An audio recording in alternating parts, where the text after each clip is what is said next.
Welcome back to Mia Horror Stories. Tonight's tale, I'm a locksmith. The vault I just opened had scratches on the inside, is best experienced in the dark, which is why the screen will stay black. No distractions, no flashing images, just you, your imagination, and the story. So sit back, relax, and listen all the way to the end if you dare. The first thing wrong with the vault was the smell. Not rot, not gas, not anything that would have made me grab my tools and back out with a clean conscience. It was smaller than that, easier to argue with, warm metal.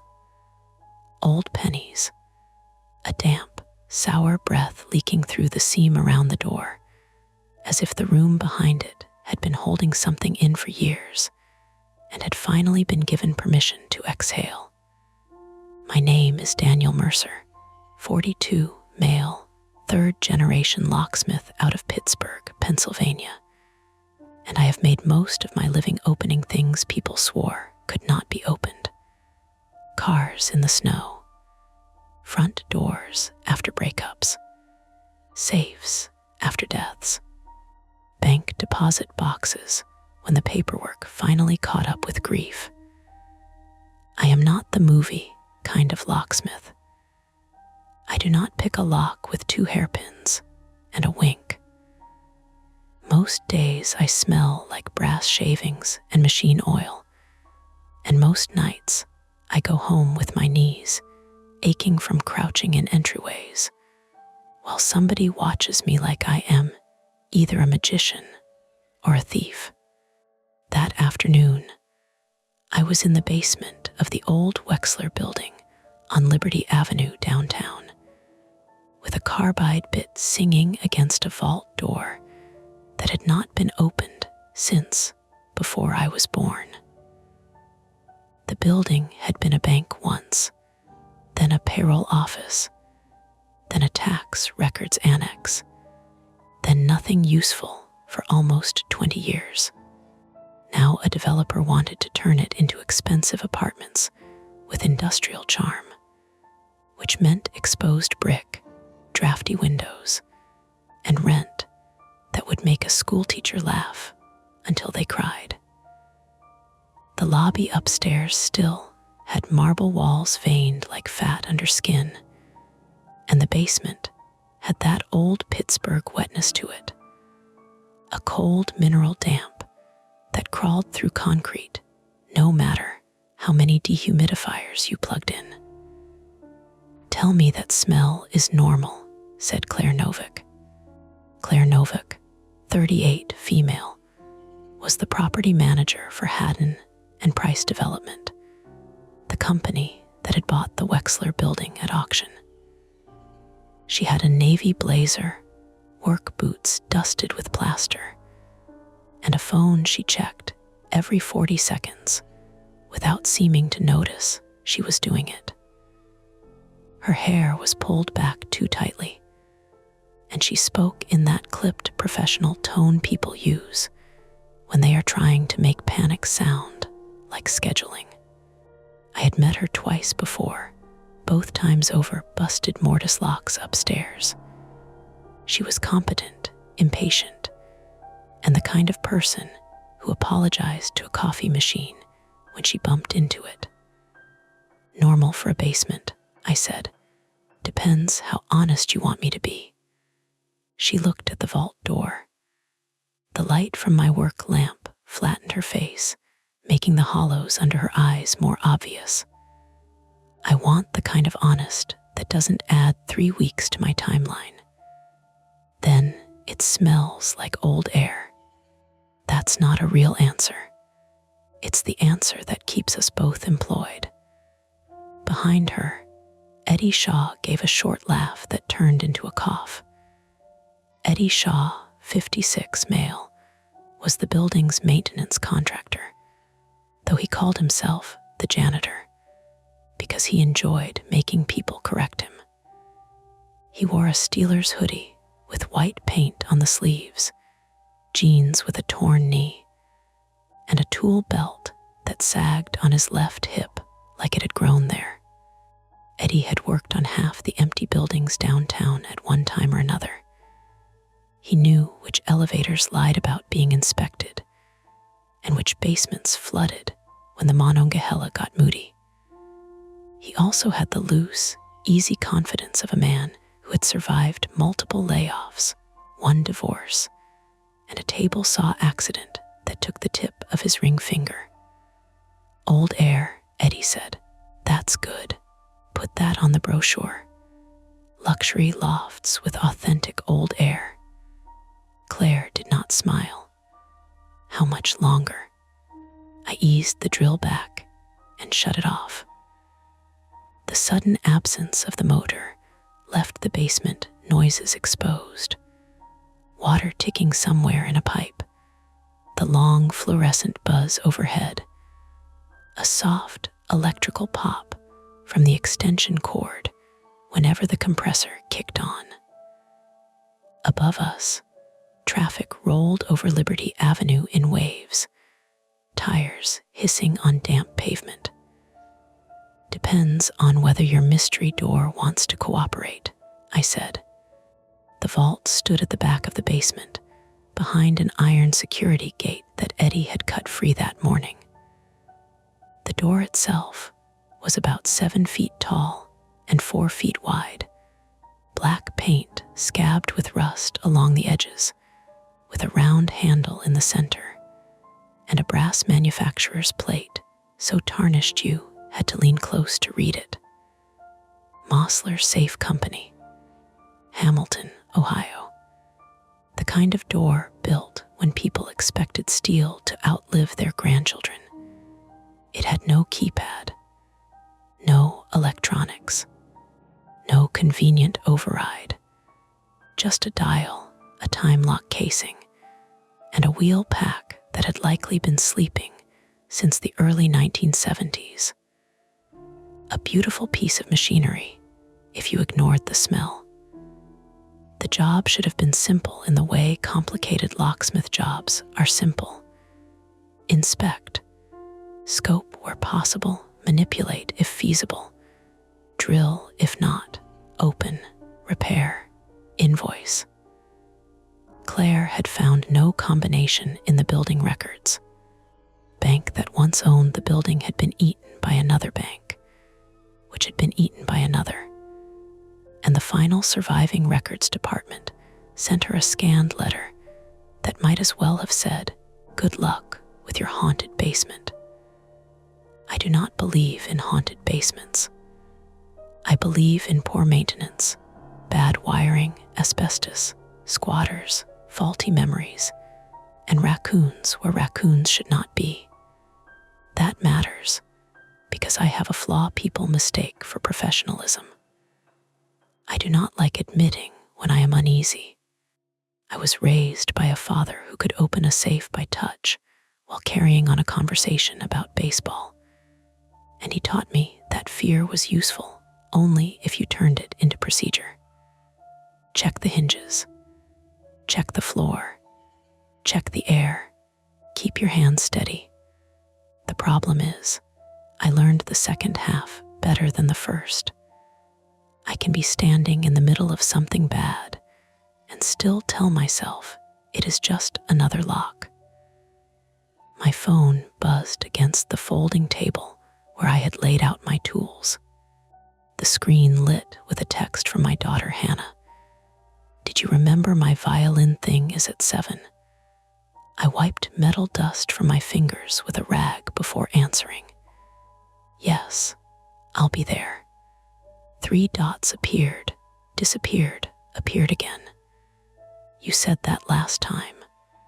I stared at the message a second longer than I needed to. My daughter Hannah Mercer, 14, female, was not present in that basement, but she had a way of standing in every room I occupied.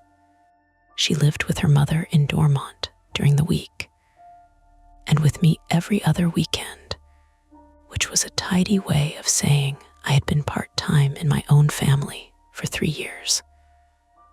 The last recital I missed had not been because of a vault. It had been a Subaru in Squirrel Hill, a frozen wafer lock, and my own inability to say no to one more emergency call. Hannah had played second chair that night. Her mother had sent me a video. I had watched it in my van, parked under a gas station canopy, with my hands still numb from the cold. I typed, erased, typed again. I'm finishing a job downtown. I'll make it, promise. Claire cleared her throat. Family, she asked. Client, I lied, pocketing the phone. Eddie noticed. He had the good manners not to say anything. The bit had punched through the hard plate 20 minutes earlier, and I had a borescope feeding grainy light into the lock body. My small monitor showed a cramped interior world of brass wheels, shadows, and the tip of my probe nudging carefully between parts. The vault door was stubborn, but not impossible. There is comfort in mechanical stubbornness. A lock can be rude, but it cannot hate you. At least, that is the kind of sentence I used to believe without effort. A tiny sound came from inside the vault. Not a bang, not a voice, a scrape. I froze with one hand on the scope. Claire heard it too. Her head turned toward the door. Eddie stopped mid-cough. The scrape came again, faint and dry, like a fingernail dragged once across the far side of a wall. Was that you? Claire asked. My hands are right here, I said. Eddie took 2 steps closer to the vault, then stopped, as if he had reached an invisible line. Could be settling. Steel doesn't settle like that, Claire said. Concrete does. Pipes do. Rats do. Eddie said the last one with more confidence, grateful for the word. You got a space been shut up this long. You'll hear all kinds of nonsense once you start messing with it. I wanted to agree. I did agree, mostly. Old buildings make old building noises. Rodents nest in places no blueprint admits exist. Vibrations travel strangely through steel. Still, my hand had tightened around the scope cable hard enough that the rubber bit into my palm. Could be something shifted when I drilled, I said. Internal plate, debris, whatever's behind the door. Claire looked at me. Whatever's behind the door. Shelving, boxes, old records. A bank vault wasn't usually an empty closet. Her eyes flicked toward the seam, where that warm metallic smell continued to leak in lazy little breaths. Right, she said, records. We all stood there a beat too long. Then my monitor flickered. The image from inside the lock jumped, dissolved into gray static, came back upside down, then steadied. The fluorescent light above us gave a sympathetic buzz. My work lamp dimmed for half a second and returned with a brittle click. Power's been doing that all week, Eddie said quickly. Claire rounded on him. You told me the electrician fixed it. I told you the electrician looked at it. Different sentence. Eddie, what do you want me to say? It's an old building. Half the panels down here are labeled in handwriting from when Nixon was in office. I tapped the monitor. The picture held. Wheel pack was visible again, my drill point clean, the gate just where I expected it. Nothing mystical, nothing alive, just brass and shadow. Give me 10 quiet minutes, I said. Then we can all go upstairs and complain in better lighting. That almost worked. Work often does. Procedure makes a narrow hallway through fear, and if you keep your eyes on the next step, you can ignore the dark rooms on either side. I adjusted the scope. Read the contact points. Used a thin punch to nudge the lever nose. The drill rig vibrated softly against the door, not running now, just mounted there like a mechanical insect. I felt the lock through my fingertips more than heard it. The tiny shift of pressure, the click of parts no one had touched in decades. Claire paced behind me, her boots making dull scuffs in the concrete dust. "Do you need me to stop moving?" she asked. "No, I can stop. You stopping will be louder than you walking." Eddie snorted. For a few minutes, it became ordinary again. That was the strangest part. Eddie found an old milk crate and sat on it. Claire answered an email with one thumb. I worked the lock. Somewhere overhead, a truck backed up with 3 distant beeps. Water ticked in the pipe. The smell faded until I could pretend I had imagined its worst edges. Then the dial moved under my hand. Only a little, a 1/4 inch at most. But I was not turning it. I pulled back so fast my elbow hit the folding table. A tray of bits jumped and scattered bright metal rolling across the concrete in tiny ringing arcs. "Jesus," Eddie said, standing. Claire dropped her phone. It hit the floor flat, screen down. I stared at the dial. It sat still. "What happened?" Claire asked. I did not answer right away. The honest answer was too stupid to say out loud. I had spent half my life with my fingers on locks. I knew the difference between slippage, spring pressure, and a dial moving because a person had touched it. "It shifted," I said. "Shifted how?" "Like there was tension in the mechanism." Eddie swallowed. His Adam's apple moved above the stretched collar of his hoodie. "You mean because you drilled it?" "Maybe." Claire bent for her phone, checked the screen for cracks, and found something else to be angry about because anger was easier to manage than the alternative. "Maybe is not comforting, Daniel." "No," I said. "It is." I leaned close to the door, not touching it now. The Mosler plate reflected my work light in a dull smear. Along the outer seam, where door met frame, the old paint had cracked into jagged islands. A bead of moisture clung near the bottom edge. Condensation, probably. Basement sweat. I put my ear near the steel. "Don't," Claire said. I did anyway. At first, I heard only my own breathing. Then the building. Then a faint, irregular sound from within the vault. Tick, pause, tick, tick, pause, scrape. I stepped back. Eddie had gone pale in a blotchy way, red fading unevenly from his cheeks.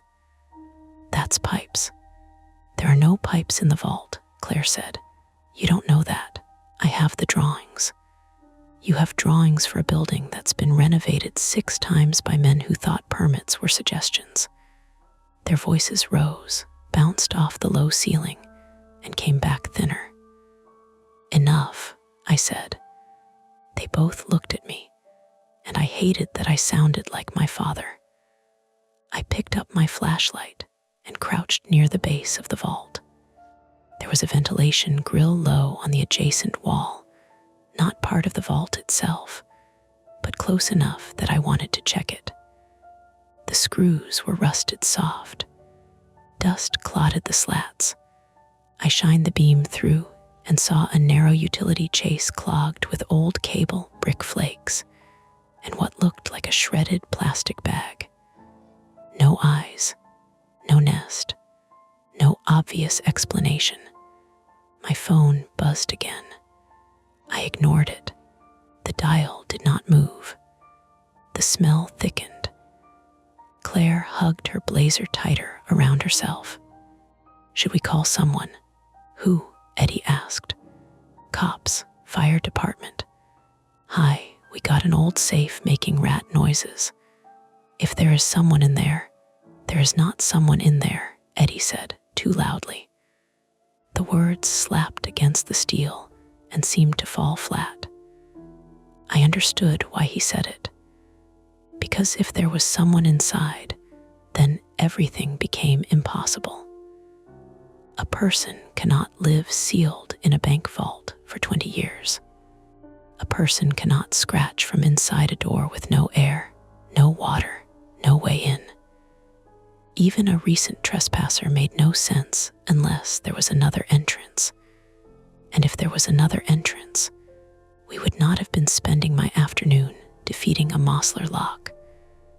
But there are ways for a vault to become a room without being opened. That thought arrived fully formed and unwelcome. Old utility access, floor hatch, wall breach from an adjacent building. A homeless person finding a way into a forgotten space. A kid, an animal, a criminal stash with something still moving in it. Real possibilities, bad ones. Claire, I said, when was the last time anyone checked the rooms on the other side of this wall? She frowned. There aren't rooms on the other side. That's the foundation wall, according to the drawings. According to the drawings, yes. Eddie rubbed the back of his neck. There used to be a tunnel, Claire turned. What? Not a tunnel. Steam access. Maybe. People say all these old buildings had connections. Most got filled in. Some didn't. You never mentioned that. You never asked me to recite ghost stories from retired plumbers. This is not funny. I'm not laughing. The vault gave another sound. 3 light taps, not random, not settling. Tap, tap, tap. Claire stepped backward and nearly tripped over the extension cord. I felt an old, familiar pressure in my chest, the one I get in tight crawl spaces and stalled elevators, and once, years ago, inside a gun safe I had climbed halfway into because I was younger and dumber, and sure I could reach a jammed relocker by hand. The door had shifted behind me, not closed, just shifted. Enough that for 3 seconds I understood how little space a body needs before the mind starts clawing at itself. Private fear is a dramatic phrase. Mine is simple. I hate being trapped.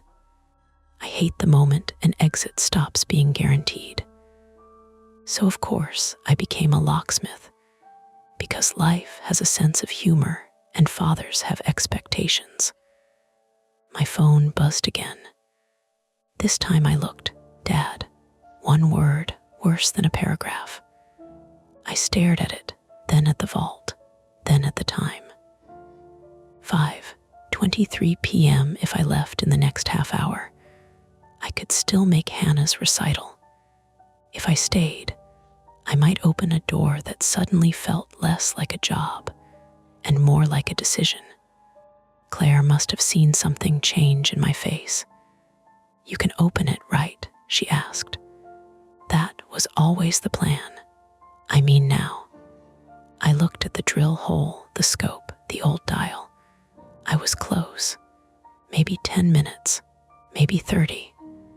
The lock was nearly defeated, but there was a difference between opening a vault because a developer wanted square footage and opening one because something inside had answered us. We should ventilate the basement, I said. Get fire down here with a gas meter before anyone stands in front of that door when it opens. Claire's face tightened. That becomes a report. Yes, a report becomes a work stoppage. Maybe, Daniel, I'm not opening an unknown sealed space with a strange odor and possible movement inside without checking air quality. Eddie nodded fast, grateful to have safety vocabulary between himself and the steel. He's right. Could be methane. Carbon monoxide. Hell, low oxygen. You open that thing and we all take a nap. Claire looked at the vault, then toward the stairs, then at her phone. I could almost see the math in her head: investors, permits, deadlines, liability, headlines. Woman found dead in luxury redevelopment was worse than delayed inspection. So was 3 workers poisoned in former bank basement. The vault tapped again. Once, soft, patient. Claire flinched, and this time she did not hide it. "Call fire," I said. She did not move. "Claire," her jaw worked. "If we call fire and it's nothing, I have to explain why emergency services were sent to a construction site because we heard a noise." "If we don't call and it's something," Eddie said, "you get to explain that too." The basement seemed to contract around us. The fluorescent light buzzed harder. My scattered drill bits lay across the concrete like little silver teeth. The vault waited with its round black handle and its old brass nameplate, and that hairline seemed breathing out warm metal and damp. My daughter's message sat unanswered on my phone. Claire picked up hers. She unlocked it, thumb hovering. Then she looked at me and said very quietly, "Can you open it just enough to see?" I almost laughed. Not because it was funny, because that is how bad choices usually enter the room. Not with screaming, not with madness, with a reasonable compromise spoken in a steady voice. "Just enough to see." Eddie said, "No." Claire ignored him. "Not all the way. You said you were close. Crack it, we check with a flashlight. And if there's anything actually dangerous, I call whoever you want." The vault made no sound. I thought of Hannah tuning her violin, checking the audience from behind a curtain, looking for a face she had already learned not to count on. I thought of my father's hands guiding mine on an old practice lock. Fear is useful if you turn it into procedure. And I thought of the scrape from inside the vault, dry and deliberate, like something testing how much steel remained between us. I picked up the scope cable. Eddie whispered, "Dan." Claire held her phone in one hand, not dialing, not yet. The choice sat there among the dust and buzzing lights. Stop, call it in, lose the job, maybe do the responsible thing, or finish the opening, just enough to know whether the thing behind that door was danger, money, evidence, or nothing at all. I put my hand on the dial. It was warm, not hot, not impossible, just warm enough that I could not pretend it was the basement air. And I turned it. The dial turned too easily. That was the first thing I knew I would lie about later. Not to police, not exactly, but to myself in small edits and careful omissions. I would tell myself the lock had already been compromised by age, drilling, vibration. I would tell myself any old vault could hold tension in its wheel pack, and then give all at once if you happened to touch it right. I would tell myself warmth traveled through metal in strange ways in a basement full of bad wiring and old pipes. But the truth was simpler. The vault wanted to open. The last number settled under the index mark with a greasy little click. I felt more than heard, and the handle gave a quarter inch beneath my palm. Behind me, Claire Novick stopped breathing for a second. Eddie Shaw muttered something that might have been a prayer or a curse. The fluorescent tube above us flickered, not dramatically, just enough to make the old Mosler plate blink dull gold and black. I stepped back. "Okay," I said. My voice sounded flat in the low ceiling. Lock S retracted. Claire's phone was still in her hand, screen awake, emergency keypad open, but untouched. "You said you weren't going to open it," Eddie said. "I said I wasn't going to open it without checking the air." I looked at the seam around the door. "Cracking it is not opening it." "Pretty sure that's exactly what people say right before they open something." Claire swallowed. "Can you control it? The door?"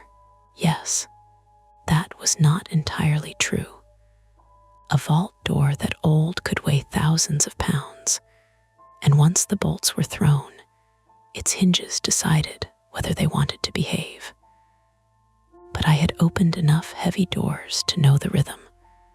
One hand on the handle, shoulder away from the swing, feet clear. Never stand where steel wants to go. I slipped 2 rubber door wedges from my kit and tossed one to Eddie. "When it gives, wedge the bottom. Do not put your fingers anywhere near the gap." Eddie caught it against his chest. "You think I was planning to pet it?" "Daniel," Claire said. I looked at her. "Just enough," she said. "You said you could do that." "No," I said. "You said that." For a moment, her professional mask slipped. Under it was a tired woman in a basement, with investors calling upstairs, and a thing behind a door making sounds it should not make. She looked younger, then older, then angry again, because anger fit better. "Fine," she said. I said it, just enough. I set my left hand on the handle and pulled. At first, nothing moved. The door held with that stubborn grip old rubber seals get after years pressed tight. Then there was a soft tearing sound, like tape peeling off cardboard in slow motion, and the smell came out stronger. Warm coins, wet cloth, something chemical under it, sharp enough to pinch the back of my nose. "Stop," Eddie said immediately. I had already stopped. A black line showed between the vault door and frame, maybe half an inch wide at shoulder height, less near the floor. Air slid out through it in a thin, steady ribbon. It touched my face and left a dampness on my upper lip. Claire covered her mouth with the sleeve of her blazer. "What is that?" she asked. "Not old air," Eddie said. I reached into my kit for my little 4-gas meter. I usually carried it for commercial jobs in basements, elevator rooms, and abandoned properties, where a locksmith could accidentally become the first idiot to discover low oxygen. It was not fancy, but it could read oxygen, carbon monoxide, hydrogen sulfide, and combustible gas. The kind of tool you hope sits unused forever. I powered it on. Nothing. The screen stayed black. "You've got to be kidding me," I said. Eddie gave me a look. "Battery. It was charged." "Everything's charged until it is." I slapped the side with my palm. The meter chirped once, showed half a logo, then died again. Claire's voice sharpened. "So we call fire now?" "Yes," I said. She tapped her phone. No call went out. She stared at the screen, tapped again. No signal. Eddie pulled his own phone from his hoodie. "Basement eats bars. Always has." "Mine worked 5 minutes ago," Claire said. "You were texting on Wi-Fi upstairs, probably." I was not. She lifted the phone higher, as though there might be better reception near the moldy ceiling tile. 1 bar. No, nothing. My phone had no service either. That was the time-sensitive problem, though none of us said it cleanly yet. He had opened a sealed vault enough to let unknown air into the basement. Our gas meter had failed. We had no cell signal, and the old building's power was already flickering. We needed to get upstairs, get reception, call the fire department, and keep everyone else out of the basement until somebody with proper equipment told us we were not breathing poison. Simple procedure. Fear into procedure. I wedged the door exactly where it was and stepped away. We're done for now. Everybody upstairs. Claire looked at the gap. Her eyes tracked along it like she expected to see movement. Should we close it? No, I said. No. If there's pressure, I don't want to reseal it. If there's bad air, it's already venting. We need the basement cleared and the fire department down here with meters. Eddie grabbed the extension cord from the floor. I'll shut off the work light. Leave it, I said. Nobody trips on the way out. We started toward the stairs. We made it 12 feet before the lights went out. Not all at once. First, the fluorescence dimmed to a jaundiced hum. Then my work lamp clicked twice, bright white to weak yellow to nothing. The compressor gave a final tired knock and stopped. In the dark, the vault seam became invisible, but the smell remained, thicker now without light to argue against it. Claire said, Eddie. Yeah, he said, already moving. Panel. Don't split up, I said. It's 10 feet.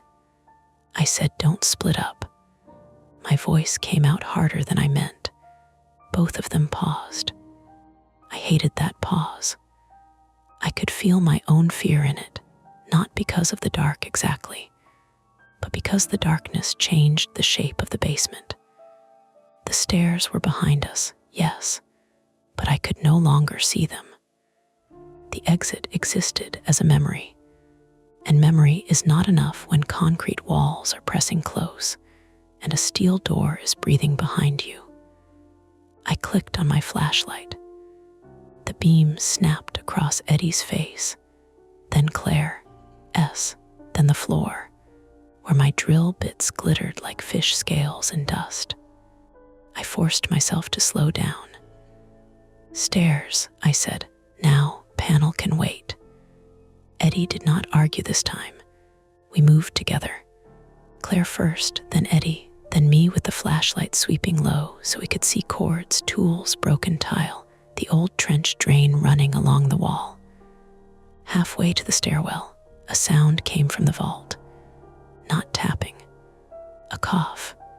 Wet, muffled, and unmistakably human. Claire stopped so abruptly, Eddie nearly walked into her. No, Eddie whispered. The cough came again, weaker this time, followed by a scraping drag against metal from inside. Claire turned toward the vault door. I grabbed her sleeve. Stairs. There's someone in there. We don't know that. That was a person. It could be sound traveling through the chase. Daniel, Claire, if that air is toxic, we are no good to anyone passed out on the floor. The words were sensible.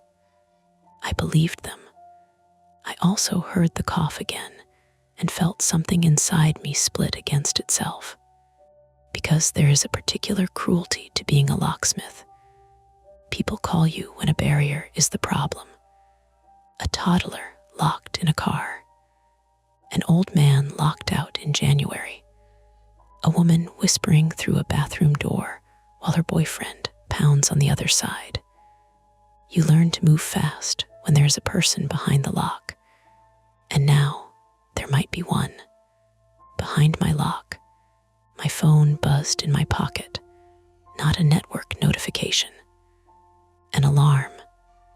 5:30 p.m. I had set it that morning to leave for Hannah's recital. The sound was absurdly cheerful in the dark. Claire looked at me, and I could tell she heard it too. You need to go, she asked. The question was not kind. It was not cruel either. It was just another piece of pressure laid on the floor between us. I silenced the alarm. There may be someone in the vault, she said. So tell me what we do. Eddie's voice came thin. We go upstairs. Call 911.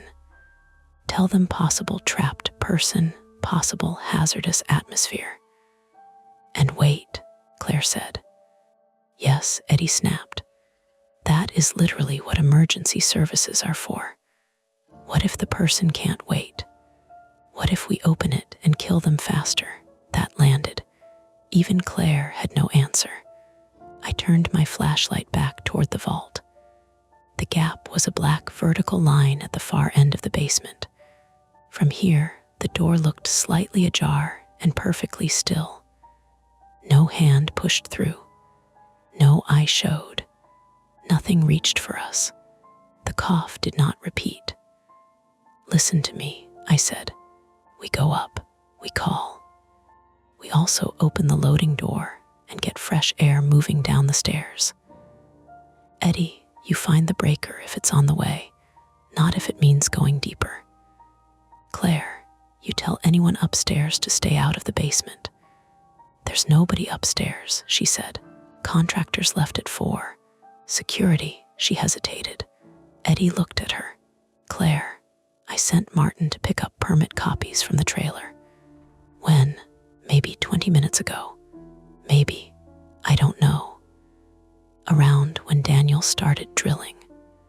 Eddie swore softly. "Who is Martin?" I asked. "Martin Vale, 24, male," Claire said, too fast, as if turning him into a line item made the situation more controllable. "Assistant site coordinator. He's been helping inventory fixtures. Is he in the building? He should be upstairs. Should be. I don't track his every breath, Daniel." Another sound came from the direction of the vault. Not from inside this time. From the wall beside it. A faint metallic clink, then a sliding scrape somewhere behind the concrete blocks. Like a chain being pulled through a narrow space. Eddie raised the wedge in his hand without seeming to realize he still had it. "That chase," I said. He nodded once. "Could run behind the vault. You said steam access." I said maybe. "Where does it come out? Old sub-basement, maybe. Or next building. Or nowhere. I don't know." Claire's face had gone very still. Martin was checking the sub-basement. "When did that become part of the job?" Eddie asked. He wanted measurements of the old storage bays. "You let a kid go alone into the sub-basement of this place. He's not a kid. He's 24 and wears white sneakers on construction sites." "Enough," I said, because we finally had it. A grounded explanation that made everything worse. A person could be behind the vault without being inside the vault. Person could have entered through an undocumented utility passage, gotten hurt, gotten trapped against the back of the vault wall, and been making sounds through steel and brick. A person named Martin, who might have no idea that the air around him was bad, or that 3 people 15 feet away were arguing themselves into delay. Claire lifted her phone again. No service. Her hand trembled once, then steadied. "We need to find him." "We need to call rescue," Eddie said. "Both," I said. "Upstairs first." We hurried. The stairwell door was a heavy fire door at the end of a short corridor. It should have opened into a narrow flight up to the lobby. Eddie reached it first and pulled. It did not move. He yanked harder. The metal handle rattled. "You've got to be joking," he said. I pushed past him and tried it myself. The latch moved, but the door held fast as if something on the other side was jammed against it. "Is it locked?" Claire asked. "No." "Then why isn't it opening?" I put my shoulder into it. The door gave a fraction, then banged against something solid. Dust fell from the frame. Eddie aimed my flashlight through the little wired glass window. The beam lit a tilted sheet of plywood, a stack of drywall, and the metal edge of a rolling scaffold pressed tight across the landing. Claire stared. That wasn't there. Eddie's mouth tightened. Contractors. They left the stairwell blocked. They leave ladders in front of fire exits if nobody yells loud enough. I tried the door again. Same hard stop. The gap was maybe 2 inches, not enough to squeeze through, not enough to move the obstruction with our hands. Other stairs, I asked. Back stairs through the old records room, Eddie said. Other side of the basement, past the vault. He did not answer, which was answer enough. The smell reached us there too, threading down the corridor. The chemical edge was stronger now. My head had started to ache behind my right eye. That might have been stress. It might have been air. Elevator, Claire asked. No power, Eddie said. Exterior hatch. Chained from outside unless someone cut it. Can we cut it? My grinder's upstairs. Claire laughed once, sharp and humorless. Of course it is. I crouched near the fire door and shined the flashlight through the gap. The plywood sheet had fallen diagonally across the landing, wedged under the scaffold wheel. Behind it, higher up, I could see gray daylight from the lobby windows. It looked impossibly close. Fresh air. Signal. Help. 2 inches away. I took out my pry bar. Eddie saw it and shook his head. You'll never move all that from this side. I don't need all of it, just enough. I worked the bar through the gap and caught the edge of the plywood. It flexed. The scaffold squealed against tile upstairs, a nasty high sound that traveled down the stairwell. I pulled harder. The plywood cracked. A piece snapped free and dropped into the basement side of the door. The sudden gap let in a strip of colder air. Claire leaned toward it, phone raised. 1 bar. Call, I said. She tapped. The call failed. She tried again. Failed. Text 911, I said. Does Pittsburgh support that? Try. Her thumbs moved. Eddie watched the basement behind us, breathing through his mouth. Dan, I know. No, listen. I stopped prying. From beyond the corridor, somewhere back near the vault, came a sound like someone knocking from inside a wall. 5 knocks. A pause. 3 knocks. A pause. 5 knocks. Claire lowered the phone. That's not random, she said. Screen showed her unsent message. Possible trapped person basement Wexler, building Liberty of a hazardous air blocked exit send fire. Spinning circle. No delivery. My own head throbbed harder. I could feel sweat cooling under my collar. Backstairs, Eddie said. He sounded like he hated every word. We go to the back stairs. We get up, we call. Maybe we find Martin on the way. That means passing the vault, Claire said. Yes. And the utility chase. Yes. And whatever that smell is. Yes, Claire. I am aware of the basement layout because I am in the basement. A small disagreement. A stupid one. The kind that keeps people from crying. I put the pry bar away. The responsible choice had narrowed until it looked exactly like the dangerous one. We could stay by the blocked fire door, keep trying to pry our way through, while unknown air bled into the basement, and a possible injured man knocked from somewhere behind the walls.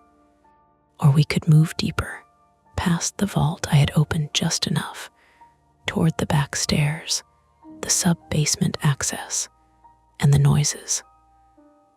My daughter's recital would start in 90 minutes. That thought had no place here, but it came anyway. I pictured Hannah scanning the seats, then looking away before disappointment could settle properly on her face. I hated myself for picturing it, while someone might be trapped in a wall. I hated even more that part of me wanted to drop my tools, force the stair door until my shoulder tore, and climb out into the ordinary world where the worst thing waiting was a daughter who had learned to expect less. Claire's phone buzzed. All three of us looked down. The text had not delivered. A new message had come in instead, delayed from earlier, from Martin. Found old door below vault. It's locked from this side too. Need Claire. Timestamp. 5:11 p.m. 19 minutes ago. Claire whispered, "Oh God." Eddie took the phone from her without asking and stared at it, as if the words might rearrange themselves into something better. Then, a second delayed message popped in. "Smells weird down here. Head hurts. Someone else is here." No one spoke. A heavy metallic bang rolled through the basement from the direction of the vault. The wedge I had placed under the door skittered across the concrete and came to rest in the flashlight beam. The vault door had opened another inch. Not much. Just enough to make the black line wider. Just enough that whatever air was behind it began moving faster. And from somewhere beyond that widening gap, faint but clear, a man started shouting Claire's name. The shout came through the vault like it had been dragged over gravel. Claire, not loud enough to be close, not clean enough to be safe. It reached us bent and muffled, squeezed through old steel, brick, and whatever forgotten spaces lay behind the Wexler building's basement walls. Claire moved first. I caught her by the back of her blazer before she made it 3 steps. "Don't run toward it," I said. "That's Martin." "I know. That's Martin." I heard him. She twisted hard enough that the seam in her blazer popped under my fingers. For half a second, I thought she might slap me. Instead, she pointed toward the vault with her phone still clutched in her hand, her knuckles white around the dead screen. "He's down there, because I sent him down there." Eddie Shaw stood near the blocked stair door, flashlight trembling in his grip now that I had handed it to him.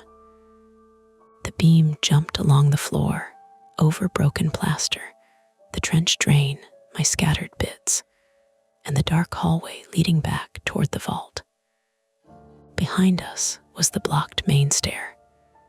Ahead was the vault room, the old records corridor, the rear stairs, and somewhere below or behind that, Martin Vale.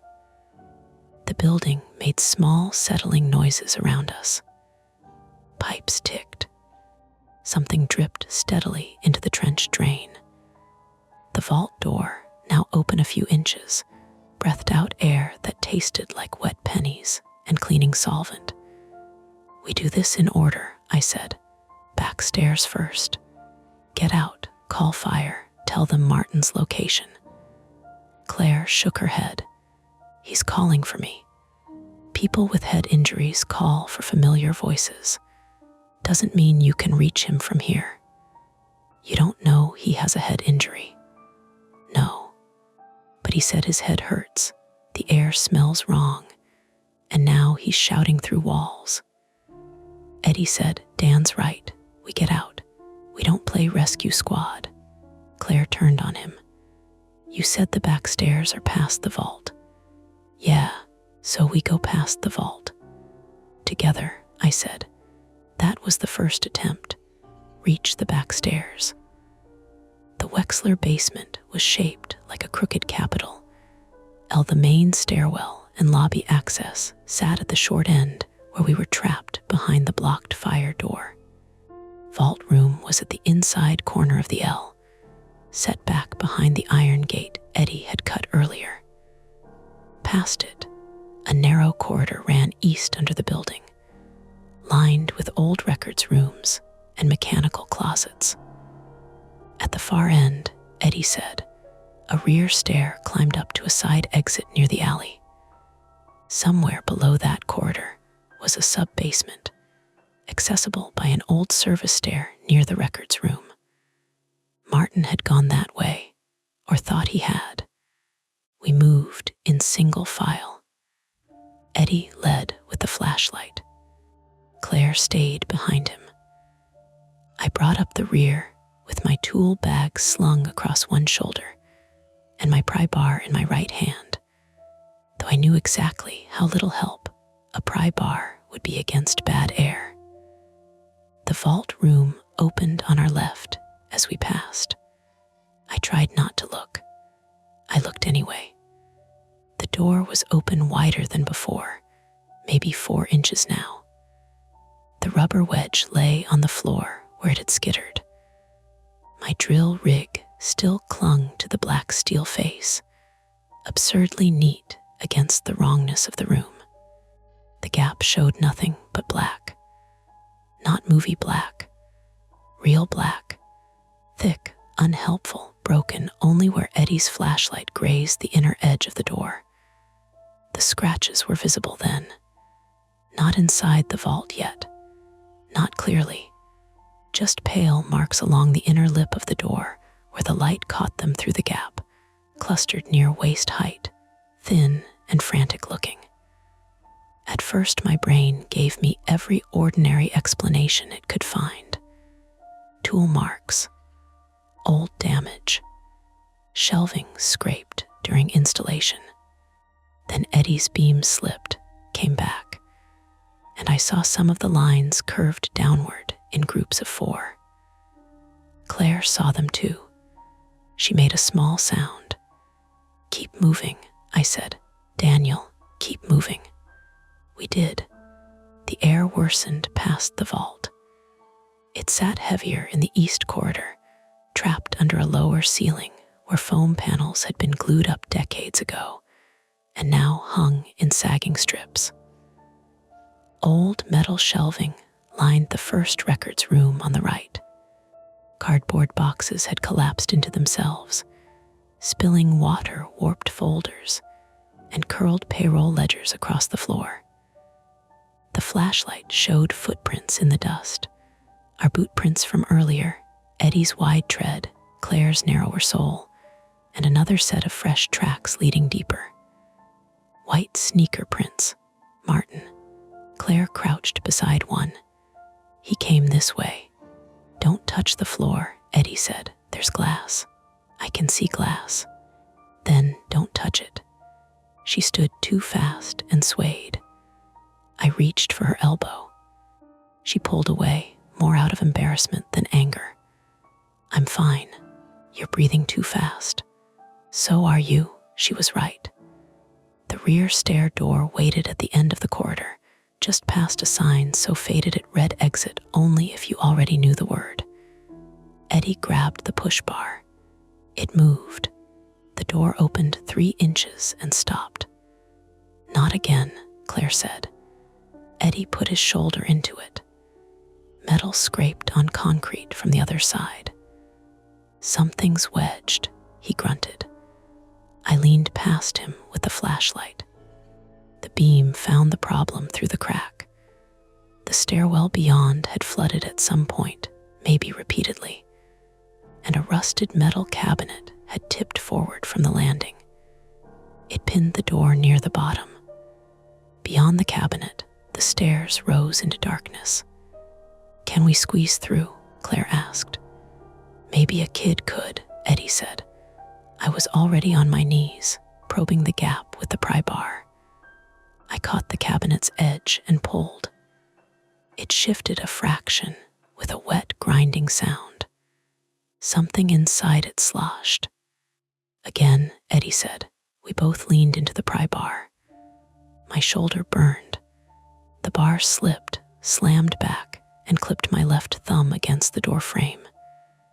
Pain flashed up my arm, bright and mean. I bit down on a curse and tucked the hand against my chest. Claire said, "You're bleeding." "Thumbs do that. It's bad." I flexed it. Pain answered.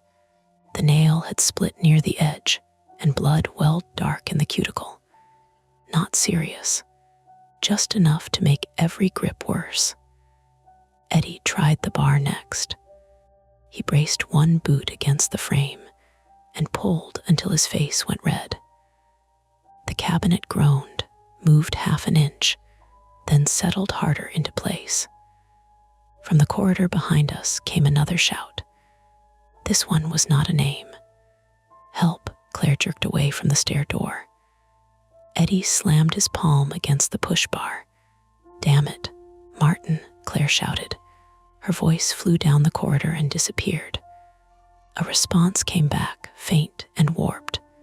"Claire, where are you?" Static silence. Then, "Below." Door stuck, the last word dissolved into coughing. Claire pressed both hands over her mouth, then forced them down. "We have to go to him." "We have to get out," Eddie said. "The back stair is blocked." "Then we unblock it." "With what? Your personality?" "Hey, enough," I said, though my own nerves were starting to fray into sharp little wires. "This attempt is done. We're not moving that cabinet from this side fast enough." Eddie hated that, but he knew it was true. New fact: Martin was alive below us, behind some door, and coughing. New trap: both known exits were blocked. The air was getting worse, and the route deeper now seemed like the only route that might also lead to him. That was how buildings killed people, I thought. Not by one dramatic failure, by taking away options one at a time until the worst idea became the next step. The second attempt was to reach the exterior hatch. Eddie remembered it while wrapping a rag around my thumb from his tool belt. "Chute," he said. "What coal chute?" Claire asked. "Old delivery hatch, southwest corner near the boiler pit. We used it to run demo debris out last month until Claire's safety guy yelled at us." "My safety guy yelled because you were tossing bricks into an alley without a spotter." "Still a hatch." "Where?" Eddie pointed back the way we had come, then angled his hand. "Past the vault, opposite side. Little room behind the old boiler base. Chain outside, but the frame's rotten. Maybe we can kick it loose." I pictured the basement map. Back past the vault room, across the main area, through a low service opening near the west wall. If the hatch opened, we'd be in the alley or at least close enough for signal. If it didn't, we'd waste minutes and breath. "Try it," I said. Claire looked down the east corridor toward Martin's voice. I lowered my voice. "We can't get him out if we can't call anyone." She nodded once, but her eyes stayed wet and furious. We retraced our path. Passing the vault the second time was worse. It was open 6 inches now. No one had touched it. The steel door had either settled on its hinges, or something about the pressure behind it was easing it outward. I wanted to shove it closed. I wanted to run. Instead, I kept walking. The coal chute room was barely a room, more like a brick pocket behind the remains of an old boiler pad. Eddie had to duck through first. Claire followed, coughing into her sleeve. I came last, and the low lintel scraped my shoulder through my work jacket. The hatch was above waist height, a rectangle of rusted metal set into the wall at an angle. Faint gray light showed around its edges. Real daylight. The sight of it hit me harder than I expected. Eddie climbed onto the boiler base and shoved. Nothing. He turned and kicked with his heel. The hatch boomed, and dust sifted down from the brick joints. Outside, the chain rattled. "That's good," he said. "Chain's loose." He kicked again. The hatch opened a finger width, then snapped shut. Claire raised her phone toward the crack. "I've got a bar." "Call," she tried, failed, tried again. This time the call connected. For one clean second, I heard a dispatcher's voice, tinny and far away. 911, what is the address of your emergency? Claire shouted. Wexler Building, Liberty Avenue, downtown Pittsburgh, basement. We have a trapped. The hatch slammed inward. All three of us flinched. A face appeared in the crack. Pale, distorted by the angle, one eye wide in the gray light. Claire screamed. Eddie lost his footing on the boiler base and crashed down hard on his hip. I swung the pry bar before my brain caught up, stopping inches from the hatch. The face jerked back. A voice outside shouted, Jesus Christ. Don't hit me, human, angry, young. Who's there? I shouted. It's Nate, from Miller Electric. Claire was breathing in sharp little bursts. Oh my God. Nate Barlow, 29, male, an electrician subcontractor from Miller Electric, had been outside in the alley checking temporary service after the power failure. We could not see all of him, only part of his face and the brim of a ball cap through the gap. The terrifying eye in the crack became, with 2 more seconds of sense, a man crouched by a chained hatch trying to see why people were yelling underneath the sidewalk. Misdirection. Explainable. Still enough to leave my hands shaking. Nate, Claire said, rushing the words. Call 911. We're trapped in the basement. Martin may be trapped below. There may be bad air. What? Call 911. My phone's in the truck. Then get it. He disappeared. The crack of daylight remained. For 1 second, hope returned like a lungful of cold air. Then the hatch settled shut. We waited. 5 seconds. 10. 20. Nate, Eddie yelled. No answer. From somewhere outside came the faint blare of a car horn, then a truck engine turning over, then nothing we could use. Claire tried her phone again. No service. He's calling, she said, though she sounded like she was trying to convince herself. Maybe, Eddie said. Don't say maybe. He might be calling. I climbed onto the boiler base. My thumb throbbed under the rag. I shoved my shoulder against the hatch and got it open a sliver again. The chain outside held it tight. Nate, I yelled through the gap. Distantly from the alley, someone shouted back, but not words I could understand. Then came a metallic crash from above and a sharp electrical pop. The gray daylight vanished, not completely, but something had fallen or shifted outside the hatch, blocking most of the crack. Eddie whispered, the temporary service rack. What? That pop. If the temp panel fell, Allie might be hot. Hot as in live electrical, Claire asked. Yeah, because that's exactly what we needed. The second attempt ended there. Partial contact, no confirmed call, hatch blocked, possible live electrical hazard outside. New fact, someone outside knew we were down here, but we had no way to know if help had been called. New trap, even the daylight exit might now be dangerous or unusable. Then Martin screamed.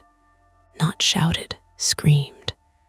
It came from beneath the floor, from the east side, from under the corridor we had just left. Claire ran before either of us could stop her. Claire, I yelled, ducked out of the coal chute room, and sprinted toward the vault. Eddie tried to get up and nearly fell. My hip, can you walk? I can complain and walk. Do both later, we chased her. The basement had changed again in the dark. My flashlight beam bounced with my stride, turning familiar shapes into fragments. The iron gate, the folding table, the vault door open now at least 8 inches. Claire's blazer flashing navy as she passed it, the black seam beyond her. Don't go near that door, I shouted. She ignored me. Martin screamed again, then coughed until the sound broke.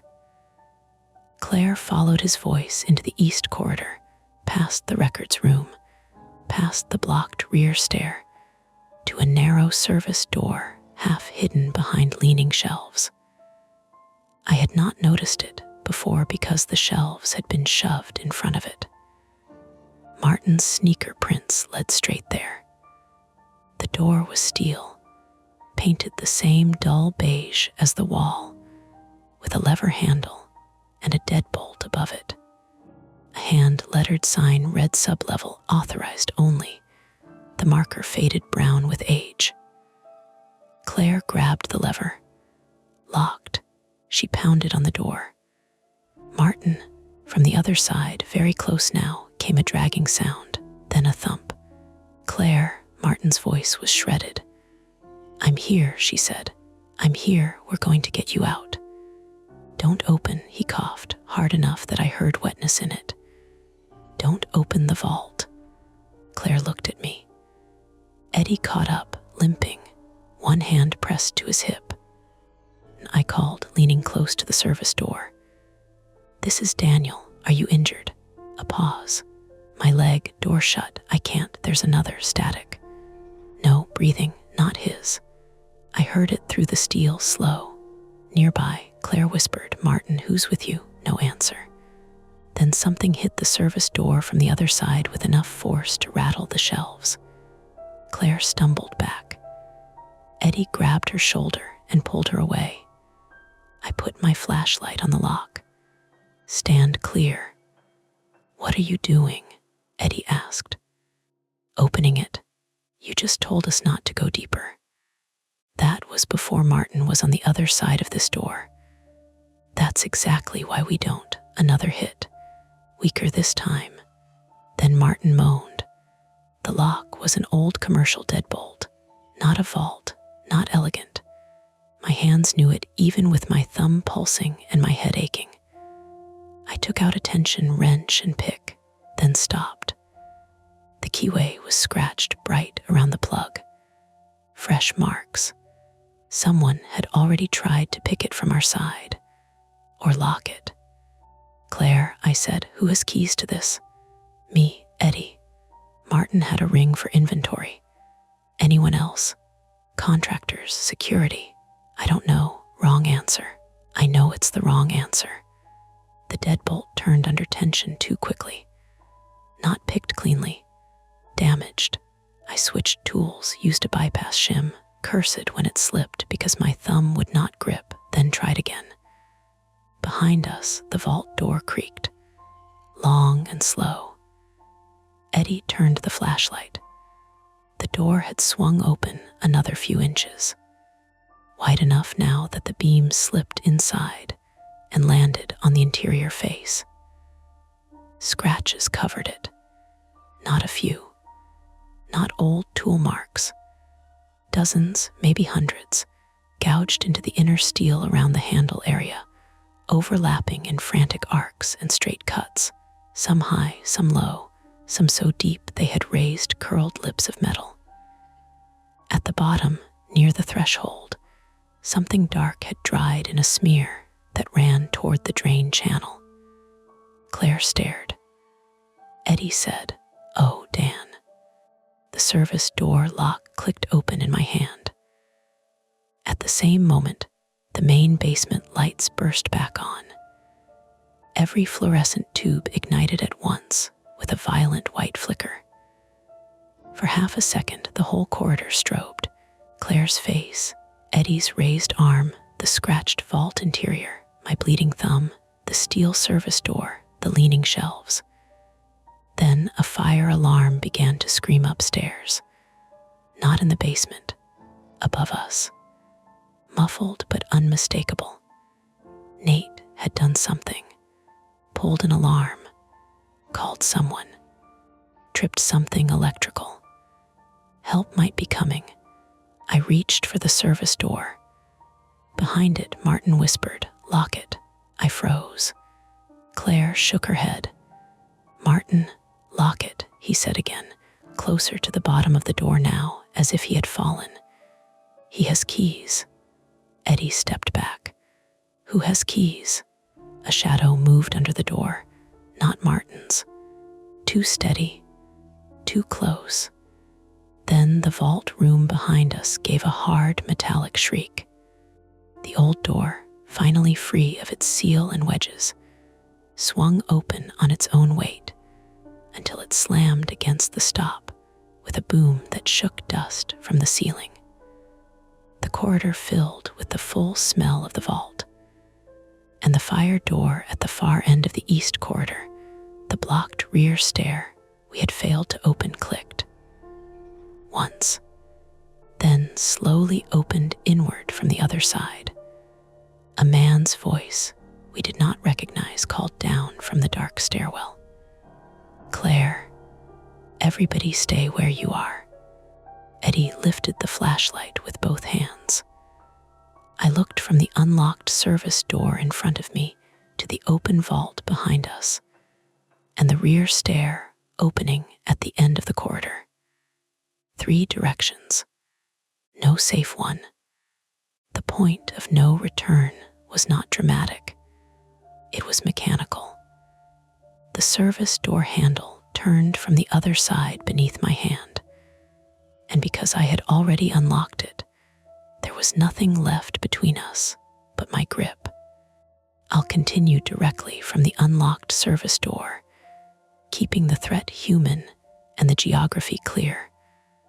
Vault room behind them, rear stair ahead, sub-level door in Daniel's hand. Thought for a couple of seconds, the service door handle turned under my hand. For 1 second, all I did was hold it. That sounds braver than it was. It was not bravery. It was panic traveling through muscle. My palm locked around the lever. My injured thumb screamed inside Eddie's rag, and the old latch trembled between my fingers as someone on the other side tried to pull the door inward.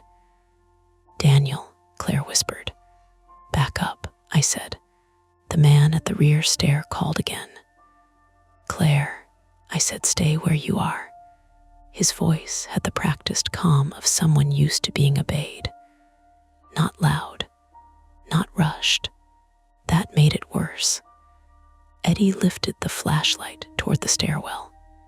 The basement lights had steadied now, too bright after the dark, showing the rear door hanging open at the end of the corridor. A shape stood halfway down the stairs. Male, average height, dark jacket, hard hat.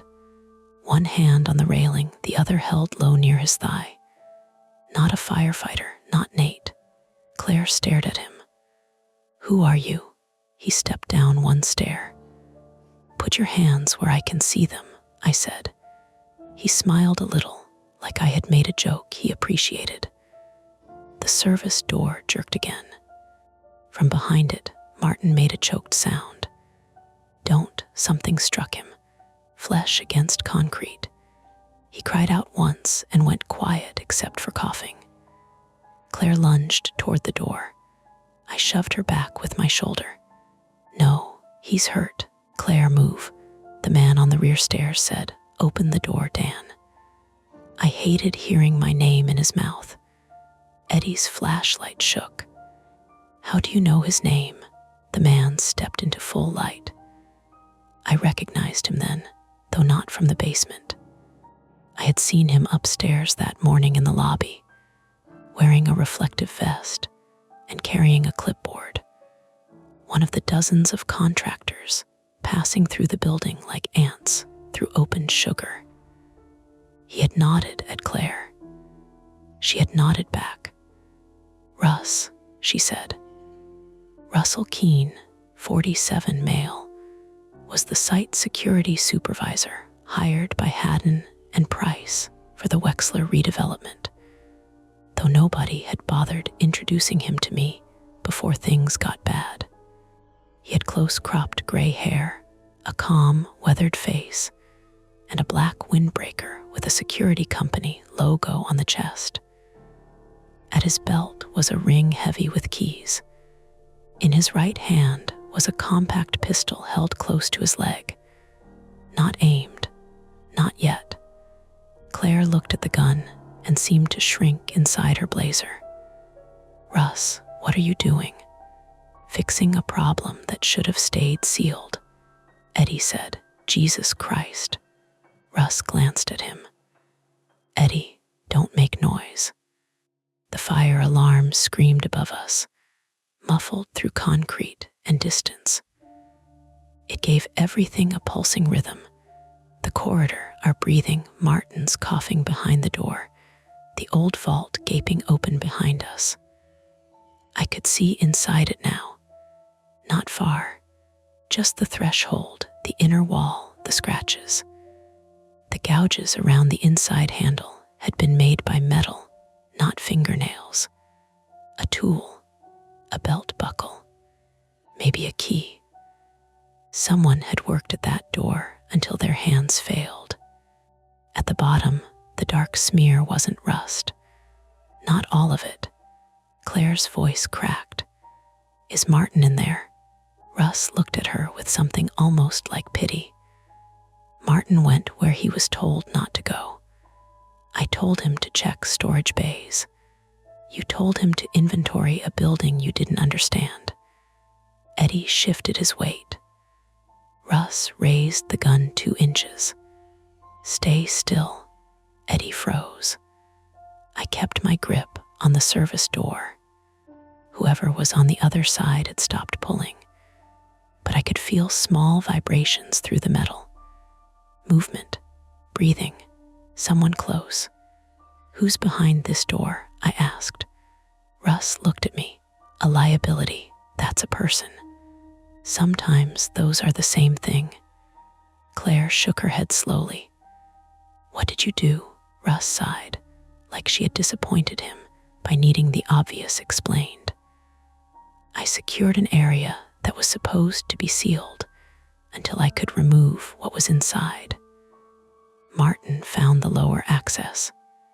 Then your locksmith opened the upper vault because no one here understands how to wait." I almost laughed then. Not because it was funny, because he was blaming me for opening a grave. "Who was in the vault?" I asked.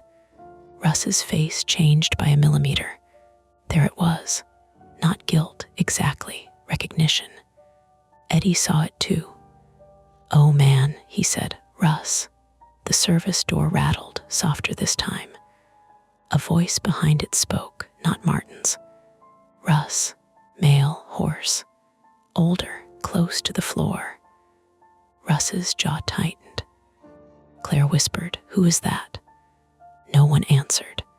The voice came again. "Russ, please." Russ lifted the gun and pointed it at the service door. Everything narrowed. The old corridor, the alarm, the scratches, my bleeding thumb. The fact that my daughter's recital was now something happening in another universe where fathers sat in folding chairs and clapped on time.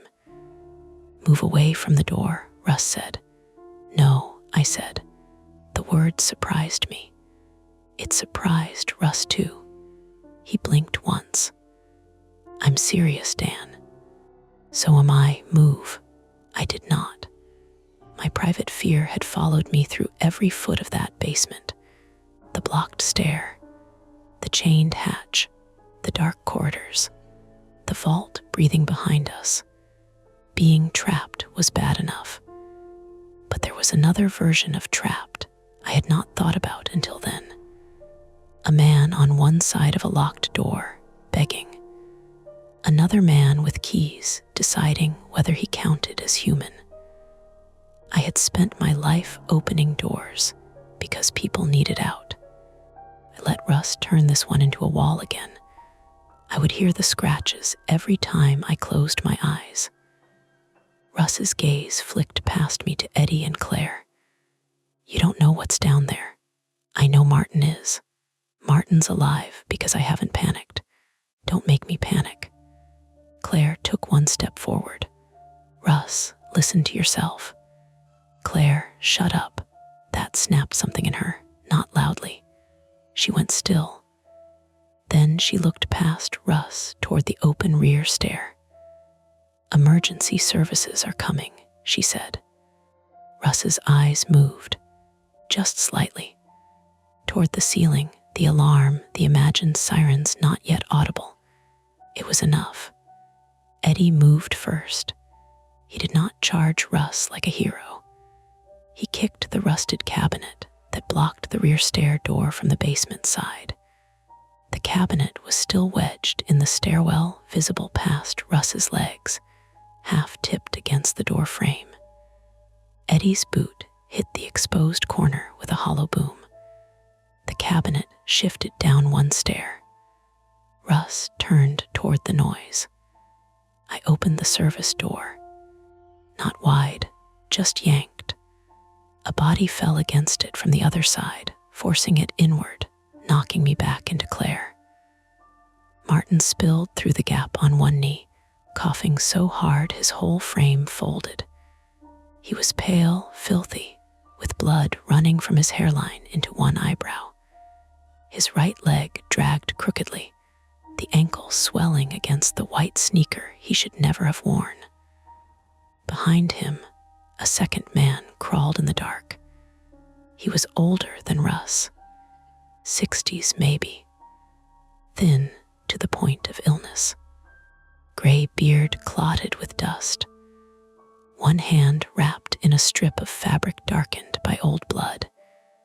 His eyes were open too wide, not wild in the horror movie way, but in the human way of someone who had spent too long expecting pain from every direction. Russ shouted, "Close it." He raised the gun. Claire threw her phone at him.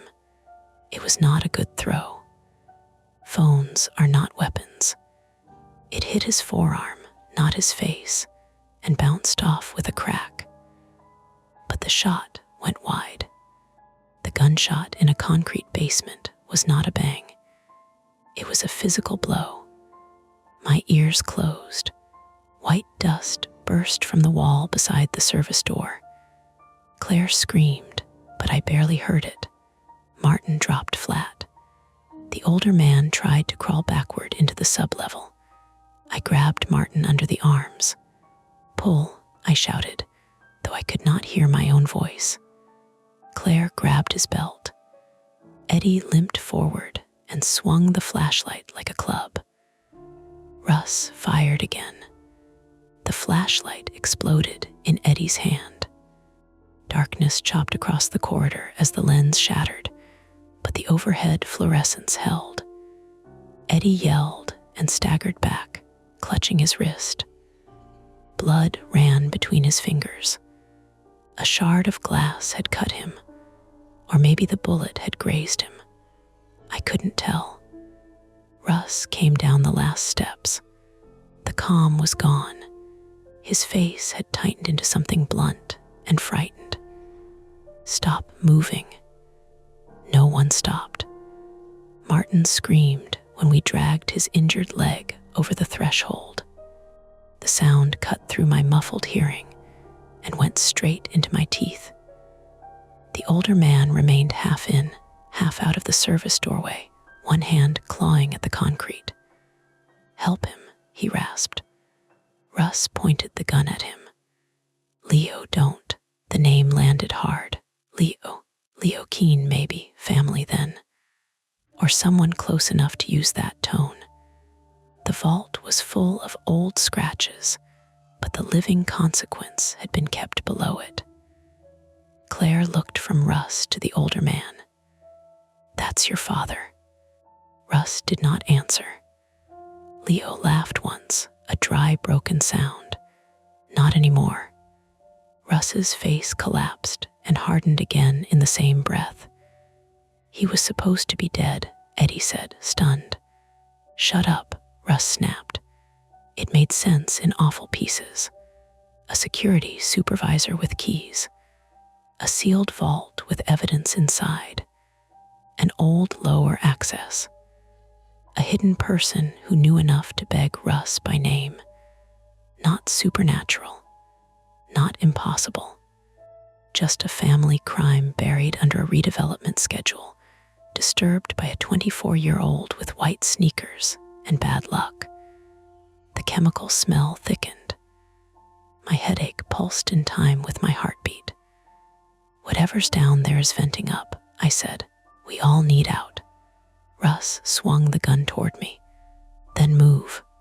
Not without them. You don't get to negotiate. Neither do you." I nodded toward the ceiling. "Alarm's going. Nate saw us." "You shoot again.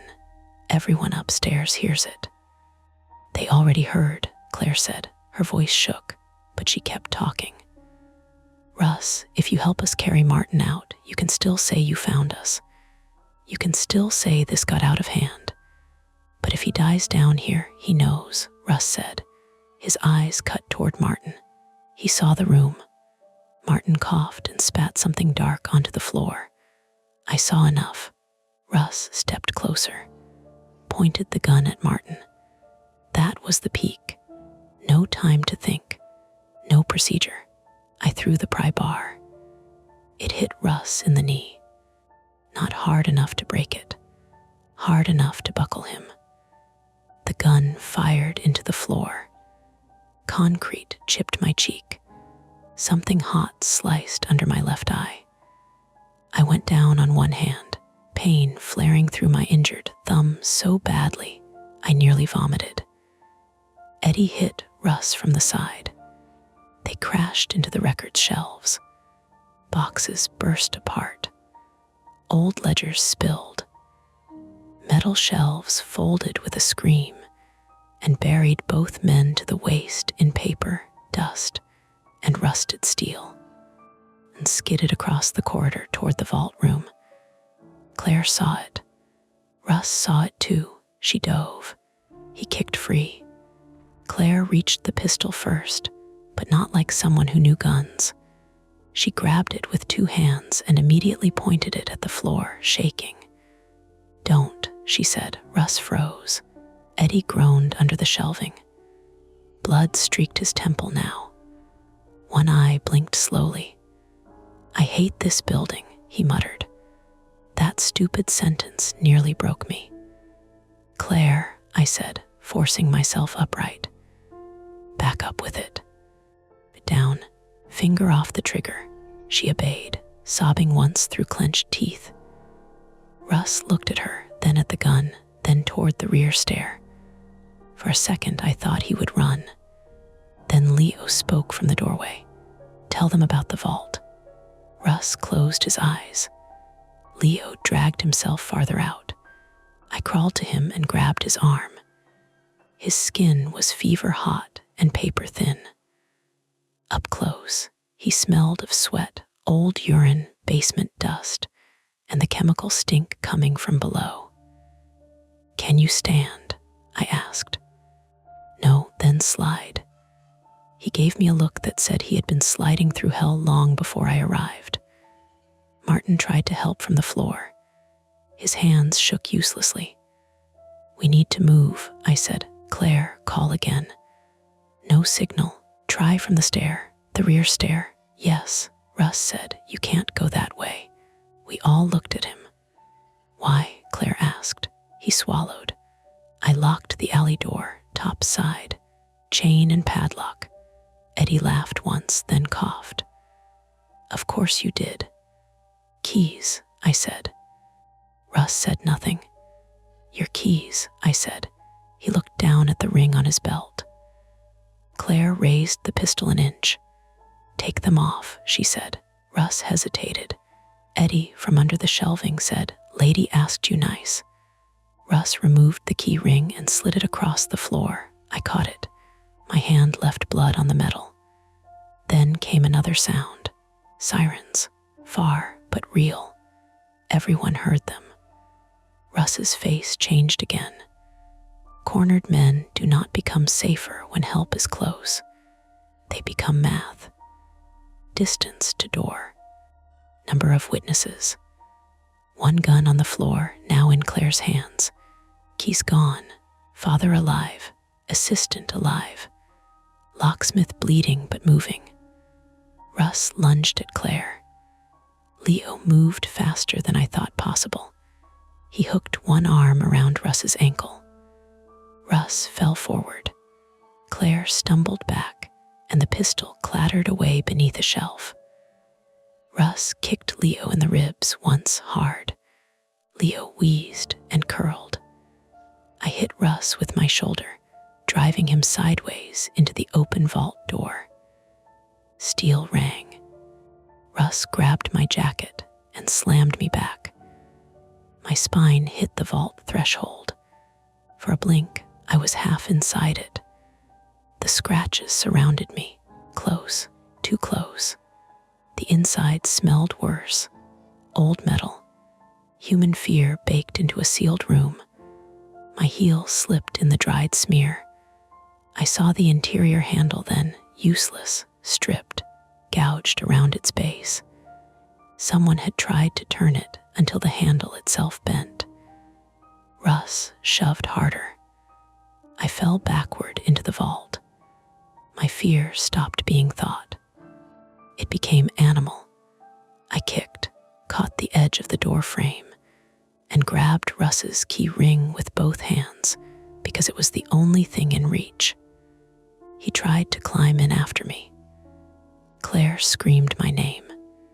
Eddie, still half trapped, grabbed a fallen shelf upright and pushed.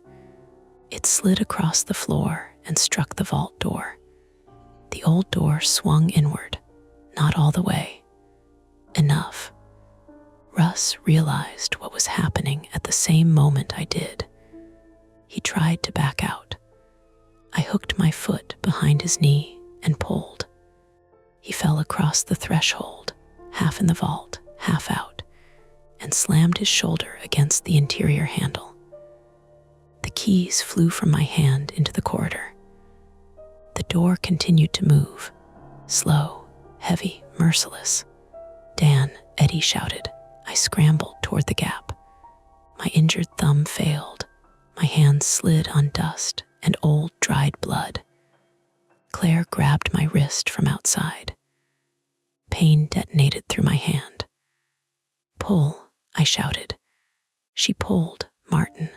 On the floor, grabbed Claire's belt to brace her. Leo dragged himself close and shoved the door with his shoulder from inside the corridor side, not closing it, just slowing its swing for one terrible second. I squeezed through the narrowing gap. My ribs scraped steel. My cheek hit the edge. My boot caught. Russ grabbed my ankle, his fingers dug in. "Help me," he screamed. For the first time, he sounded like a man inside a locked room. I kicked once, missed, kicked again. My heel struck his mouth. His grip loosened. Claire and Martin pulled me free. The vault door swung shut on Russ's left arm. Not cleanly, not fully. The sound he made filled the basement. The door stopped with a gap of maybe 3 inches, pinned by his forearm between steel and frame. He screamed and screamed, trying to pull loose, but the weight held him. Blood ran down the outside of the door in quick, dark lines. No one moved for half a second. Then I crawled to the key ring, found a thick brass key tagged alley, and shoved it at Claire. "Rear stair," I gasped. "Go. Take Martin. Take Leo. What about Russ? He's not going anywhere." Russ sobbed against the vault door. "Please, please." Leo looked at him from the floor. No triumph, no pity I could name. Eddie freed himself from the shelving with a groan, cradling his bleeding wrist. "I'll help Leo." We moved because stopping meant thinking. Claire and Eddie got Martin upright between them. He could barely put weight on his injured leg. I hooked one arm under Leo's shoulders and half dragged him down the corridor toward the rear stair. Every breath tasted worse now. My vision narrowed at the edges. Behind us, Russ kept begging. At the rear stairs, the fallen cabinet still blocked part of the door, but now we could squeeze around it from the corridor side with the door fully open. Up the stairs, the alley exit waited behind a chain and padlock. The first key failed, second failed, third jammed. My hands shook too hard. "Daniel," Claire said, "I know." Fourth key. The padlock opened. Cold evening air hit us like water. Sirens were close now. Red light flashed against wet brick at the alley mouth. Nate stood beyond the temporary service rack with 2 firefighters pointing toward us and shouting. We stumbled out one by one. Martin collapsed on the alley pavement. Claire dropped beside him. Eddie sat hard against the brick wall and pressed his ragged sleeve to his wrist. Leo lay on his back under the open sky, eyes closed, mouth moving silently like he was counting. I turned back toward the basement door. From below, muffled by concrete and steel and distance, Russ was still screaming. Then the fire alarm cut out. For a moment, the alley held only sirens, boots, radios, and the sound of my own breath tearing in and out. A firefighter grabbed my shoulders and tried to steer me away. "How many inside?" he asked. "1," I said, then corrected myself. "1 trapped, armed, injured. The vault door has his arm." The firefighter stared at me for half a second. Then he shouted for rescue tools. I sat down on the wet pavement because my legs had started shaking too badly to trust. Claire looked at me from beside Martin, her face streaked with dust and tears. Eddie laughed once weakly, and then winced hard enough to stop. My phone buzzed. Somehow, out in the alley, service had returned. A message from Hannah. "We're starting. Are you coming?" I looked at the basement door, at the blood on my hands, at the scratches I could still see even though they were 2 walls and a stairwell away. I typed with 1 thumb. "I'm sorry." I did not send the rest.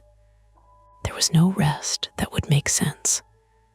The paramedic cut my jacket off in the alley while I kept trying to explain that I needed the tools in the left pocket. She did not care about my tools. Her name was Mara Ellison, 31, female, a Pittsburgh EMS paramedic with tired eyes, and a voice that had been sanded smooth by years of people arguing with her while bleeding. She knelt in front of me on the wet pavement, one knee in a shallow puddle, trauma shears flashing through the sleeve of a jacket I had owned for 9 years. "Sir, stop reaching," she said. "There's a scope probe in there. There's a piece of concrete in your cheek. It's not deep. You don't get to vote on deep." That was how the ordinary world came back, not gently, not all at once, but through practical irritations. Cold air under my torn shirt, latex gloves, radio chatter, a firefighter asking someone to kill power to the temporary service, Claire crying without sound beside the ambulance while another paramedic splinted Martin's ankle, Eddie arguing that his wrist was mostly decorative anyway, Leo lying on a backboard with an oxygen mask fogging and clearing over his mouth. Behind us, the rear basement door stood open. Every few minutes, a different firefighter went down, and another came up looking a little less sure of himself. Russell Keene came out after 20 minutes. They did not carry him gently, but they did carry him alive. He was strapped to a basket stretcher, his left arm packed in gauze, and a pressure dressing that had already gone red in places. His face looked gray under the work lights. He did not scream anymore. That bothered me more than the screaming had. As they brought him past, Leo turned his head. The oxygen mask hid most of his expression. Russ saw him anyway. Father and son, if that was what they still were, looked at each other across 10 feet of wet alley and emergency light. Russ opened his mouth like he might say something. Nothing came out. A police officer stepped between them. Officer Dana Whitcomb, 44, female, was one of the first Pittsburgh police officers on scene. She had a compact build, rain-speckled glasses, and the careful patience of someone who understood that fresh witnesses tell stories in pieces. She crouched near me after Mara finished bandaging my cheek and thumb. "Mr. Mercer," she said, "I know EMS wants to transport you, but I need the simplest version before everyone disappears into separate hospitals." "The simplest version is still stupid," I said. "Most are," so I told her. "Not well, not in order." I started with the vault, doubled back to the blocked stair, forgot the coal chute, until Nate Barlow shouted from near the fire truck that he had been outside and had heard Claire yelling. I explained the failed gas meter twice because Officer Whitcomb kept asking why I opened anything if I suspected bad air, and I kept giving the answer I hated. Because someone was trapped. She wrote that down. Claire gave her own statement wrapped in a thermal blanket, her hair coming loose in damp strings around her face. She did not defend herself. That surprised me. She told Whitcomb she had sent Martin below to check storage rooms without verifying the access route. She said she had hesitated to call emergency services because she was worried about reports and work stoppage. Her voice stayed steady until she got to that part. Then she stopped, pressed the heel of her hand against her mouth, and tried again. Martin did not give much of a statement in the alley. He was pale and shaking, pupils wide in the ambulance light, his right ankle swollen badly enough that they cut off his white sneaker and tossed it into a plastic bag. He kept asking whether the old man was out. "He's out," Claire told him. "Door was locked," Martin said. "I know." "No," he said, gripping her sleeve. "Both sides." That made Officer Whitcomb look up. Eddie heard it too.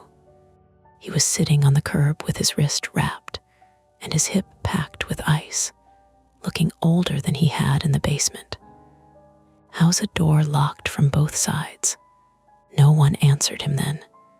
They took Martin first, then Leo, then Eddie, after he swore he would drive himself, and Mara told him she would personally have his truck towed if he tried. Claire refused transport until an officer told her she could be checked at the hospital or be checked while answering questions in the cold. She chose the hospital. I tried to refuse too. Mara pointed at my cheek.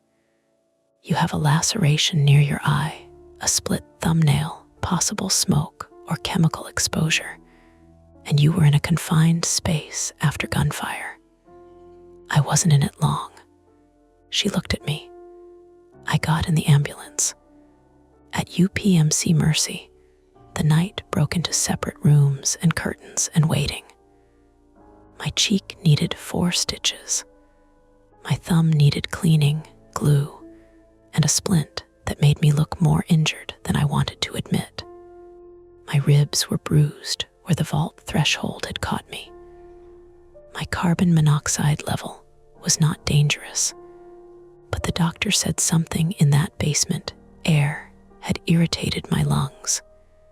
He asked what chemical it was. I said I did not know. That was true. It was also the first answer that felt worse than a lie. Claire found me around 10:30 p.m. in the emergency department hallway, wrapped in a hospital blanket over her blazer. She had a bruise blooming along one cheekbone from where she had hit the wall during the struggle. Her shoes were gone. They had given her blue socks with rubber grips. "How's Martin?" I asked. "Broken ankle, concussion, mild chemical inhalation. He's awake," she swallowed. "He asked if he still has a job." "What did you say?" "I told him no job in that building was worth what happened."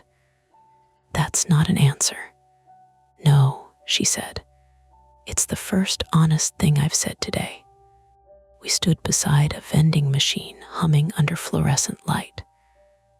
After the Wexler basement, even that sound bothered me, mechanical, persistent, like a bad lock waiting for pressure.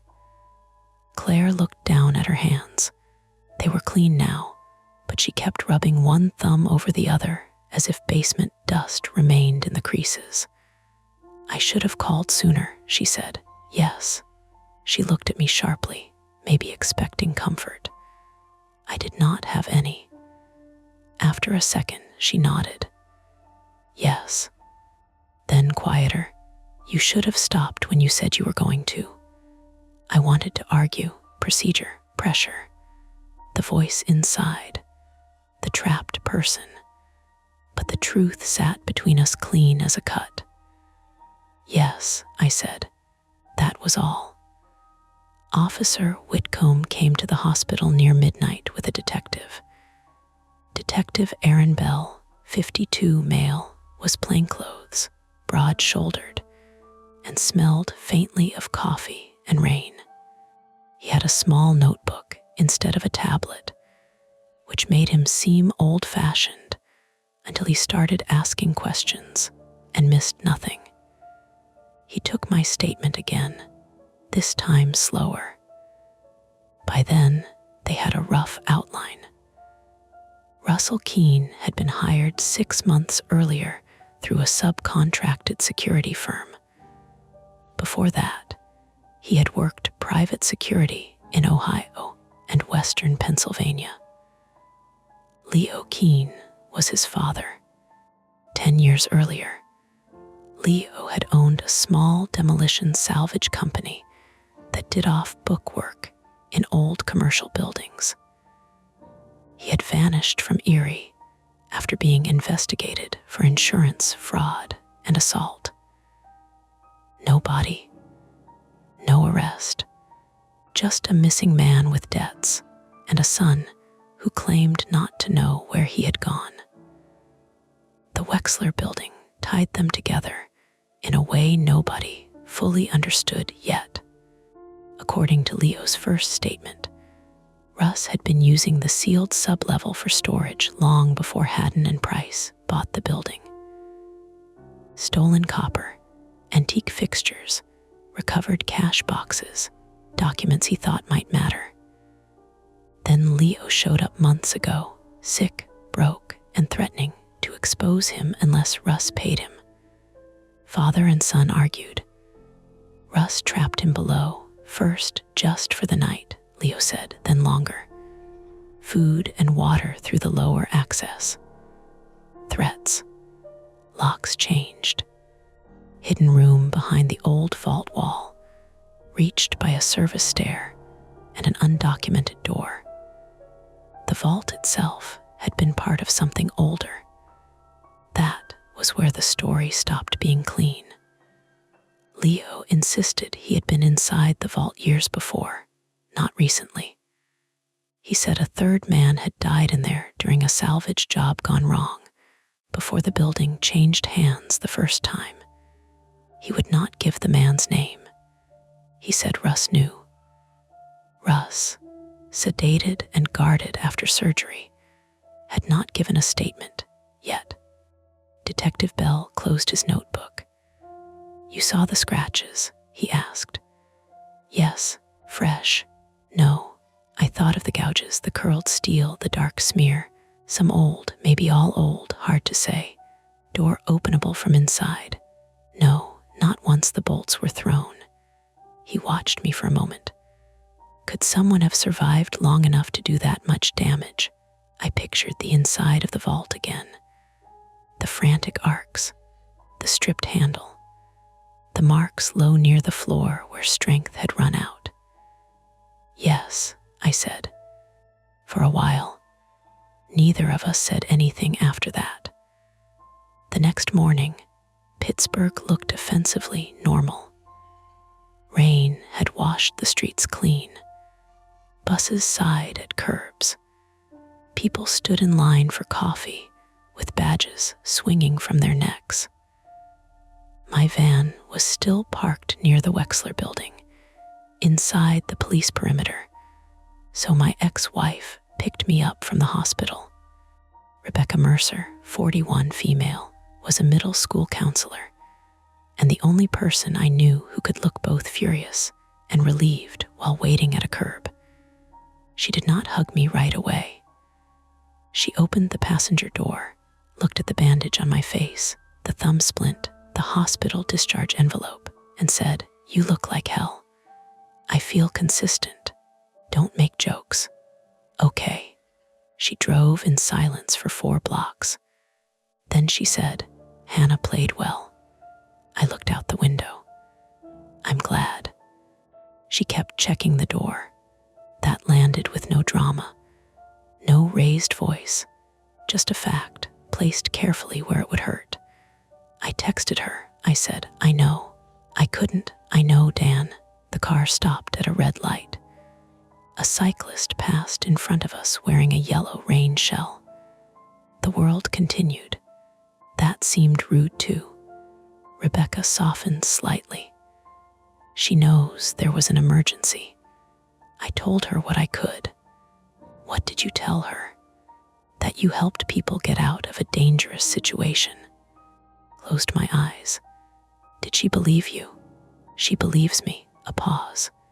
"She's not sure she believes you." That was fair. She took me to her house instead of mine because Hannah wanted to see me before school. I stood in the kitchen while my daughter came downstairs in jeans and a black orchestra hoodie, her hair still damp from a shower violin case by the front door. Hannah Mercer, 14, female, looked at my bandaged face and splinted thumb and did not run to me. She stopped at the bottom step. "Are you okay?" she asked. "Mostly. Mom said there was a gun." "There was. Did you get shot?" "No." "Did somebody else?" "No, not shot." That mattered to her. I saw her absorb it. She crossed the kitchen and hugged me carefully, as if I were something breakable but not forgiven. I put my good arm around her. She smelled like shampoo and toast. "I'm sorry," I said into her hair. "You always are." I had no answer. She stepped back. Her eyes were wet, but she was too proud to wipe them while I was looking. "I saved you a program," she said. She handed me a folded paper from the counter. Her name was printed under second violins. I stared at it too long. "Next one," I said, then stopped myself. Promises had become cheap from me. "I'll earn the next one," I said instead. She nodded once. Not acceptance, not rejection. A door not locked, but not open either. The investigation stretched over weeks. The Wexler redevelopment stopped immediately. Not delayed, stopped. City inspectors found enough violations to turn the building into a lesson. Blocked egress, undocumented sub-level access, improper temporary electrical work, missing confined space procedures, unsecured hazardous materials left from old maintenance storage. The chemical smell came partly from solvent drums stored below the old records corridor, one leaking slowly into a floor drain that did not drain anywhere useful.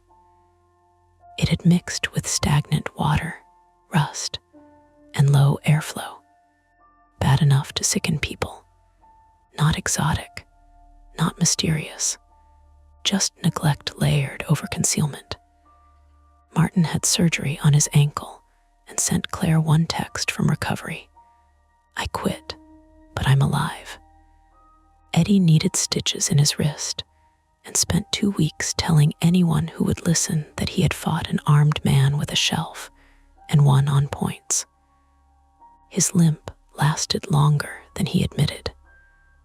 When I visited him at his house in Greenfield, he made coffee with one hand and asked if I had nightmares.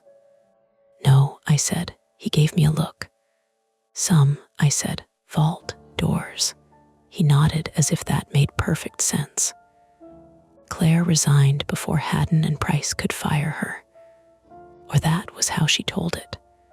I saw her once more at the police station, wearing jeans instead of a blazer, looking smaller and more real. She thanked me. I told her not to. She apologized. I told her I accepted it, though I was not sure that was mine to give. Russ survived. He lost most of the use of his left arm and gained a lawyer who advised silence. The charges came in a stack: kidnapping, aggravated assault, unlawful restraint, reckless endangerment, weapons charges, evidence tampering. More followed after investigators opened the sub-level properly and found locked storage cages, stolen fixtures, sealed cash boxes, and human remains in a walled-off service alcove behind the vault. Not Leo. Someone older. The third man, maybe. The one Leo would not name until detectives pressed him with photographs and dates. A salvage worker from Ohio who had disappeared in 2009. His family had thought he ran off. That detail stayed with me, not because it was the worst, because it was the most ordinary. A missing man becomes a rumor. A rumor becomes paperwork. Paperwork becomes a box nobody opens until a developer wants exposed brick. My tools were returned 2 months later. Most were fine. The borescope was cracked. The 4-gas meter, the one that failed at the worst possible time, powered on immediately when I charged it at home. The screen lit bright and clean. No fault code, no warning. I replaced it anyway. I also kept the old one in a drawer for reasons I cannot defend. The Wexler vault door was removed as evidence, then eventually stored in a city facility. I never saw it again in person. Detective Bell told me the inside scratches photographed well. Too well, he said. The kind of evidence juries understand without needing much explanation. A door is supposed to open. When it doesn't, everyone understands the horror. Life became almost ordinary after that. Almost. I changed my business hours. No emergency calls after 6 unless a person was actively locked in or out in dangerous conditions. I missed money. I gained dinners. Hannah noticed before she said anything.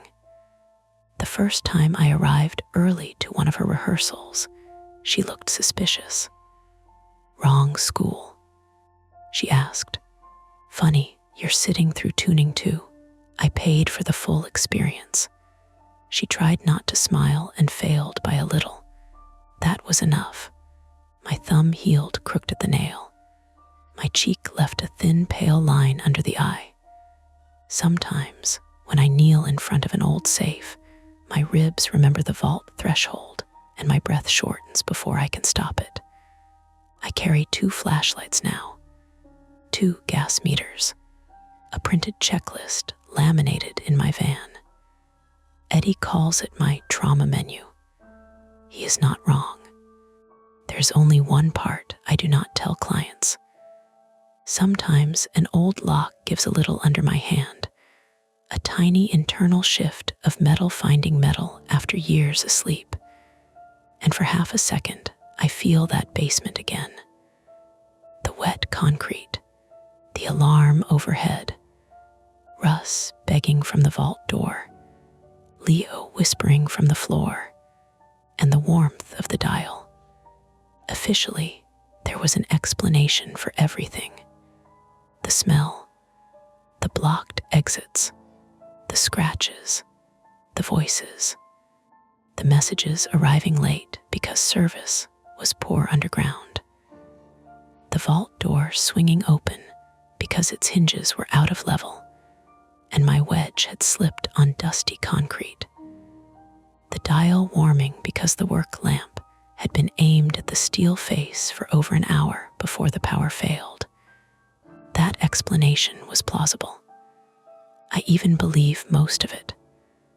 But 3 weeks after the Wexler building was sealed by the city, Detective Bell called me with one more question.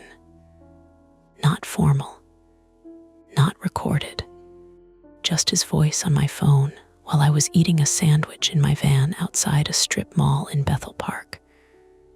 When you first heard tapping, he said, before the door was open, you said it was 3 taps, then other patterns later, I said, but first was 3, I think so. He was quiet long enough that I put the sandwich down. Why? Nothing, he said. Detective. He sighed through his nose. We pulled audio from a security camera in the lobby. Bad quality. Mostly alarm noise once everything started. But before that, around the time you were drilling, there's tapping. From where? That's the thing, cameras upstairs. I waited, he said, 3 taps. Then a pause, then 3 more, coming through the floor or pipes maybe. Martin was already below by then, could be him. But another pause. But he says he didn't start knocking until after he heard Claire yelling. I sat in my van with my hand on the phone, watching a woman load groceries into a Subaru while her kid kicked at a puddle. What do you think it was? I asked. Detective Bell gave the only honest answer. I don't know. The Wexler building is still there. Boarded windows, chain link fence, a red notice zip tied to the front entrance, curling at the edges. People walk past it every day without looking up. I do not take jobs on Liberty Avenue anymore unless I can avoid it. And when I pass an old bank vault in a basement, even one standing open and empty under bright renovation lights, I look at the inside of the door first. Not the lock, not the hinges, the inside, because scratches tell you something the outside never will. They tell you how long a door stayed closed after someone needed it open. And that's the end of today's chilling tale. If you enjoyed this story and want more nights full of suspense, don't forget to hit that like button, subscribe to Mia Horror Stories, and turn on the bell so you never miss a scare.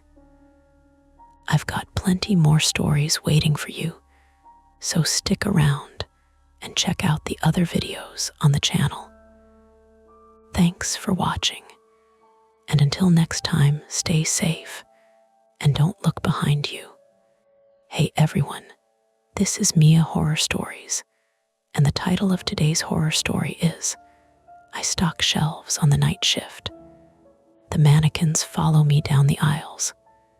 For your comfort, the screen will stay black throughout the video, so you can relax without strain and just focus on the story. Make sure you stick around until the end. Sometimes the last few moments are the ones that stay with you the longest. The first mannequin was not where it was supposed to be. That was the kind of sentence I could say out loud at 1:17 in the morning and still sound like a reasonable person. Customers moved things. Day shift moved things and forgot to tell us. The clothing department people dragged displays around when they got bored, or when corporate sent some new seasonal refresh email with diagrams drawn by somebody who had clearly never tried to push a plastic torso over scuffed vinyl tile. Still, the mannequin stood at the end of aisle 16, between breakfast cereal and paper towels, wearing a red women's raincoat that still had the clearance tag dangling from one sleeve. Its blank face was turned just enough toward me that the overhead fluorescence made a pale stripe across its cheek. A cartwheel clicked behind me, somewhere in the grocery section, slow and uneven. I stopped with a case of canned peaches hugged against my stomach. "Very funny," I said. "My name is Evan Markey, 29 male. And at the time I stocked shelves on the night shift at a big discount store outside Scranton, Pennsylvania. One of those places that sold everything from baby formula to motor oil to Halloween decorations that went up before Labor Day. I had been there 8 months, which was long enough to know which pallet jacks pulled to the left, which freezer door screamed when you opened it, and which managers said, "We're a family," right before cutting hours. I was not the brave guy on that shift. I should say that early. I was dependable. I came in on time. I stacked Ken's label out. I didn't steal, didn't vanish to smoke behind the garden center, didn't mouth off to customers unless they really earned it. But I hated being alone in long aisles. Not in a poetic way. In a dumb, childish way I had never fully outgrown.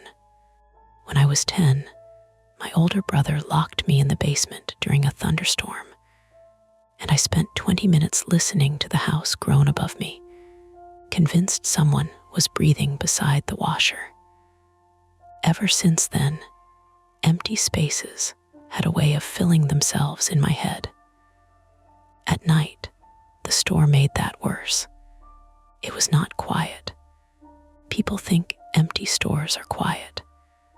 They are full of small noises that don't belong to anyone in particular. The soda coolers hummed like tired insects. The building vents ticked when the heat kicked on. Somewhere above the acoustic ceiling tiles, pipes knocked with a faint metal cluck. Cardboard rasped under box cutters. Plastic wrap snapped. The floor scrubber gave off a wet rubber smell that clung to the grocery aisles until morning. I shifted the case of peaches against my hip and stared at the mannequin. It had come from apparel. That much was obvious. It was one of the older female forms, the kind with detachable hands and a smooth egg of a head, not the newer headless ones corporate sent last spring. We had 6 of them near women's outerwear, arranged in a fake bus stop display with umbrellas and boots.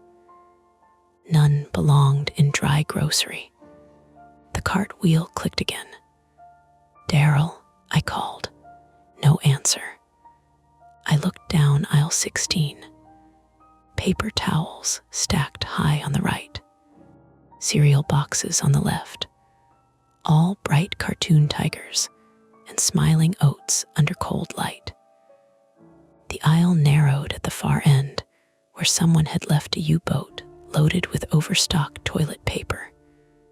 Beyond that was the main cross aisle, then apparel, then the front registers sitting dark under their little number signs. I set the peaches on the shelf where they did not belong and pulled my scanner from my vest pocket. The little zebra scanner was old enough to have a cracked corner and a battery that lied. I tapped the screen awake. 1:18 a.m., no messages. No tasks beyond canned fruit, pasta sauce, and pet food. The store Wi-Fi had 2 bars, which meant it might work if it felt respected. "Daryl, you moving mannequins," I said into the push-to-talk app. Static. Then a click. Daryl Finch, 46 male, came through with his usual graveyard rasp. "Why would I be moving mannequins, Marky?" Daryl was our overnight lead, built square, with a shaved head and a knee brace he pretended he didn't need.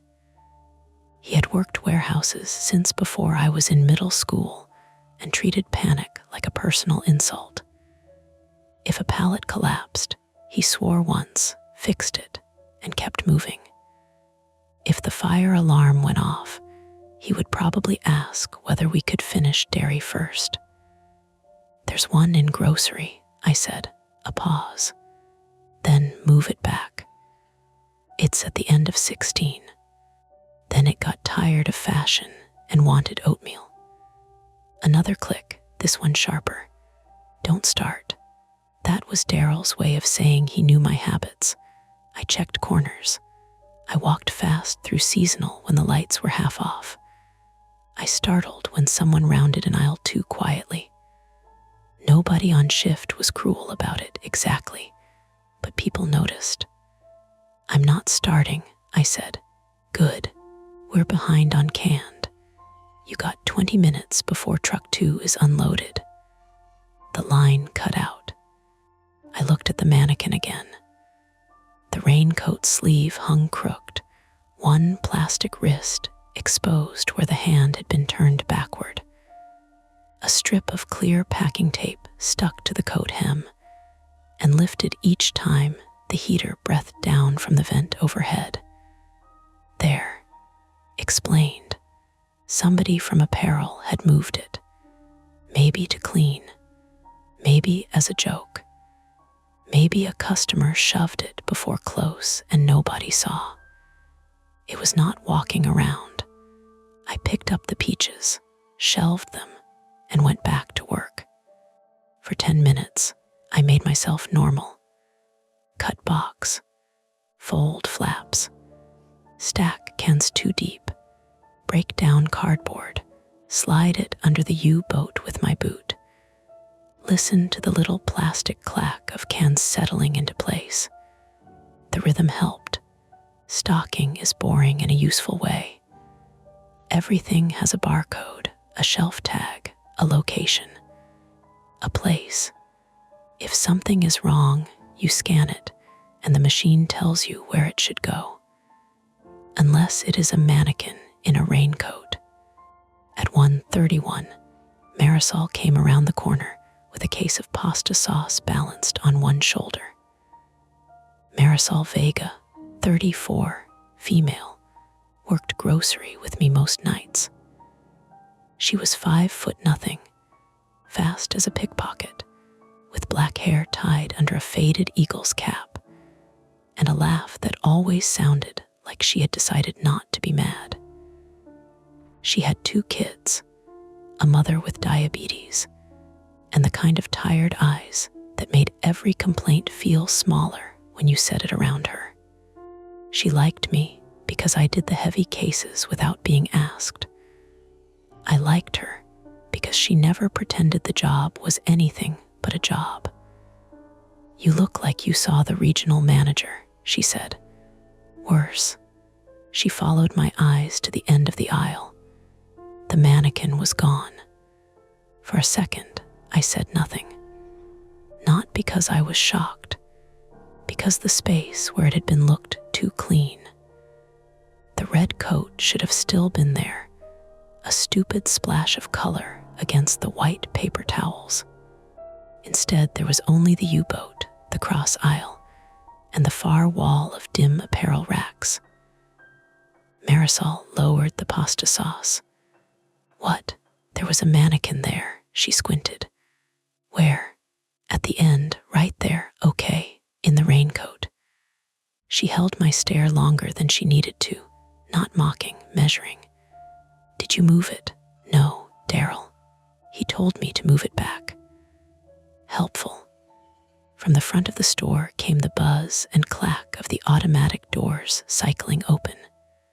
They did that sometimes even when locked, if the wind pushed leaves against the sensor outside. The sound traveled through the building in a thin electric shiver. Marisol shifted the case onto the shelf. Maybe Jenna grabbed it. Jenna's here. Yeah, doing apparel mods. Corporate wants winter coats forward by Monday. That made sense. Jenna Loomis, 22, female, was the youngest person on the overnight crew, and somehow already had the posture of someone betrayed by retail. She usually worked apparel and seasonal, earbuds in one ear, box cutter tucked into her back pocket, silver rings flashing under the fluorescence. She had a habit of dragging displays around without warning because she hated waiting for approval from Daryl. See, Marisol said, world solved. Yeah, I said too quickly. She gave me a side look. Evan, what? You're doing the thing. What thing? The raccoon thing, I blinked. The what? When a raccoon hears a trash can move and freezes like God just called its name. Despite myself, I laughed. It came out thin but real. Then something scraped in the next aisle. Not loud, not dramatic. A soft plastic drag, followed by a single tap, like a hollow foot bumping against the baseboard. Marisol heard it too. Her head turned. A forklift beeped in the stockroom, muffled by distance. Someone dropped a pallet, jack handle, and cursed. Normal noises, layered over the one that had made both of us stop. Jenna, Marisol called, no answer. She rolled her eyes, but not convincingly. I swear to God, if she's making TikToks again. We walked to the end of 16 together. That was important. I did not go alone. I would later replay that detail as if it proved something about me, though I'm not sure what. Marisol went first, pasta sauce dust on her black hoodie, and I followed close enough to smell cardboard and the coconut lotion she used on her hands because the sanitizer cracked her knuckles. The cross aisle opened on both sides. To the left, dry grocery, pet food, chemicals, the glowing green pharmacy sign beyond the lowered gate. To the right, apparel. Under the dimmed lights, apparel looked like a different store. The night crew only kept every third row fully lit to save power, so the clothing racks stood in soft gray bands. Winter coats hung in dense rows, their plastic size markers catching little flashes of white. The fake bus stop display sat near the aisle break. 5 mannequins stood there, not 6. See, I said before I could stop myself. Marisol counted with her lips. Maybe they only had 5. They had 6. You know that? Yes. How? Because I counted things when I was nervous. Because I had spent 8 months glancing at those blank faces every time I walked to the break room. Because 2 female forms wore raincoats, 1 male form wore a puffer vest, and 3 child mannequins wore school clothes, even though school had started 2 months ago. But saying all that would not help. I just know. Marisol stepped into apparel. Jenna, a shape moved between 2 racks near women's coats. I flinched hard enough that my scanner knocked against a shelf.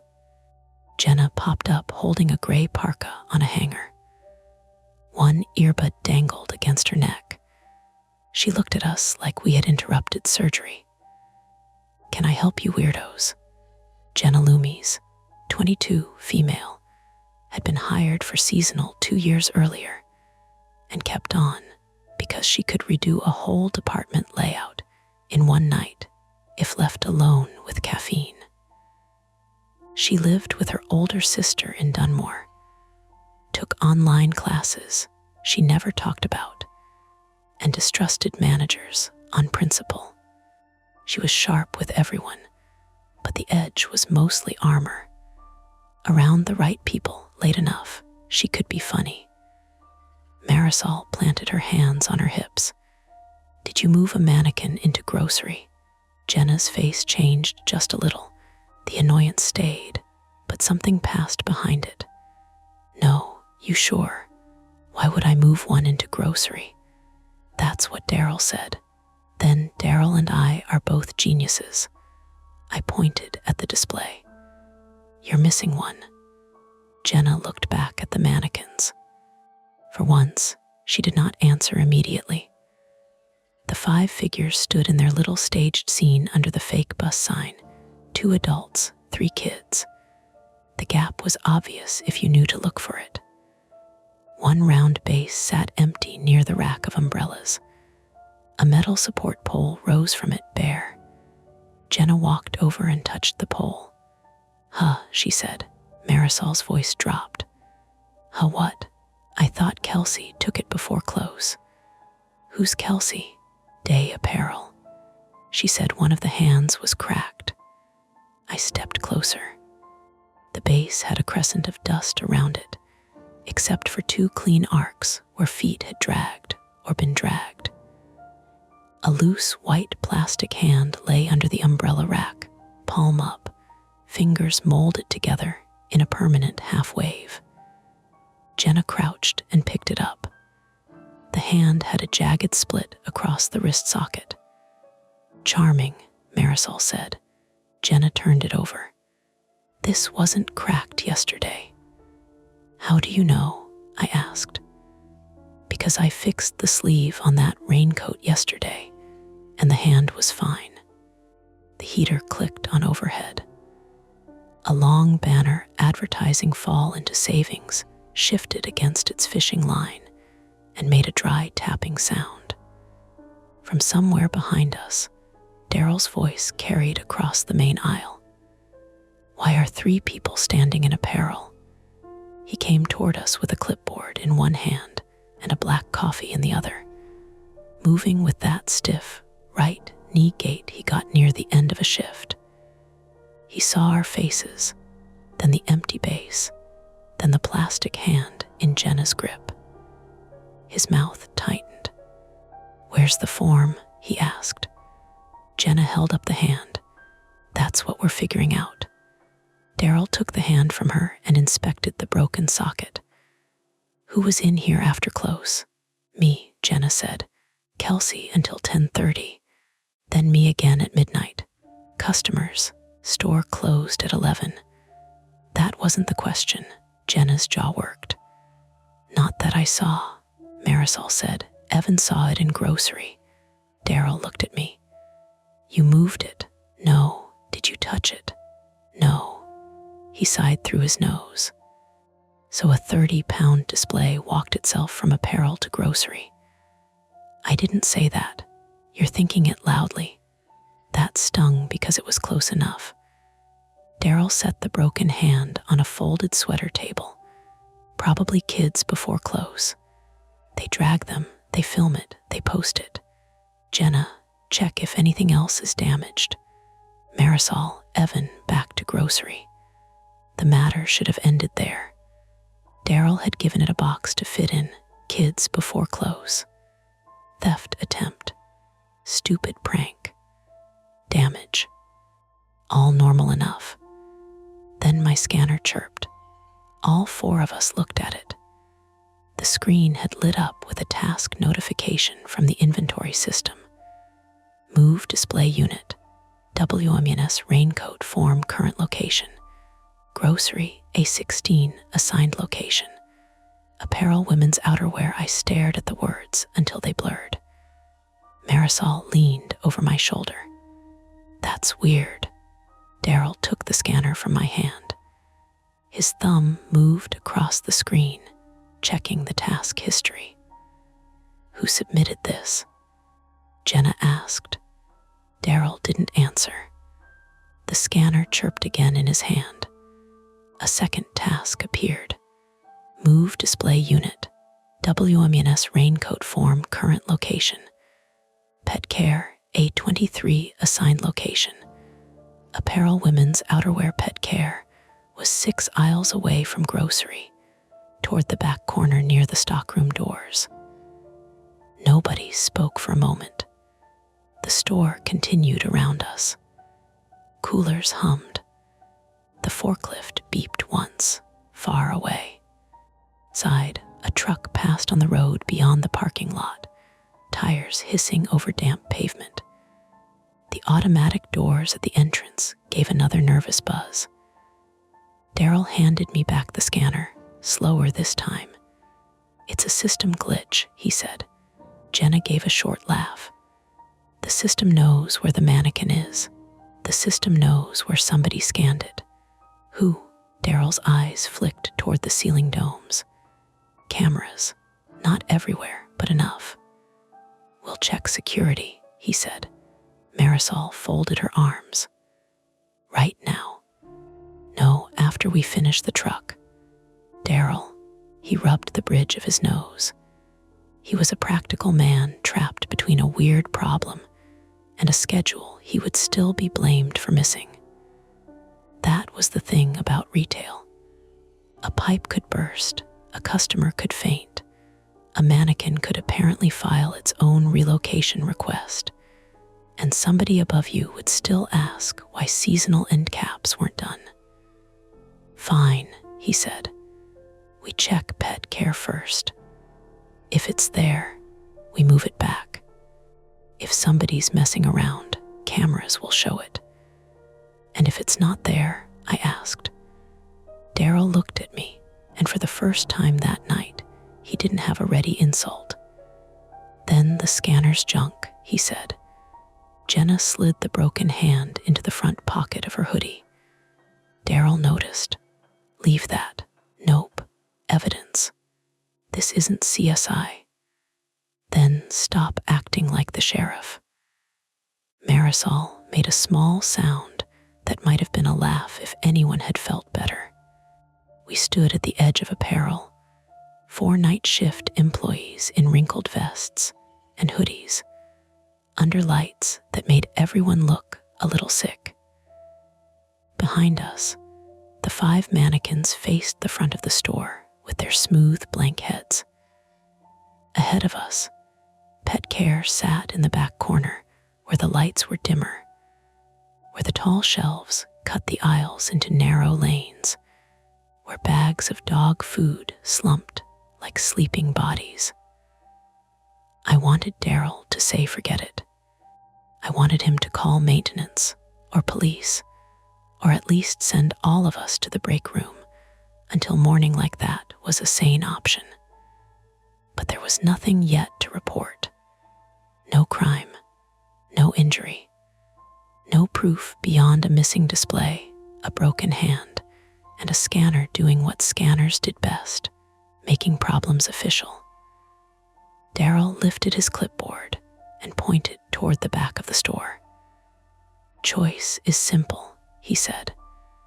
We either keep standing here talking about a plastic lady, or we go get her. Marisol looked at me. Jenna looked down the dark run of the main aisle.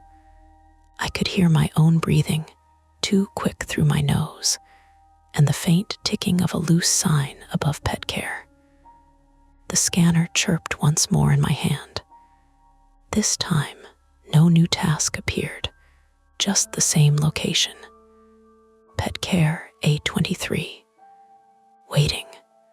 We found the mannequin in pet care, but not standing. That bothered me more.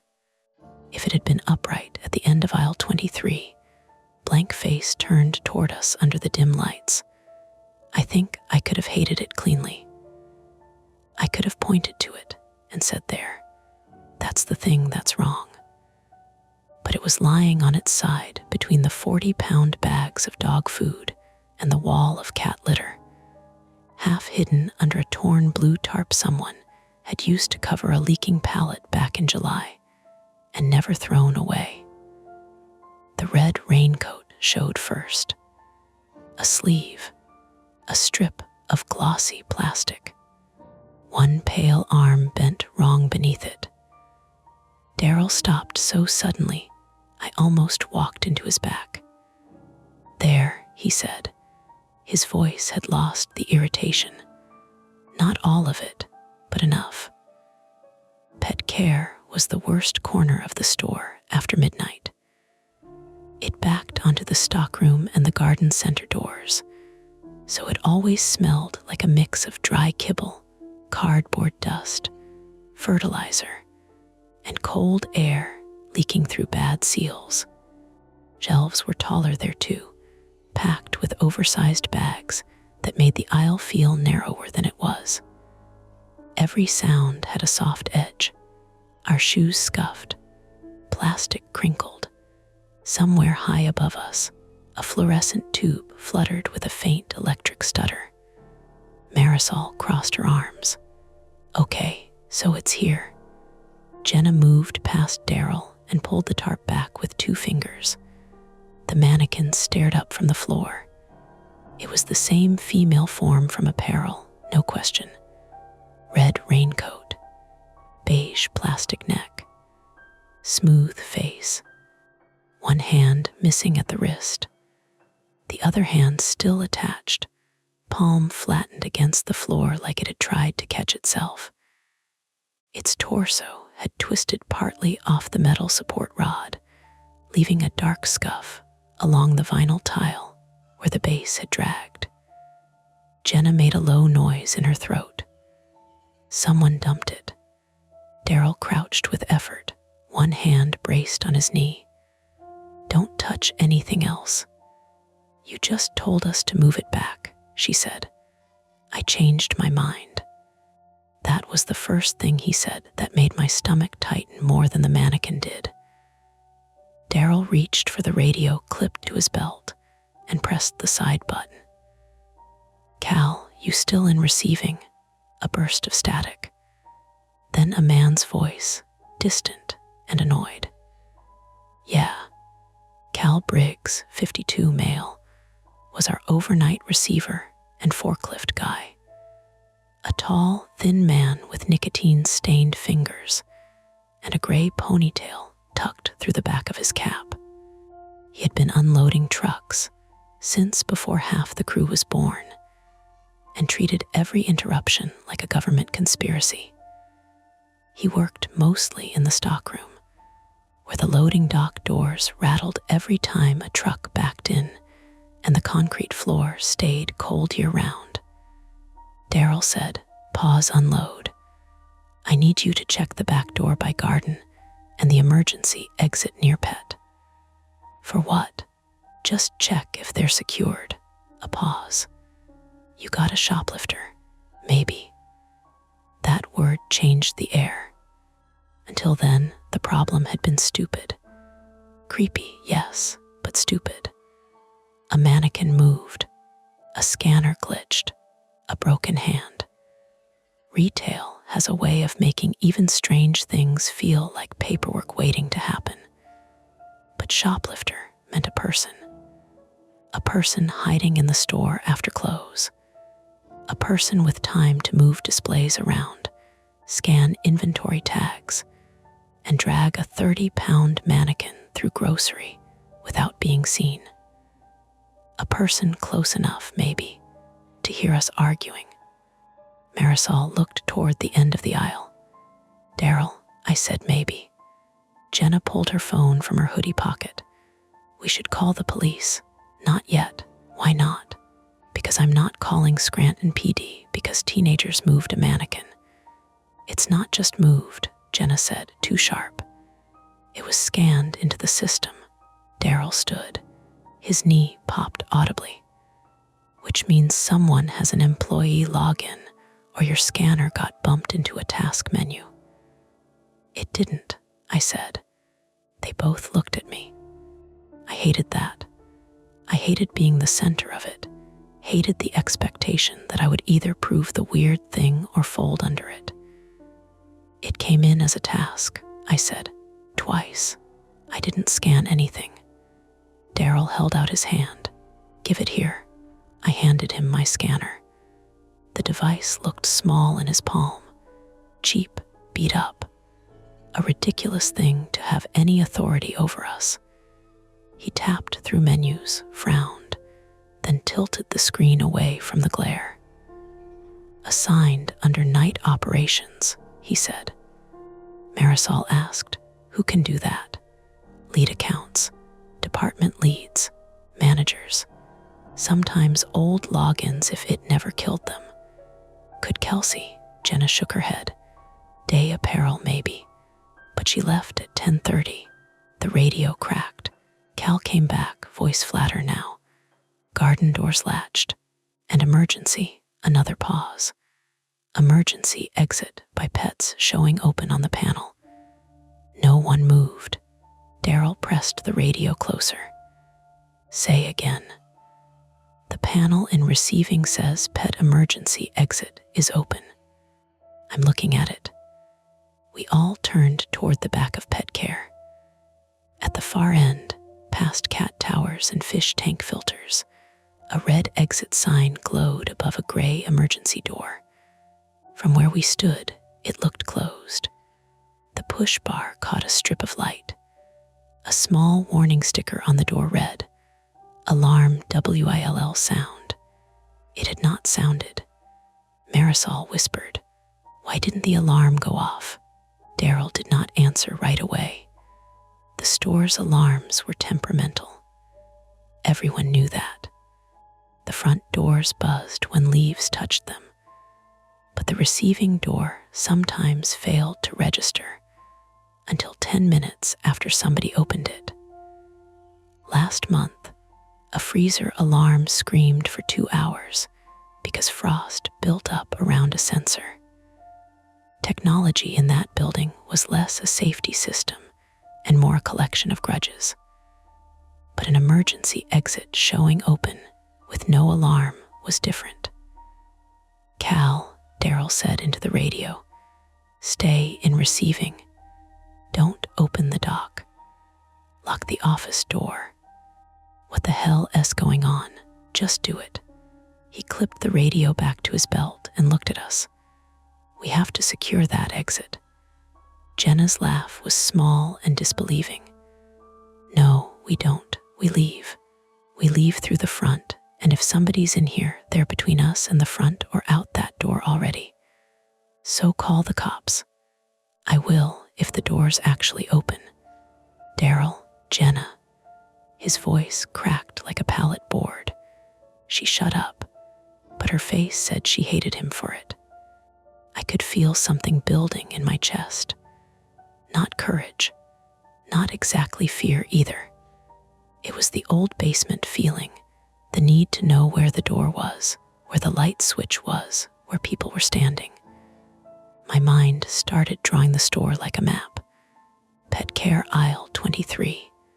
Emergency exit at the back. Stockroom doors to the left. Main aisle behind us. Apparel beyond that. Front entrance too far away. Cameras above, but not in every aisle. Tall shelves. Blind corners. Too many blind corners. Marisol noticed me breathing wrong. She stepped closer, shoulder almost touching mine. Hey, she said softly, you good? That question nearly undid me more than the mannequin had. Yeah, liar, I'm functional. That's retail good. Daryl pointed at the mannequin. Leave it. We check the door together. Nobody splits off. That should have comforted me. It didn't. Together meant moving deeper into pet care, toward the back wall, past the tall stacks of dog food, where someone could crouch unseen behind end caps of chew toys and litter buckets. It meant turning our backs on the main aisle. It meant trusting the people around me not to panic, while knowing I might be the one who did. Jenna slid her box cutter from her back pocket and held it down by her thigh. Daryl saw. "Put that away." "No, you cut somebody with that. You're done here." "If somebody's hiding in the store moving mannequins, my employment status is not my main concern." Marisol murmured. "She has a point." "She has a lawsuit," Daryl said, but he didn't make her put it away. We started down the aisle. The mannequins stayed behind us on the floor. I tried not to look back. I failed once. The red coat lay bright under the weak light, the empty wrist angled upward. Jenna had the broken hand in her hoodie pocket. For a stupid second, I imagined the body needing it back. Then I forced my eyes forward. A23 narrowed near the end because a pallet of cat litter had been staged there earlier and only half worked. Heavy yellow buckets sat stacked 3 high, their handles turned outward. On the opposite side, bags of dog food bulged over the shelf lips. One had split, leaving brown pellets scattered across the floor. They crunched under Daryl's shoes. "Careful," Marisol said. "I see it." "You always say that after stepping on it." Daryl didn't answer. The emergency exit waited under its red sign. When we got close, the smell changed. Cold air, wet pavement, cigarette smoke, faint but recent. The bottom edge of the door showed a thin black line where the seal didn't meet the floor, and that line moved slightly, breathing in and out with the pressure from outside. Daryl reached for the push bar. "Don't," I said. He froze.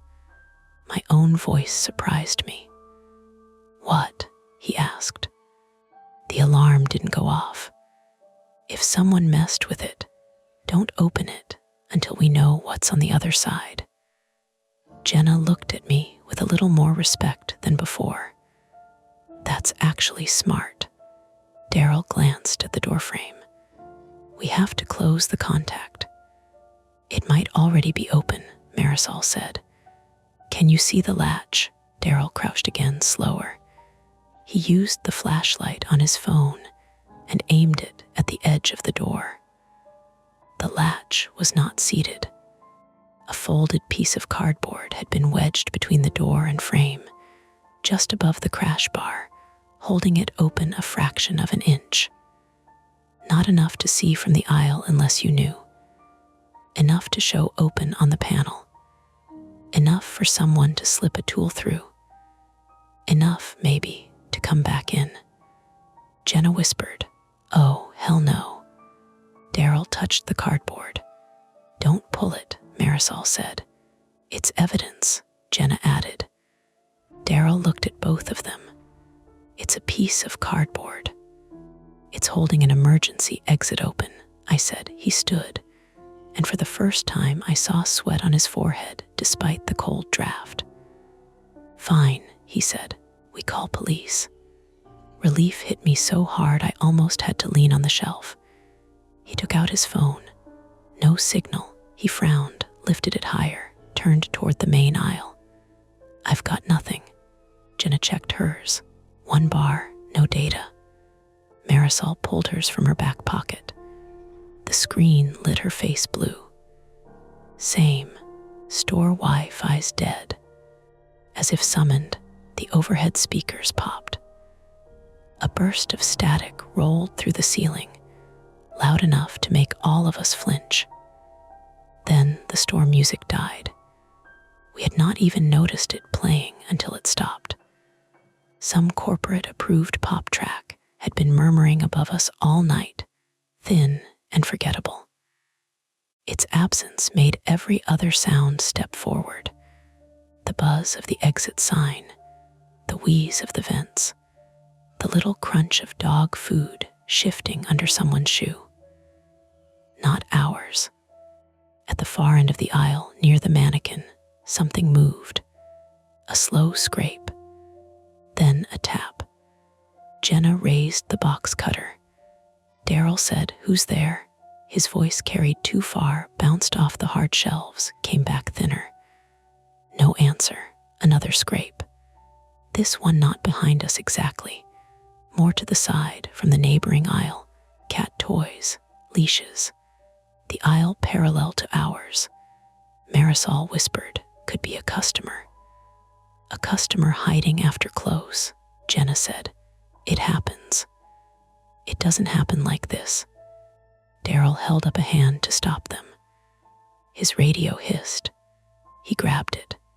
"Cal, static." He keyed the mic. "Cal, respond." Nothing but a ragged burst of interference. The lights flickered, once, hard. The whole store blinked off, and on so fast the shelves seemed to jump closer. Somewhere in frozen foods, a compressor kicked down with a heavy mechanical thump. A second later, emergency lighting clicked on along the back wall, though the main fluorescents stayed lit at half strength. Daryl swore under his breath. Power dip. The store had backup systems, but everyone knew they were patchwork. If the power failed fully, the freezers would alarm, the registers would reboot, and the electronic locks could do whatever mood they were in. The front doors had battery backup. The stockroom doors sometimes didn't. We had done drills on paper, never in real life. Marisol looked at the wedged exit. If somebody's outside, they can get in. If somebody's inside, Jenna said, they can get out. His jaw tightened. Then Cal's voice finally burst from the radio, broken and full of static. "Daryl, receiving door." The signal tore apart. Daryl pressed the radio hard enough his knuckles whitened. "Cal, say again." "Somebody by the dock, I'm locking." A crash came through the radio. Metal on concrete. Then Cal shouted, not words, just a raw, startled sound. The transmission cut. For half a second, nobody breathed. Then Daryl was moving. "Receiving," he said. Jenna grabbed his sleeve. "Are you insane?" "Cal S. alone. And we're not cops." "He's alone," Daryl said again, and pulled free. That was his flaw, I realized then. Not bravery. Responsibility turned into stubbornness. Daryl would rather walk into danger than admit a situation had outrun his control. Marisol looked from him to the emergency exit. "We can't leave this open." "We don't," Daryl said. "Evan, pull the cardboard and let it latch. Then come on." "No," Jenna said immediately. "Why him?" "Because I was closest." Because Daryl was already thinking about Cal. Because sometimes, in a bad moment, the quiet person gets assigned the simple task. Except it was not simple. The cardboard wedge was inches from the crack in the door. Cold air pressed through it. The alley outside pet care ran between the building and the fenced garden center, hidden from the road. Someone could be on the other side. Someone could be holding the door. Someone could shove it open while my fingers were there. My mouth went dry. Marisol saw it. "I'll do it." "No," I said. It came out too loud. They all looked at me again. I hated that too.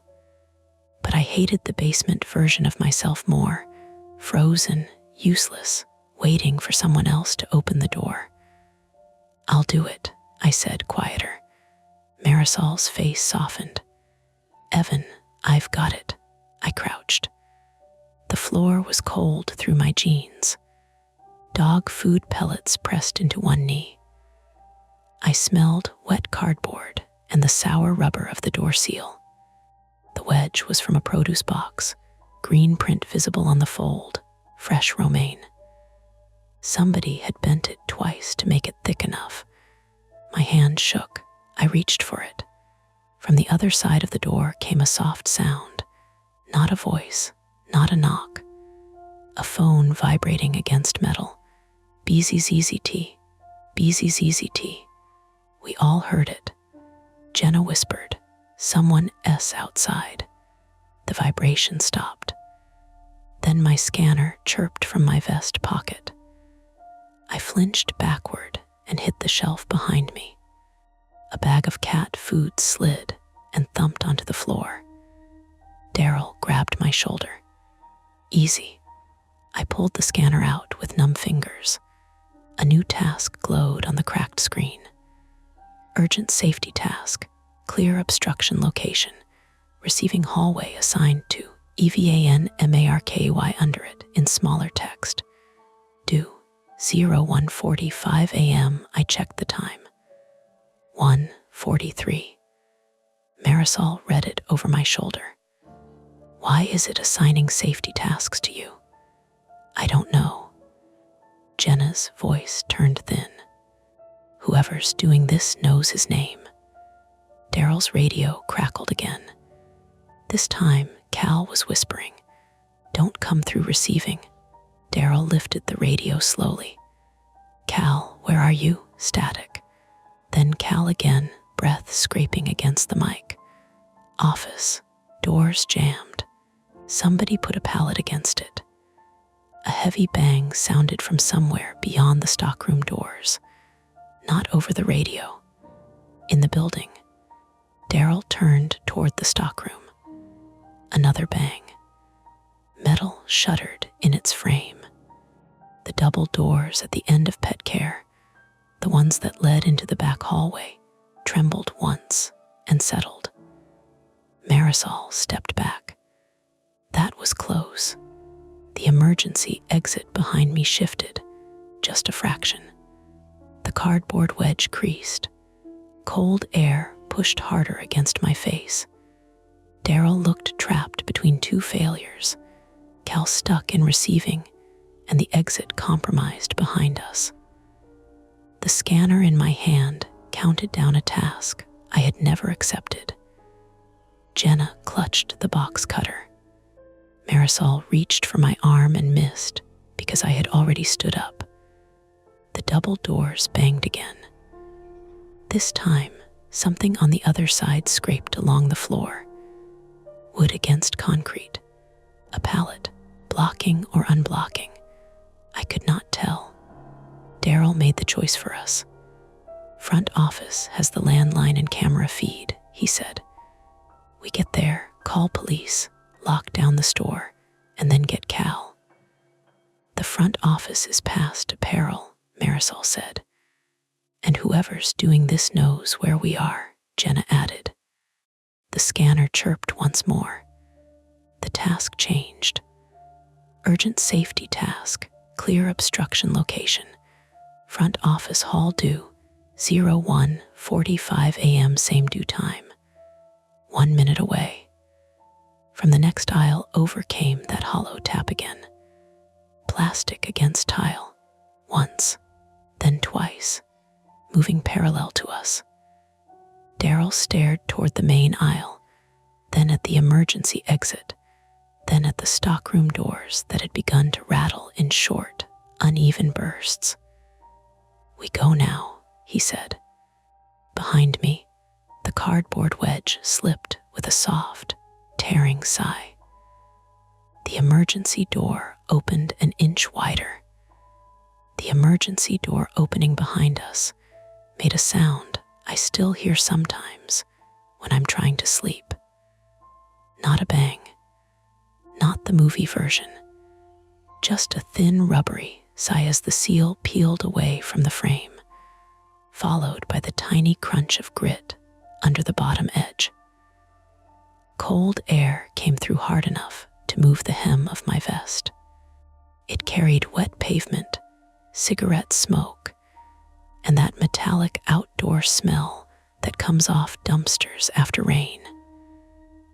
Daryl turned back like he might try to fix it. Then the double doors to the stockroom banged again. Closer. A pallet scraped on concrete, slow and heavy. "Move," Marisol said. She grabbed my sleeve and we ran. Not a clean run. 4 underpaid adults in work shoes, slipping on scattered dog food, trying not to trip over half-worked pallets in a store designed to look open and friendly during daylight, but built at night out of blind corners and choke points. Pet care fed into the back cross aisle. To our left were the stockroom doors, rattling now in short, uneven bursts. Straight ahead, aisle 22 led past cleaning supplies. To the right, the main aisle ran toward apparel, then home goods, then the front office tucked behind customer service. That was the map in my head. Pet care behind us, grocery and chemicals to the left, apparel ahead right, front office beyond registers, receiving somewhere behind the stockroom wall where Cal was trapped. Daryl pushed us toward the main aisle. Front office, don't stop. Jenna was first, box cutter folded now, but still in her fist. Marisol went behind her. I followed, lungs too tight, and Daryl came last with the radio in one hand, glancing over his shoulder every few steps. The scanner in my vest pocket kept chirping. I wanted to throw it. We passed the end of aisle 21, where leashes hung in neat rows, and something pale stood between the racks. I skidded so hard my shoe squeaked. A mannequin. No, not a whole one. A torso from the kids' apparel display had been propped on a rolling gray cart, its little plastic chest wearing a green dinosaur hoodie. It faced the main aisle with no head, no arms, just the hood collapsed around the neck hole. For one awful second, under the stuttering fluorescent light, it looked like a child leaning out from behind the end cap. Jenna saw it and gasped, then swore at herself. That wasn't there, she said. Daryl didn't slow. Leave it. Someone put it there while we were in pet care, Marisol said. Nobody answered, because that was exactly the problem. We made it to apparel. The fake bus stop display was no longer how we had left it. 5 mannequins had stood there before. Now there were 4. One of the child forms was missing. The bare round base sat beside the umbrella rack, clean dust arcs around it, just like the first one. The metal pole stuck up from the floor like a snapped bone. Jenna stopped dead. No. Daryl grabbed the back of her hoodie and pulled. Office. My department. Jenna. Someone's taking them. Then we'll see who on camera. That was attempt 1. Get to the front office. Use the landline. Check the cameras. Call police. It sounded sensible. It sounded adult. It failed before we reached customer service. The front of the store was darker than the rest. The register lanes were lit only by small green numbers above each checkout and the dull glow of the lottery machine near the service desk.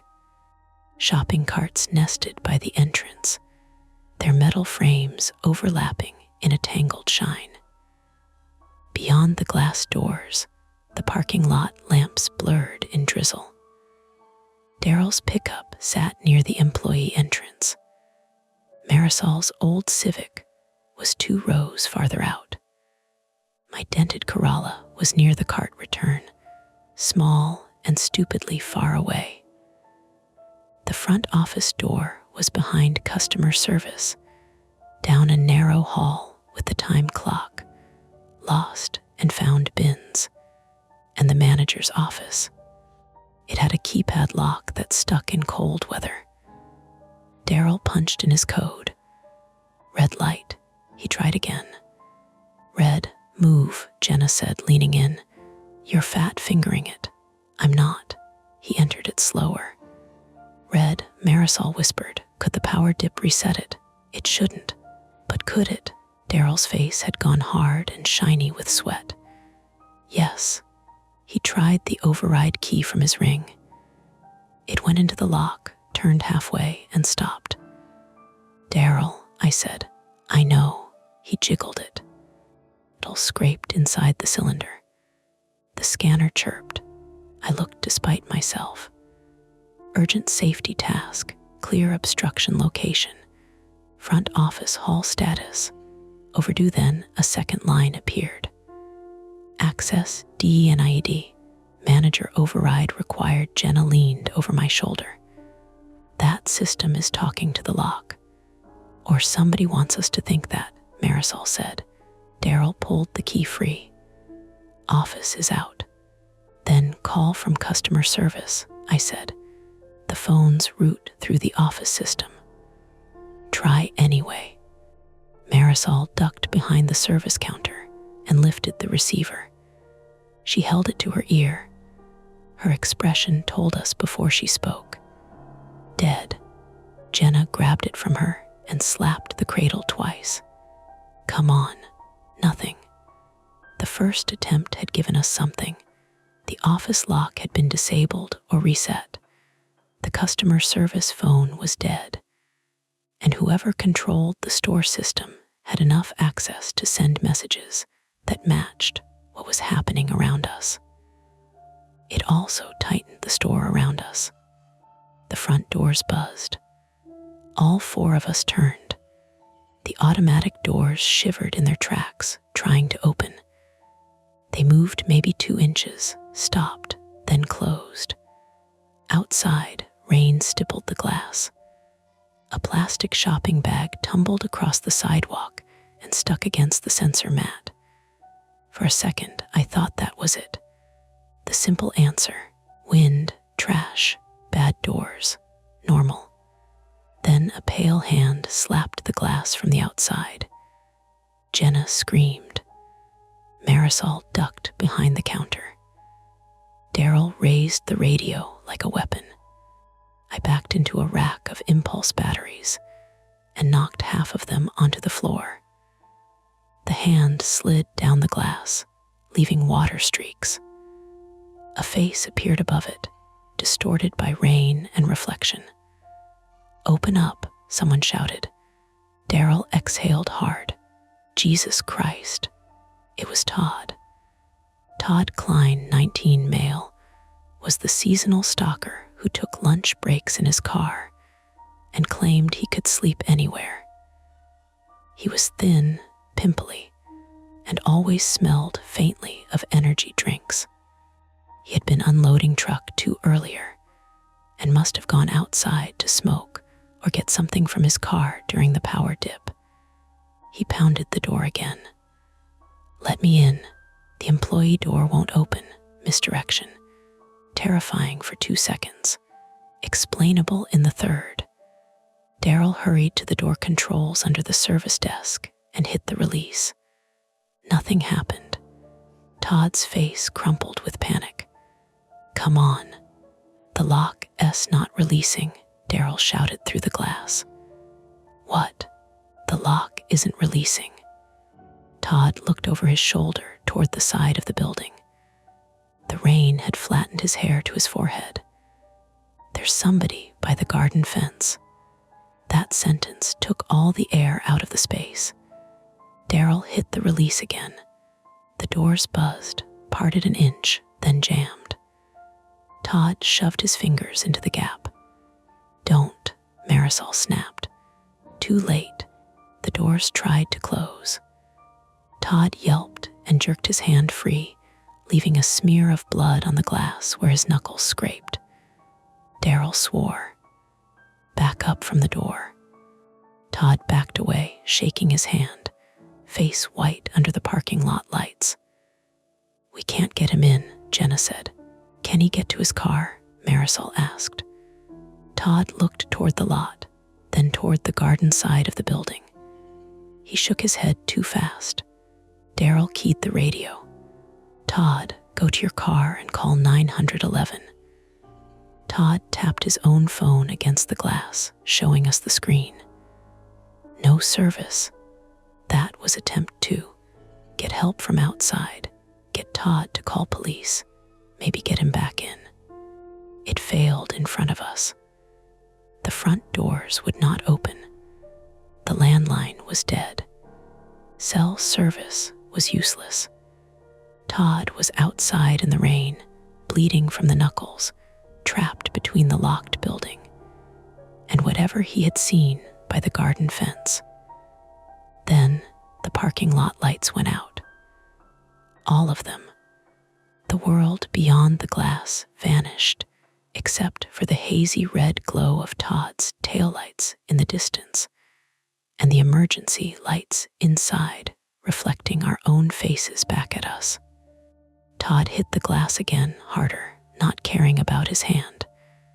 "Please," Marisol said, "we can't leave him out there." "I know," Daryl said, but his voice was trapped. He did not know. None of us knew. Jenna pointed across the front end. "Garden center doors." Daryl shook his head. "They're chained from inside after close." "So unchain them." "They're past seasonal." Seasonal sat between apparel and garden center, a maze of half-built Halloween displays, plastic storage bins, patio clearance, and stacked fake Christmas trees waiting for corporate permission. At night, with only every third light on, it was a thicket. Marisol looked at Todd through the glass. "He can meet us there." Daryl shouted through the door, "Todd, go to garden entrance. We'll try to open it from inside." Todd cupped his ear. Daryl repeated it louder. Todd nodded, then hesitated. He looked left, toward the dark side of the building. Then he ran. His sneakers slapped wet pavement and disappeared beyond the edge of the glass. Jenna was already moving. "Let's go." Daryl caught her arm. "We stay together. Then keep up." We headed back through the front end, past the dark registers, into apparel again, then angled right toward seasonal. The store felt different now. Not haunted, occupied. That was worse. Every object had become usable by a person with time and intent. Pallet jacks, box cutters, rolling racks, shelf dividers, ladders, extension cords, locked doors, dead phones. The mannequins made sense in that framework, which somehow did not comfort me. Someone could move them to hurt us, startle us, make us waste time, make us look one way while they worked somewhere else. In apparel, the display had changed again. 3 mannequins now. Marisol noticed, but did not stop. Jenna made a strangled sound and kept walking. At the entrance to seasonal, we found the missing child mannequin. It hung from an overhead Halloween arch by a loop of clear packing tape around its torso. Dinosaur hoodie still on, plastic legs dangling over a display of foam tombstones. The headless neck pointed down like it was watching the walkway. Jenna whispered, "That is not kids." Daryl looked around the floor. Tape gun. What? Whoever did it used a tape gun. Could be from stockroom. Could be from seasonal. I pointed to the arch. They had time to climb.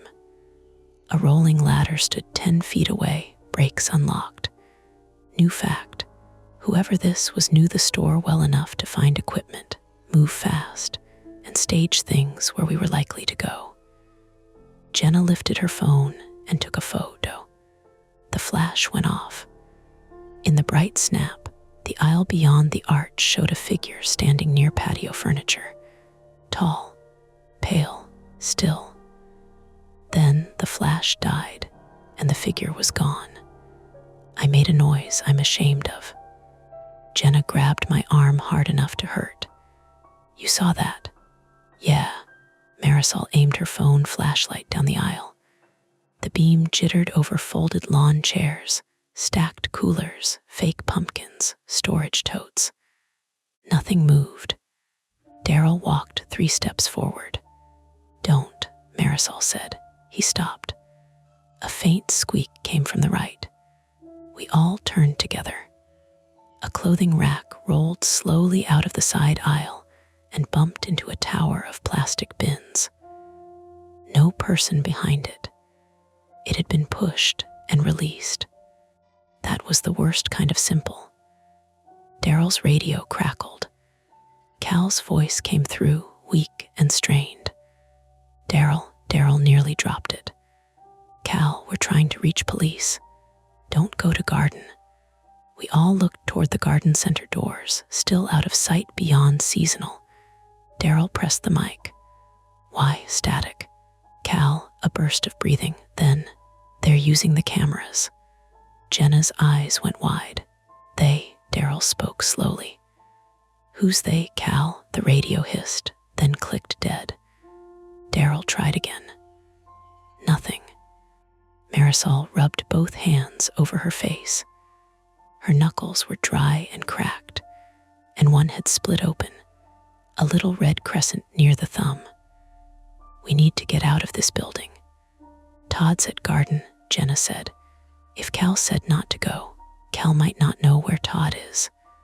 Cal might know something we don't." "Then we go get Cal," Daryl's voice rose. "We cannot get to Cal without going through the stockroom. And we can't call the cops because your office door won't open," Jenna snapped. "So what's the plan, boss?" There it was. The word boss turned into a knife. Daryl looked like he might shout back, but he didn't. He just stood under the orange Halloween lights, breathing hard through his nose, with his radio in one hand and his bad knee trembling slightly from the run. I knew that trembling. Not fear, maybe, pain, exhaustion. The body cashing checks the will kept writing. My own side ached. My knee was bruised from kneeling in pet care. My throat tasted like dust and adrenaline. Marisol kept flexing her hands like she couldn't feel the fingertips. Jenna had gone pale around the mouth. And somewhere outside, Todd was alone. The scanner chirped. I didn't look. Marisol said, "Evan, I don't want to look," so I did. Assist customer AT Garden Center location. Seasonal garden threshold due. Now below that. Loss prevention observation active. Jenna backed away from me. Not from me exactly. From the scanner. Turn it off. I held the power button. Nothing. Battery pull, Daryl said. I flipped it over with clumsy fingers and tried to pop the back cover. The plastic was cracked from years of drops and tape repairs. My thumbnail bent. Pain shot under it. Here, Marisol said, taking it. She used her box cutter to pry the cover loose. The battery came out. The screen went black. For 1 second, we had silence. Then, from the overhead speakers, came the scanner chirp. Bright, digital, mocking. Once, twice. Jenna whispered, "Nope." A voice followed. Not a ghost voice. Not distorted beyond recognition. It was the store intercom. The same flat speaker system managers used to announce carryouts and spills. Night operations, it said. A man's voice. Calm, close to the microphone. Please proceed to Garden Center for customer assistance. Daryl's face changed. He recognized the system. Maybe the access. Maybe the violation of hearing our internal phrase said by someone who should not be on that mic. The intercom clicked off. Todd screamed from garden. Not loud enough to be theatrical. Loud enough to be real. Jenna ran before anyone could stop her. "Jenna," Daryl shouted. Marisol cursed and ran after her. I followed because staying alone was worse. Daryl limped behind us, fast but uneven, his breath coming harsh. We passed beneath the dangling child mannequin. My shoulder brushed its plastic foot. It spun slowly, tape creaking above me. Seasonal opened into garden center through 2 wide sliding glass doors, chained at the middle with a thick padlock. Beyond them was the covered outdoor area. Metal racks of soil, empty plant tables, patio furniture wrapped in plastic, fencing along the outside, and the side gate that led to the parking lot. Emergency lights painted everything greenish. Todd stood outside the chained doors, soaked and shaking, clutching his bleeding hand to his chest. Behind him, 20 feet away between the soil racks, stood 2 mannequins. 1 adult, 1 child. They were not moving. Of course they weren't moving, but they had been placed there facing the door, dressed in raincoats, their blank faces pale under the garden center security light. Todd was sobbing. They were behind me. They were behind me when I came around the side. Jenna grabbed the chain. "Open it," Daryl fumbled with his keys. "Padlock key, hold on." He found it, dropped it, swore, bent with a grunt, and picked it up. The sliding doors behind us, the ones leading back into seasonal, began to close. Slowly. They were supposed to stay open during business hours, locked open with floor bolts after close. Someone had released them. "Daryl," I said. He shoved the key into the padlock. It would not turn. The interior seasonal doors kept sliding, motor whining. Marisol ran back and jammed a plastic storage bin into the gap. The doors pressed against it, stopped, then began clicking, trying to close. "Open the damn lock," she shouted. "I'm trying." Jenna looked through the glass at Todd. "Back up, we'll break it." "With what?" Daryl snapped. Jenna lifted the metal base of a patio umbrella stand. "No," Daryl said. "Glass will cut him." Todd looked past us. His mouth opened. Behind us, the storage bin cracked. The seasonal doors pushed inward another inch. Then the lights died fully. Not flicker, not dip. Gone. For half a breath, the store disappeared.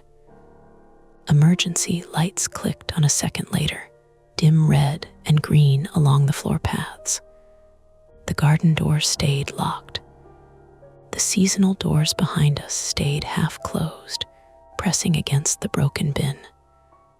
The front was somewhere beyond a peril, unreachable in the dark. Pet care and the compromised emergency exit were behind us on the other side of the store. Receiving, where Cal was trapped, was cut off by the stockroom. My mental map shrank to a trap. Garden in front, seasonal behind, chain between us and Todd, doors closing at our backs. The padlock finally turned. Daryl yanked it open. At the same moment, the storage bin snapped. The seasonal doors slid shut behind us with a heavy glass thud. A lock clicked somewhere inside the frame. Jenna pulled the chain free and shoved the garden doors apart. Cold rain blew in. Todd stumbled toward us. And from the dark store behind the now locked seasonal doors came the hollow tap of plastic feet on tile. Not one, several, coming closer. The tapping stopped when Todd got through the garden doors. That was almost worse than hearing it. Jenna shoved the sliding doors together behind him, and Daryl looped the chain back through the handles with shaking hands. The padlock hung open from one link. He didn't close it yet. Maybe he knew we might need to run. Maybe some part of him understood that locking any door now felt like choosing the shape of the trap. Todd folded against the nearest patio chair display, soaked through his hoodie, clutching his right hand to his chest. "Todd," Marisol said, crouching in front of him. "Look at me." He looked everywhere but at her. His eyes kept snapping to the dark seasonal doors behind us. "They followed me," he said. Jenna swallowed. "Who? Them?" He pointed past us. Behind the glass doors leading back into the store, the emergency lighting made the seasonal aisle look underwater. Red exit glow, green floor path lights, black shapes of storage bins, and fake Christmas trees. The hanging child mannequin turned very slowly from the tape loop above the Halloween arch. Then something pale passed behind it, not walking, being carried. A mannequin torso slid into view at waist height, held by someone hidden behind the display, its blank head tilted toward the glass. Then it jerked away. Marisol whispered, "That's a person." All the weirdness snapped into focus with that one sentence. Not ghosts, not plastic bodies deciding to move. People. People who knew the store. People who knew where the cameras pointed. People who could use the intercom, the task system, the door controls. People who had boxed us in with props and power cuts. And the one thing retail night workers never had enough of: time. Daryl keyed the radio. "Cal, answer me." Static. Then a faint thump from the stockroom side of the building, far away, or maybe not far enough. "We have to get police," Jenna said. "No phones," Daryl said. "My car," Todd said, voice cracking. "My keys. They're in my car. I left my phone charger in there." "I was going to. Can you get to it?" Marisol asked. Todd shook his head hard. Rainwater flicked from his hair. "There's someone by the garden gate." The garden center sat like a fenced cage attached to the store. From where we stood, I could map it in pieces. Sliding glass doors behind us to seasonal, now closed. Rows of metal plant tables straight ahead. Soil and mulch stacked along the left wall. Patio furniture and grills to the right. Chain link fence around the outside.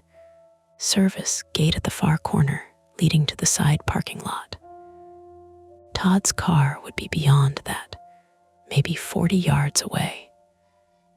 The gate was chained from inside. I knew that because I had helped close garden once in August. "I can open the gate," I said. Everyone looked at me. I almost took it back. The old basement panic was still there, pressed behind my ribs, but the map in my head had changed. Inside was worse. Inside had blind aisles and dead phones and voices from speakers. Outside had rain, open air, and a fence. "Gate keys on my ring," Daryl said. He pulled his keys free and tossed them to me. I missed. They hit the wet concrete and skidded under a plant table. "Damn it," I muttered. I dropped to my knees and reached underneath. My fingers found mud, a brittle leaf, then metal. The keys were cold and slick. When I stood, my kneecap flared where I'd bruised it earlier. Jenna grabbed a metal patio umbrella stand with both hands. "I'm coming." "No," Daryl said. "Yes, Jenna. They're not getting between us and the store alone." Marisol took off her work vest and wrapped it around Todd's bleeding hand. "Pressure. Keep it tight." Todd nodded, breathing in little broken pulls. Daryl looked from me to Jenna to the dark glass behind us. His lead voice came back, rough but steadier. "Evan and Jenna go for the gate. Marisol, keep Todd low behind the patio sets. I'll watch the doors. With what? Jenna asked. Daryl lifted the heavy chain in both hands. It was a bad weapon. It was still a weapon. We moved. The rain hit my face as soon as we left the covered threshold. Cold, needling rain, the kind that soaked through clothes in seconds. The garden center lights were still on, but only half of them, flickering over puddles and empty racks. Everything smelled like wet soil, fertilizer, rust, and plastic chair covers. Jenna stayed beside me, umbrella stand held like a battering ram. Don't freeze, she said. I'm trying something new. What? Not freezing. She gave one sharp laugh. It vanished in the rain. We passed the soil racks. A child mannequin stood between two stacks of mulch, dinosaur hoodie dark with water. Somebody had dragged it outside and propped it there while Todd was running. Its plastic feet were bare against the wet concrete. Jenna kept moving, but her breathing changed. They used my section, she said. I know. No, you don't. I dressed those stupid things yesterday. I complained about the raincoats. I said they looked like little weirdos waiting for a bus. She swallowed. Somebody heard that. The garden gate came into view. The chain was still there. Beyond it, the side lot was dark, except for the weak glow from store signage and a few emergency lights over the truck bay. Todd's car sat 20 or 30 yards away, driver's door closed, windows black. I bent to try the keys.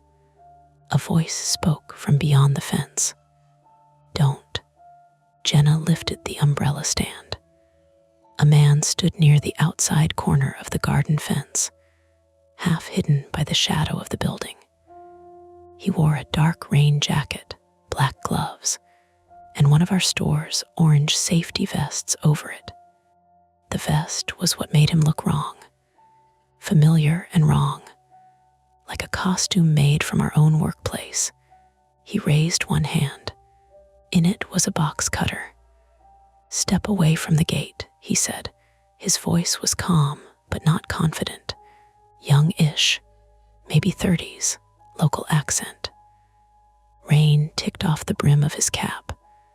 I backed up one step. Jenna didn't.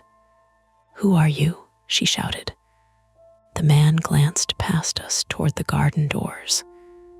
You already made this harder than it needed to be. Great introduction, Jenna said. Her voice shook but held. Really clears things up. I tried to see his face. The emergency light caught his mouth, stubble, the edge of a nose. Not enough. Behind us, Daryl shouted, Evan. I turned. The seasonal doors had opened 6 inches. Not fully. Just enough for someone inside to shove a mannequin arm through the gap, reaching awkwardly toward the chain Daryl had looped around the garden handles. Daryl brought his chain down on the plastic arm. It cracked hard and fell back. Then a real hand appeared, gloved, trying to work the door wider. Daryl rammed his shoulder into the glass. Move, he yelled, not to us, to them. The man outside the fence looked toward the doors. Jenna took that second and swung. The patio umbrella stand hit the chain link with a ringing metallic crash, not the man. He flinched anyway. I shoved the key into the padlock. Wrong key. My fingers slipped. Anne lunged at the fence, box cutter flashing through one of the diamond gaps. The blade missed Jenna's sleeve by an inch. She slammed the umbrella stand into the fence again, lower this time. The impact knocked him back. Key, Evan. I'm trying. Second key. No, third. The lock turned. The chain dropped. The gate sagged open. The The man grabbed it from the other side and yanked. I yanked back. For one stupid, intimate second, we were both holding the same gate in the rain, separated by metal and bad choices. I could see his eyes then. Brown, wide, not blank, not monstrous, scared. That scared me more. "Let go," he said. "No." He kicked the gate. It slammed into my shoulder. Pain lit down my arm.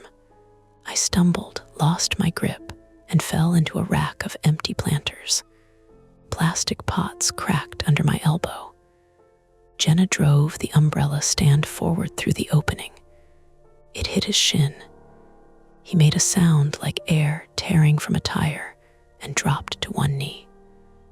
"Run," Jenna shouted. But we didn't run to Todd's car. We ran back, because the garden doors were opening now. Daryl had one foot braced against the frame, both hands locked around the chain, trying to hold the interior sliding doors shut, while someone on the other side pulled them open. Marisol had Todd behind a stack of patio cushions. Todd was crying without sound, face wet with rain and snot and fear. A second intruder slipped through the gap. Smaller, dark hoodie, store vest, gloved hands. Marisol threw a plastic chair at them. It bounced off the doorframe and caught the intruder in the thigh. They stumbled. Daryl let go of the chain with one hand and swung the rest of it across their shoulder. The sound was ugly, meat and fabric and metal. They went down on one knee and the hood fell back. Jenna stopped running.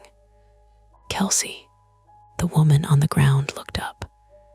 Kelsey Byan, 38, female, day apparel lead, had been mentioned as a possible harmless explanation less than 20 minutes earlier. I had seen her maybe twice at shift change, always with a huge key ring, perfect eyeliner, and the tired impatience of someone who had survived too many holiday seasons. Now her face was wet with sweat, her left cheek scraped, and her eyes were bright with panic. Behind her, another gloved hand reached through the door. Daryl kicked it. "Back," he shouted. Kelsey spat at him. "You don't even know what they do in this place." Marisol, still crouched by Todd, said, "What the hell are you talking about?" Kelsey tried to stand. Jenna pointed the umbrella stand at her chest. "Don't," Jenna said. Kelsey looked at her, and something like shame crossed her face. "You should have gone to garden when we said. You trapped us. We were getting you out. With mannequins," Jenna snapped. Kelsey's mouth twisted. "Cameras were on. We needed you moving where the cameras couldn't see."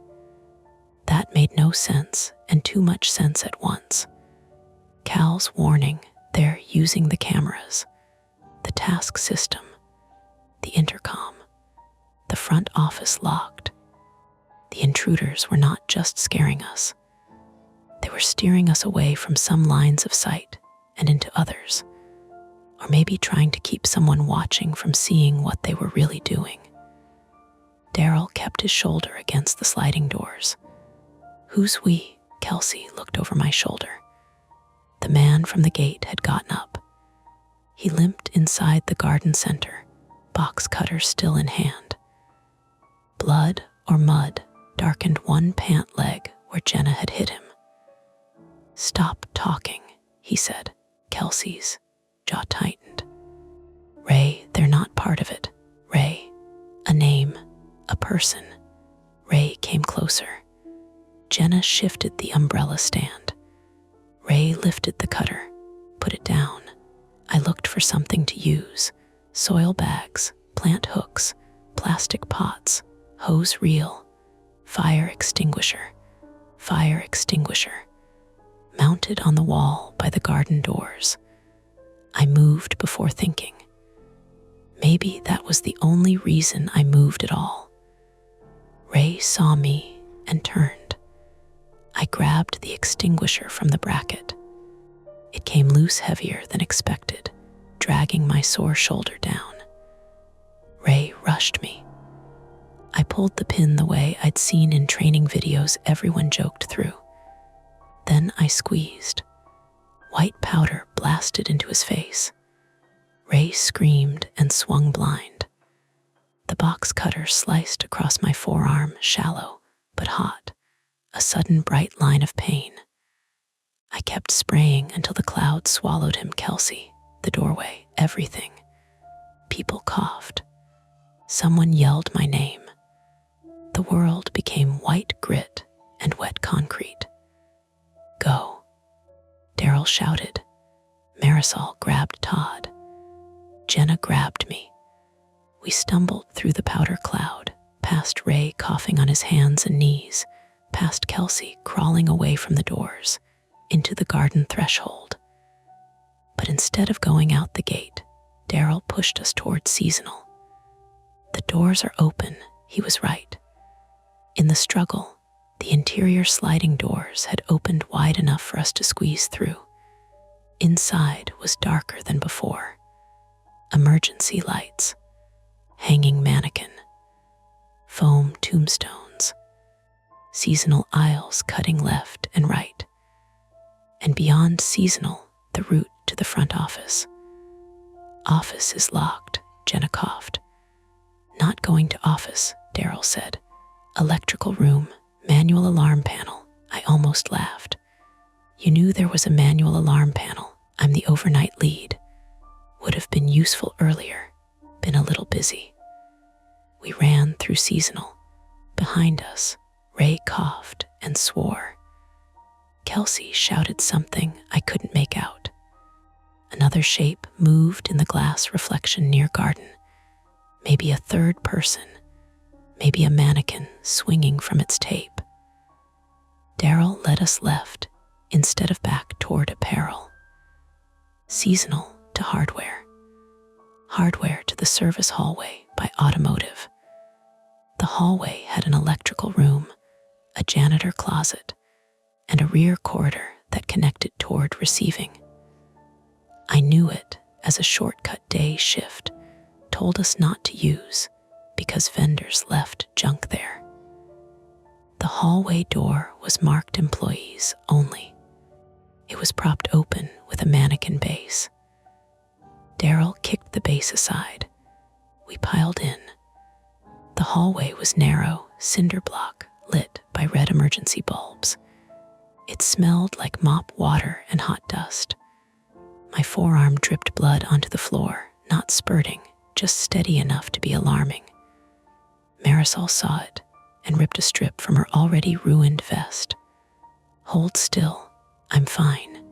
You're bleeding on aisle procedures. She wrapped it tight. I hissed through my teeth. Todd slid down the wall, shaking. Jenna crouched near him, still holding the umbrella stand, eyes locked on the door behind us. Daryl opened the electrical room. Inside, panels lined the wall. Breaker labels, alarm box, old clipboard, emergency pull station with a plastic cover. He lifted the cover and pulled. Nothing happened. For 1 second, his face collapsed. Then, from somewhere deep in the building, a horn began to pulse. Not loud at first, then louder. BRAAP, BRAAP, BRAAP. The fire alarm strobes flashed white down the hallway. Todd started sobbing again, this time with relief. Daryl grabbed the wall phone beside the panel, the old red emergency handset nobody used. He lifted it. Come on, he whispered. A dial tone buzzed. He laughed once, wild and short, then dialed 911. That should have been the resolution. It was. A crash came from the hallway door. Ray appeared in the opening, face streaked white from extinguisher powder, eyes red and streaming. He had lost the box cutter or dropped it. In its place, He held a length of metal shelf bracket. Behind him, Kelsey shouted, "Ray, stop." Alarms pulled. He did not stop. Daryl spoke into the phone fast. "We are at," Ray charged. Jenna stepped into him with the umbrella stand. He knocked it aside and caught her across the shoulder with the bracket. She cried out and fell against the wall. Marisol grabbed the mop bucket from the janitor closet and shoved it into Ray's legs. He went down hard, chin cracking against the concrete floor. The bracket skidded toward me. I picked it up with my good hand. Ray tried to rise. I swung. I did not swing like a hero. I swung like a terrified stalker who did not want to go back into the basement. The bracket hit his forearm. There was a blunt snap. Ray screamed and folded around the injury. Daryl had not hung up. He was still on the phone, voice shaking but clear. Police and ambulance. Active intruders. Employees injured. Discount store off Route 6 near Scranton. Garden center and receiving. Yes, we're inside. Fire alarm is sounding. Kelsey stood at the hallway entrance, hands raised now, face wet, no weapon visible. Ray was supposed to cut the cameras, she said, almost to herself. Just the cameras. We were taking the evidence. What evidence? Daryl shouted. Kelsey looked at him. Ask your manager, she said. Ask why Cal's dock footage disappeared after Victor fell. None of us knew what that meant. Not then.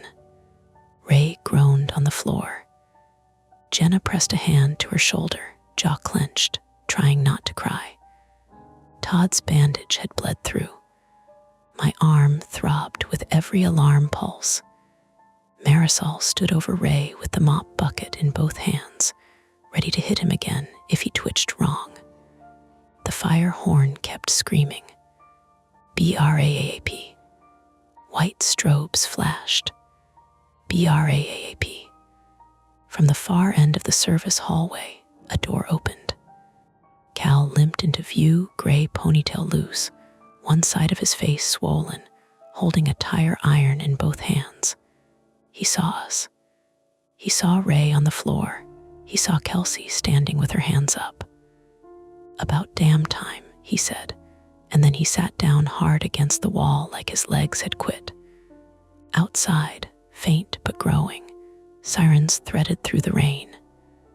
No sudden saviors, just sound, distance closing. The conflict ended there in the practical sense. Ray couldn't stand. Kelsey had stopped fighting.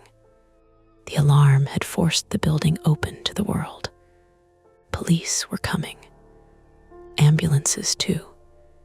But none of us moved toward relief all at once.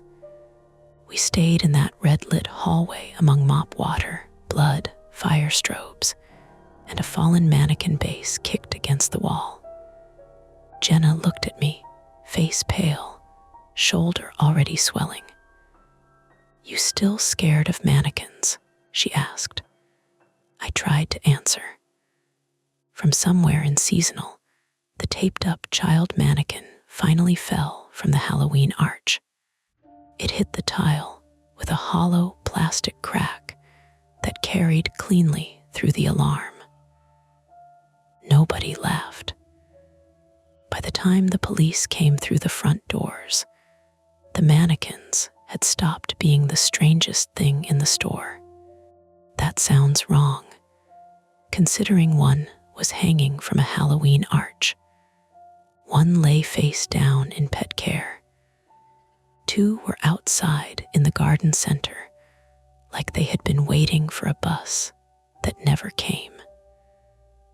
And a child-sized torso in a dinosaur hoodie had cracked open on the tile hard enough to spill its metal support rod across seasonal.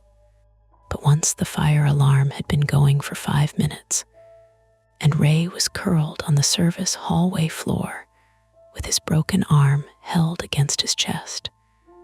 And Kelsey was sitting against the cinderblock wall with zip ties around her wrists. The plastic bodies became props again. Ugly props. Evidence, maybe, but props. The Scranton police came in through the front entrance first because the fire alarm had kicked the front doors into emergency release after all. Not right away. Not when Todd had been out there pounding the glass with his bleeding hand. Only after the system decided the building was officially on fire. That detail bothered Marisol so much she kept repeating it under her breath. "Now they open," she said, as the first officers moved through customer service with flashlights and drawn pistols. Now, Daryl had stayed on the emergency phone until the dispatcher told him to put the receiver down and keep his hands visible. He did exactly that. He stood in the electrical room doorway with both hands raised, his bad knee trembling, his work shirt stuck to his back with sweat. For once, he did not try to manage the room. He looked used up, smaller somehow. An officer named Ramirez found us first. Officer Nadia Ramirez, 41 female, came down the service hallway with a flashlight angled low and a radio clipped to her shoulder. She had rain on her jacket, sharp eyes, and the steady voice of someone who knew panic spread faster when you shouted. Behind her was Officer Grant Holloway, 36, male, taller, red-faced from the cold, carrying a medical kit until the paramedics could get through. "Everyone show me your hands," Ramirez said. We did. Even Ray, after Holloway nudged him with a boot and told him not to be stupid. Kelsey lifted her slowly. The zip tie Daryl had used was too tight, and her fingers had gone pale at the tips. She looked at Jenna once and then looked away. "Who's hurt?" Holloway asked. Everyone started talking at once. "His hand," Marisol said, pointing to Todd. "Her shoulder," I said, pointing to Jenna. "His face," Todd said, pointing to Cal. "My arm," Ray said, as if we were all being unfair by leaving him out. Marisol turned on him so fast, I thought she might actually hit him with the mop bucket again. "Your arm can wait." Ramirez separated us the way practical people do, not gently, not cruelly, just efficiently.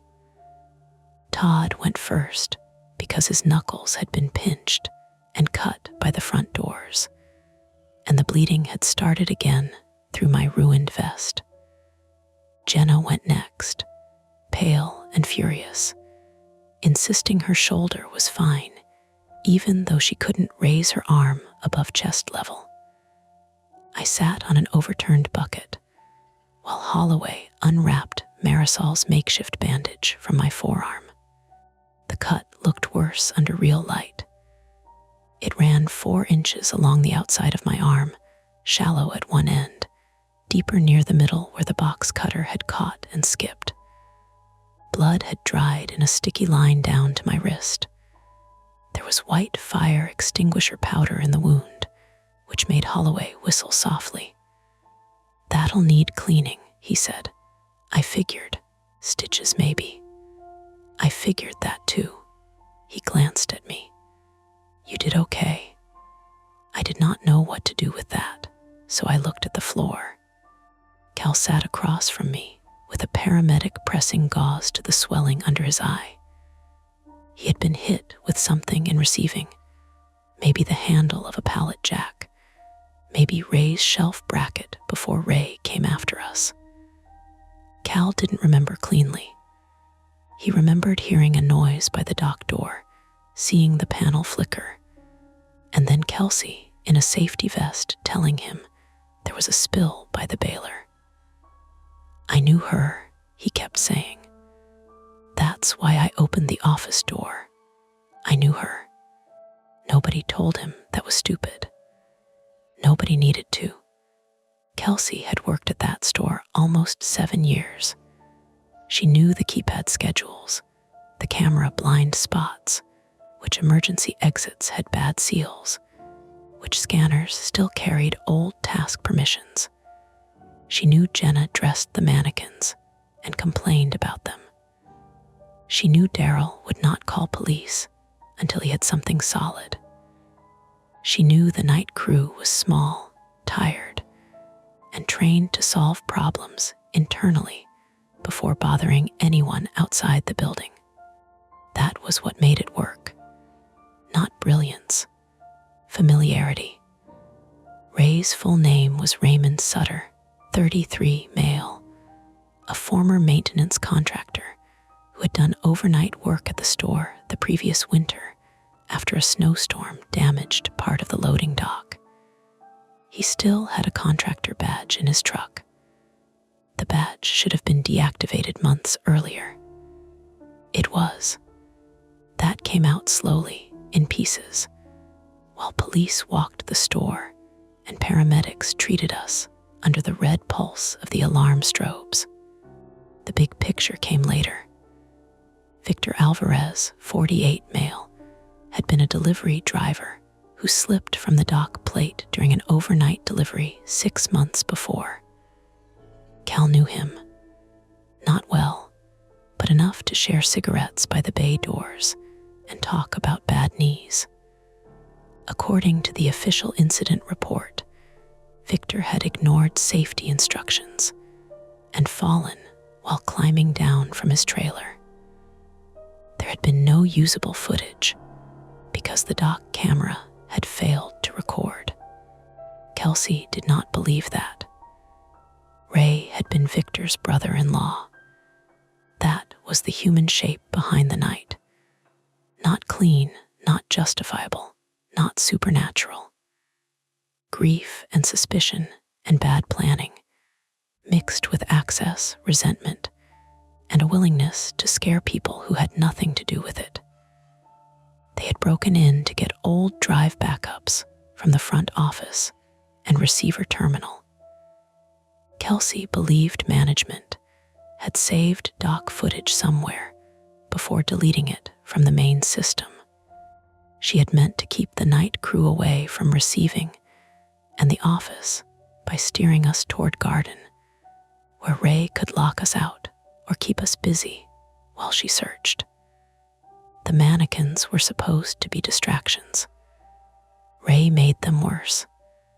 That was what Kelsey said anyway. He thought it would keep people moving, she told Ramirez, while sitting on the floor near Seasonal, wrists bound, eyeliner streaked gray beneath one eye. Nobody was supposed to get hurt. Jenna, standing nearby with her arm in a sling made from a triangular bandage, laughed once. It was not a funny sound. "You hung a child mannequin from a Halloween arch," she said. Kelsey closed her eyes. "I know. No," Jenna said. "You don't get to sound sad about it now." Ramirez gently moved Jenna back before the conversation could become something else. By 3 a.m, the store was full of people. Police in dark jackets, firefighters checking exits, paramedics moving in and out. A store manager named Paul Sweeney, 55, male, arrived in a raincoat over pajama pants and looked like every locked cabinet in the building had personally betrayed him. He tried to ask Daryl whether the frozen section had lost temperature during the outage. Daryl stared at him for a long second. Then Daryl said, "Paul, shut up." I had never respected him more. Paul did shut up, at least until a detective pulled him aside. Detective Marla HSU, 48, female, came in around 3:20, calm and dry despite the weather, with a notebook and the kind of patience that made people talk too much. She took our first statements separately in the break room, because it was the only place with chairs that were not wet, bloody, or surrounded by crime scene tape. The break room looked obscene under normal light. A microwave with soup stains. A vending machine humming like nothing had happened. A corkboard full of faded safety posters and birthday announcements. Someone's half-eaten yogurt still sat on the table, foil lid peeled back, spoon stuck upright. I sat across from Detective HSU with a bandage wrapped around my forearm and a paper cup of water shaking in my good hand. "Start when you first noticed something was wrong," she said. "The mannequin was in grocery." "Which aisle?" 16. "And you did not move it?" "No."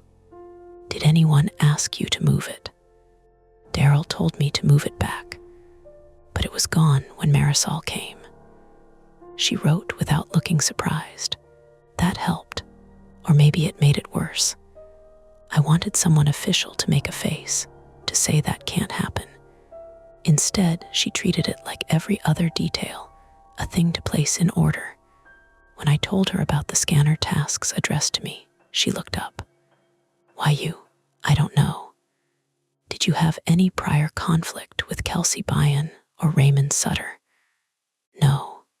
"Any reason they would know your full name?"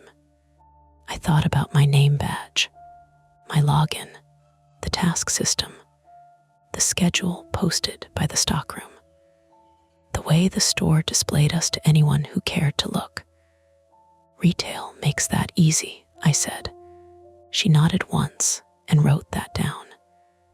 We were released from the store just before dawn, though released made it sound cleaner than it was. Todd went to urgent care with his roommate. Jenna rode in an ambulance after she finally admitted her shoulder made a grinding feeling when she moved it.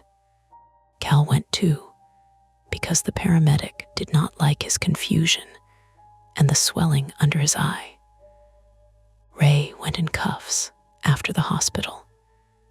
Kelsey went in another car, quiet, looking through the rain-streaked window, as if the mannequin's outside garden were the only things she could bear to look at.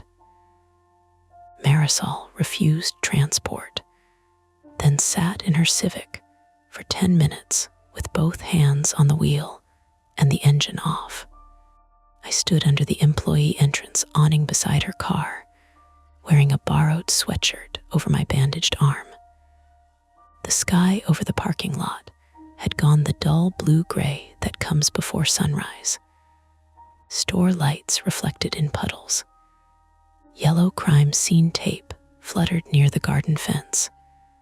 Marisol rolled down her window. "You need a ride?" she asked. "My car's right there." She looked toward my Corolla near the cart return.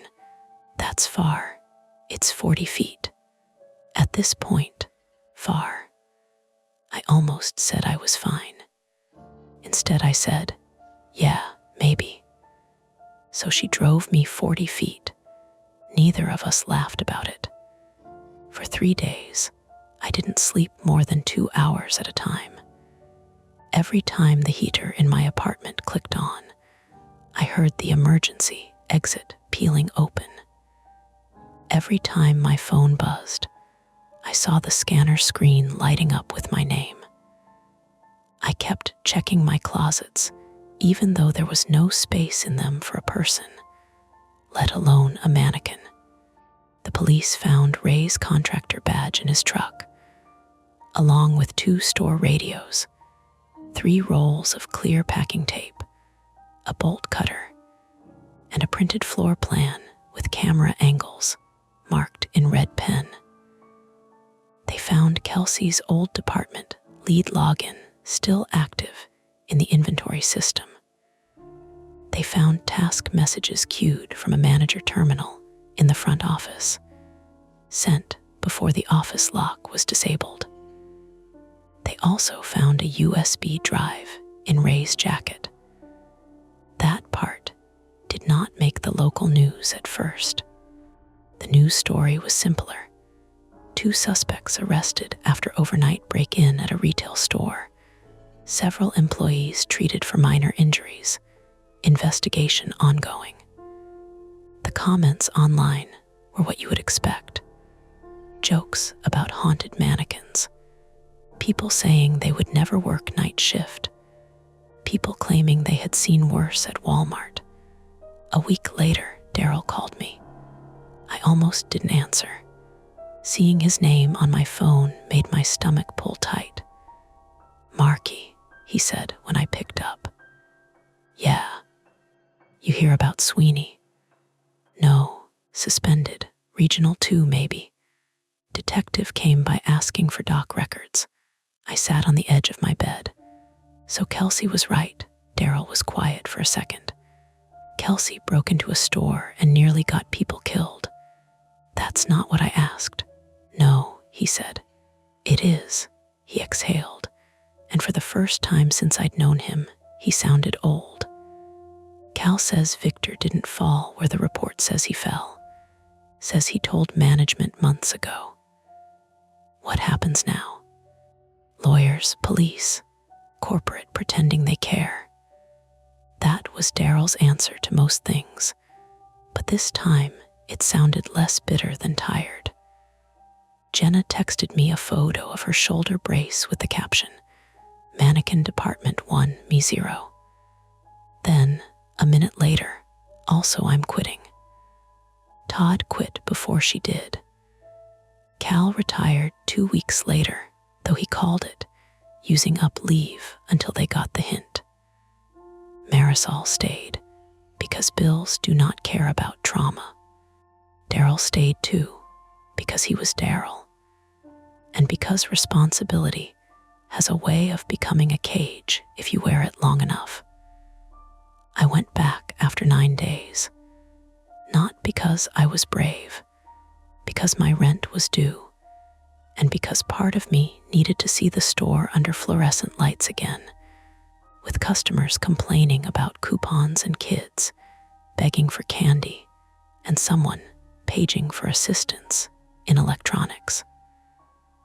The first shift back was daytime.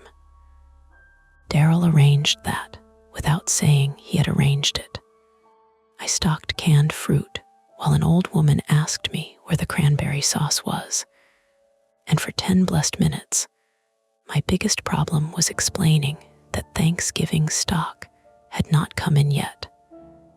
Apparel had changed. The bus stop display was gone. Corporate sent a directive, according to Jenna, though she was not there to read it. The remaining mannequins had been stripped and moved to the back. Some were evidence. Some were damaged. Some just made people uncomfortable. Near the entrance to women's outerwear, there was still a scuffed circle on the tile where one base had stood too long. I noticed it every time I walked past. A month later, Detective HSU called to confirm a timeline detail. She told me carefully that charges had been filed against Ray and Kelsey. Burglary, assault, unlawful restraint, tampering with safety systems. Other things I didn't catch because I was standing in the soup aisle and a customer was staring at me like I might know whether chicken noodle was on sale. "What about Victor?" I asked. There was a pause. "That investigation is separate," she said. "Does separate mean real?" "It means separate." I understood that was all she could say. The store settled back into itself, because stores do. Floors get scrubbed. Doors get repaired. Managers hold meetings with phrases like moving forward and team resilience. A new safety poster appeared near the time clock. The front office keypad was replaced. The emergency exit by Pet Care got a new sensor and a brighter alarm sticker. The garden gate chain was upgraded to something thick enough to tow a car. For 2 weeks, people talked about it constantly. Then less. Then only when a new hire asked why nobody joked about mannequins. I still worked nights sometimes. Not alone if I could help it. Marisol and I developed a habit of checking aisle ends without discussing it. Daryl stopped teasing me for freezing. In fact, he started announcing himself before coming around corners. Coming through, he would say, too loud, and I would answer, heard. That was the new normal, a little ridiculous, a little kind. The last thing happened in December. I was stocking pasta sauce at 2:05 a.m., the same aisle where Marisol had found me staring toward apparel that first night. Holiday music played overhead, tinny and awful.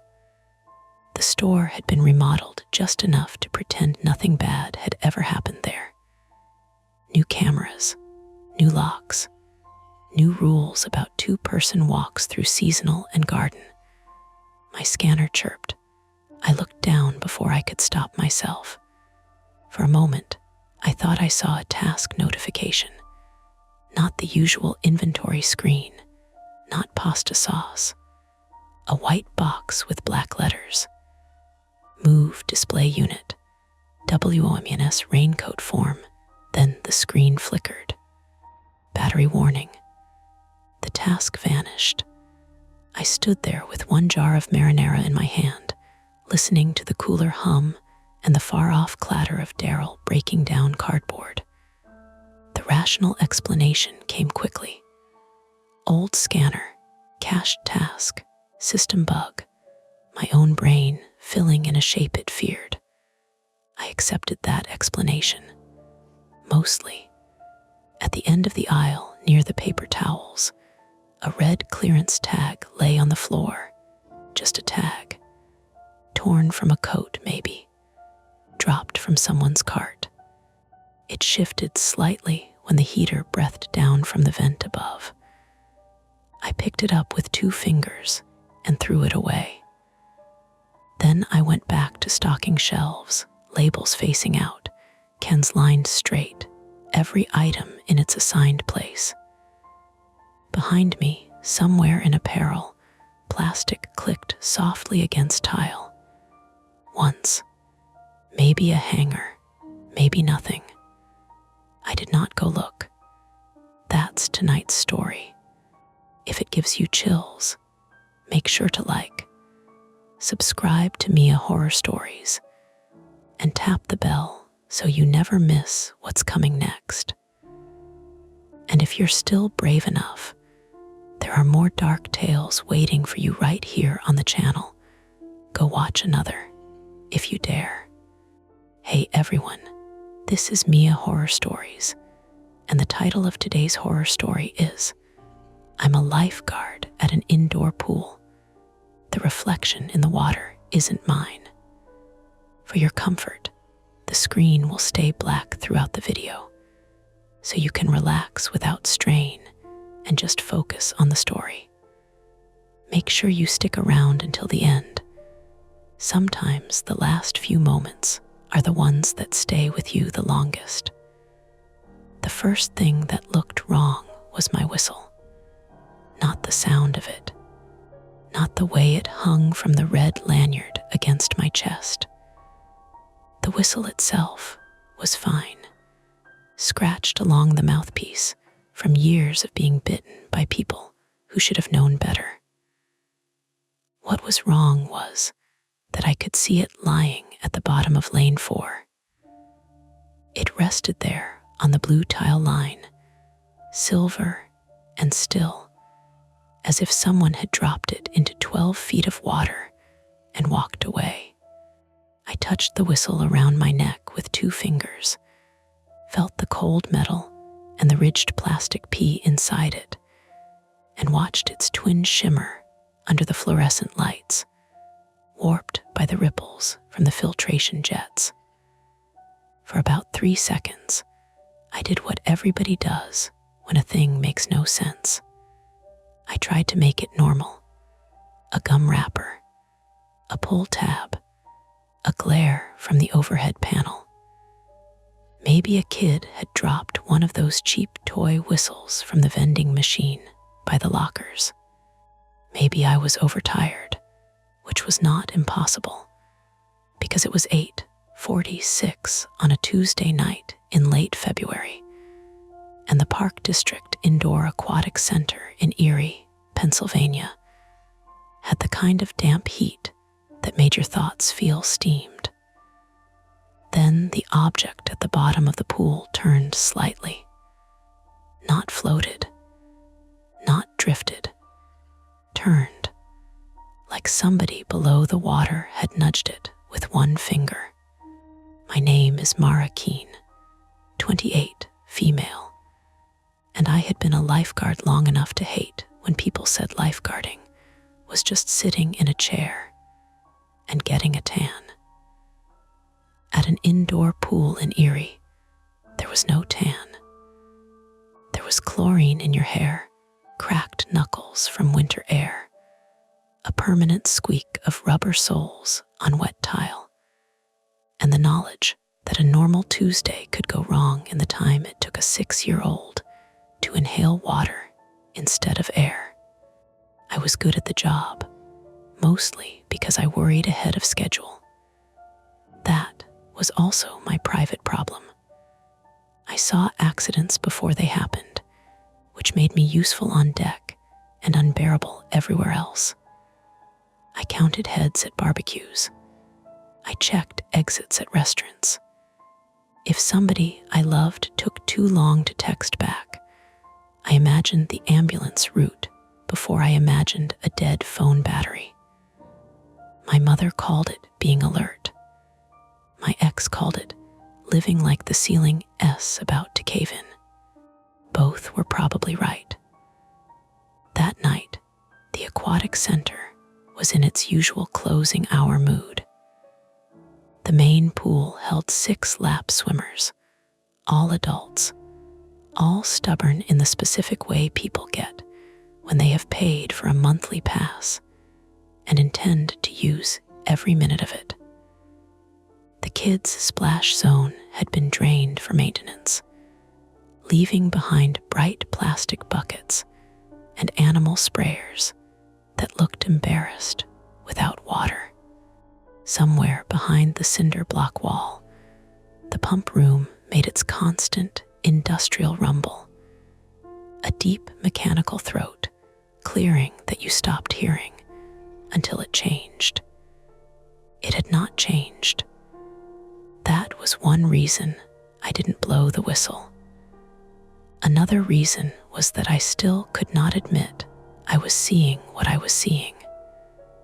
Mara, the voice came from the first aid station behind me. Jules Ramirez, 32, female, was our shift supervisor that evening, though everyone at the center called her Jules, like she was someone's relaxed older cousin, and not the person who could make grown men climb out of the pool with one raised eyebrow. She had a compact build, dark hair twisted into a tight bun, and a habit of writing incident reports so detailed they made you feel guilty for having skin. She had been an EMT before tearing something in her shoulder during a stair carry, and she carried that old emergency room come around like a second uniform. She was holding a clipboard and a cup of coffee that had gone cold an hour earlier. "You okay up there?" I had one foot on the guard stand ladder, one foot still on the tile. The chair rose only 5 feet, but from that height, you could see the whole pool bottom, every lane stripe and hair tie and stray band-aid. Especially stray band-aids. We had a long-handled skimmer net named Gary because someone had taped a label to it in 2019, and nobody had ever removed it. I think "There's something in lane 4, I said. Jules looked over the top of the clipboard. Something sharp, not sure. That got her moving.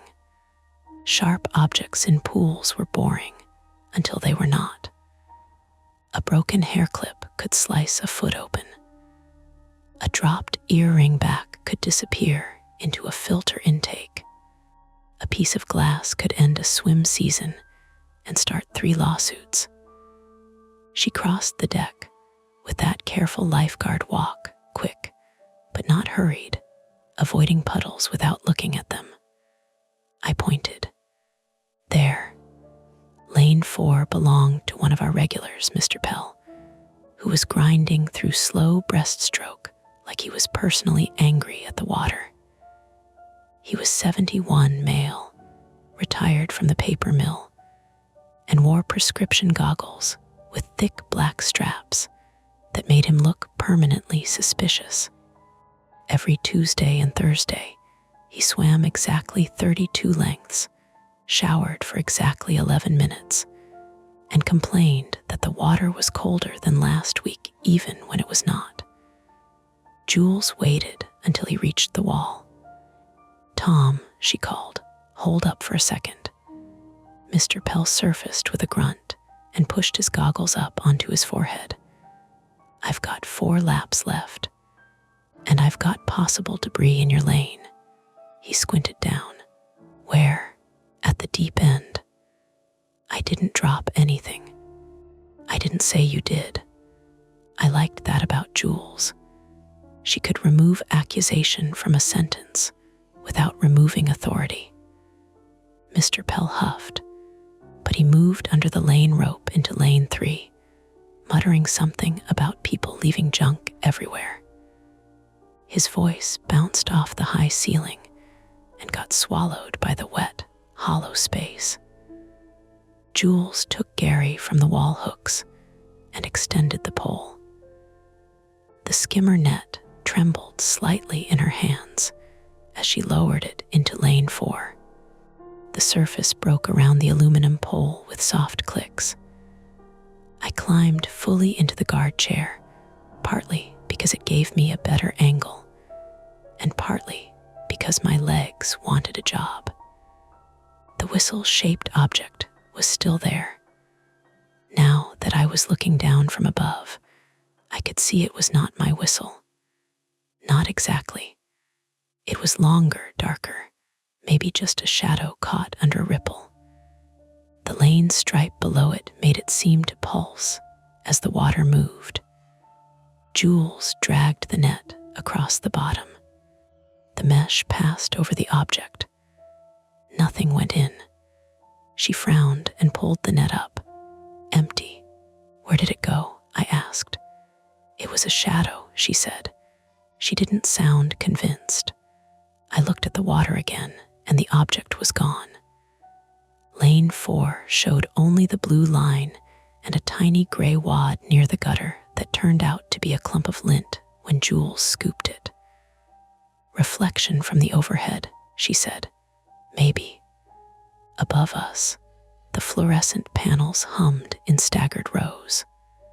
3 had been replaced last week with brighter LEDs, so the ceiling looked uneven, old yellow light next to sterile white. The new lights made the water too clear and too hard at the same time, with bright rectangular shapes trembling over the surface. It was the kind of visual mess where your eyes could invent a lot. That explanation should have settled me. It almost did. Then Eli came out of the men's locker room with a mop bucket, and the normal world rushed back in. Eli Marks, 19, male, was our newest closing attendant. A community college student with red hair, he kept hidden under a knit beanie even indoors. He was tall in a loose, unfinished way, all wrists and elbows, and he had the anxious politeness of someone still deciding whether adults were traps. His job was wiping benches checking showers, and gathering abandoned goggles from places people absolutely knew they had abandoned them. He steered the yellow bucket around a wet floor sign and said, "Locker rooms clear, except someone left a shampoo bottle that smells like baked apples and regret." "Brand name?" Jules asked, still watching the pool. "Probably regret." Mr. Pell snorted from lane 3 despite himself. Across the shallow end, another swimmer paused at the wall and pulled out one earbud. That was Nadine Wallace, 46, female, a middle school art teacher from Mill Creek who came in after evening classes because she said swimming was the only thing that kept her from yelling into traffic. She had broad shoulders, purple swim cap, and the weary kindness of a person who had spent all day telling children not to glue things to other children. "Is something broken?" she asked. "No," Jules said, "just checking debris." Nadine looked toward lane 4, then at me. "Everything okay?" I nodded too quickly. "All good." The words came out in my customer service voice. Bright, empty, the voice you use when a toddler has slipped on the deck, and everyone nearby needs to believe you are not worried before you know whether you are worried. Nadine accepted it mostly. She pushed off again and slid under the broken reflections of the ceiling lights. For the next 10 minutes, nothing happened. That should matter. Stories make it sound like once the wrong thing appears, the night snaps into shape around it. In real life, the heater keeps blowing warm air from the ceiling vents. The schedule remains taped to the wall. Somebody asks whether the lost and found has a black swim cap. A man in lane 2 coughs water, pounds his chest twice, and goes back to freestyle. Your supervisor makes a note about checking the lights. The strange thing has to wait its turn behind closing duties. I scanned the pool, counted heads. 1, 2, 3, 4, 5, 6. I counted again. 1, 2, 3, 4, 5, 6. The numbers lined up. The swimmers moved normally. The water made small slap sounds against the gutters. The smell of chlorine sat thick in my nose, layered with damp concrete, old coffee, and the rubbery sweetness of the kickboards stacked by the office door. Still, I kept touching my whistle. At 8:58, Jules gave the 2-minute warning. Her whistle blast cut through the pool noise, sharp enough to make Eli flinch and nearly tip the mop bucket. "Pool closes in 2 minutes," she called. "Finish your lap and head to showers." Groans rose from the regulars because regulars believed posted hours were more like suggestions with plumbing. Mr. Pell touched the wall at the deep end and glanced up at the clock. "That clock runs fast." "That clock runs the same speed every Tuesday, Tom," Jules said. "It's fast every Tuesday." He said it with enough dignity that I almost laughed.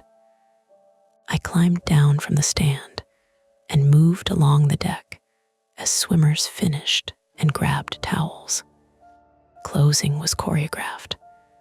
Lane ropes loosened, rescue tubes wiped, chemical log checked, doors locked from the lobby side, showers cleared, pool vacuum scheduled if needed.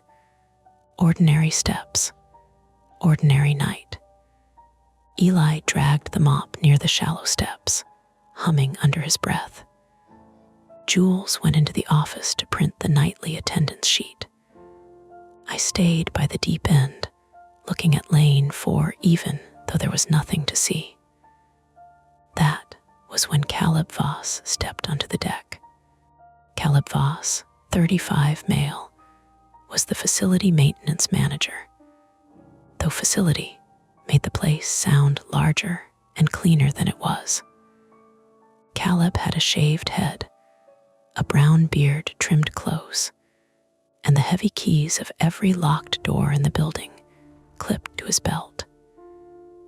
He had worked pools since high school and trusted machines more than people, because machines at least failed according to rules.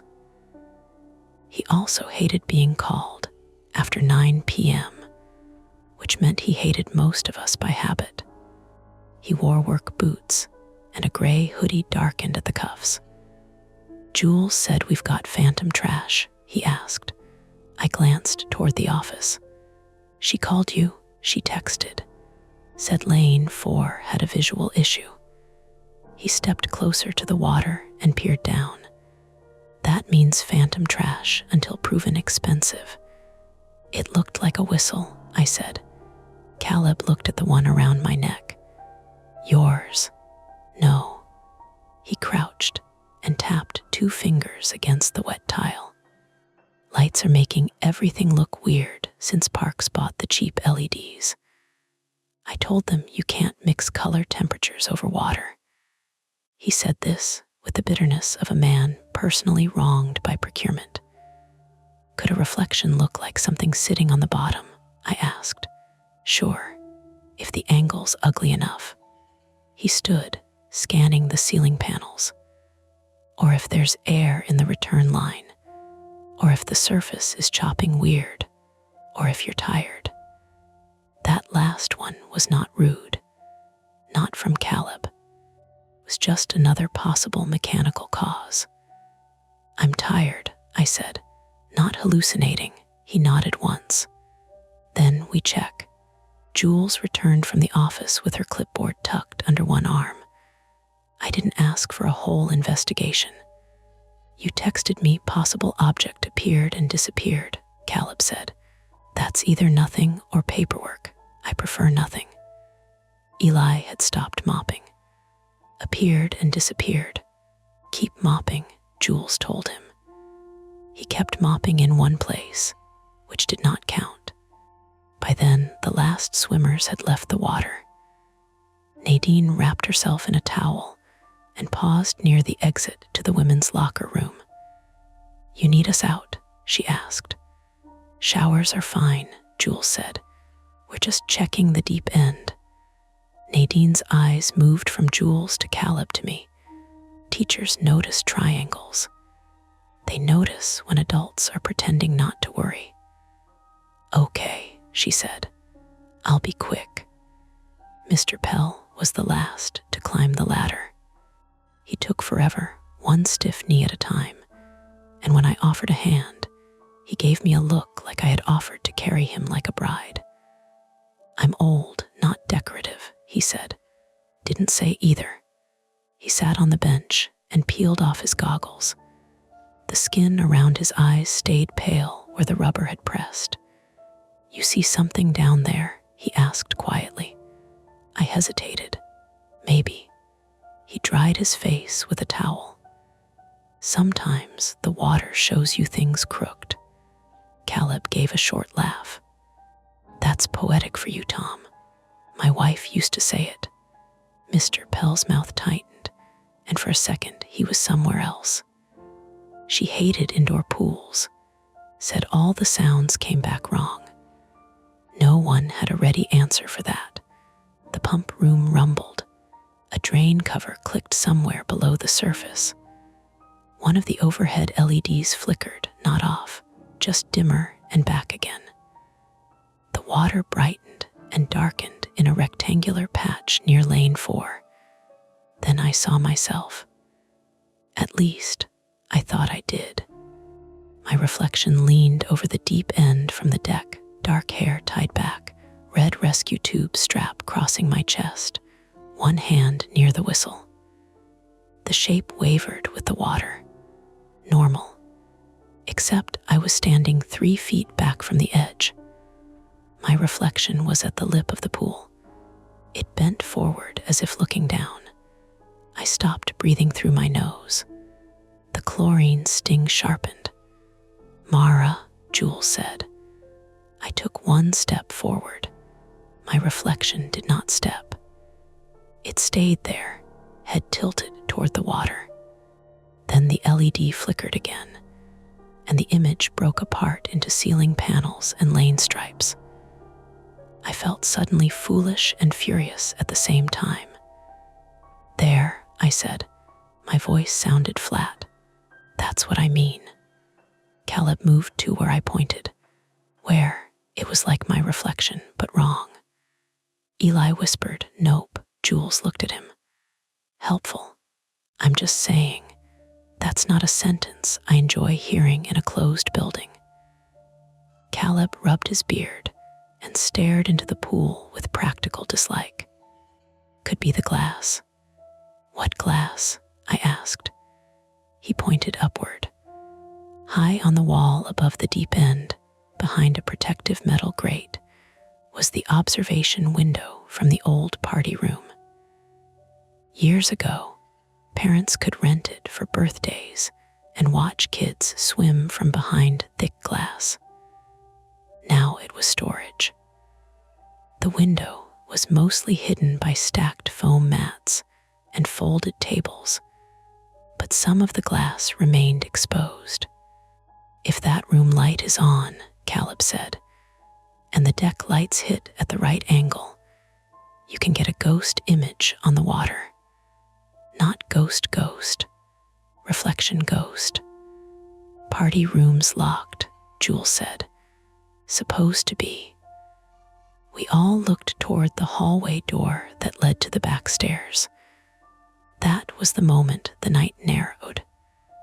Not because anything jumped out, because there was a reasonable explanation, and the reasonable explanation required one of us to walk away from the bright pool deck and into the older part of the building where the storage rooms were colder, darker, and full of things nobody had inventoried since 2008.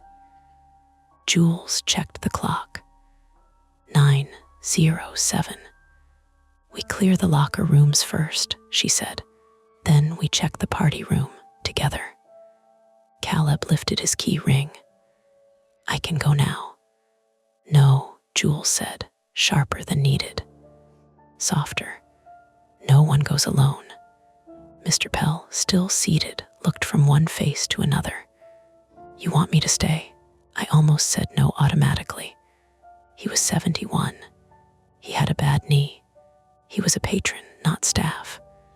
But the building felt too big all at once, and the pool behind us kept moving, though no one was in it. Jules made the decision before I had to. "Tom, finish changing and head out through the lobby," she said. "Nadine too." "Eli, check that both locker rooms are empty, doors propped." "Caleb, get the party room keys." "Mara, I'm staying on deck." She studied me. She knew I wanted the widest view because I hated being surprised. She also knew that sometimes my alertness curdled into panic if nobody gave it a task. "Stay on deck," she said. "Count everyone out. Then we decide whether we shut down and call it in as a maintenance issue, or we go upstairs and prove Caleb's cheap light theory." The choice sat there, small and practical. Close the building and report a weird reflection as a lighting problem, which would sound ridiculous by morning. Or check the old party room before leaving, while the lights still hummed and the water still held whatever shapes it wanted. I looked down into lane 4. For 1 second, the surface smoothed between ripples, and I saw only myself this time, tired eyes, damp collar, whistle at my chest. Then something pale moved behind my shoulder in the reflection. I turned fast. The deck behind me was empty. From the women's locker room, Nadine called, "Hello. Is somebody still out there?" No one answered right away. Jules picked up the first aid radio from the counter. Caleb's keys jingled in his hand. Eli stood frozen, with the mop handle pressed to his chest like it might keep him upright. And I realized the choice had already been made for us. We were going upstairs. The first rule after closing was that nobody moved fast unless somebody was drowning. Jules had drilled that into every new hire because wet tile loved panic. Panic made people slip, and slips made paperwork, and paperwork made Jules stare at you over her reading glasses like you had personally betrayed municipal recreation. But when Nadine called from the women's locker room, "Hello, is somebody still out there?" every one of us moved too fast. Eli's sneakers squealed. Caleb's keys slapped against his thigh. Jules cut across the deck with the radio in her hand, her other palm held out like she could physically slow the rest of us down. "Walk," she snapped. We walked. Barely. Nadine appeared in the locker room doorway wrapped in her towel, purple cap still on her head, goggles hanging from one hand. She had one bare foot on the deck and one still inside, and the way she kept looking back over her shoulder made my jaw tighten. "What happened?" Jules asked. Nadine swallowed. "Someone knocked on the shower divider," Eli said, like a person knocked. "No, like a raccoon politely requesting entry." "Eli," Jules said. He shut his mouth. Nadine hugged the towel closer. Water ran from her elbow and tapped steadily onto the tile. "I thought it was Mara at first, or you." It was 3 knocks, then a pause, then 3 again. Jules looked past her into the locker room. "Did you see anyone?" "No, that's why I called out." Caleb stepped forward, but Jules raised a finger. "I'll check it," she said. "I'm coming," I told her. "No, you're staying on deck." The answer came too quickly. It hit the same old bruise in me, the one that made me hear my ex saying, "You don't have to control every room you're in." "I'm not leaving you alone in there," I said. "I'm not alone. Nadine is here." Nadine gave a small laugh that wasn't really a laugh. "I'm in a towel." Jules' face shifted. Not fear, exactly. Calculation. She looked at Caleb, then Eli, then me. And I knew she was doing what I was doing, counting bodies, counting exits, counting how many adults had shoes on. "Fine," she said. "Mara with me. Caleb, stay here with Eli. Keep eyes on the pool and the lobby door. Tom's still in the men's." As if summoned by his name, Mr. Pell shuffled out from the men's locker room wearing jeans, a flannel shirt, and wet hair combed back so severely it looked painted. His gym bag hung from one shoulder. "I'm not deaf," he said, "just old." "Did anyone come through your side?" Jules asked. "No. Did you hear knocking?" "I heard young people making bad decisions." Caleb pointed toward the lobby. "Tom, let's get you out." Mr. Pell did not move. "Something else going on. Probably a maintenance issue," Caleb said. Mr. Pell looked at the empty pool, then at me. He did not believe that any more than I did. Jules pulled the locker room door wider. Warm, humid air rolled out carrying the smell of cheap shampoo, wet towels, and the sour drain odor that came up every winter when snowmelt backed into the city system. The women's locker room was old and overlit, with beige tiles, metal lockers the color of putty, and shower stalls separated by blue plastic dividers scratched with names and hearts, and one badly drawn fish. I stepped inside behind Jules. "Mara," she said quietly, hands visible. Voice calm. "We're checking for a trespasser, not hunting one. I know, you get wound up and you rush corners. I said I know. The words came out sharper than I meant. Jules glanced at me once but didn't answer. That was worse. She had the discipline not to feed tension, which made me feel childish for bringing it. Nadine pointed with her goggles. Last stall. Jules called out, aquatic center staff. The building is closed. If someone is in here, answer now. Water ticked from a shower head. Somewhere behind the wall, the pool pump thudded, settled, and resumed its low growl. No answer. We checked each stall with the slow, humiliating care of people who were trying not to scare themselves. Empty, empty, empty. In the last stall, a shower curtain had been dragged half off its rings. A small puddle spread underneath it, wider than it should have been if no one had showered there recently. Jules nudged the curtain aside with 2 fingers.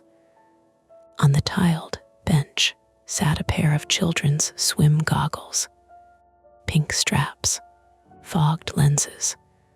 One strap twisted around itself like it had been yanked off in a hurry. I stared at them. Those yours? Jules asked Nadine. Nadine shook her head. No, I don't have kids with me. We had swim lessons earlier, I said. My mouth had gone dry in that chlorinated way, like I had swallowed pool air. Blue group, ages 5 to 7. They ended at 6. Jules' eyes moved to mine. A child's goggles left behind after lessons was normal, completely normal. We had a lost and found bin stuffed with them, plus water shoes, towels, 1 retainer and a napkin, and enough single socks to start a tiny sad store. But the goggles had not been on the bench when Eli checked the locker room. Or if they had, he'd missed them. Eli missed things. He was 19. He missed the trash can sometimes while standing over it.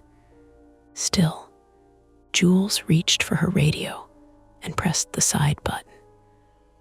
Caleb, did Eli find any kids' goggles in women's earlier? A crackle. Then Caleb's voice. Eli says no. He says he checked benches and floors. Eli's voice came faintly in the background. I did. Jules looked at the goggles again. Copy. Nadine's towel had begun to slip at one shoulder. She caught it with fingers that trembled once. Could a kid still be in the building? She asked. Nobody answered immediately. That was the concrete problem, not the reflection, not the vanished shape in lane 4. Those could wait in the bucket marked weird. A child still inside after closing could not. The center had too many hiding places. Locker rooms, storage closets, the old party room, the mechanical corridor, the tiny staff bathroom with the bad lock, the elevator that hadn't passed inspection in 3 years, but still opened if you knew how to force the button. A child could crawl under benches, fall asleep in a corner, panic, and hide. A child could also get into places where a child had no business being and get hurt quickly. There were chemicals on site, pumps, sump pits, electrical panels, a deep pool with the lights turned low. Jules took a breath through her nose. We searched the building. Caleb came over the radio again. Jules, lobby doors locked from inside. No alarm triggered. Doesn't matter. We do a lost child sweep. Now, the phrase changed everything. It had a procedure attached to it. Procedure was supposed to make things easier. It did not. Jules turned to Nadine. Get dressed. Stay with Tom in the lobby until we clear you out. I can help search. No, I'm a teacher. I'm background checked. I deal with kids every day. I appreciate that. No, Nadine bristled. If there's a child, I need to know who is staff, who is public, and who I'm responsible for. Jules' voice stayed even. Please get dressed. Nadine pressed her lips together and nodded, but I could see she hated it. I understood. Being told to wait, while something might be wrong, is its own kind of cage. Back on the deck, the air felt colder, though nothing had changed. The pool lay smooth now without swimmers in it, the lane ropes slack against the gutters. The overhead lights made rectangles in the water, each one trembling at the edges like a held breath. Eli stood near the first aid station with the mop handle in both hands. There's not actually a kid in here, right? We don't know, Jules said. Caleb had his phone out. Last lesson roster was 14 kids. I can pull the sign-out sheet from the office. Do it, Jules said. Mara, check the lost and found for matching goggles. Eli, stay here. I can search, Eli said, too eager. You can stay here and keep the deck visible, Jules said. If someone comes out, you call. If the water moves, you call. If you hear anything, you call. If the water moves, Jules paused half a beat. If someone enters the pool. Eli nodded, but his eyes went to lane 4. Mine did too. Nothing there. The lost and found bin sat under the front counter in the lobby, a blue plastic tub that smelled like mildew and feet. I dumped it onto the rubber mat.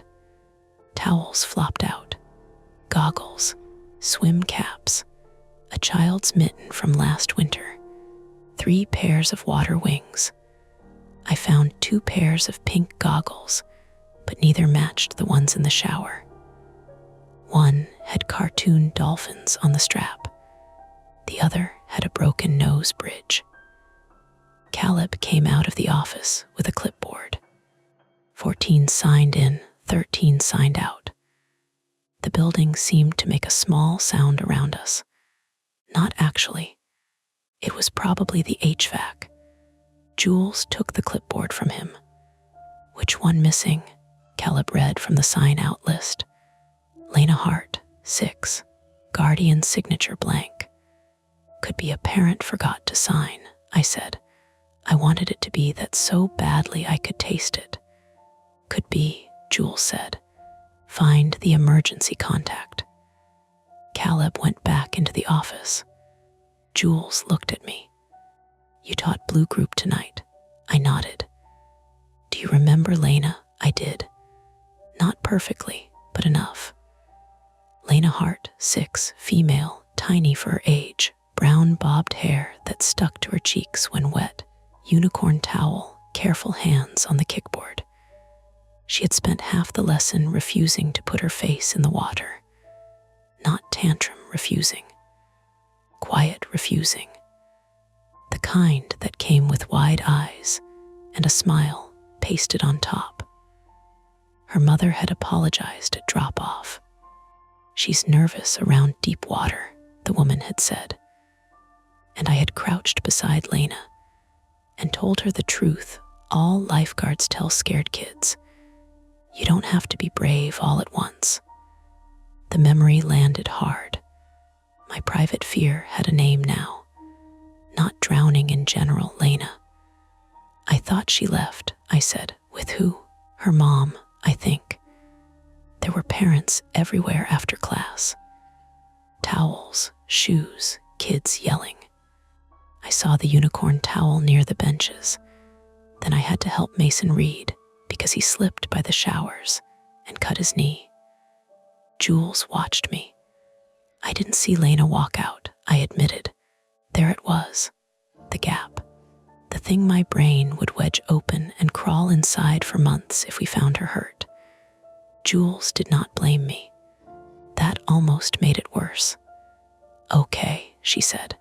Then we move. Caleb returned with the contact form. Mother's number goes straight to voicemail.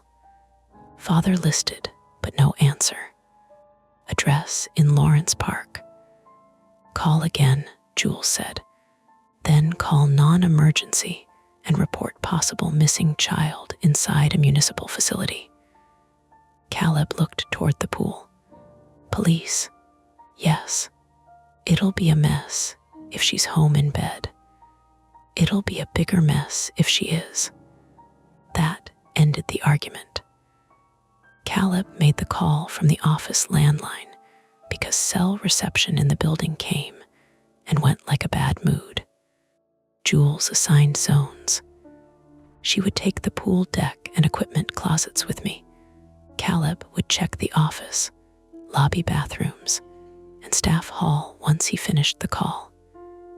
Eli would remain at the guard station and keep the main pool under watch. Tom and Nadine would wait by the front doors until an officer arrived or until we confirmed the building empty. Mr. Pell did not like that. You want us sitting by glass doors while someone may be inside. I want you near the exit, Jules said. Was in Korea when you were in diapers. Then you understand following instructions. He opened his mouth, then closed it. Jules had that effect when she wanted to. Nadine came out dressed in sweatpants and a long coat, damp hair tucked under her hood. What's the child's name? Jules hesitated. Lena, I said before I could stop myself. 6 years old. Nadine's face changed in the immediate, painful way adults' faces change when a missing child stops being hypothetical. Okay, she said softly. Okay. We started with the deck closets. The first held kickboards, noodles, old lane flags, and a stack of plastic chairs that always threatened to collapse. I called Lena's name before we opened it. No answer. The second closet held cleaning supplies and a floor drain. The sharp chemical smell made my eyes water. No Lena. The third was the emergency equipment room. Backboards, spare tubes, oxygen kit, AED mounted on the wall with its green light blinking. I checked behind the folded privacy screens, even though a 6-year-old could not reasonably hide there without showing her feet. Nothing. Each empty room should have been good news. Instead, each one made the building larger. Caleb's voice came from the office doorway. Dispatch is sending a patrol unit. They said keep everyone on site and don't disturb potential evidence if we find anything suspicious. Evidence, Eli repeated from the guard stand. His voice had gone thin. Don't make that face, Caleb said. What face? The face where your thoughts fall out. Jules ignored them both. Any luck with parents? No, I looked at the pool again. The water had changed. At first, I thought the overhead lights had flickered. Then I realized Lane 4's lane rope was moving. Only lane 4. It bobbed in small, regular taps against the gutter, as if someone underneath had brushed it from below. Eli, I said, did someone enter the water? He shook his head quickly. No, no one. I've been watching. The rope tapped again. Caleb walked to the edge and crouched. Return jet. That lane doesn't have a return jet there, I said. He frowned. Jules stepped beside me. Everyone back from the edge. That was when the building went dark. Not completely. The emergency lights clicked on after less than a second, red and weak along the walls, turning the pool deck into a place made of shadows and wet shine. The main lights died in sections, one row after another, with heavy electrical clunks from the ceiling. The pump room's steady rumble stuttered, coughed, and dropped into a lower, uneven vibration. Eli yelped. Nadine said something from the lobby I couldn't catch. Mr. Pell cursed clearly enough for all of us. Then the alarm panel in the office began to beep. Not the fire alarm, not the intrusion alarm. A fast, repetitive chirp. Caleb was already moving. Power transfer fault. What does that mean? I asked. It means backup didn't take clean. The emergency lights hummed. The water looked black beyond the shallow end, with only red bars of light trembling across it. Jules keyed the radio. Everyone stay where you are, Static answered. She tried again. Eli, I'm here, he said from 15 feet away. The radio remained static. Caleb checked his phone. No signal. Landline, Jules asked. Office phone might be down if the panel tripped. Check it. Before he could move, a small sound came from somewhere above us. 3 knocks. A pause. 3 knocks again. Nobody spoke. The sound had come from high on the wall near the old party room window. Tap, tap, tap.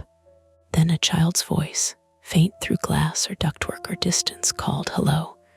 My body moved before I decided to move it. Jules caught my arm. Hard. Mara, stop. That's her. We don't know that. That's a child. Her grip tightened. And if there's someone up there with her, that sentence did what the dark had not. It made the whole building feel occupied. Caleb lifted his keys. Stairs are this way. Jules looked torn for 1 second. 1 honest second, where procedure and human instinct fought across her face. Then, the pool gave a loud mechanical gulp. The deep end water dropped half an inch all at once, slapping against the gutter. A drain alarm light near the first aid station flashed amber. Caleb turned sharply. No, no, no. What? Jules asked. Main circulation just lost pressure. Is that dangerous? Not if nobody's in the water. The 3 knocks came again from above. This time the voice was clearer. Please. It was small, frightened, close enough to hurt. I pulled free from Jules without meaning to. Lena. No answer. Jules said my name, but her voice had changed. She knew we could not wait by the doors for police, while a child called from a locked storage room upstairs. Not with the power unstable. Not with the pumps malfunctioning. Not with a possible trespasser in the building and the parents unreachable. The time-sensitive problem had become simple and awful. Find Lena before the building became more dangerous.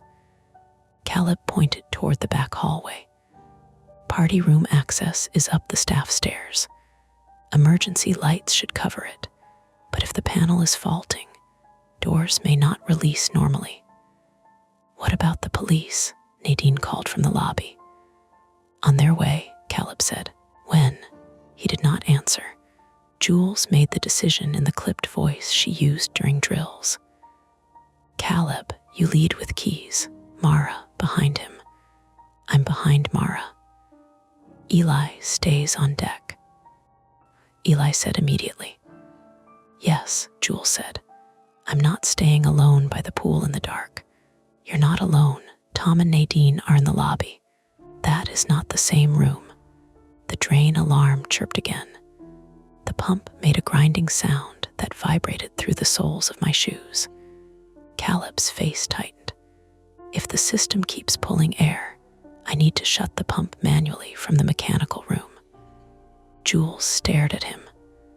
Now, if the pump burns out, we may lose filtration and the main drain vacuum relief. Also, the surge tank could overflow if the valves fail. I don't like that noise. You just said it wasn't dangerous if nobody's in the water. It's not immediately dangerous. It is expensive and possibly about to become wet in places that shouldn't be wet. Above us, The child's voice came again. "Is anyone there?" This time it cracked on the last word. My chest tightened so hard I could barely speak. I thought of Lena at the edge of the pool earlier, toes curled away from the water, trying not to cry because the other kids were watching. You don't have to be brave all at once. I had told her that. Now she was somewhere above us in the dark, and I had not watched her leave. Jules looked from Caleb to the black water to the back hallway. "New plan," she said. "Caleb shuts down the pump if he has to. Mara and I go upstairs." Caleb shook his head. "You need keys. Give them to me. Some doors stick. Know which key. Then come with us. The pump, pick one," Jules snapped. That small disagreement cost us maybe 5 seconds, but I felt each one. The alarm chirped. The emergency lights buzzed. Somewhere upstairs, something dragged across the floor with a long, scraping sound. Not a footstep. Something heavier. Nadine called. "I'm calling 911 from my phone." "Already called," Caleb shouted. "I'm calling again." Good, I thought.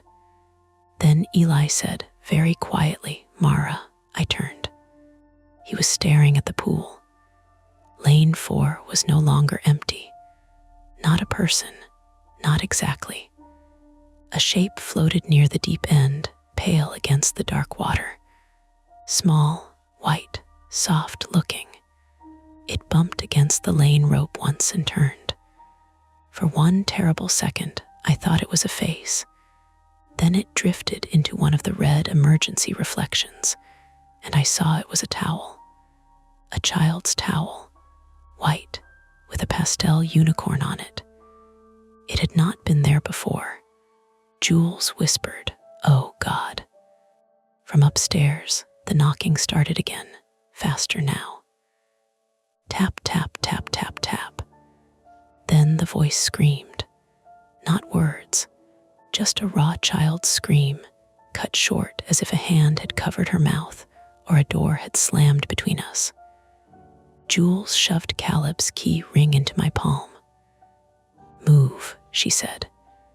We ran this time, wet tile or not, past the black pool, past Eli frozen under the red emergency light, toward the staff hallway and the stairs that led up to the locked party room. Behind us, the pump gave one more grinding cough. Then the pool lights under the water blinked on by themselves, cold blue and trembling, illuminating lane for all the way to the bottom. And at the far end of that lane, in 12 feet of water, something silver lay on the tile line again. A whistle, not mine, but close enough.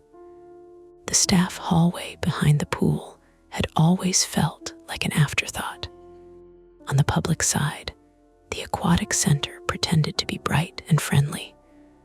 Blue wall murals, laminated swim schedules, bulletin boards, with lifeguard certification flyers curling at the corners. Back here, the building showed its bones.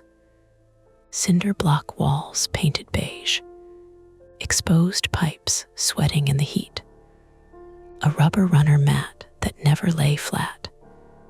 The air smelled less like chlorine and more like old dust, hot electrical wiring, and the sour metal breath of the mechanical room. Caleb's key ring dragged my hand down as I ran. There had to be 30 keys on it, maybe more, all different shapes, some tagged with faded plastic labels, some bare and anonymous. They slapped against my palm hard enough to sting. Jules was behind me. "Mara," she said, breathing tight, slow at the corner. I did, but barely. The hallway ran straight from the pool deck for 20 feet, then split. Left went to the mechanical room and chemical storage. Right went to the staff stairs and the locked upper level, party room, storage balcony, old observation window above the deep end. Straight ahead was the emergency exit door to the service alley, the one with the push bar that had jammed twice that winter when the frame swelled. The child had screamed from above.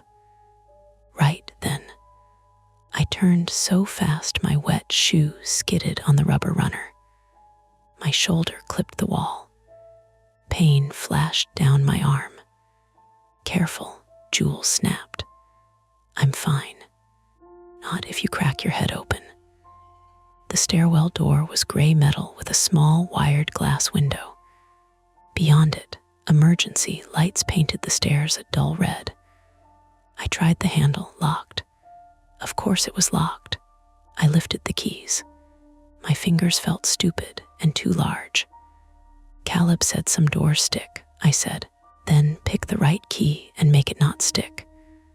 That was Jules at her best and worst. Practical, impossible. Behind us, from the pool deck, Eli called, "What's happening?" "Stay there," Jules shouted. The first key didn't fit. The second fit halfway and stopped. The third turned, but in the wrong direction. Or maybe I forced it wrong because the lock gave a dry little grind and stuck. "Move," Jules said. "I've got it. Mara, I've got it." I didn't. My hands were shaking. That made me angrier, and anger made the shaking worse. In my head, I could see Lena's face at lesson time, her chin tucked down, eyes fixed on the water like it was going to climb out and grab her. Don't have to be brave all at once. What a stupid thing to say to a scared child. What a useless little poster sentence. Jules reached around me, not gently, and took the key ring. "Breathe. I am breathing." "No, you're fighting the door." She tried 3 keys, then a fourth. The fourth slid in cleanly.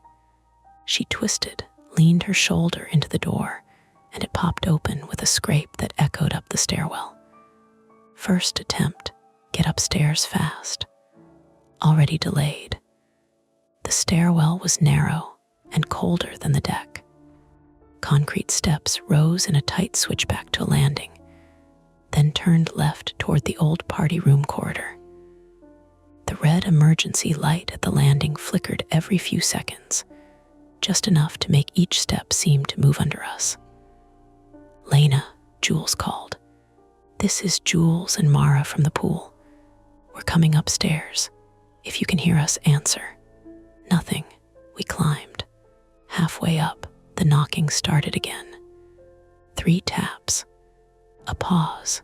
3 taps. This time it sounded like it came from the wall beside us. I stopped so abruptly Jules nearly ran into me.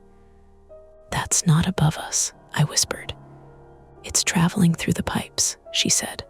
"How do you know?" "I don't. Keep moving." At the landing, the party room corridor stretched ahead, parallel to the deep end below.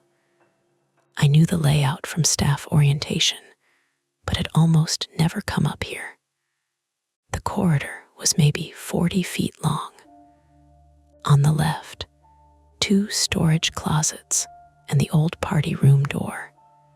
On the right, the observation window looking down over the pool, though most of it had been covered from this side with stacked mats and folding tables. At the far end, another door led to the balcony storage cage above the lobby. The emergency lights up here were weaker. 1 unit buzzed near the ceiling. Another had failed completely, leaving the far half of the corridor in a flat, grainy darkness. Jules took the radio from her belt and tried it again. "Caleb, status, static." Then Caleb's voice, broken into pieces. "Mechanical pressure, don't repeat. Static." The building answered with a metallic bang from below. We both froze. A second later, Caleb shouted from somewhere down the left-hand hallway below us, his voice muffled but human. "I'm okay. Valve slipped. misdirection. Realistic, explainable. Still, my skin prickled from my scalp to my wrists. Jules looked at me. He's in the mechanical room. That sound was not up here. Right. We moved again. The old party room door had a narrow vertical window, painted over on the inside years ago with tan paint that had begun to peel. I tried to see through the cracks, but got only fragments, a gray shape, a stack of chairs, the edge of a table. "Lena," I called, "it's Mara from swim class." Something shifted inside, not loudly, a soft drag. Jules put a hand on my shoulder and guided me aside. "Stand back." She tried the handle, locked. I gave her the keys this time without arguing. She worked through them faster than I had. 1, 2, 3. The fourth turned. The lock clicked. Jules opened the door 6 inches. The smell came out first. Dust, closed room heat, old carpet, and underneath it, something damp and sweet, like a towel forgotten in a gym bag. "Lena," Jules called, no answer. She pushed the door wider. The party room was not a party room anymore. It was storage with a birthday party skeleton still showing underneath. The walls had faded ocean murals, cartoon fish, bubbles, a smiling octopus with one eye scratched off. Folding tables leaned against the far wall. Foam mats stood stacked in front of the observation window, blocking most of the view down to the pool. Boxes of paper cups, broken decorations, spare lane flags, old life jackets, and retired flotation belts were piled everywhere in unstable towers. The room had 2 exits, the door we had entered, and at the back left, a short connecting door to the storage balcony over the lobby. No child in sight. Second attempt. Find Lena in the room where the voice came from. Partial at best. "Clear left," Jules said. "Clear right," I answered, though my right side was not clear at all. It was a maze of tables and foam. We searched like lifeguards, not cops. Loud voices. No sudden grabbing. We looked under tables, behind mats, between stacked chairs. I called Lena's name every few seconds until it stopped sounding like a name and started sounding like a plea. Near the observation window, I found a wet footprint. Small, bare. It marked the dusty floor between 2 foam mats. Toes, ball, heel, facing the window. "Jules." She came over fast. There were more, 3 small wet prints, then a smear where someone had slipped or dragged a foot. The trail did not lead to the door. It led behind the foam mats. Jules crouched, touching nothing. Fresh.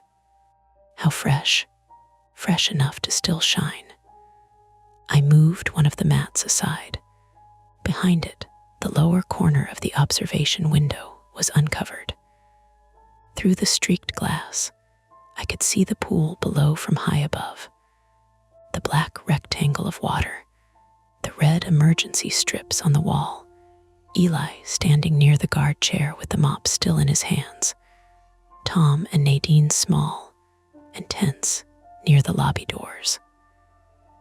Lane 4 glowed blue from the underwater lights that had somehow switched on.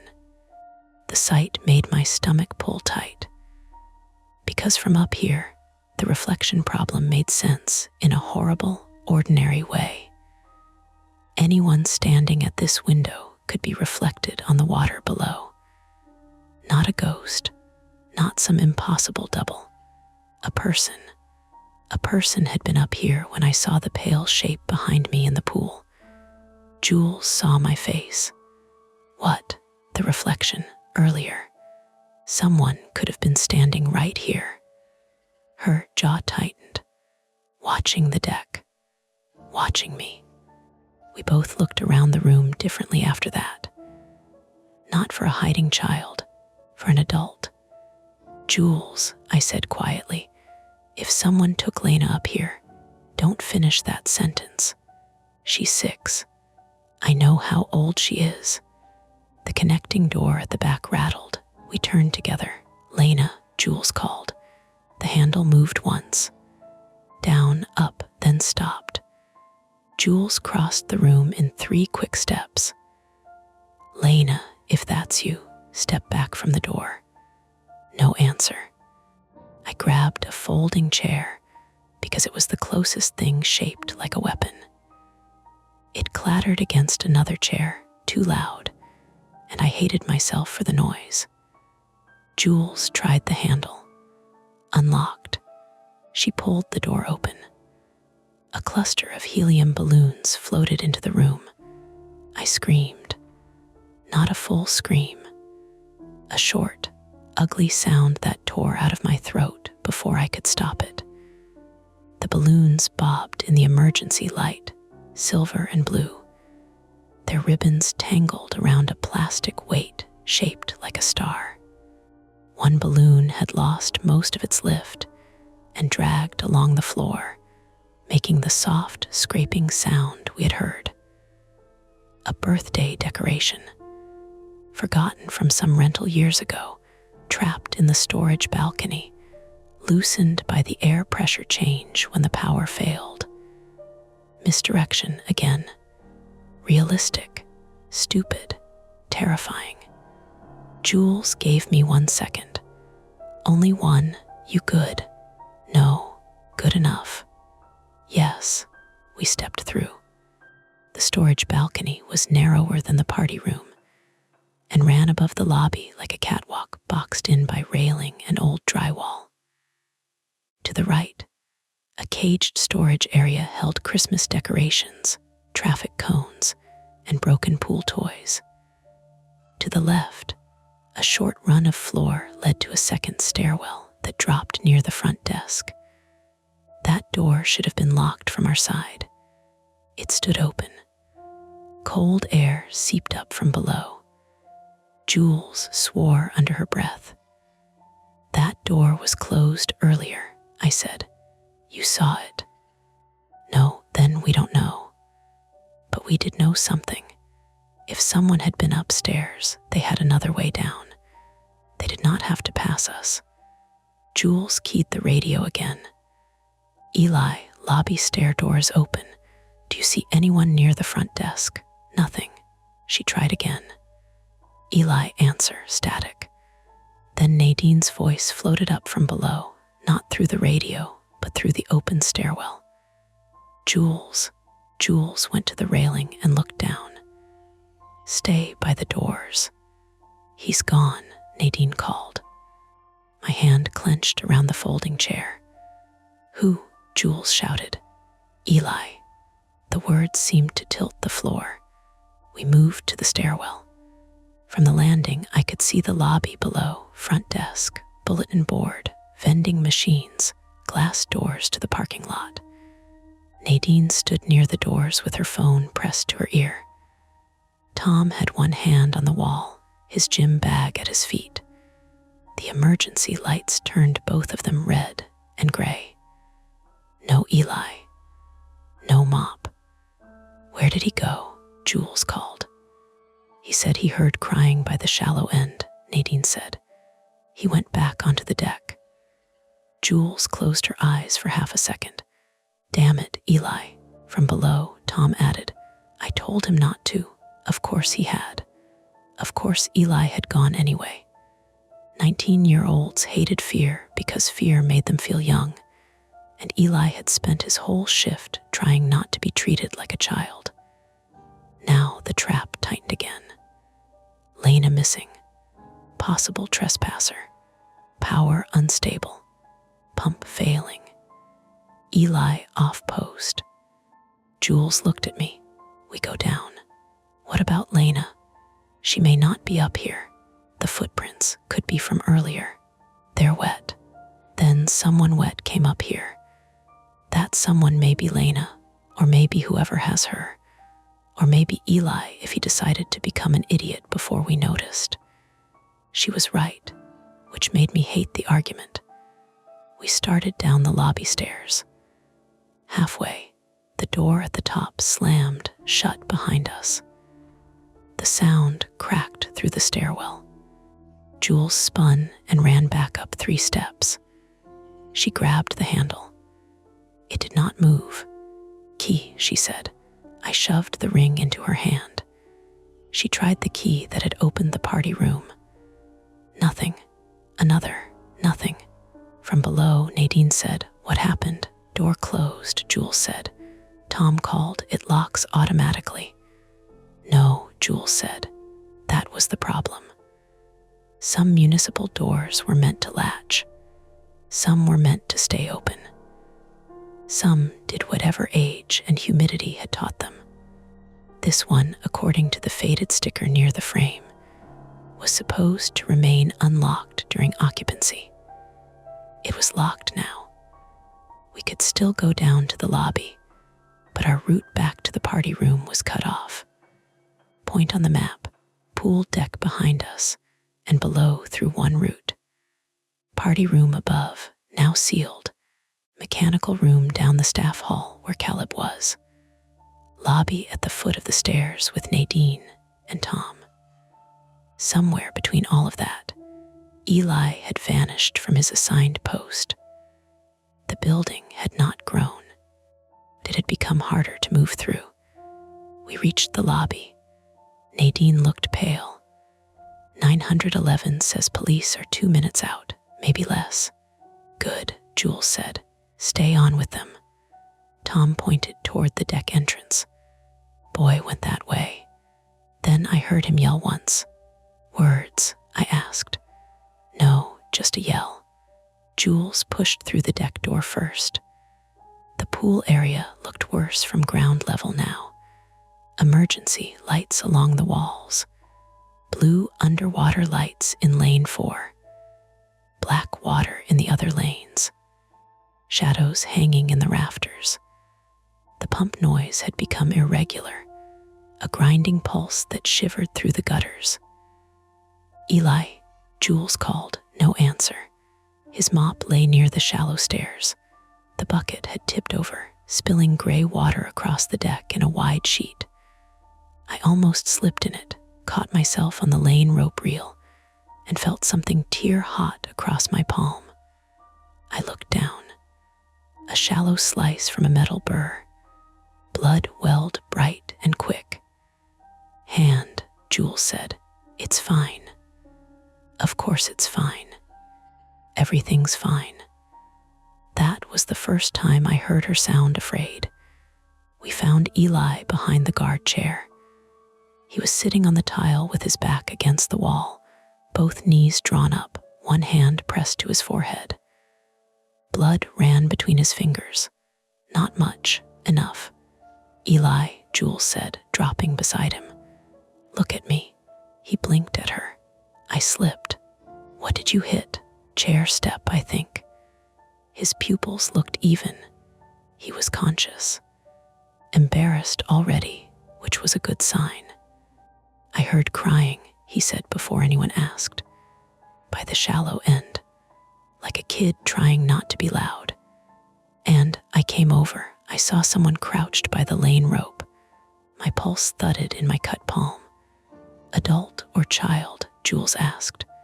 I don't know. It was low, like on hands and knees.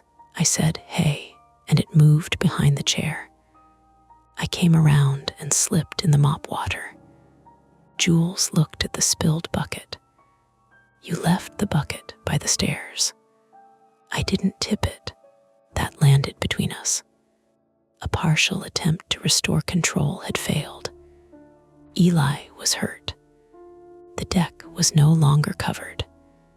And if he was telling the truth, someone had been within 10 feet of the guard chair while we were upstairs. Caleb burst from the staff hallway, breathing hard, hoodie soaked across the chest. Pump S off, manual shut off. but we've got water coming under the mechanical room door."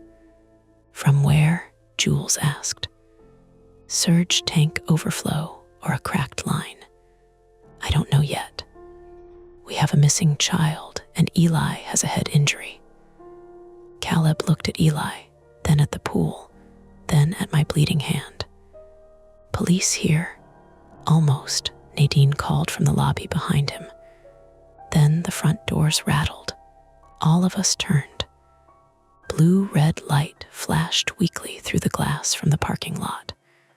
For 1 second, relief loosened my knees. Then Nadine tried the front door. It did not open. She shoved the push bar again. It stuck. Caleb ran to her, tried his master key in the lock, twisted hard. Nothing. "Frame swelled," Tom said. "You said it yourself." "Not now," Caleb snapped. Outside, a patrol car rolled to the curb. 2 officers got out, their bodies distorted through the wired glass and emergency reflections. Nadine pounded on the door and shouted, "We're in here." 1 officer approached, tried the handle from outside. It held. Caleb swore and grabbed the radio at the front desk, but the desk unit only spat static. Jules pointed to the service exit. "Back alley door." Caleb shook his head. "Past the mechanical room. If water's crossing the electrical threshold, I don't want anyone stepping through until I cut power at the sub-panel." The officers outside moved toward their car, probably to get tools. Maybe to call fire. Maybe both. Help was here. Help was also separated from us by municipal glass, a jammed door, and a building that had started failing in layers. Then we heard Lena. Not from upstairs. Not from the locker rooms. From the pool deck speakers. The old PA system crackled above us, the one used for swim meet announcements and birthday parties back when people still rented the upstairs room. It popped once, squealed, and then a child's voice whispered through every speaker in the pool area. "Mara," my injured hand went numb. Jules looked at me. The voice came again, watery and close through the bad speakers. "Mara, I'm scared." I stepped toward the pool before I knew I'd moved. "Lena." I shouted, "Where are you?" The PA hissed. Then a different sound came through, 3 knocks. A pause, 3 knocks. Caleb stared at the ceiling speaker. PA controls are upstairs, the party room, the locked route, the place we had just been. Jules' face hardened. "There has to be another access." Caleb nodded slowly. "Observation maintenance hatch." "Where?" He pointed across the pool to the deep end, toward lane 4, and the old wall beneath the party room window. Behind the stacked lane reels. Narrow ladder inside the wall cavity. We use it to service the window frame and speaker wiring. Locked. Yes. Key. He looked at the ring in Jules' hand. The PA clicked again. This time Lena screamed my name, and the sound cut off mid-breath. Outside, the officers hammered at the front door. In the staff hall, water spread from under the mechanical room door in a slow, reflective sheet. The stair door to the party room was locked behind us. Eli couldn't stand without swaying. Nadine was crying quietly while still trying to explain our location to 911. Tom had taken off his belt and wrapped it around his fist like he planned to punch through glass. There were no clean choices left. The only way back upstairs was the maintenance hatch beside the deep end, above lane 4, where the blue underwater lights showed every tile, every ripple, and the silver whistle lying at the bottom like a marker someone had placed there for me. Jules looked at me. I looked at the hatch. Then the front lobby lights went out completely, and the magnetic fire door between the lobby and pool deck released with a heavy metal thud. It swung shut behind Caleb, Nadine, Tom, and the police outside, separating them from us, separating the injured from help, separating the deck from the exit. Jules, Caleb, Eli, and I were left on the pool side of the building, with water creeping from the mechanical hall, a locked front route, and Lena's voice coming from upstairs through a system only someone inside could use. Caleb said, very quietly, "We can't go back that way now." From the PA, the speaker crackled once more. Then a man's voice, low and breathless, whispered, "Come get her." And the maintenance hatch beside lane 4 clicked open by itself. The hatch opening sounded small. That was the worst part. After all the alarms, all the knocking, all the grinding machinery and radio static, the little metal click beside lane 4 seemed almost polite, like the building was holding a door for us. Nobody moved. The maintenance hatch was set into the wall below the old observation window, half hidden behind 2 stacked lane reels and a rack of rescue poles. I had walked past it 1,000 times without thinking about it. Gray painted metal, thumb-width vent slots, a tiny rust stain under the latch. It had always looked like part of the wall. Now it stood open 3 inches into the pool deck, darkness behind it. Jules raised the radio again out of habit, then lowered it when it only hissed. Her jaw flexed once. "Caleb," she said, "what's behind that?" "A vertical service shaft," he said. His voice had gone flat in the way people sound when their brain is moving faster than their mouth. Ladder up to the speaker junction and window maintenance platform, maybe 4 feet wide, tight, dusty, not meant for regular access. Could a child fit? Yes. Could an adult? He looked at the hatch. If he wanted to. Eli sat against the wall with blood drying at his hairline. His face was pale under the emergency lights. "That guy said come get her." Jules pointed at him without looking away from the hatch. "You stay sitting." "I'm not arguing." That scared me more than if he had. On the other side of the closed fire door, someone pounded twice. Dean shouted something muffled. Then an officer's voice, low and distorted through metal and glass, tried to get our attention. Help was yards away. It might as well have been on the other side of Lake Erie. Caleb went to the fire door and shoved the bar. It did not move. He tried his shoulder. Metal boomed, but the door held. "Mag lock failed engaged, or the frames jammed from the power drop," he said. "I can't force it without tools." Jules stared at the spreading water creeping from the mechanical hallway. It had reached the rubber runner and was coming slowly toward the pool deck, thin and glossy, carrying bits of dust and a dead beetle. "Then we go through the hatch," I said. "No," Jules said immediately. "You heard him. I heard a man luring us into a maintenance shaft. And I heard Lena. We don't know that was live." The PA crackled again.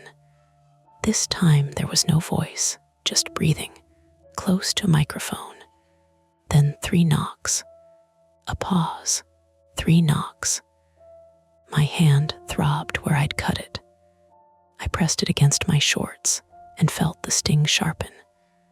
"Mara," Jules said, softer now, "your fear is driving. Good. It knows the route. That is not funny. I'm not trying to be." Caleb moved to the hatch and crouched without touching the handle. "We need a plan. If someone's up there," He knows this space better than we do. You know it, Jules said.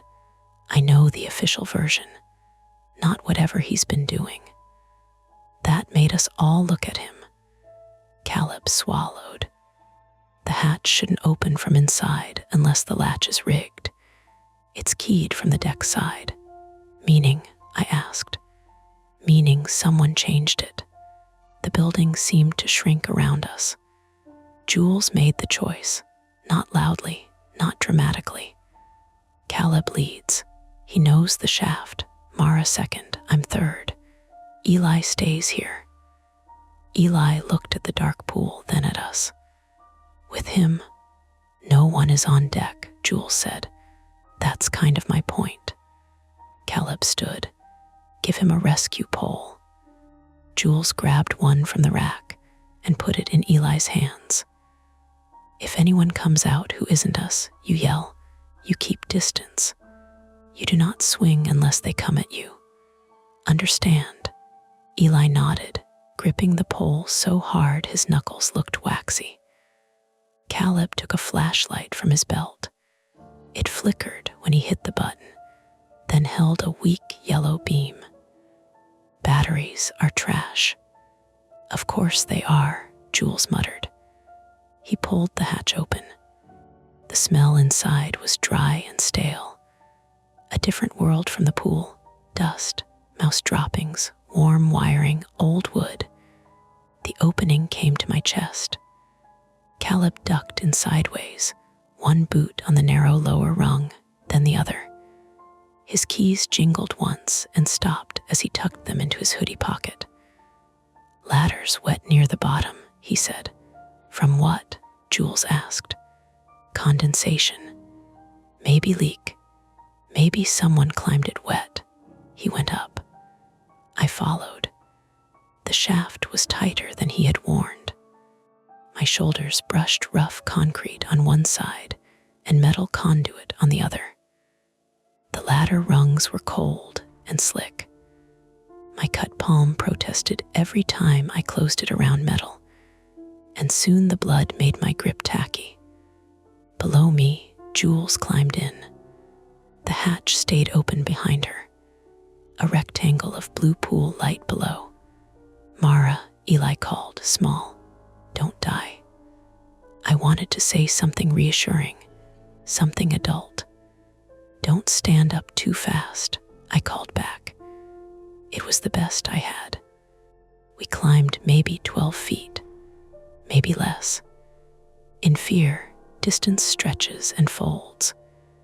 Caleb's boot slipped once above me and knocked dust into my face. I swallowed grit. My lungs wanted clean air and got insulation fuzz instead. At the top, the shaft bent into a narrow horizontal crawl space behind the observation window. Caleb squeezed through first and whispered, "Platform." I pulled myself after him.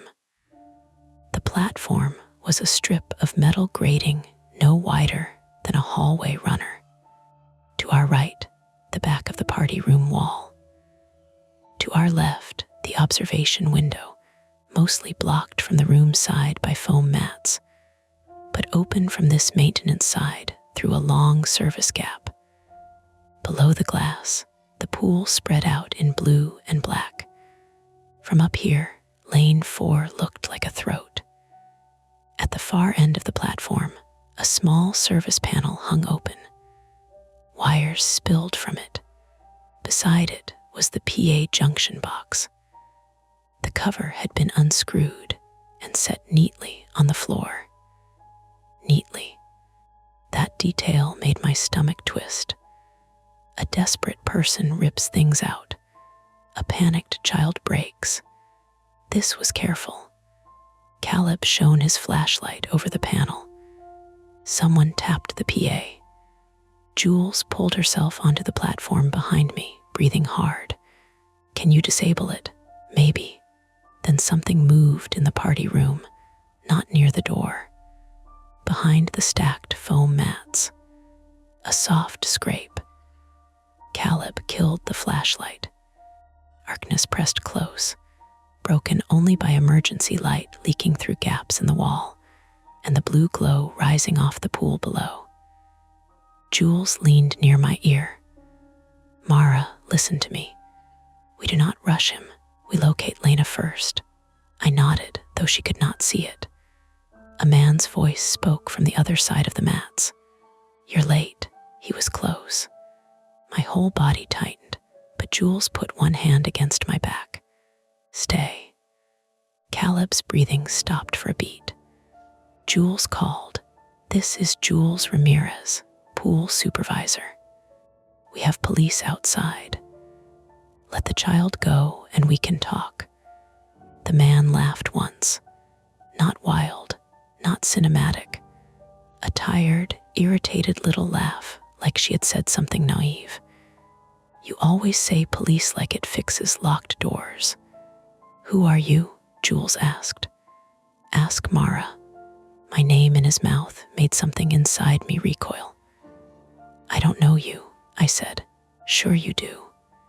He shifted behind the mats. Saw part of him through a gap, a gray sleeve, a bare hand, a wrist with a cheap plastic admissions bracelet from our own facility. Not from tonight. It was old and frayed, the kind kids forget to cut off.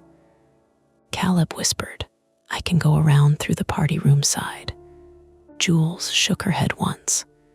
The man said, "You taught her not to be brave all at once." Sweet, really.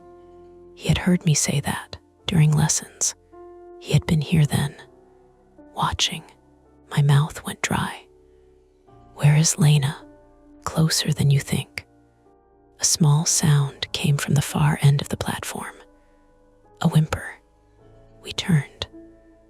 The platform extended 3 more feet beyond the PA box, ending at a maintenance alcove above the deep end wall.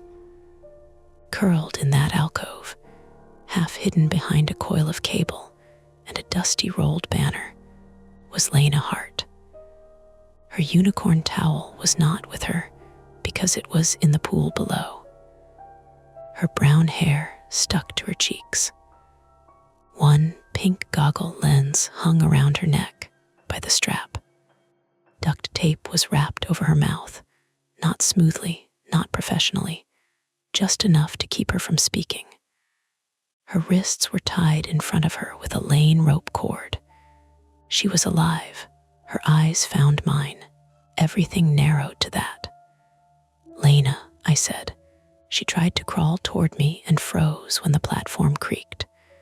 The man moved behind the mats. "Careful. Grates loose there." Caleb swore under his breath. I looked down. He was right. 2 bolts near Lena's alcove were missing. The metal grating flexed under her knees. He had put her there on purpose. A child scared of deep water, placed above the deepest part of the pool on a loose maintenance platform. Jules' voice stayed even. "What do you want?" "What I want." He sounded genuinely annoyed. "I wanted my daughter to be watched. That was the whole damn service, right? You people watch kids in water." Jules and I looked at each other, his daughter. Caleb breathed. "Oh no." The man pushed one foam mat aside and stepped into the gap where the party room met the service platform. He was in his late 30s, maybe 40, male, with a narrow face and stubble along his jaw. He wore jeans, wet sneakers, and a dark jacket over a faded t-shirt from a swim meet. His hair was flattened with sweat. One hand held a cordless drill. The other held a length of lane cord. Not a monster. That made it worse. He looked like a parent who had slept in his car. "My name is Aaron Vale," he said, "since none of you remember." Caleb whispered, "Vale." Jules knew it too.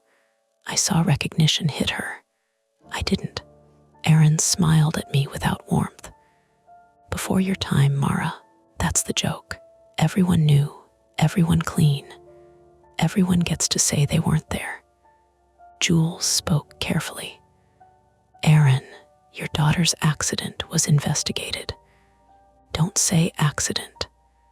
The drill lifted half an inch. Jules stopped. Caleb said very quietly, his daughter aspirated during a private rental. Years ago. Not during open swim. Aaron's eyes snapped to him. She drowned in this building. She survived transport, Caleb said, and immediately looked like he regretted it. Aaron's face changed. She died 3 days later. The platform seemed to sway under us, though it hadn't moved. There it was. Human grief, human blame. Years left to rot behind locked doors and municipal forms. Grounded, ugly, dangerous. Aaron pointed toward the pool. They said sight lines were bad. They said reflections from that window made the deep end hard to read. They said the staff member on duty had followed procedure. His eyes cut to Jules. You people love procedure. Jules absorbed that without flinching. Lena has nothing to do with what happened to your daughter. She has everything to do with it. She's the demonstration. Lena made a small sound behind the tape. My control snapped a little. She's 6, you sick. Jules grabbed my wrist hard enough to stop me. Aaron smiled again. There she is, the watcher. I understood then. He did not want money. He did not want to escape cleanly. He wanted the pool to fail in front of us. He wanted me to fail, specifically, because I had been the one who missed Lena leaving. Or because he had decided I was the shape of all the people who had failed his daughter. Caleb shifted his weight. A tiny metal ping came from beneath the platform. One loose bolt dropped into the dark shaft below, bouncing once, then disappearing. Lena squeezed her eyes shut. No one moves, Jules said. Aaron lifted the drill. Too late for that. He pressed the trigger. The sound exploded in the crawl space. Short, metallic, brutal. He wasn't drilling into a wall. He was backing out another screw from the grating. Caleb lunged. It was not graceful. There was no heroic leap. He threw his body across the narrow platform and grabbed Aaron's drill hand. The two men slammed into the foam mats, which toppled into the party room in a soft, absurd avalanche of blue and green. The drill skittered away. Aaron punched Caleb in the side of the head with the cord-wrapped fist. Caleb grunted and drove him backward. They vanished through the gap into the party room. Jules shouted, "Mara, Lena," I went. The platform groaned under my first step. "Don't crawl to me," I told Lena. My voice shook. I made it gentle anyway. "Stay still. I'm coming." She nodded too fast, tears cutting clean lines through dust on her cheeks. Behind me, Jules moved toward the fight, but Aaron and Caleb crashed back against the service gap. Caleb's shoulder hit the window glass. It boomed. A crack shot across the old pane like lightning. Below us, Eli yelled, "What was that?" "Stay back," Jules shouted down. The platform dipped. I dropped to my hands and knees. Pain burst through my cut palm. Blood smeared the grating. 4 feet to Lena. 3. Another screw fell. The front edge of the alcove sagged. Lena slid half an inch toward the gap between platform and wall. She made a muffled scream. "Look at me," I said. "Lena, look at me, not down me." Her eyes locked on mine. "You don't have to be brave all at once," I said, and hated myself for using it again. But this time I added, "Just one hand. Give me one hand." She stretched her tied wrists. Too far. The grating shifted. A section under her left knee dropped with a metal shriek. She fell through to her waist. I lunged and caught the Lane cord around her wrists. My injured hand slipped. For half a second, she hung above 12 feet of water, bound, taped, terrified, her feet kicking empty air. I caught her forearm with my other hand and screamed for Jules. Jules was there. She threw herself flat beside me and grabbed the back of Lena's swimsuit. "Pull on 3, Jules said. Aaron roared from the party room. Caleb stumbled backward through the gap, blood on his mouth, Aaron on him. They slammed into Jules' legs. The whole platform buckled. 1, Jules shouted. Aaron grabbed Jules' ankle. 2, I saw the pool below. Lane 4, blue light, silver whistle on the bottom. My whistle, his, a prop bait. It did not matter. 3, we pulled. Lena came up hard, scraping her shin against the ragged metal edge. She screamed through the tape. I got an arm around her middle and rolled backward, slamming into the wall. Jules kicked free of Aaron. Caleb grabbed Aaron from behind. Aaron twisted and drove his elbow into Caleb's ribs. Caleb made a sound like air leaving a tire and dropped to one knee. Aaron turned toward Lena. No speech now, no demonstration, just rage stripped down. Jules put herself between him and us. He swung the Lane cord. It wrapped around her forearm and snapped tight. She stepped into him instead of away, which I realized later saved her shoulder from being torn. She drove her forehead into his nose. The sound was dull and wet. Aaron staggered. Jules staggered too. Blood ran from her eyebrow. "Mara," she said, "go." I dragged Lena toward the hatch opening. She was small, but fear makes bodies rigid.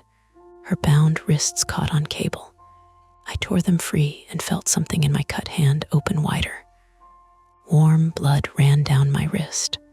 Behind us, Caleb tackled Aaron low. They hit the platform railing. The old window cracked again. Below, Eli shouted something I couldn't understand. The platform under Aaron's feet gave way. Not all of it, just the weakened section near the window. Enough.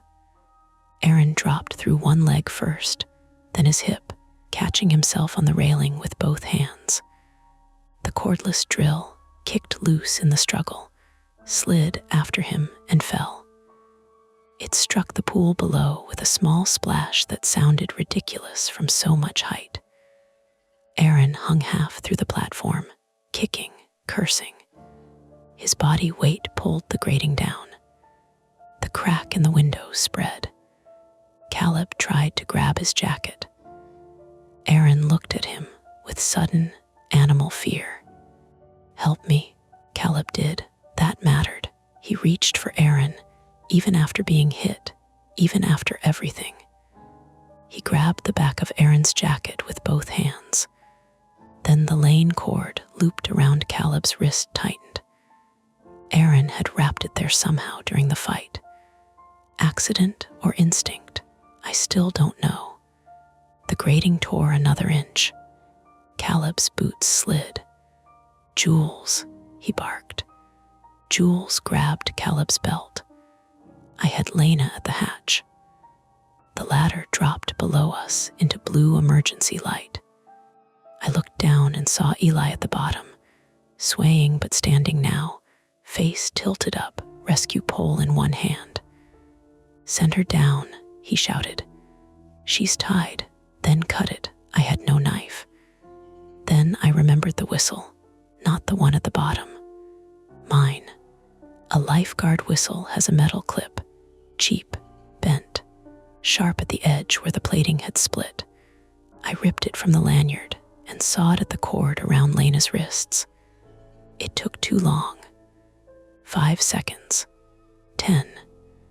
Her skin was rubbed raw underneath. The cord snapped. I pulled the tape from her mouth as gently as I could, which was not gently enough. She sobbed once and then gulped air. "Down the ladder," I told her. "Eli's there." "I can't," she cried. "You can, feet first.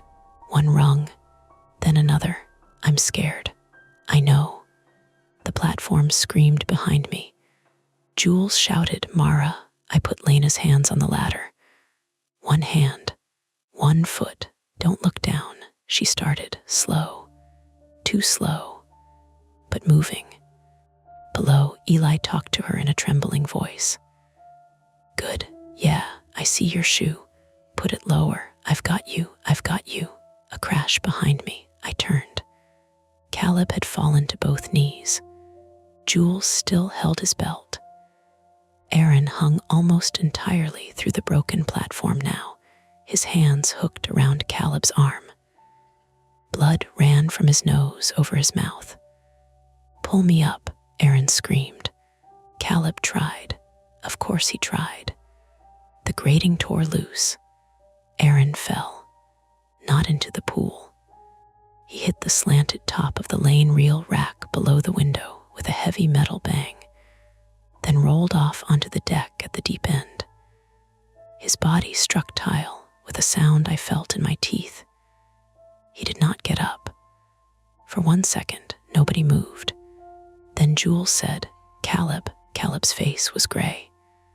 He looked at the torn cord still cinched around his wrist, then at the hole Aaron had gone through. "I'm here. Can you move?" "Not fast." Below, Eli shouted, "I've got her." I looked down. Lena was at the bottom of the ladder, clinging to Eli with both arms. He sat down hard, probably because standing had become optional for him. The pool deck below was chaos. Water from the mechanical hallway had reached the edge of the shallow end. The fire door still held. Through the lobby glass, police lights strobed. Someone outside was using a pry tool on the front entrance. Aaron lay near lane 4, one arm bent wrong beneath him. The underwater lights flickered. The PA popped. Then, impossibly, Aaron's voice came through the speakers again. "Come get her." Jules and I stared at each other. He was unconscious below us. The voice continued, low and breathless, repeating the same phrase. "Come get her, come get her, come get her." A recording. Caleb crawled to the PA junction, reached into the wires, and yanked a small black device from behind the panel. A cheap digital recorder taped in place. He threw it against the wall. It broke open. The voice stopped. There was the answer to one haunting. Not all of it, but one. Jules laughed once, a broken little sound. Then she pressed a hand to her bleeding eyebrow and said, "I hate this building." We still had to get down. Caleb went first, one rung at a time, groaning whenever he moved his right side. I followed, my hand slipping twice. Jules came last. By the time my feet hit the deck, my legs felt hollow. Lena was curled against Eli near the hatch, crying silently now, the worst kind. Her shin bled through a scrape, and her wrists were angry red, but she was breathing. She was alive. I knelt in front of her. "Lena," she looked at me. "I'm sorry," I said. Jules, even bleeding, even swaying, said, "Not now." She was right again. We moved Lena away from the pool edge. Caleb checked Aaron without touching more than he needed to. "Pulse," he said, "breathing, bad fall. Don't move him."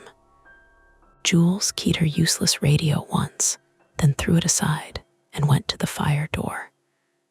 "Police," she shouted. "We have a child alive. Suspect down, medical needed." The officers outside must have heard something because the pounding changed rhythm. Harder, more urgent. Then the front glass door finally gave with a cracking crash from the lobby side. not shattered completely, but broken enough for one officer to reach through and release the stuck hardware. Help entered loudly. Boots, radios, questions, commands. Real life rushing back in, messy and too bright even under emergency lights. An officer forced the fire door open from the lobby side, with Caleb yelling instructions about the release plate. Paramedics came minutes later, though it felt both instant and endless. They took Lena first, then Eli, then Caleb, who kept insisting his ribs were fine until he tried to stand and nearly folded. Jules refused a stretcher and got one anyway after she vomited once near the first aid station. I stayed kneeling by lane 4 until an officer told me to move. I had not realized I was still holding my broken whistle clip. At the bottom of the pool, on the blue tile line, the silver whistle remained. When the officers asked about it, Caleb, pale on a bench with a paramedic taping his ribs, said, "Evidence. Don't drain until crime scene clears it." "Whose is it?" the officer asked. No one answered.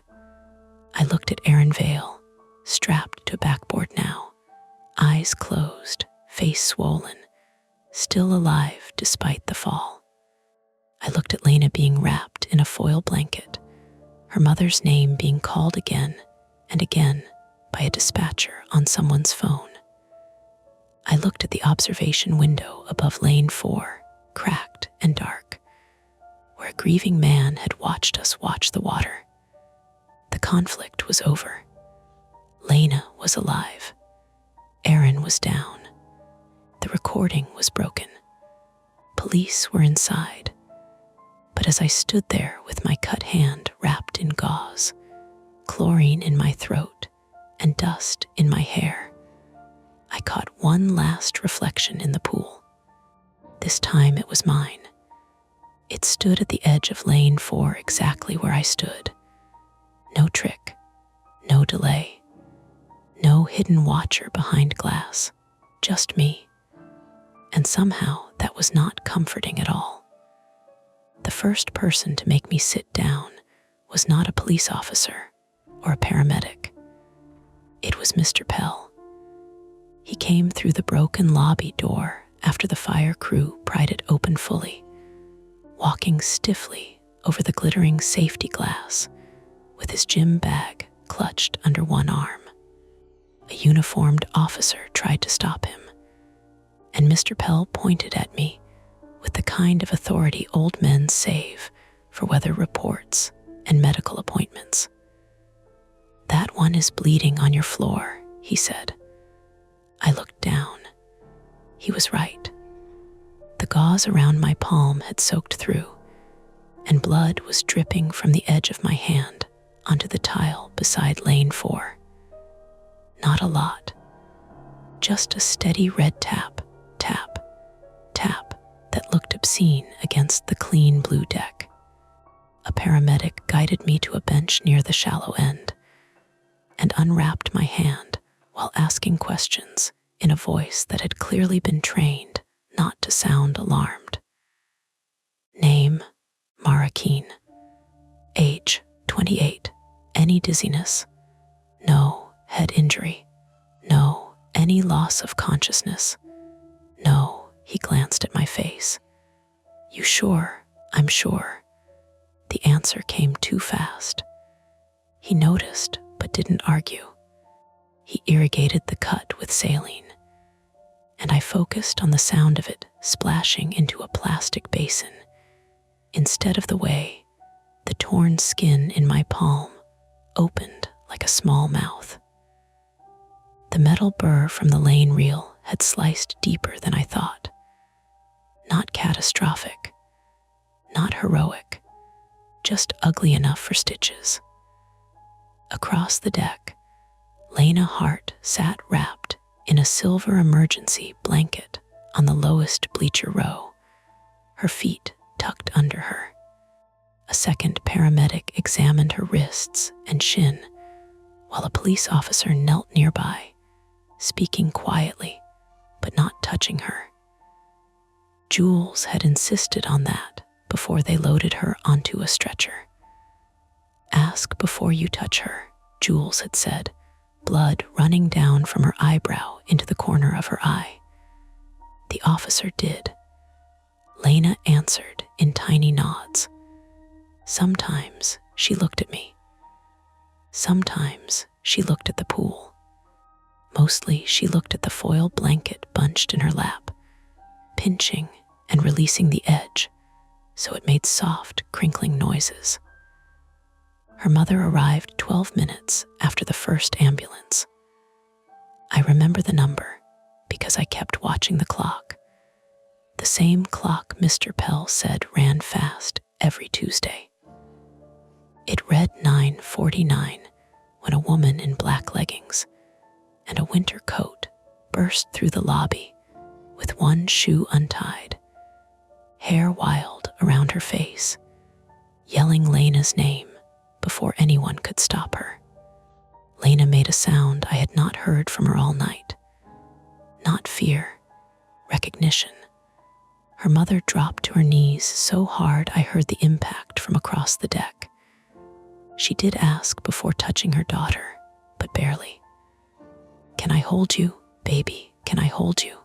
Lena nodded once, and then they folded into each other, foil blanket and wet hair and shaking hands. I looked away. Not because it was private, though it was.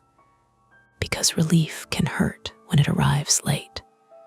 Caleb was on a stretcher near the deep end arguing with a paramedic about whether bruised ribs required transport. His left eye was swelling shut, and he had 2 fingers taped together where Aaron had bent them backward during the fight.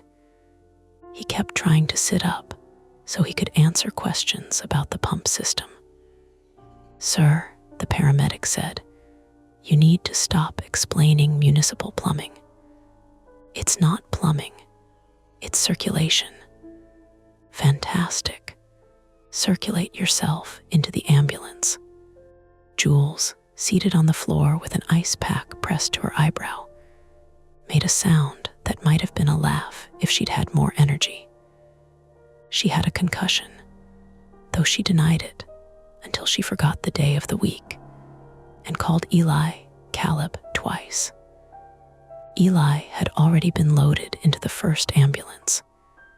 He had 6 staples waiting for him at UPMC Hammond and a mild concussion, which he accepted with the stunned embarrassment of someone who had imagined himself dying bravely and instead slipped in mop water. Before they took him, he caught my sleeve. "Did I mess up?" he asked. His eyes were too bright. Pain, fear, shame, all of it mixed together. I wanted to say no. Jules would have said something sharper and better, something about leaving his post, but also helping Lena down the ladder. I only had my tired human answer. "You moved when you thought a kid was crying," I said. "That's not nothing. That's not a no." "No," I said. "It's not." He nodded like that was fair. Then he let the paramedics take him. Aaron Vale left last. They had stabilized his neck and splinted one arm. He drifted in and out of consciousness while officers photographed the deck, the hatch, the broken platform above us. The PA recorder Caleb had smashed, the lane cord, the tape, the goggles, the unicorn towel, and the silver whistle still lying at the bottom of lane 4. When Aaron passed me on the stretcher, his eyes opened. For a second, they were clear. He looked at me as if he knew exactly where he was and exactly what he had done. There was no confession, no apology, no final threat, just a tired, ruined man staring from behind an oxygen mask while a police officer walked beside him with one hand on the stretcher rail. Then his eyes shifted past me to the pool. His eyebrows drew together, not fear, recognition. He tried to speak around the mask, but the paramedic pushed him gently back down and said, "Save it." I turned toward lane 4. The water had settled again. The underwater lights were off now, cut by the fire crew when they killed power to the pool systems. The surface reflected the emergency strobes from outside in broken red-blue bands. The whistle was no longer visible from where I sat. That bothered me more than it should have. A crime scene technician eventually used a long-handled evidence net to retrieve it. Not Gary. Gary was still leaning against the wall, forgotten and dripping from earlier. This net came from a van and had a clean bag attached. The whistle came up blackened with old grime, not bright silver like it had looked underwater. It was heavier than mine, P-less, with a dent along one side and a rotted bit of red cord still threaded through the ring. An officer bagged it. "Is that his?" I asked. Nobody answered then. Nobody knew. The official statements took hours. Police separated us the way they were supposed to. Different rooms, different officers, same questions from slightly different angles. I gave mine in the lobby, seated under the swim class bulletin board with my stitched hand wrapped like a mitten. Yes, I had seen an object in lane 4 before the power failure. No, I did not know Erin Vale. Yes, Lena Hart had been in my lesson. No, I did not personally confirm she left with her mother. That last answer had to be said more than once. Each time, it got heavier. The officer taking my statement was a woman in her 40s named Detective Harlan. She had calm eyes, a gray streak in her dark hair, and the careful patience of someone who had learned that silence made people fill in gaps. "Ms. Keene," she said, after the third time I circled back to the sign-out sheet. "The preliminary information suggests Mr. Vale entered during evening programs posing as a parent. He appears to have used old staff areas and maintenance access points. This was planned. I still missed her. She didn't contradict me. I appreciated that. She wrote something down. You also found her. That did not balance the scale. Not that night. Maybe not ever. By 2:30 in the morning, the aquatic center no longer looked like a place where people learned to swim. It looked like a building that had been opened up and found sick inside. Yellow evidence markers sat near the deep end. The broken front door was covered with plywood. Firefighters had dragged fans into the mechanical hall to push out the damp electrical smell. A city maintenance supervisor I had never seen before stood with Caleb's assistant, both of them staring at the pump room as if it had personally betrayed the taxpayers. Nadine stayed until the police told her she could go. She had given her statement wrapped in her long coat, hair drying in stiff curls around her face. Before she left, she came to where I sat and placed a paper cup of vending machine hot chocolate beside me. "I pressed the wrong button," she said. "It was supposed to be coffee. Hot chocolate is better. It tastes like envelope glue." I took a sip. She was right.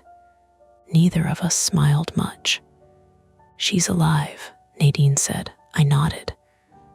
"That's going to have to be enough for tonight."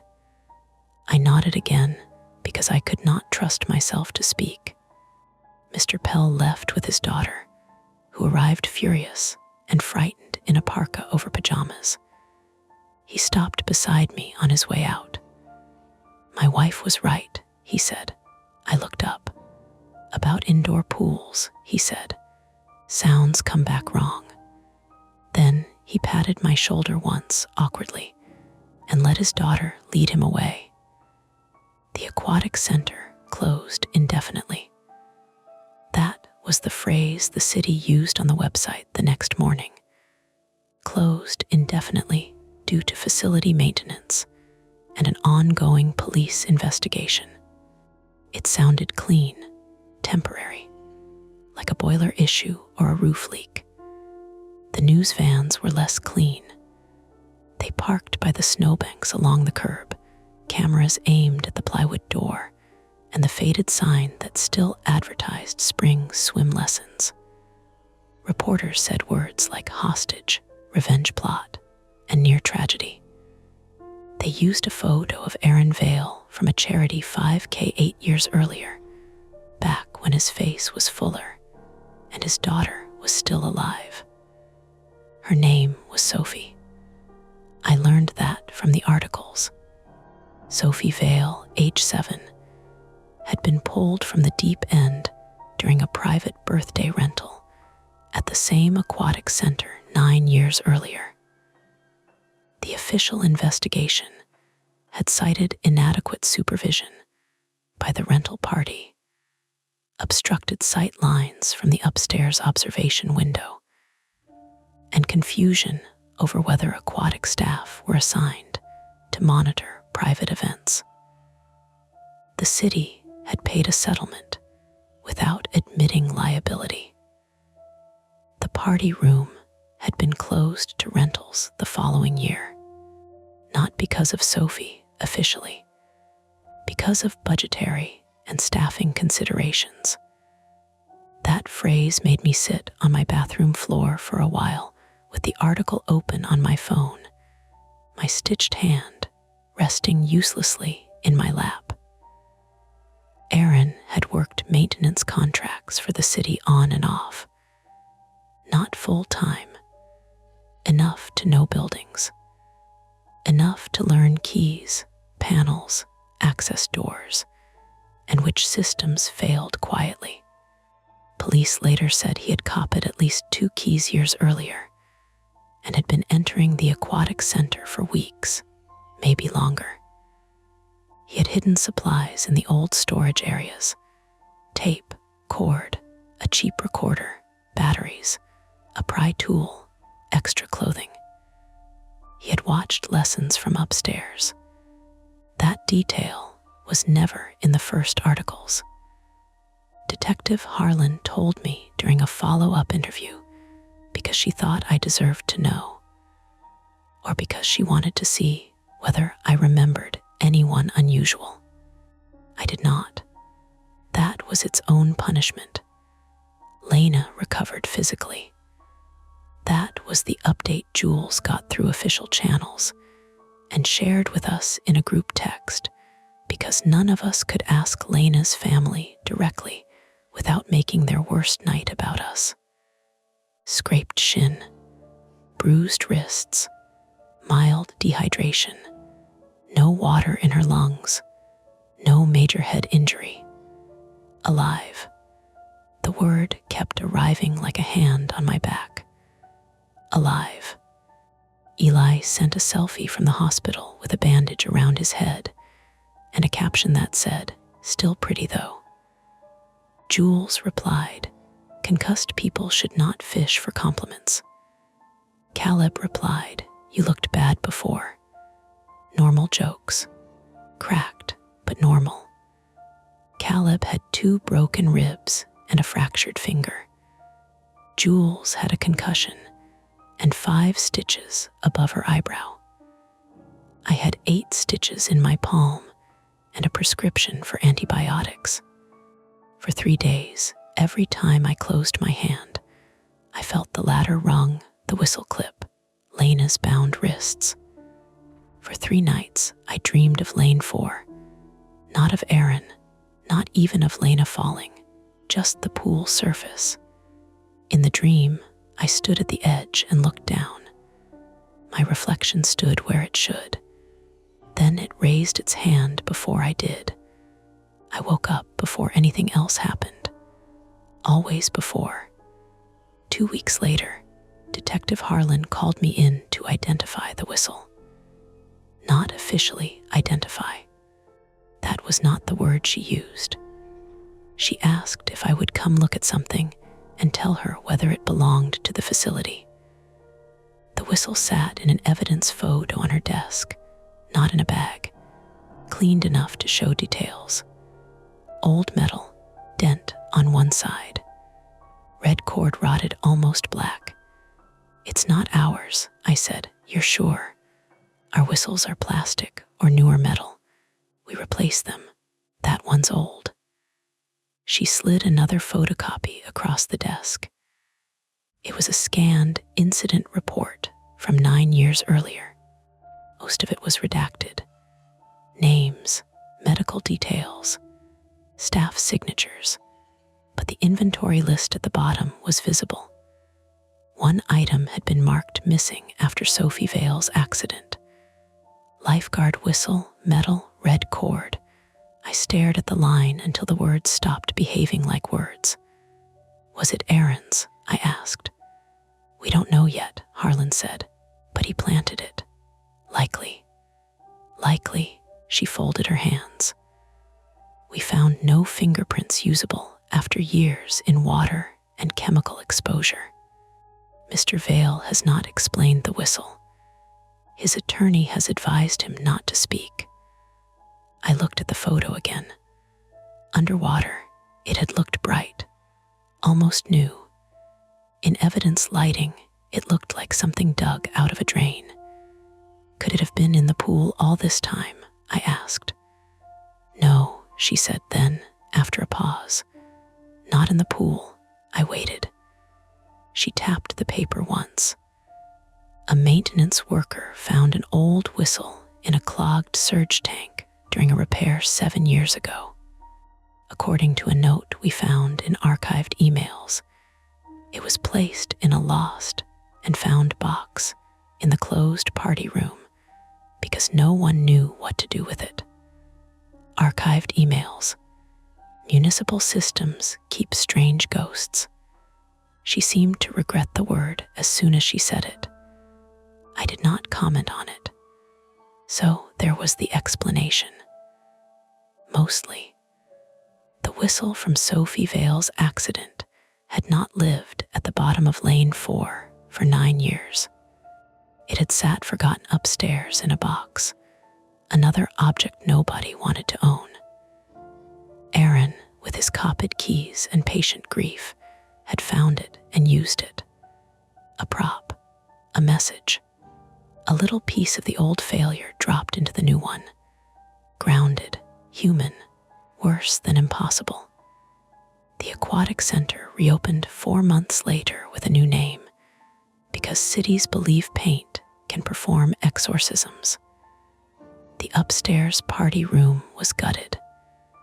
The observation window was removed and replaced with a solid wall. The service hatch was welded shut from the deck side. The front doors were replaced. The fire doors were inspected. The sign-out procedure changed so every child had to be matched physically to an approved adult before leaving the deck.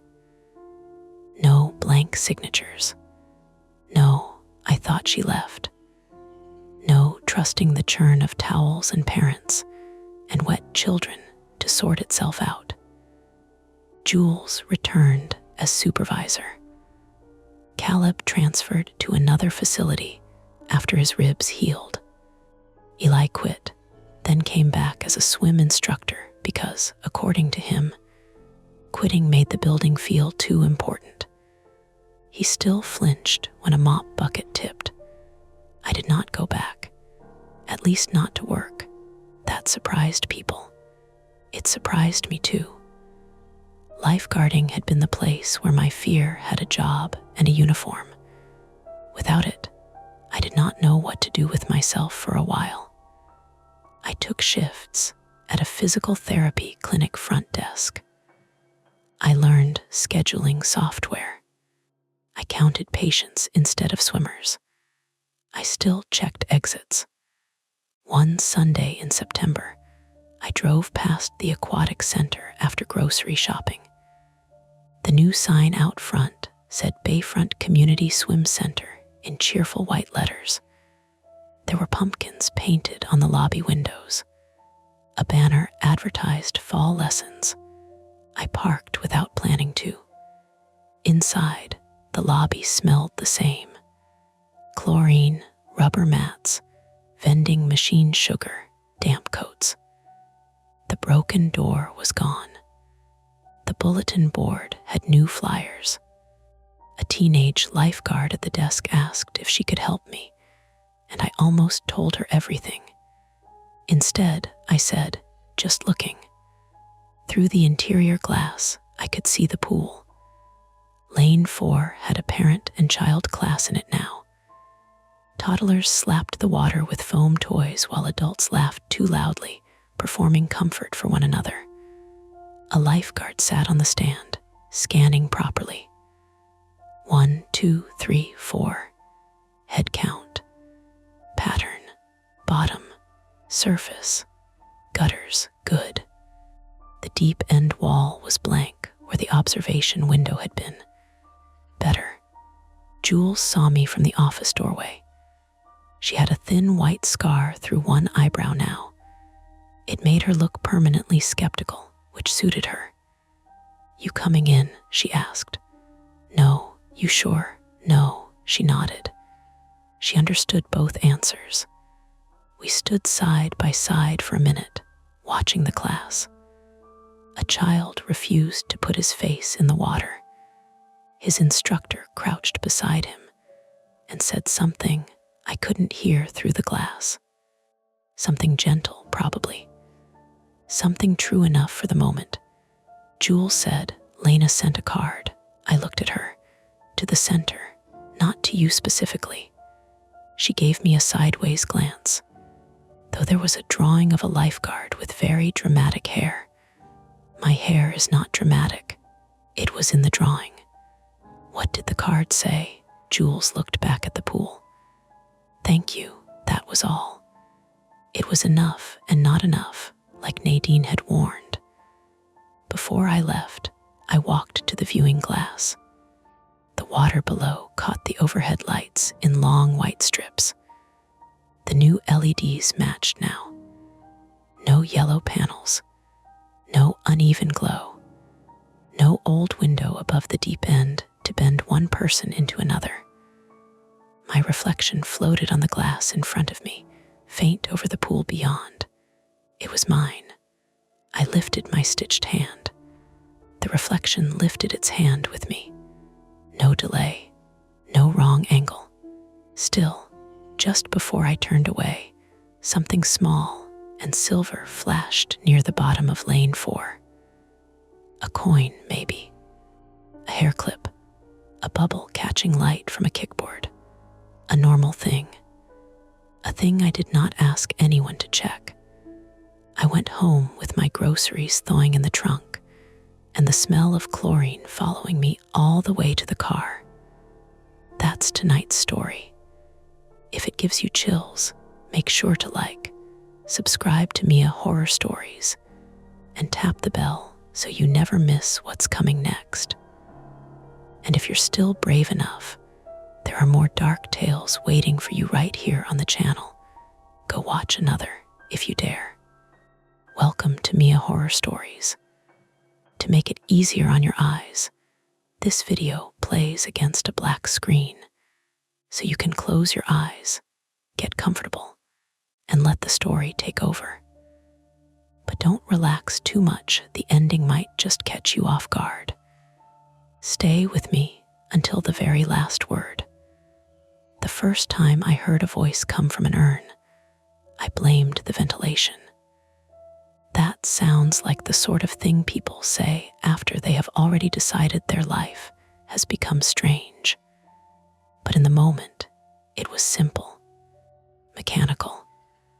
A bad bearing in a fan.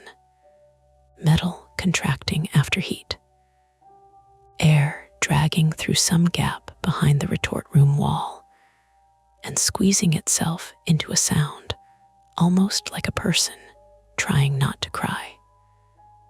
The urn was on the stainless steel cooling table, still warm enough that heat lifted from it in thin waves.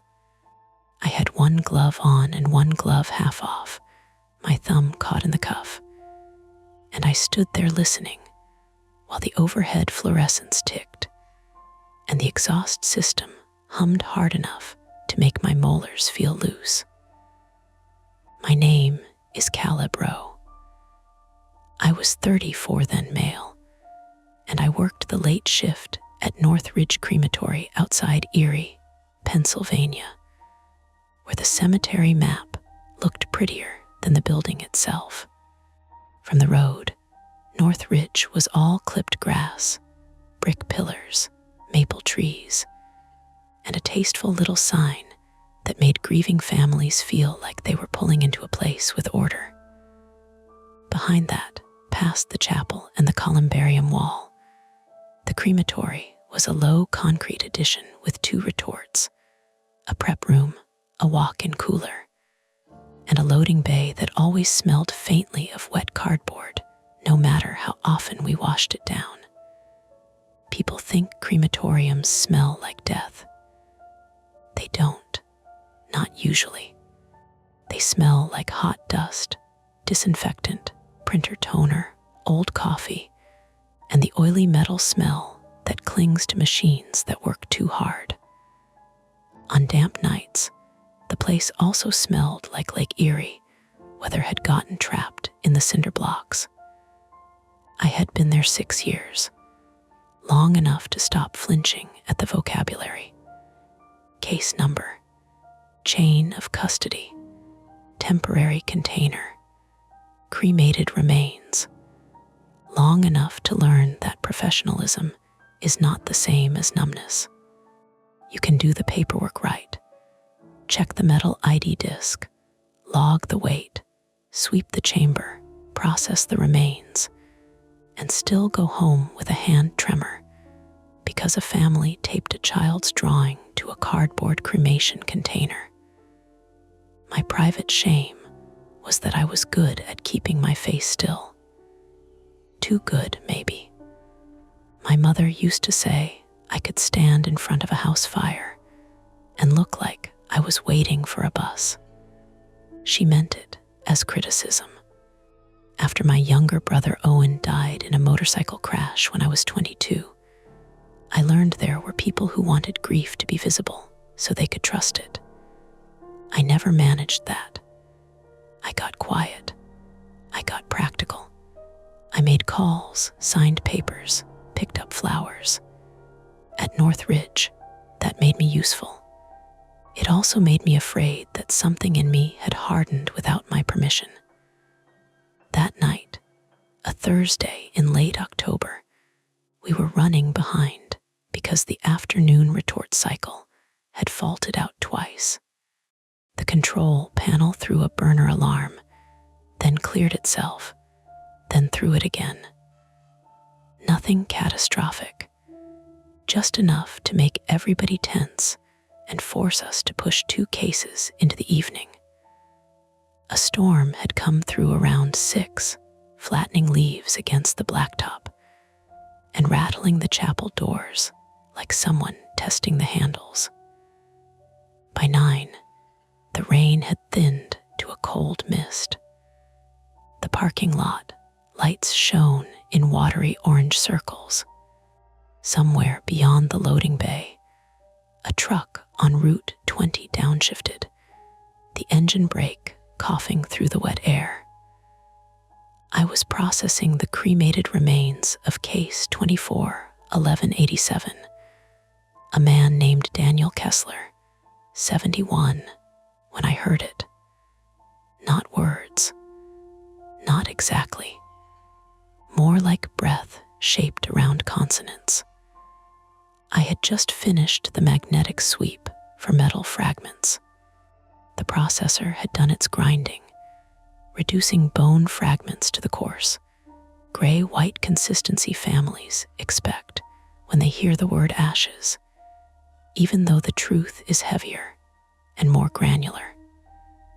I had cleaned the lid of the temporary urn, matched the ID disc again, and set the label flat with both thumbs. Then came the sound. Cal. I turned fast enough that my elbow knocked the empty plastic remains bag off the table. It slid to the floor with a dry scrape. The prep room was empty except for me, the rolling cart, the sealed urn, and the little wall clock above the wash sink that made a sticky click every time the second hand moved. The red in use light over retort 2 glowed through the interior window. Beyond the glass, fire moved behind the viewing port in restless orange pulses. I waited. The exhaust hummed. A bead of condensation ran down the inside of the window. Not funny, I said, because speaking to an empty room is less frightening when you pretend someone is hiding nearby being childish. No answer. The urn sat where I had left it, matte black, temporary plastic, the kind we placed inside a velvet bag before transfer, unless the family had purchased something nicer. Its lid was sealed. The label read KESSLER, Daniel R.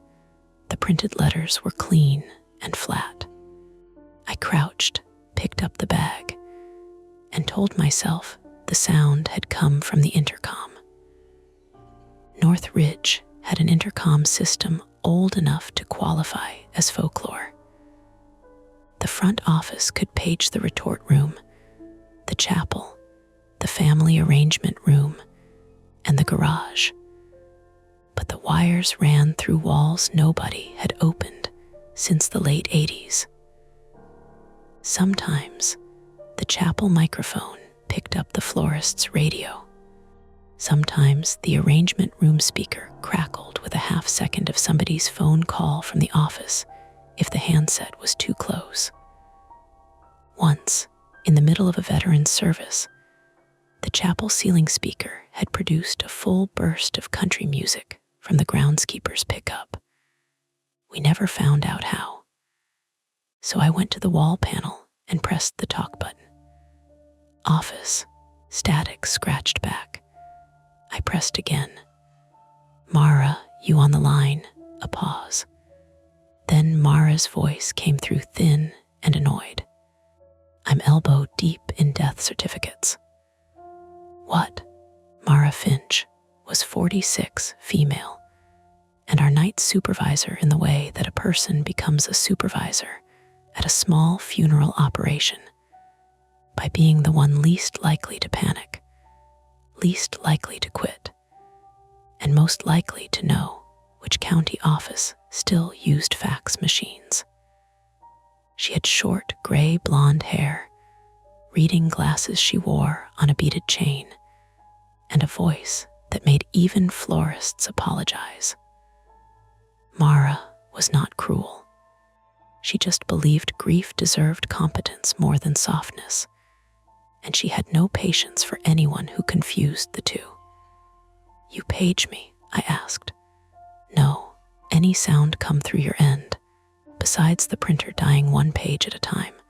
I thought I heard my name. You're alone back there. Yeah. Then I hope it was Jesus, because I'm not walking back in these shoes. I smiled despite myself. Retort 2's holding steady. It's green on my screen. Need me to check the log? No, I've got it. Drink water, she said. What?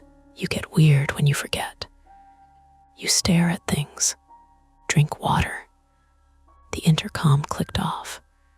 I stood with my thumb still on the button, feeling faintly embarrassed.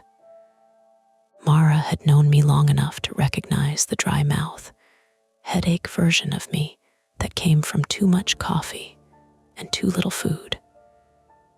There was a half-eaten gas station turkey sandwich in the break room fridge with my name written on the paper bag.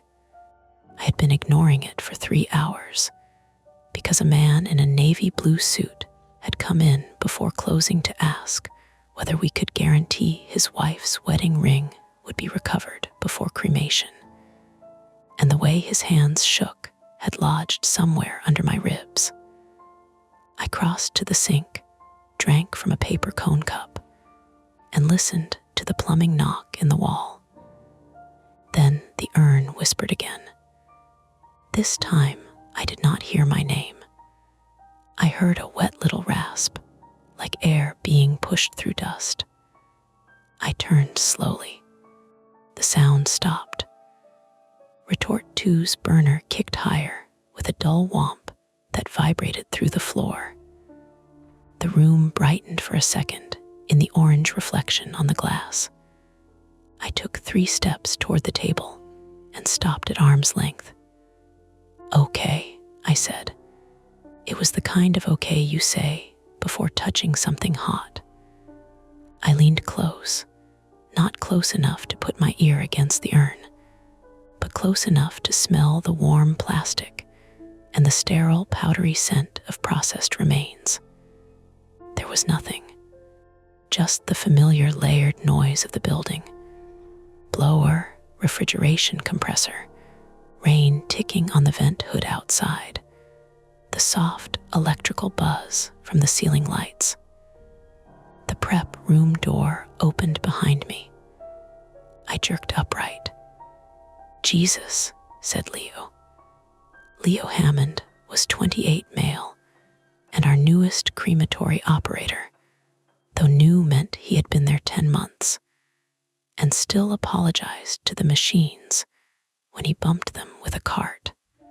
He had a narrow face, a shaved head, and tattooed forearms he kept covered around families because Mara told him death made people judgmental in unpredictable directions. Leo had served 4 years as an army mechanic before coming home to Pennsylvania, and he treated every malfunction like it might be a personal insult.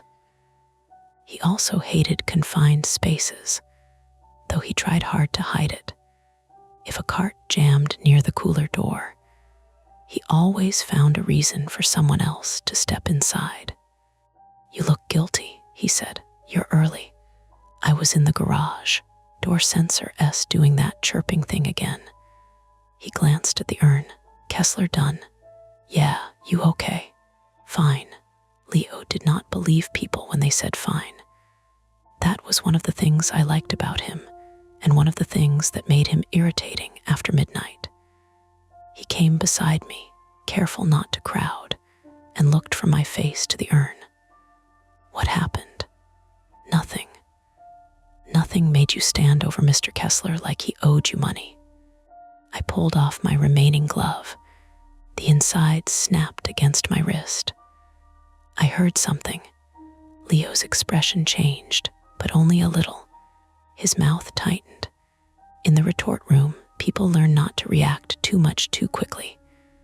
"Machine sound, probably." "What kind?" I rubbed my forehead, like a whisper. Leo blinked once. "From where?" "That's the stupid part." He looked at the urn again. I expected a joke. Leo made jokes when the work got too close.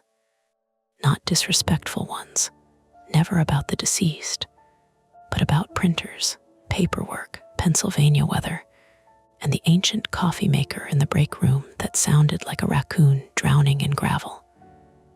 This time he didn't joke. He stepped closer and bent slightly at the waist. We listened. Nothing. He exhaled through his nose. Could be off-gassing. It's sealed. Doesn't mean pressure can't shift. Warm contents, cooler room, cheap lid. You get a little hiss. Your brain makes it a word. That was sensible. I loved him for saying it. "Right," I said. He tapped the table beside the urn with one knuckle, not touching the container. Or vibration from the processor. Did you shut it all the way down? I looked at the processor. The switch was off. The lid was latched. A fine dusting of pale residue clung in the seam at the base, despite the wipe down. I made a mental note to clean it better before the morning shift, because a dirty room was one of Mara's few unforgivable sins. It's off, I said. Leo nodded toward retort 2. Hernandez still running. Another 40 minutes. Want me to take final processing? No, he gave me a side look. That was quick. I'm already here. Caleb, what? You've been here since noon. So have you. Yeah, but I took dinner like a human man. Before I could answer, the intercom snapped on with a pop. Caleb, Mara said, is Leo back there? Leo reached past me and pressed the button. Present and handsome. Debatable. Bring your handsome self to the office. We've got a family at the front door. I frowned. At 9:30, Mara sighed through the speaker. Mrs. Kessler's daughter says she called ahead. She did not. Leo looked at the urn. I pressed the button. We're not scheduled for pickup until tomorrow. I am holding that information in my heart, Mara said. She says she drove from Cleveland and has to be back before morning. Can we release tonight? Paperwork says authorized representative is the daughter. Photo ID matches if it's her. Payment cleared. Technically, yes. Technically was a word that often meant someone would be angry no matter what we did. I just finished processing, I said. Then bag him and bring him up. And Caleb, yeah, face. The intercom clicked off. Leo muttered, she says that like you can swap it. I have a face. You have a funeral home face, like a sympathetic shovel. I took a fresh velvet bag from the cabinet and held it open. Leo lifted the urn carefully, both hands, label facing up. For a second, as it left the steel table, there was a soft shifting inside. Normal, weight settling. Granular remains sliding against plastic. Still, both of us paused. Leo's eyes flicked to mine. You heard that, I said. I heard ashes move. Right, which is what ashes do when you move them. Right, but neither of us moved for another beat. Then he lowered the urn into the bag. Front office at Northridge sat at the end of a narrow hallway lined with framed photographs of the property in better seasons. Spring dogwoods, summer lawns, autumn wreaths, winter snow on granite markers. The hallway lights were warmer than the prep room lights, but they always felt staged to me, like a hotel trying to comfort people with lamps. As we walked, the bag in my hands had a steady, awkward weight. Not heavy like a person, heavy like responsibility. Voices carried from the reception area. One was Mara's, low and controlled. The other belonged to a woman trying very hard not to raise her voice. I understand policy, she was saying. I'm telling you, my mother doesn't know I'm here. That's why I need this handled tonight. Leo glanced at me. Mara saw us enter and gave a tiny shake of her head that meant don't ask yet. The woman at the counter turned. She was in her early 40s, with damp brown hair tucked into the collar of a wool coat and mascara smudged under one eye. She held a leather purse against her stomach like it was armor. This is Erin Kessler, Mara said, 42, female, Mr. Kessler's daughter, and listed authorized representative. Erin looked at the velvet bag in my hands and seemed to shrink around it. Then she straightened, almost angrily, as if grief had embarrassed her. You're sure it's him? She asked. Mara did not blink. We verify identity at every stage. I know, I'm sorry. Erin pressed 2 fingers under her nose. My mother is saying things. I need to know this is done. What kind of things? Leo asked before he could stop himself. Mara's eyes cut toward him. Erin looked at Leo, then at me, measuring whether we were safe strangers or just employees in matching dark polos. She keeps saying he called her, Erin said. The office lights buzzed overhead. Rain clicked against the front windows, tiny and persistent. Mara folded her hands on the counter. People experience grief in different ways. No, I don't mean a dream. I mean, she says his phone called her house. I looked down at the bag. Erin kept talking, faster now. His phone was destroyed in the accident. The state police gave us pieces in a plastic bag, but my mother says the landline rang last night and caller ID showed his name. She picked up and heard. She stopped, swallowed. Static, breathing. Maybe a pocket dial from someone who got the number reassigned. I don't know. She's 80. She's been up for 2 days. I just need to take him home before she starts calling churches or lawyers or whoever she thinks can undo this. Mara's expression softened by about 1 degree. For Mara, that was practically an embrace. I'm sorry, she said. That sounds very hard. Erin nodded once, too sharp. Can I sign? Mara slid the release form across the counter. While Erin bent over it, her pen scratching hard enough to dent the paper, Leo leaned close to me and whispered, phone spoofing. I nodded. Probably. He nodded too. Neither of us sounded convinced because coincidence has a way of feeling personal in places like that. Erin finished signing.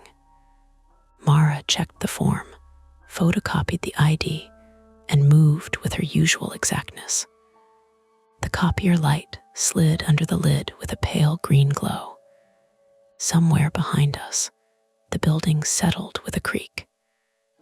Then the velvet bag in my hands made a sound.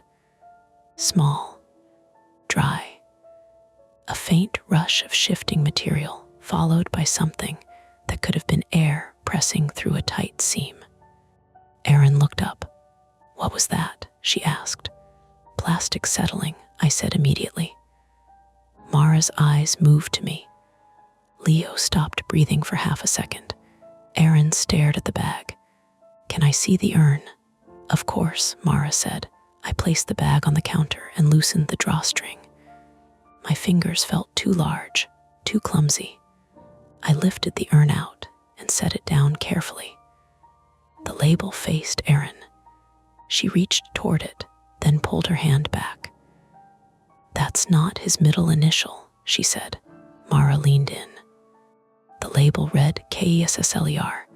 Daniel B. not R. I stared at it. That's impossible, I said. Mara's voice went flat. Caleb, I checked it. She took the urn, turned it slightly, and examined the printed label. This says B. I know what it says. I thought you said R, Leo said. It was R. Erin's face had gone blank in a way I recognized from arrangement rooms when the mind refuses one more piece of information. His name is Daniel Robert Kessler. Mara looked at me. Not angry yet. Worse. Alert. Everyone stay where you are, she said. That was the first moment the night stopped feeling like a string of explainable annoyances and became a procedure. Mara took the urn back behind the counter, set it on a clear spot, and opened the case management system on her computer. Her nails clicked against the keyboard. Leo went pale under the office lights. Erin stood with her arms folded tight, wet coat dripping onto the carpet. I could hear my own pulse in my ears, but beneath it, from somewhere down the hall, retort 2's burner cycled lower. Mara read from the screen. Case 24-1187. Daniel Robert Kessler. ID Disc 24-1187. Temporary urn label printed at 8:56 p.m. by user C. Rowe. Middle initial R, she turned the urn. The label still said B. Leo said, printer error. Mara's jaw shifted. A printer error doesn't change after application. Maybe you printed the wrong label, Erin said. Her voice had a dangerous calm to it. I didn't, I said too quickly. Mara lifted one hand. No one is accusing anyone, we verify. She looked at me. Caleb, go back to the prep room. Bring the remains processing log, the duplicate label sheet from the printer tray, and the metal ID disc record. Leo, go with him. Erin said, I'm not leaving without my father. Mara met her eyes. I'm not releasing anything until I know exactly what this is. The word this sat between us. I did not want to go back down that hallway. That embarrassed me more than the fear itself. The crematory was my workplace, my machines, my logs, my ordinary world of checklists, heat gloves, and bad coffee. But the hallway looked longer now, the framed cemetery photos too glossy, the warm lamps too weak. Leo touched my elbow lightly. Come on. We walked back without speaking. Halfway down the hall, the intercom crackled. Not from the office speaker, from the prep room. A thin hiss crawled through the system, then a sound like someone moving their mouth too close to a microphone. Leo stopped. I stopped with him. The speaker above the hall door popped once. Not the word, if it was a word, dragged itself through static and died. Leo whispered, tell me that was Mara. I reached for the prep room door handle. Inside, the processor sat off. The cooling table was empty. Retort 2 glowed beyond the glass. The duplicate labels lay in the printer tray, one sheet curled at the corner.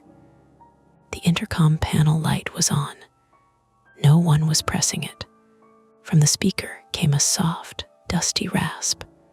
Then nothing. Leo backed one step into the hall. We should call Mara. We need the log. Caleb, we need the log, I repeated, because procedure was the only thing in the room that still had edges. I crossed to the clipboard by the processor. My handwriting was there. Time, case number, ID verification, operator initials. Daniel R. Kessler. The duplicate label sheet in the tray had one missing label. The remaining print beside the empty space read KESSLER, Daniel R. I held it up.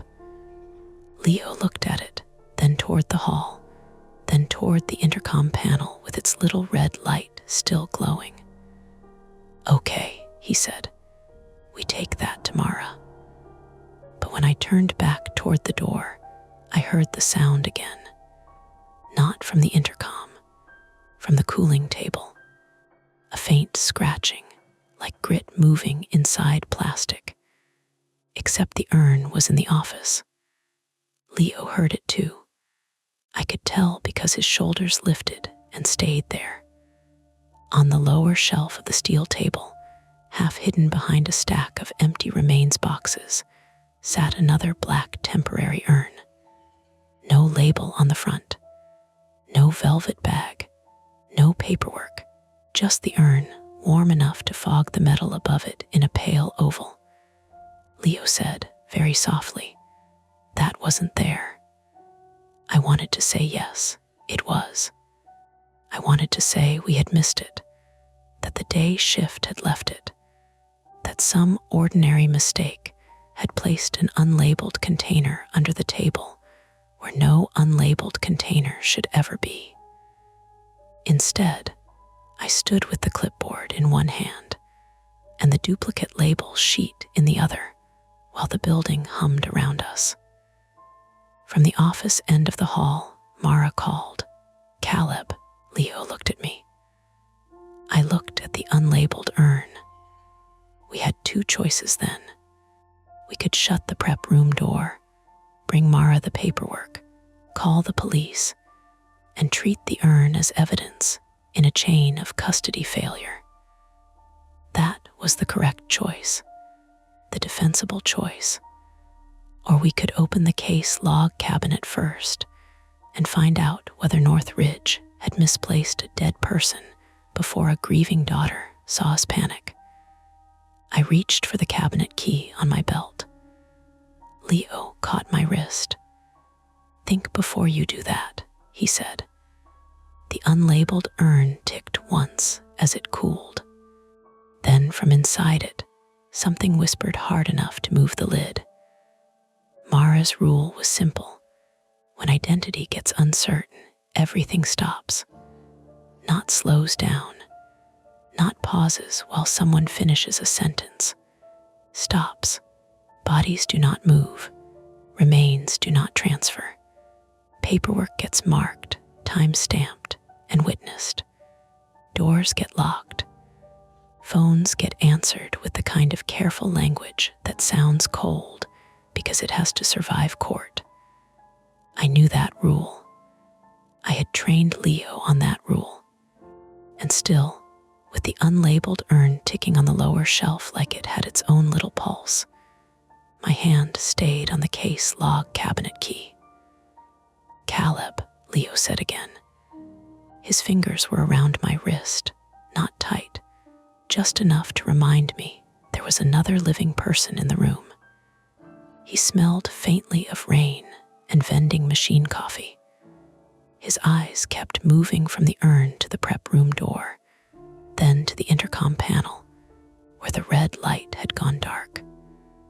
"We should get Mara," he said. "We will. You're saying that like people say they're going to the dentist. I need to see if there's an open case. We have an unlabeled container of human remains under a table. That's not an open case. That's a disaster." The urn made another soft tick as plastic adjusted to the room temperature. Normal sound. I told myself that. The same way houses pop in winter and cars ping after a long drive. Nothing about it had to mean anything except warm material cooling. But then there had been the whisper. I pulled my wrist free, gently enough that Leo did not take it as a fight. If Mara sees that without any context, she shuts the whole building down. She should. And Erin Kessler is standing in the office, her father's label changed in her hands. It did not change in her hands. "You know what I mean," Leo's face tightened. "No, I don't. Because every time we say it like that, we make it sound like something impossible happened. That's why I need the log. No, that's why we need a witness." From the hallway, Mara called again, sharper this time. "Caleb, Leo," I lowered my voice. 30 seconds. Leo stared at me like he was watching me step onto thin ice and ask him to admire my balance. 30, he said. The key scraped into the lock. The case log cabinet was an old beige metal thing that probably came from a hospital office in 1993. It held our active cremation authorizations, retort cycle sheets, tracking logs, incident forms, maintenance reports, and the kind of backup paper records that only seem outdated until a computer goes down. I pulled open the drawer marked active/pending, and the suspension rails shrieked. "Keep your voice down," Leo whispered, which was absurd because the drawer had already announced us to half the building. I flipped through folders by case number. 24-11-86, 24-11-87, 24-11-88. My thumb stopped. There should have been 2 active cases tonight after Kessler. Maria Hernandez in retort 2 and Alvin Brooks scheduled for the morning.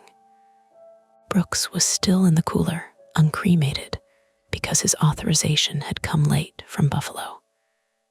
Hernandez was in process, but tucked behind Hernandez's folder was a loose intake sheet I did not recognize.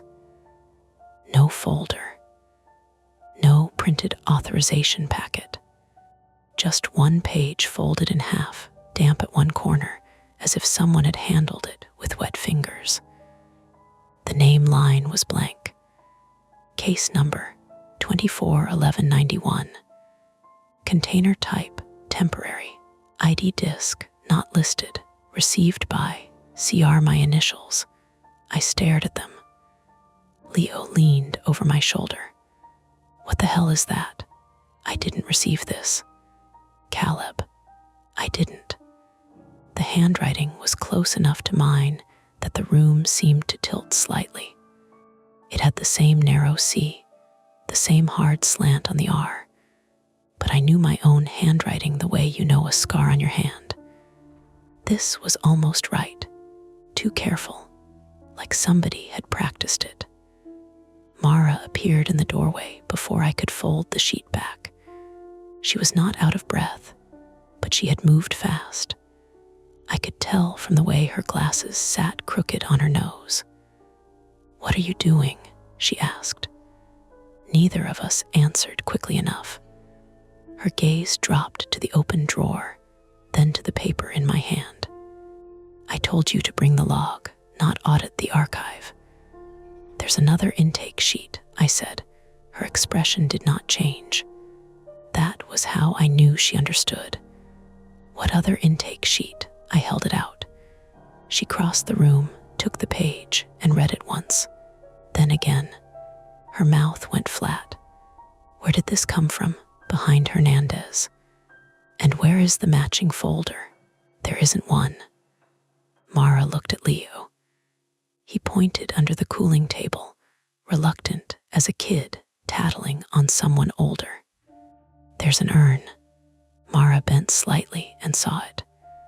For a second, nobody spoke. The building filled the gap for us. Retort 2's blower, the cooler compressor kicking on beyond the prep room wall, rain tapping at the exterior vent, the faint electrical buzz of fluorescent tubes that should have been replaced months before.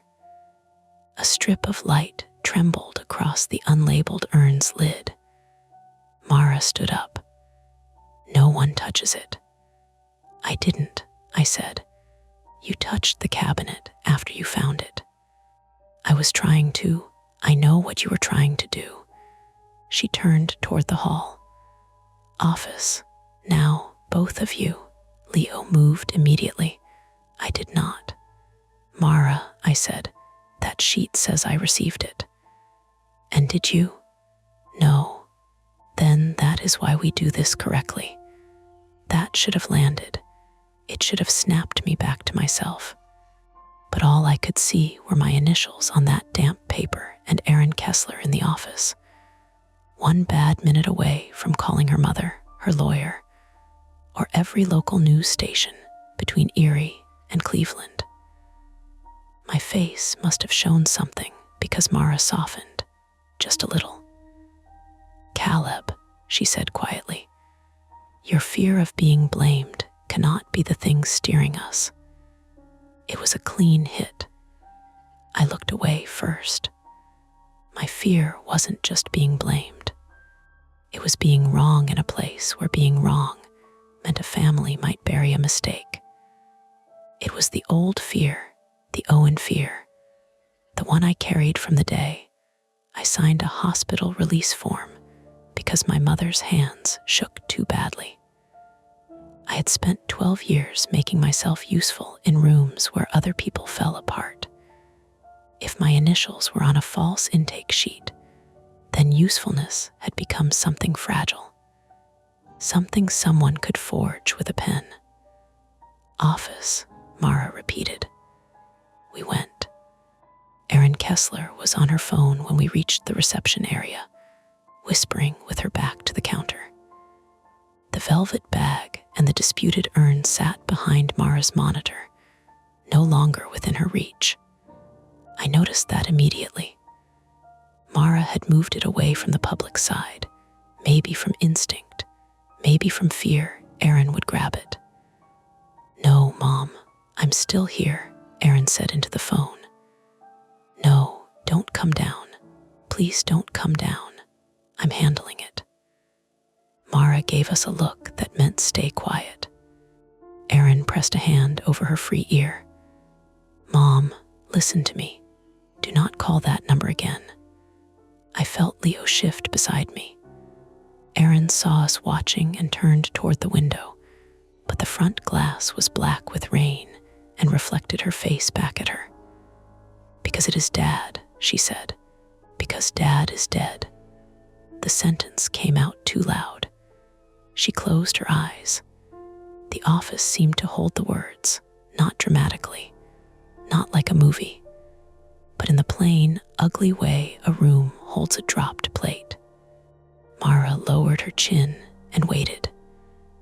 Aaron hung up after promising 3 more times that she would call back. "My mother says the number called again," she said. "What number?" Mara asked. "My father's cell." "That phone was destroyed," I said. Aaron gave me a look. "I remember." Mara kept her voice even. "Can you show me?" Aaron hesitated, then unlocked her phone and turned it around. The recent call log showed Mom at the top, then a screenshot her mother had sent. It was blurry, angled, taken of a landline caller ID screen in a dim kitchen. KESSLER Daniel 9:47 p.m. My stomach tightened. It was 9:49. Leo rubbed his mouth with one hand. "Spoofed number. People do it all the time." "Who?" Aaron asked. "Scammers, robocalls." "At the exact time I'm here." Leo did not answer. Mara said, "Mrs. Kessler, we have an identification discrepancy that we are investigating. Because of that, we can't release remains tonight." Aaron looked at the urn behind the monitor. "You said technically yes." "That was before the discrepancy." "What discrepancy?" Mara glanced at me. It was a tiny movement, but Aaron caught it. "The label does not match the printed record," Mara said. Aaron stared at her. "What does that mean?" "It means we verify before release." "No, I want plain English." Mara inhaled through her nose. Plain English is that the printed label currently on this temporary urn shows the wrong middle initial. Our duplicate record shows the correct one. We will not release until we confirm the internal identification disc and all paperwork. Aaron's face changed in pieces. Confusion first, then fear, then anger came in, hot and useful. "You lost him." "No," Mara said, "you lost my father." "We have not established that." "Then establish it. That's what we're doing." Aaron pointed toward the hallway. "Then open it." Mara's voice sharpened. "We do not open remains containers in the reception office." "Then take it back there." "We need to follow chain of custody procedure." "I don't care about your procedure." "I do," Mara said, "because it is what protects your father." That landed harder than any apology would have. Aaron's arm dropped. She looked suddenly exhausted, the fight draining out of her shoulders. "What happens now?" she asked.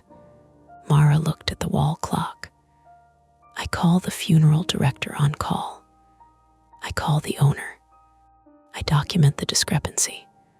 We secure the prep room. We review the logs and camera footage. If we cannot reconcile the issue immediately, we notify the county coroner's office. Tonight, yes." Aaron wiped under one eye with the heel of her hand. "My mother is going to come here. Tell her not to, You think that works? As if answering her, headlights swept across the front windows. Slow, wide. A vehicle turned into the drive and stopped crookedly near the chapel entrance. The beams washed over the rain-slicked walkway and caught the cemetery map sign in a hard white glare. Aaron went to the glass. Oh no, a car door opened outside. A small elderly woman in a tan coat stepped out, holding a clear umbrella that immediately flipped in the wind. My mother, Aaron said. Mara closed her eyes for half a second. Leo, front door. Leo moved, but the power dipped before he reached it. Not out, just down. The lights sagged to a sick yellow. The computer monitor blinked black, came back with the case management screen frozen mid-window. The copier chirped. Somewhere in back, a relay clicked hard. Then the alarm on retort 2 began to scream. A steady electronic tone, high and urgent, nothing like the soft building noises we had been explaining away all night. Mara turned.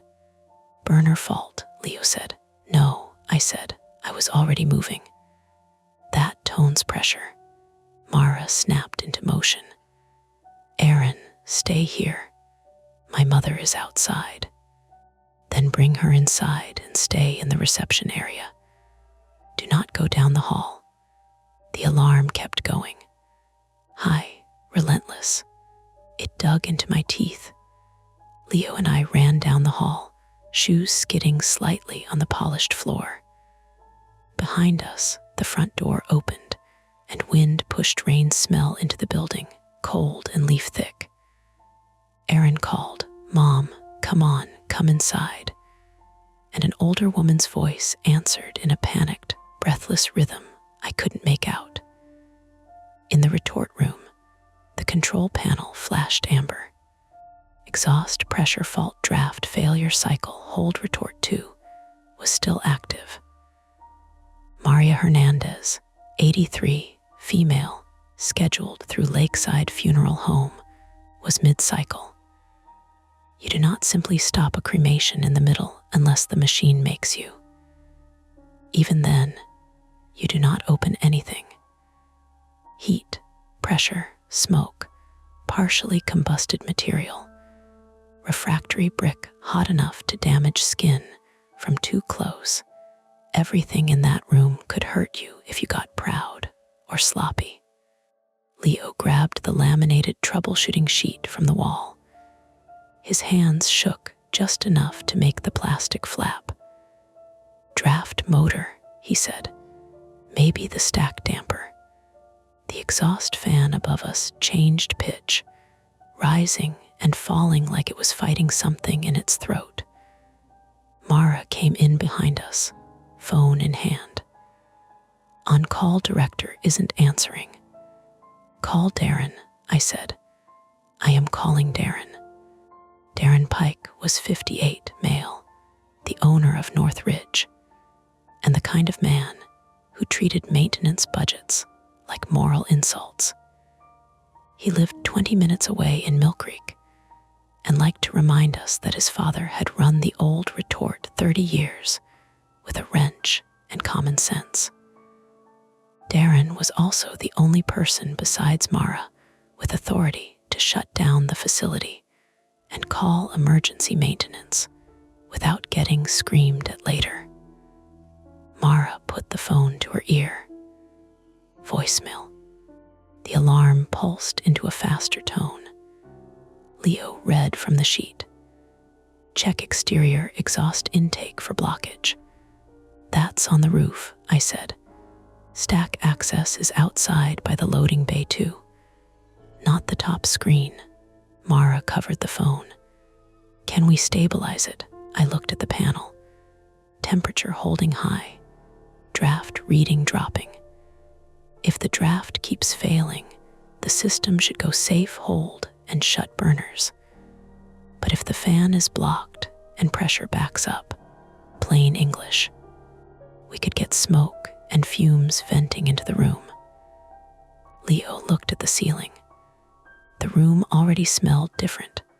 Not strong, not dramatic, just a bitter hot edge beneath the usual machine odor, like scorched dust and pennies.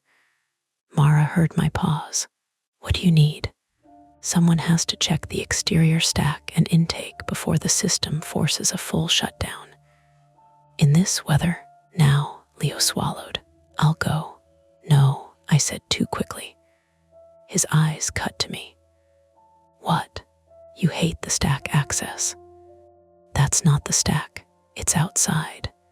The roof ladder's caged. I said I'll go. Mara looked between us.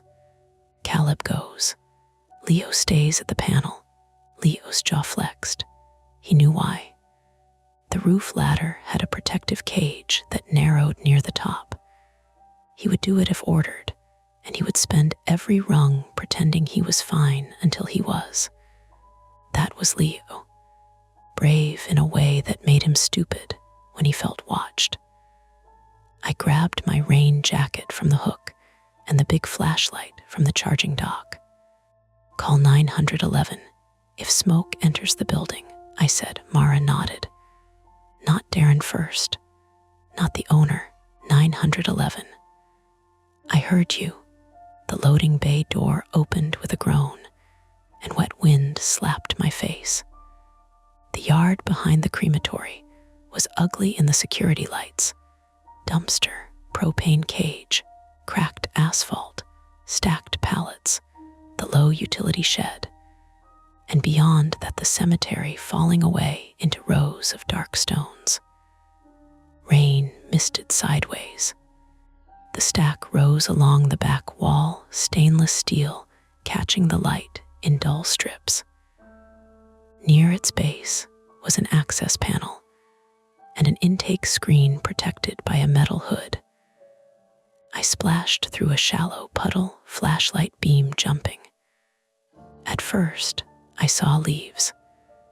A mat of wet maple leaves plastered over the lower intake screen, thick as a blanket. That was plausible, annoying, dangerous but ordinary. The storm had blown half the cemetery against our wall. Crouched, set the flashlight between my knees, and pulled leaves away by the handful. They came apart in cold clumps, black water running over my gloves. Then my fingers hit plastic. Not a bag. Tape. A strip of clear packing tape had been stretched across the intake behind the leaves, pressed tight over the mesh. Another strip crossed it. Then another, deliberate, hidden by the leaf mat. I stopped breathing through my nose. The alarm wailed through the wall behind me, muffled but present. I pulled the tape loose. It fought me, adhesive gone slick but still strong. The first strip snapped back and stung my wrist. The second peeled away with a wet, ripping sound. Under it, something fluttered inside the intake hood, a paper tag. I angled the flashlight.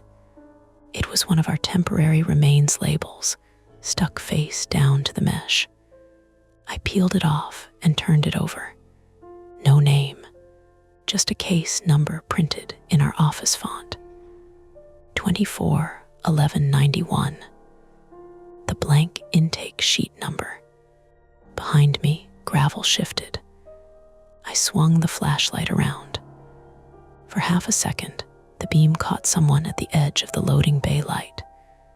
A figure in a dark hooded jacket, standing near the utility shed where the security camera had a blind spot Mara complained about every winter. Hey, I shouted. The figure ran, not toward the road, toward the cemetery. I went after them without thinking. That was my first mistake. The asphalt gave way to wet grass. My work shoes slipped immediately. The person ahead of me cut between two rows of headstones, fast and low, one hand up to keep the hood in place. I saw no face, only the pale flash of a wrist. The The cemetery lights were motion activated and slow. Each one blinked awake too late, illuminating empty grass after the runner had already passed. "Stop," I yelled, which never works, but your mouth does what television taught it. My left foot slid in mud. I caught myself against a granite marker, hard enough to jam my thumb. Pain shot up my hand.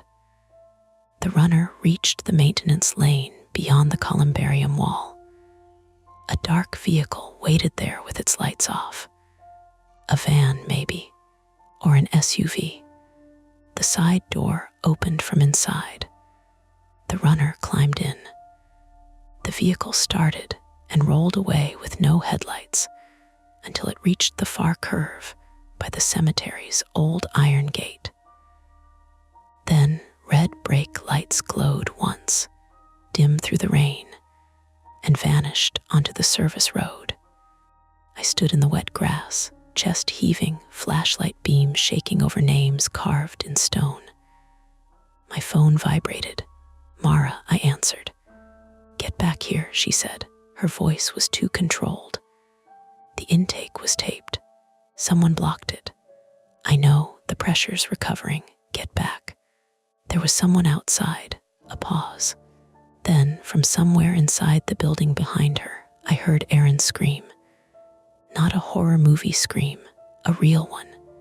Short, raw, and cut off by panic. "Mara, get back now." The line went dead. I ran. By the time I reached the loading bay, my jacket was soaked through and my thumb throbbed. Leo was at the retort panel, one hand braced against the wall, the other hovering over the controls. The alarm had changed to intermittent beeps. The draft numbers climbed slowly back into range. "What happened?" he asked. "Someone taped the intake." His face went slack. "What? Where's Mara?" "Office." I didn't wait. The hallway felt too warm after outside.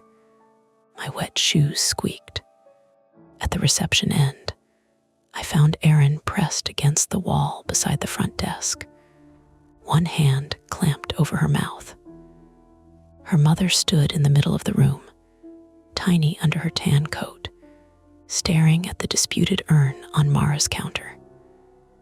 This was Ruth Kessler, 80, female, Daniel's widow.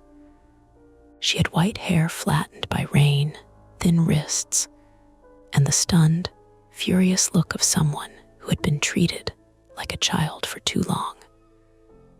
Mara stood between Ruth and the counter, with both hands out. The urn lid was off. Ashes had spilled across the counter in a gray fan, gritty and pale under the office lights. For one insane second, I thought Ruth had opened it. Then I saw the small screwdriver on the carpet, and the back door behind the reception file cabinets was ajar. The staff entrance, the door we kept locked. Mara looked at me. "Someone came in while we were at the retort," she said. On the counter, half buried in the spilled remains, was the metal ID disc. Mara picked it up with 2 fingers. She read the number. Not 241187, not Daniel Kessler, 241191. Ruth Kessler made a small animal sound and reached for her daughter. Erin caught her. Leo arrived behind me and whispered, "Caleb." I turned. Down the hallway from the prep room intercom, a voice crackled through the speaker. This time it was not a whisper. It was a recording, distorted but clear enough. My own voice said, "Received by CR," then the power went out. The emergency lights came on one by one, not all at once. First, the red block over the reception door flickered alive, buzzing like an angry insect. Then, the little battery lamps in the hallway clicked on, casting weak cones of light down the carpet toward the prep room. Last came the retort room backup panel, a dull amber glow that made every surface look smoked, even the ones that were clean. For 3 seconds after the power went out, nobody moved. Ruth Kessler clung to Erin with both hands twisted into her daughter's coat. Erin stared at the spilled ashes on the counter, her face gone loose with shock. Mara held the metal ID disc between 2 fingers, frozen in the act of reading it. Leo stood just behind me, breathing too fast through his nose. The intercom was dead now. The recording of my voice had stopped when the lights cut. Received by CR, those 3 words stayed in the room anyway. "Don't touch anything," Mara said. Her voice was low, but it carried. It was the first solid thing after the dark. Ruth let out a small broken sound. "That is not my husband." Mara didn't answer quickly enough. Erin turned on her. "Is it?" "We don't know yet," Mara said. "You always know," Ruth said. Her voice was thin but fierce. "That is what you people say. You say you know." I wanted to speak. I wanted to tell her that we checked the ID disc at every stage, that a label could be wrong without the remains being wrong, that a disc number could be misread in bad light. That panic makes every system look more broken than it is. I wanted to give her something shaped like comfort. But the disc in Mara's hand read 24-1191. And case 24-1191 was not supposed to exist. Mara set the disc on a clean white release form, folded the paper over without touching the ashes, and pointed at Leo. "Take Mrs. Kessler and Erin to the chapel." Erin snapped. "No, the chapel has exterior doors and emergency lighting. I'm not leaving him." "You don't know that this is him," Mara said. That was cruel only because it was true. Ruth's knees bent slightly. Erin caught her harder under the arms. "Mara," I said. She looked at me. The retort. That broke through. Retort 2 was still mid-cycle in the back of the building. The outage should have triggered the generator for the cremation systems within seconds. Northridge's office could go dark. The chapel could go dark. The computer system could die and take every schedule with it. But the retorts had their own backup transfer switch, because halfway through a cycle was no place for improvisation. The generator should have started. It hadn't. From the retort room came no steady blower hum now. No burner roar. Just a cooling tick, heavy and irregular, like a machine swallowing heat. Mara looked toward the hall. "Caleb, with me, Leo Chapel." Leo's eyes flicked toward the dark hallway. "They shouldn't be alone." "They won't be. You'll be with them." "What about the person who came in?" "Then keep them in sight and lock the chapel door behind you." Erin said, "I'm calling 911. "Good," Mara said. Erin held up her phone, then looked at the screen. No signal. That was not unusual in the building. The crematory sat low behind a cemetery hill, cinder block and brick wrapped around old wiring.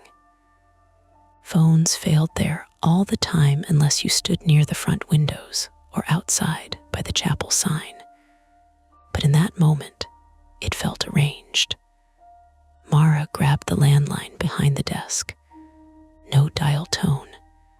She tapped the receiver button twice, hard. Nothing. "Phone system S on the router," Leo said. "Router's down." "We have the old line in the chapel office," Mara said. "Analog." Darren didn't cheap out and cancel it. "He did," I said. Mara stared at me. "Last winter," I said. "He said we were paying for ghosts." For a second, her control cracked. Not much, just enough for her mouth to tighten around a word she didn't say. Then she turned back into herself. Chapel, now. Try cell service from the front steps. If you get through, say we have an active facility emergency, possible tampering, identity discrepancy, and an intruder on site. Ask for police and fire. Leo nodded. Come on. Aaron hesitated, then guided Ruth toward the front doors with Leo beside them. Ruth kept looking back at the counter, at the ashes spread in a gray fan, at the urn without its lid, at the little folded paper holding the disc. I turned away first. Attempt 1 was simple: stabilize the building. The retort room was warmer than it should have been without the blower running. The emergency lamp over the control panel painted the machine fronts in amber and shadow. Retort 2's display still had power from its internal backup, but the screen blinked between fault messages. Power loss draft interrupt cycle suspended, do not open. No kidding, Mara muttered.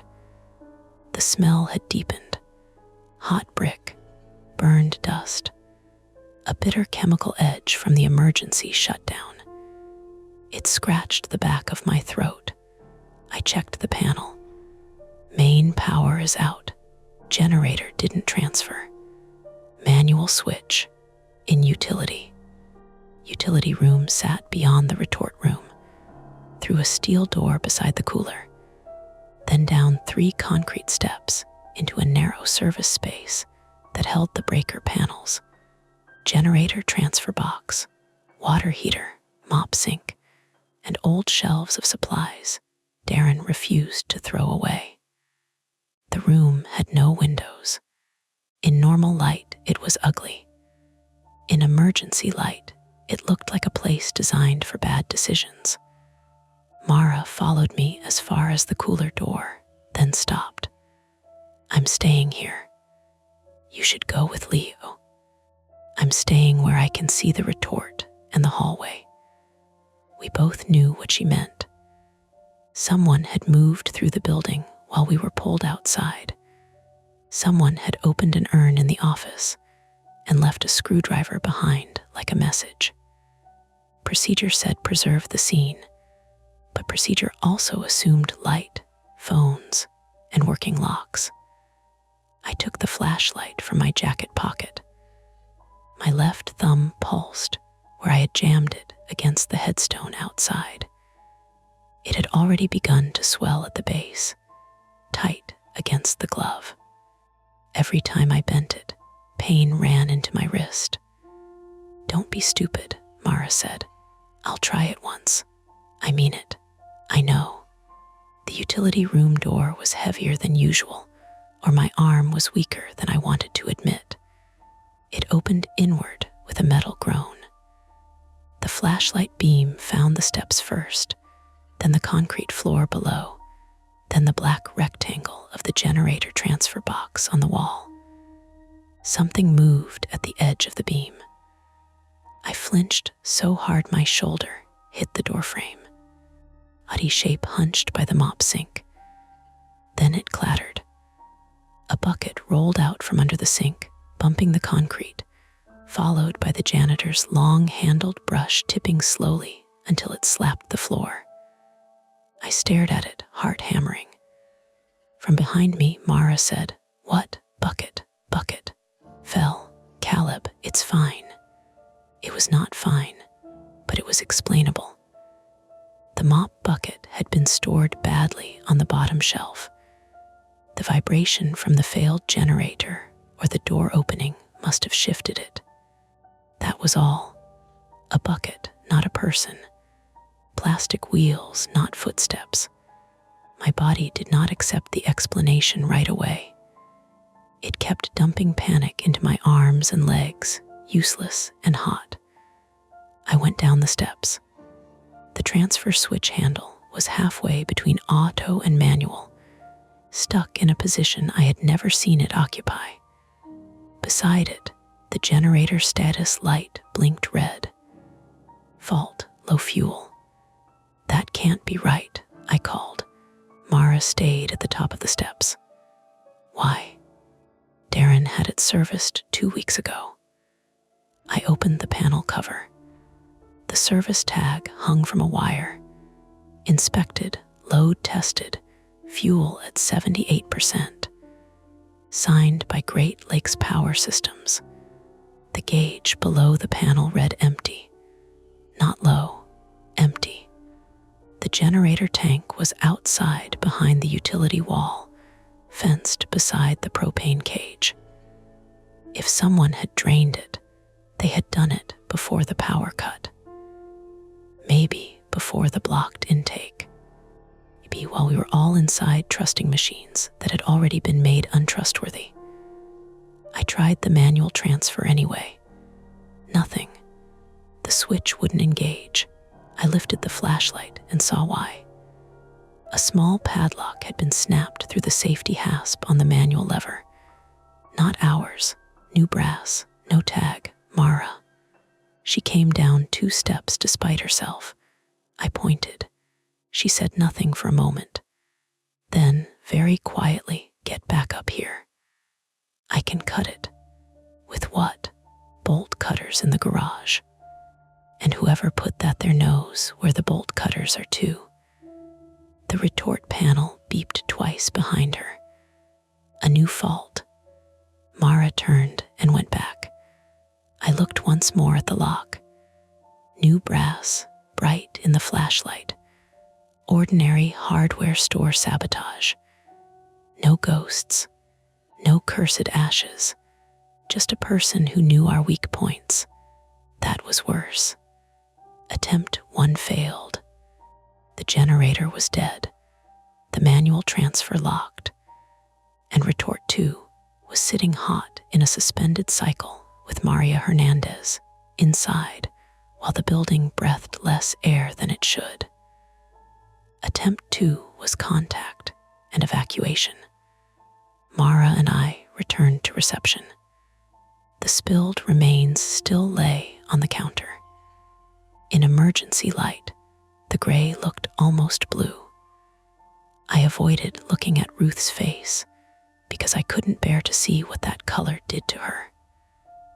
Leo had the chapel doors open to the rain, stood just outside under the stone overhang, with Aaron's phone raised high in one hand and his own in the other, moving them around like dowsing rods. Aaron kept Ruth seated in the back pew nearest the aisle. The chapel was attached to the main building by a short interior corridor just past reception. But it felt like another world, carpeted, high-ceilinged, with 12 rows of pews, a lectern, a framed landscape print, and a discreet side door used during services to bring caskets in from the hall. Anything, Mara called. One bar that disappears when I look at it, Leo said. Aaron stood. I'm driving to the road. No, Mara said immediately. My car is right outside, and someone was just outside. I'm not staying here waiting for your phones to work. I don't blame you, but you're not walking your mother through a dark parking lot when we may have an intruder. Aaron's voice rose. Then come with us. Mara glanced toward the retort room. There it was, the trap tightening. We could not leave the machine. We could not release the family. We could not call out. We could not trust the doors. Ruth spoke from the pew. He said not to leave. Everyone turned. The old woman had both hands folded around her purse strap. Her wet white hair clung to her forehead. She looked very small and very awake. Who did? Aaron asked. Ruth looked at the floor, on the phone. Aaron closed her eyes. Mom. He said not to leave until Caleb fixed what he took. The chapel roof clicked under the rain. I felt every face turn toward me. I didn't take anything, I said. Ruth looked up then, and the anger in her was cleaner than her fear. "He knew your name." Erin crouched in front of her mother. "Mom, it was Dad. I know what your father sounded like." "No, you heard static and some sick person using his name." Ruth's lips trembled. "He said the ashes were whispering because they were mixed." I stepped back without meaning to. Mara noticed. "So did Leo." "What exactly did you hear?" Mara asked. Ruth shook her head. "I am tired of being told I'm confused. No one here is saying that. My daughter says it with her eyebrows." Erin flinched. The accusation was small and domestic, and so real that for a second the larger horror thinned. A mother and daughter, both terrified, both using the old tools they had always used on each other. Mara crouched beside the pew, bringing herself level with Ruth.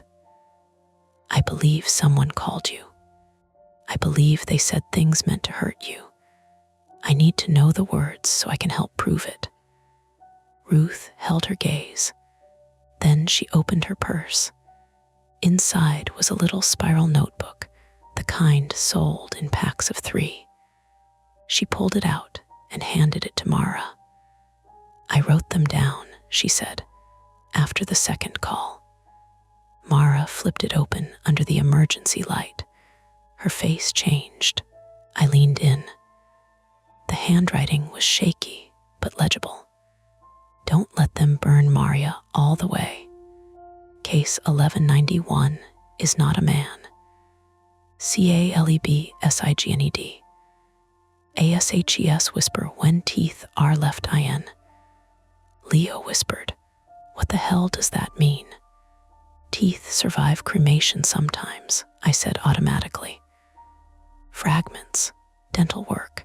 It's not the time," Mara said. Erin stared at the notebook. "Maria, that's the case in the machine." No one answered. She understood anyway. "Why would my mother know that name?" Ruth looked confused. "I didn't. He told me." Mara stood slowly. "We need the camera footage." "That System S in the office," Leo said. "Battery backup. For the recorder, maybe. Monitor's dead." "The DVR has a local drive," I said. "If it's still powered, we can pull clips once lights come back." "Not later," Mara said. "Now." The security room was not a room so much as a locked closet behind reception, between the public restroom and Mara's office. It held the network rack, DVR, router, alarm panel, and a mess of labeled cables that made sense only to the installer, and unfortunately me. If there was footage of the staff entrance, loading bay, prep hallway, or chapel exterior, it lived there. Leo did not like closets. He especially did not like locked closets in powerless buildings, while someone had already moved through one of our blind spots. But he said, "I'll go." I saw his face when he said it.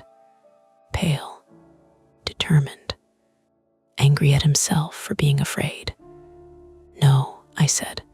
"Stop doing that." "Doing what?" "Deciding my fear is more important than yours." The words hit harder because he didn't shout them. Mara looked between us. "Both of you go. Door stays open. I stay with the family." The security closet door opened into darkness that smelled like warm plastic and dust. The backup unit inside beeped in a tired rhythm. Every 4 seconds, a little electronic complaint. The rack lights blinked green and amber. The DVR still had power. "Good," I said. Leo stood in the doorway, shoulders tight, refusing to step all the way in. I crouched by the rack. My thumbs screamed when I pulled the keyboard shelf out. The monitor wouldn't turn on, but the DVR had front panel controls and a tiny status display. "Drive active," I said. "Can you export?" "Not blind." "Can you check if it's recording?" I pressed the status button. Cam 1 online, Cam 2 online, Cam 3, no signal, Cam 4 online, Cam 5, no signal, Cam 6 online, Camera 3 was the staff entrance. Camera 5 was the loading bay. Of course they were down. Leo swore softly. I cycled event logs. At 9:41 p.m., Camera 3 signal lost. At 9:42, Camera 5 signal lost. At 9:44, retort pressure fault. At 9:47, office motion. At 9:48, power failure. Someone killed the cameras before the alarm, I said. Leo leaned closer despite himself. Office motion means the person who opened the urn. Maybe. A sound came from inside the wall. 3 taps. Leo froze. Tap, tap, then a dragging scrape.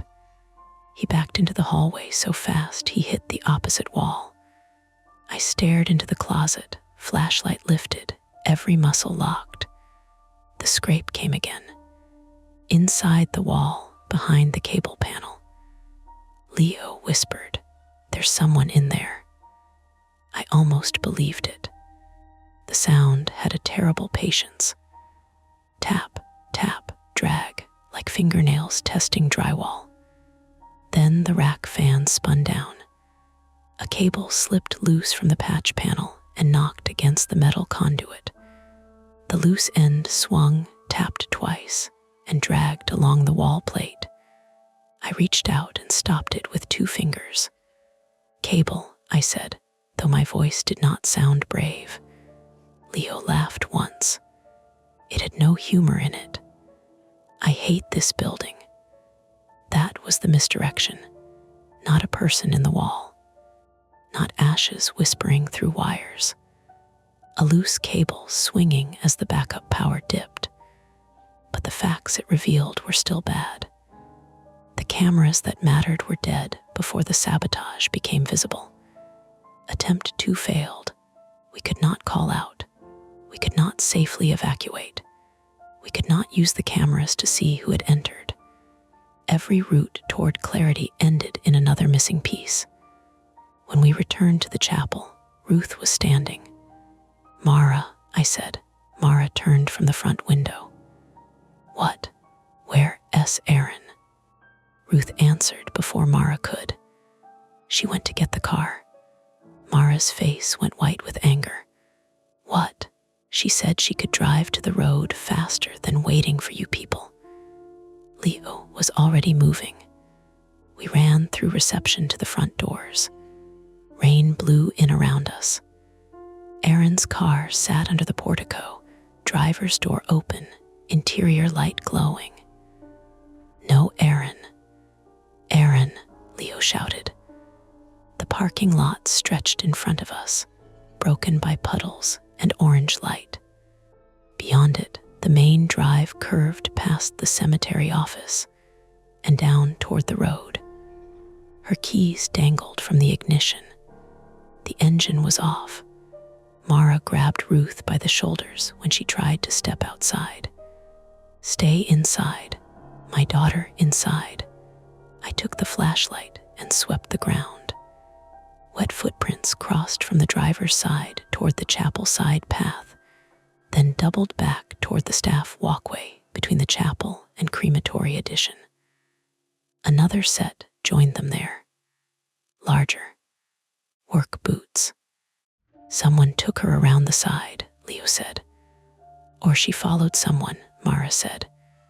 We followed the footprints along the narrow concrete path that ran between the chapel wall and the crematory's exterior. On the left were stained glass windows dark from inside. On the right, the crematory wall, vents, conduit, gas lines, the locked staff entrance, the utility enclosure. The staff entrance door stood open again, this time wide. Inside, the hallway beyond was dark, except for emergency light spilling from reception at one end and amber glow from the retort room at the other. The building formed a crooked loop, reception and chapel at the front, hallway down the center, prep room and retorts at the back, utility and loading bay beyond. Whoever had Aaron could move through any of it. A sound came from the prep room, a chair scraping.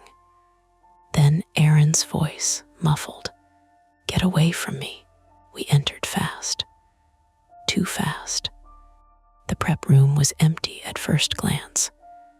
Cooling table, processor, cabinet, sink, empty remains boxes, unlabeled urns still under the table. Then the walk-in cooler door thudded from inside. Once, twice, Leo stopped dead. The cooler was a stainless steel box set into the wall off the prep room, large enough to hold 4 covered cots and 2 transport racks. Its door had an interior safety release, but the latch had been unreliable for months. Darren had said replacing it could wait because nobody lives in there. Aaron screamed from inside. "Open it." Leo's face went gray. Confined spaces, cold rooms, doors that might not open. All of it landed on him at once. I reached the cooler first and yanked the handle. It did not move. A chain had been looped through the exterior latch and around the door rail. Another new brass padlock held it shut. Aaron pounded from inside. "Please." Mara arrived behind us, breath hard. "Keys." "Not ours," I said. Leo was staring at the chain. "Bolt cutters," he said. "Garage," I said. "Loading bay." The intruder could still be there. Aaron hit the door again. We heard her breath hitching high and fast. "She doesn't have a coat," Mara said. The cooler temperature display read 38 degrees F. Safe for bodies. Not safe for a terrified woman trapped indefinitely. Leo stepped forward, then stopped, one hand on the cooler door. His breathing turned shallow. I could see him fighting the picture in his head. Dark inside, steel walls, no room, air getting used up even though there was plenty of air. "Leo," I said, "I'm okay." "You don't have to. Shut up, Caleb."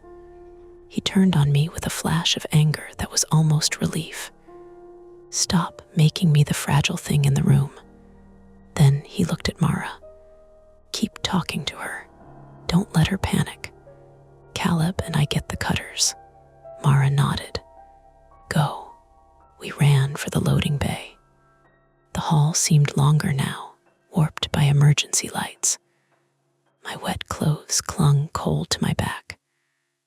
My thumb had swollen badly enough that gripping the flashlight made my stomach twist. Behind us, Mara called through the cooler door, voice steady and loud. "Aaron, listen to me. We're getting tools. You're going to sit on the cot if you can feel one. Keep your hands away from the door." Aaron answered, but the words broke apart. At the loading bay, Leo grabbed the garage key from the hook. The hook was empty. We stared at it. Then a metallic scrape came from outside the bay door. Someone had locked it from the outside. Point of no return is not always a dramatic thing. Sometimes it is a missing key on a hook.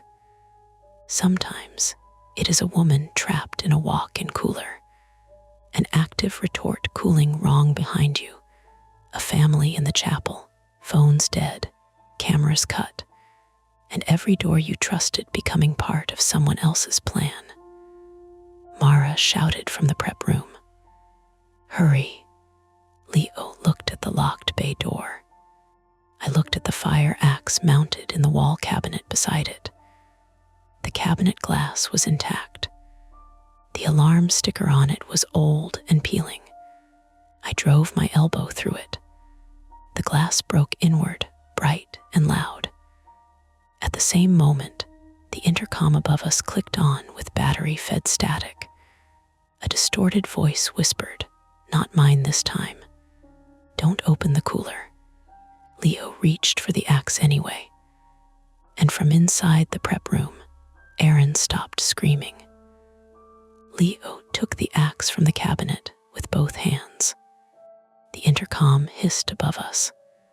"Don't open the cooler." It said it softly, like advice. Then it clicked off. For 1 second, neither of us moved. The loading bay emergency light painted Leo's face in red and shadow. Broken glass glittered on the floor between our shoes. Beyond the bay door, rain tapped at the metal, steady and indifferent, while somewhere deeper in the building, the retort panel kept giving its tired little warning beeps. Aaron had gone quiet. That quiet did what the voice couldn't. It made us move. "Caleb," Leo said, and swung. The axe hit the bay door's inside locking plate, not to open it, but to make noise, to test if someone was on the other side. Metal rang through the loading area. Nothing answered. He swung again. The blade bit into the old wood frame beside the exterior latch and stuck. "Cooler," I said. He wrenched the axe free. We ran back down the hall, glass crunching under my shoes, the handle of the flashlight slick in my swollen hand. The emergency lights made the hallway seem chopped into pieces. Red, black, red, black. The chapel corridor yawned on the left. The prep room glowed ahead. Mara was at the cooler door, one palm flat against the steel. "Aaron," she called. "Aaron, answer me." No answer. Ruth stood in the prep room doorway now, one hand pressed to her mouth. Her eyes had gone huge and wet. "My daughter," she said. "Please." "Get her back," Mara told me. Ruth heard the command in her voice and obeyed before I touched her elbow. I guided her 2 steps into the hall, just enough to keep her away from the axe swing. Leo planted his feet in front of the cooler chain. His breathing was shallow and fast. He raised the axe. "Wait," I said. He looked at me like I had lost my mind.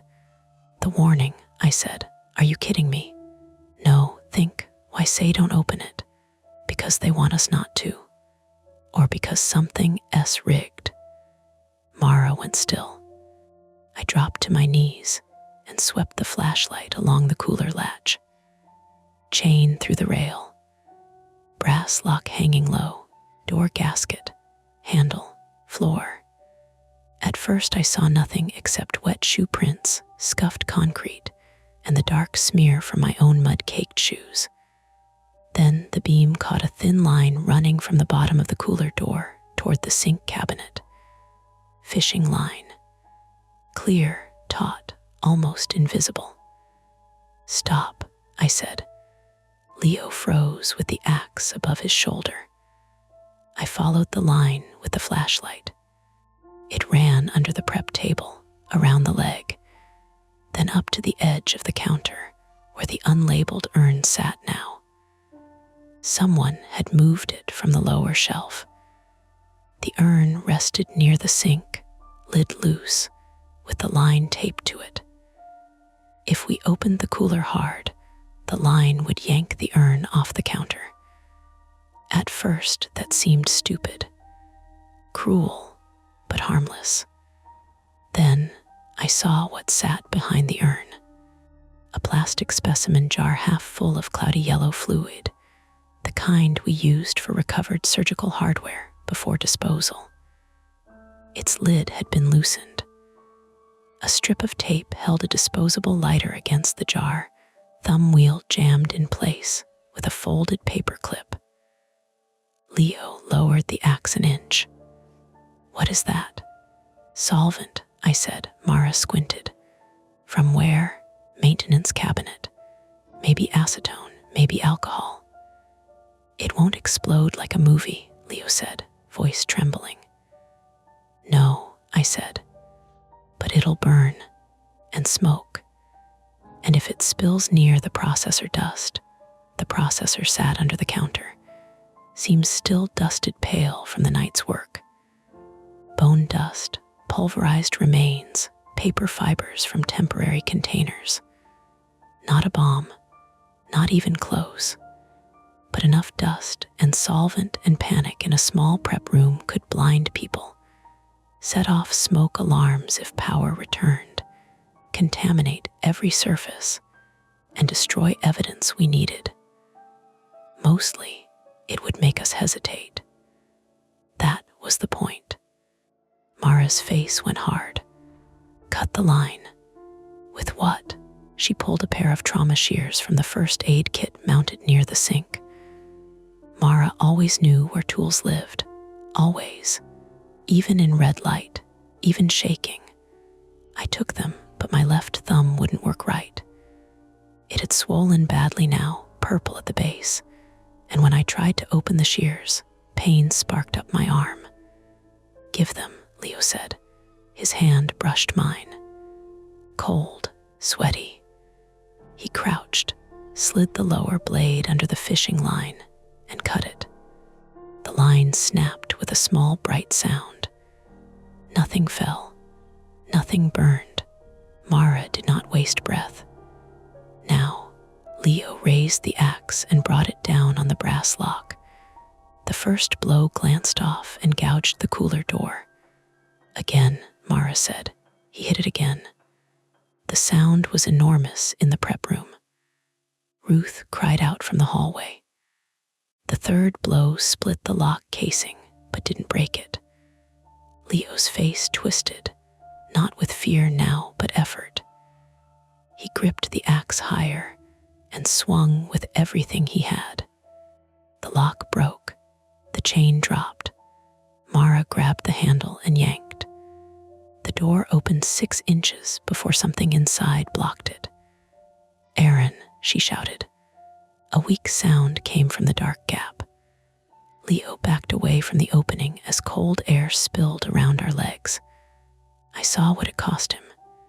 His whole body wanted distance. His shoulders rose, his hands opened and closed, and his eyes stayed locked on that black seam like it might narrow and swallow him. Mara squeezed through the gap sideways. Caleb, help me. Inside the cooler, the emergency release handle hung loose from its mounting plate. Someone had unscrewed it and left it dangling by one bolt. Aaron lay against the lower edge of a covered cot, half curled, one wrist zip tied to the metal frame. Her mouth was taped. That was why she had stopped screaming. Her eyes found mine, wide and furious and alive. Okay, I said, though nothing was okay. We've got you.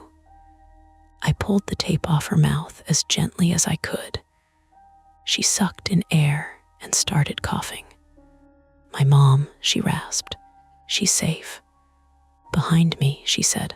What? She jerked her head weakly toward the back corner of the cooler. My flashlight beam moved past her shoulder. Alvin Brooks was supposed to be in the cooler on the left rack, tagged for morning. An uncremated case, sealed in a cremation container. The left rack was there, empty.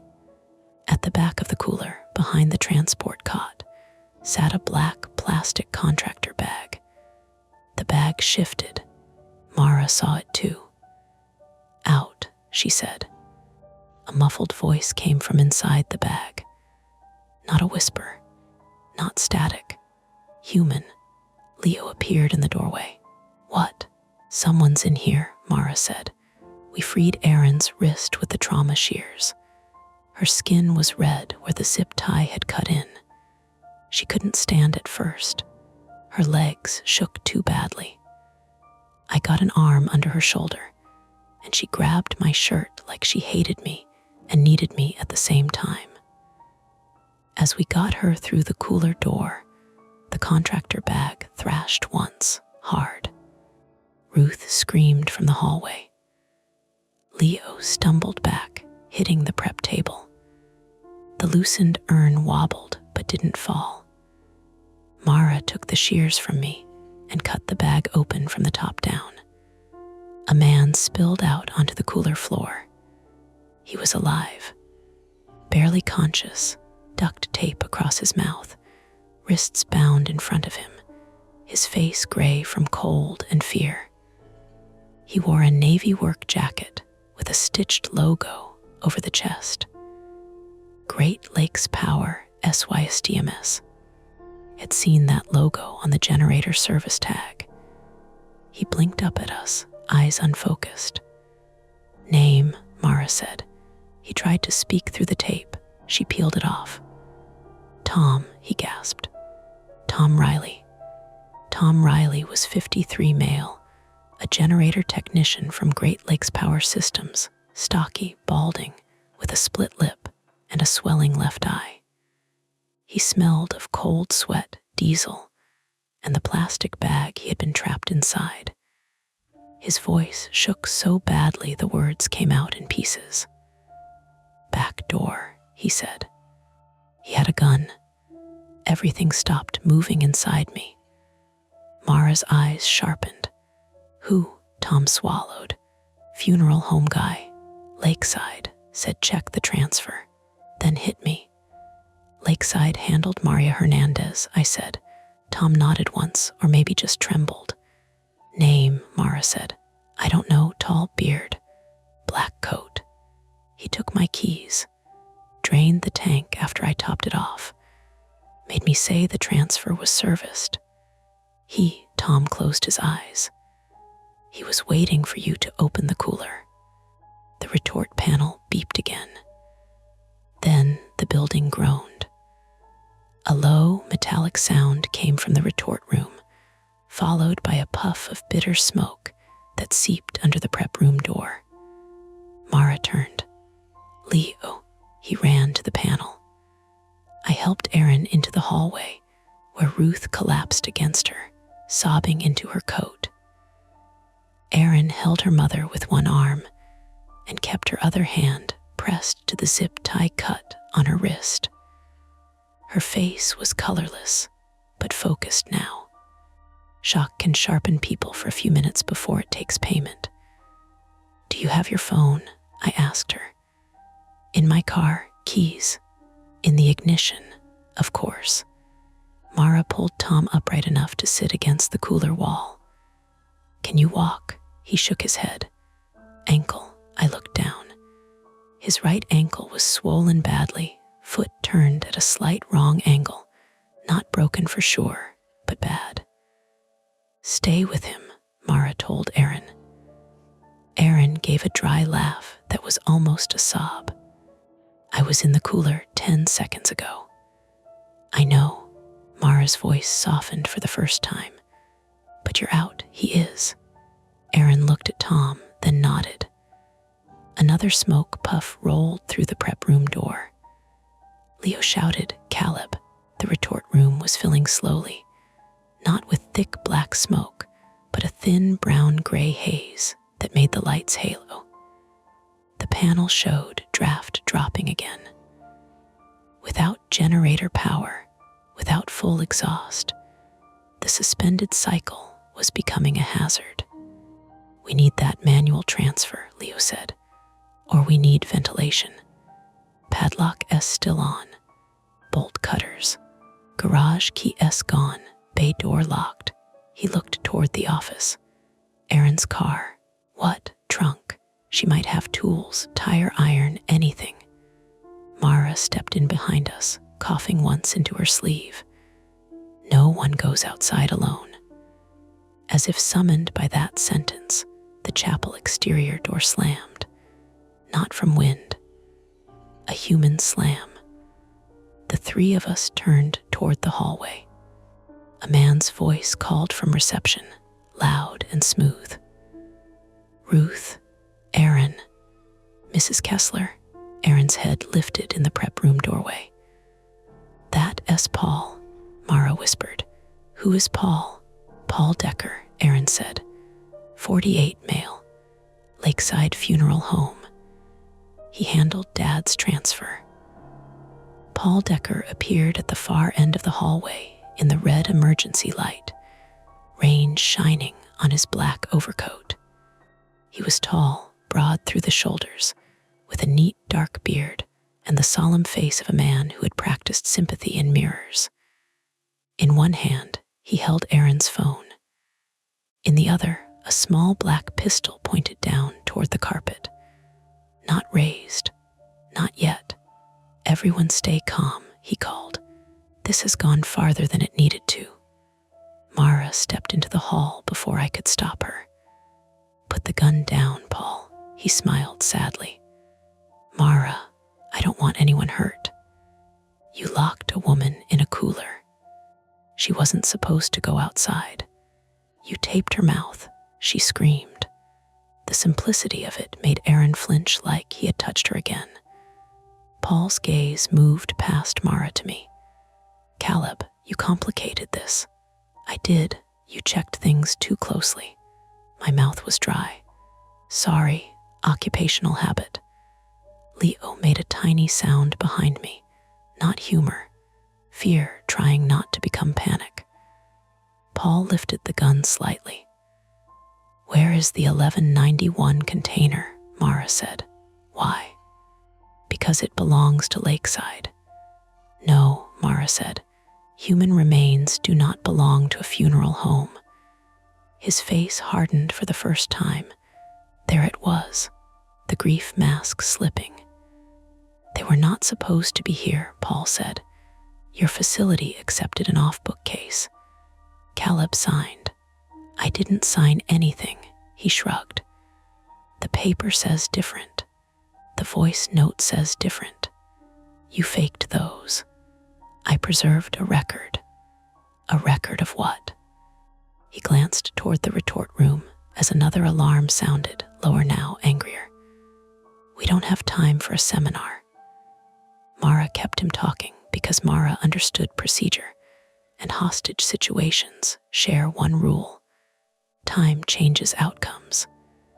Tell me what happened to Daniel Kessler, she said. Paul's eyes flicked to Ruth. The old woman stood behind Aaron, trembling. Daniel is fine, he said. Ruth made a strangled sound. Mara said, meaning his remains are in the unlabeled container. Aaron gripped the doorframe. You switched my father. Paul's face arranged itself into pity.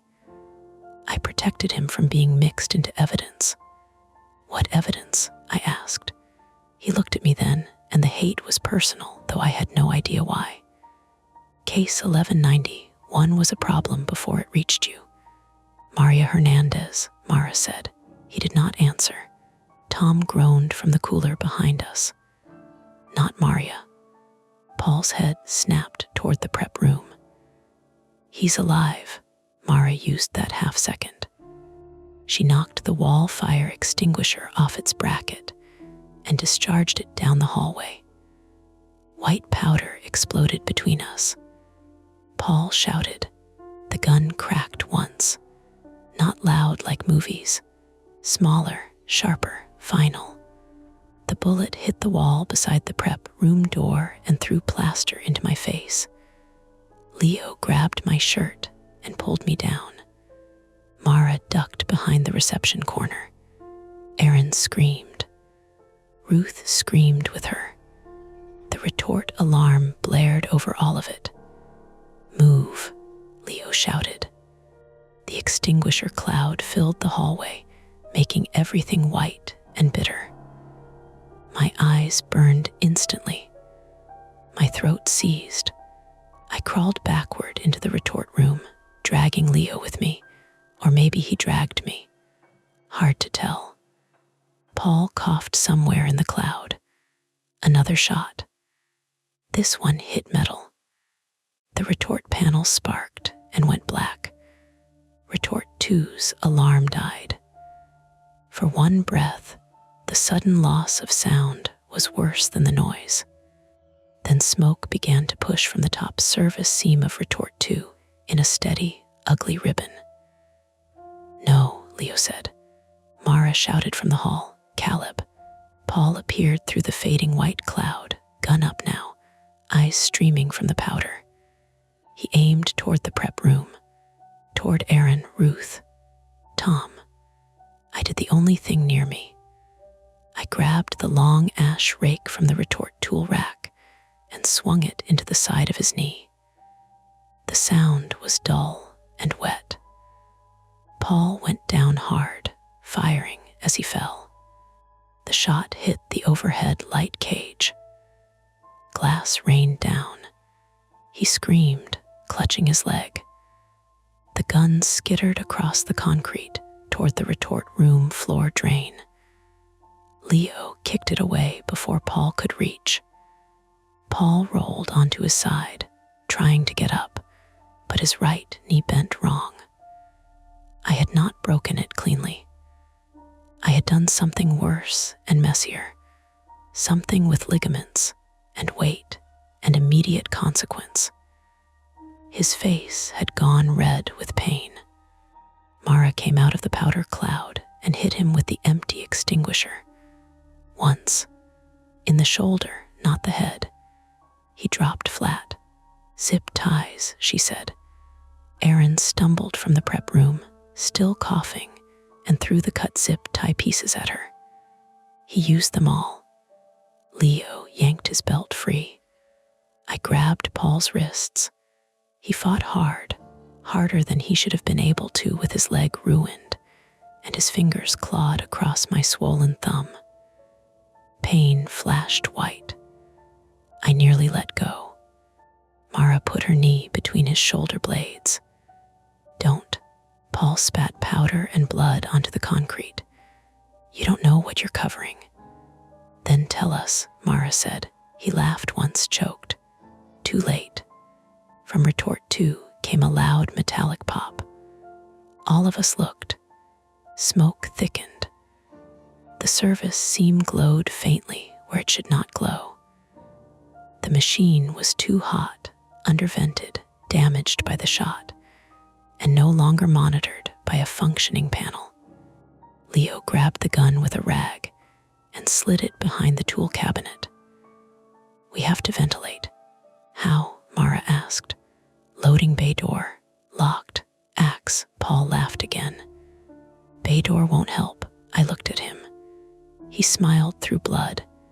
"The intake wasn't the only thing taped," Leo said. "Roof stack." My stomach dropped. If the upper stack screen was blocked too, then the retort room was becoming a box with heat and combustion gases, and nowhere reliable to send them. The building might not explode. This wasn't that kind of story. But we could absolutely choke. The room could absolutely become unsurvivable. Evidence could burn. Families could die in a chapel attached to a crematory. And Paul Decker could leave the narrative in handcuffs or a body bag, depending on how fast we moved. Mara pointed at me. "Get them out." "Front door," I said. Now Aaron and Ruth could move. Tom couldn't. Paul couldn't. Maria Hernandez was still in the machine. Daniel Kessler's remains were somewhere in an unlabeled urn. Case 1191 was still unknown. The conflict was not solved by putting Paul on the floor. It had only changed shape. Leo grabbed the axe. "I'll open the bay." "No," Mara said. "You go roof." His face emptied. The roof ladder was outside by the loading bay. Caged, narrow, wet. It led to the stack platform where the top screen could be cleared manually. Leo looked at me. For once, I did not try to protect him. "Can you do it?" I asked. His throat worked. "Yeah, not confident, true enough." "I'll break the bay," I said. Mara nodded. "I'll move the family." Paul twisted under her.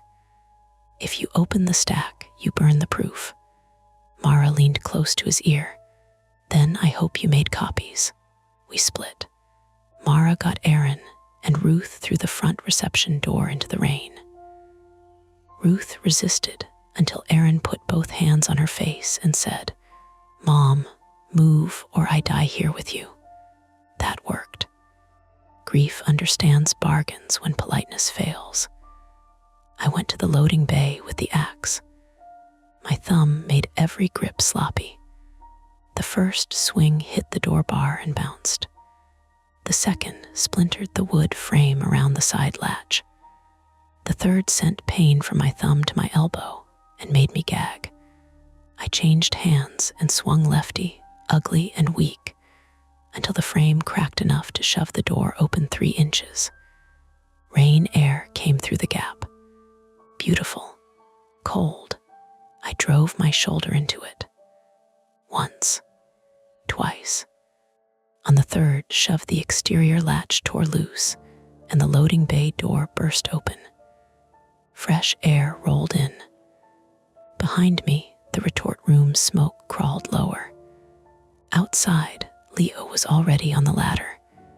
He had the flashlight in his teeth and one hand white-knuckled around the wet rung. The cage closed around him by the third step. He stopped there, shoulders pressed narrow, head tilted down. "I can't," he said around the flashlight. I stepped into the rain. "Leo, I can't." Smoke pushed through the open bay behind me, thinning as it met the cold air.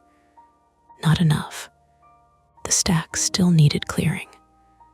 Up on the ladder, Leo shook so badly the metal rattled. I could not climb fast with my thumb. Maybe I could climb anyway. Maybe I'd fall. Maybe both of us would. "Leo," I said, "look at me."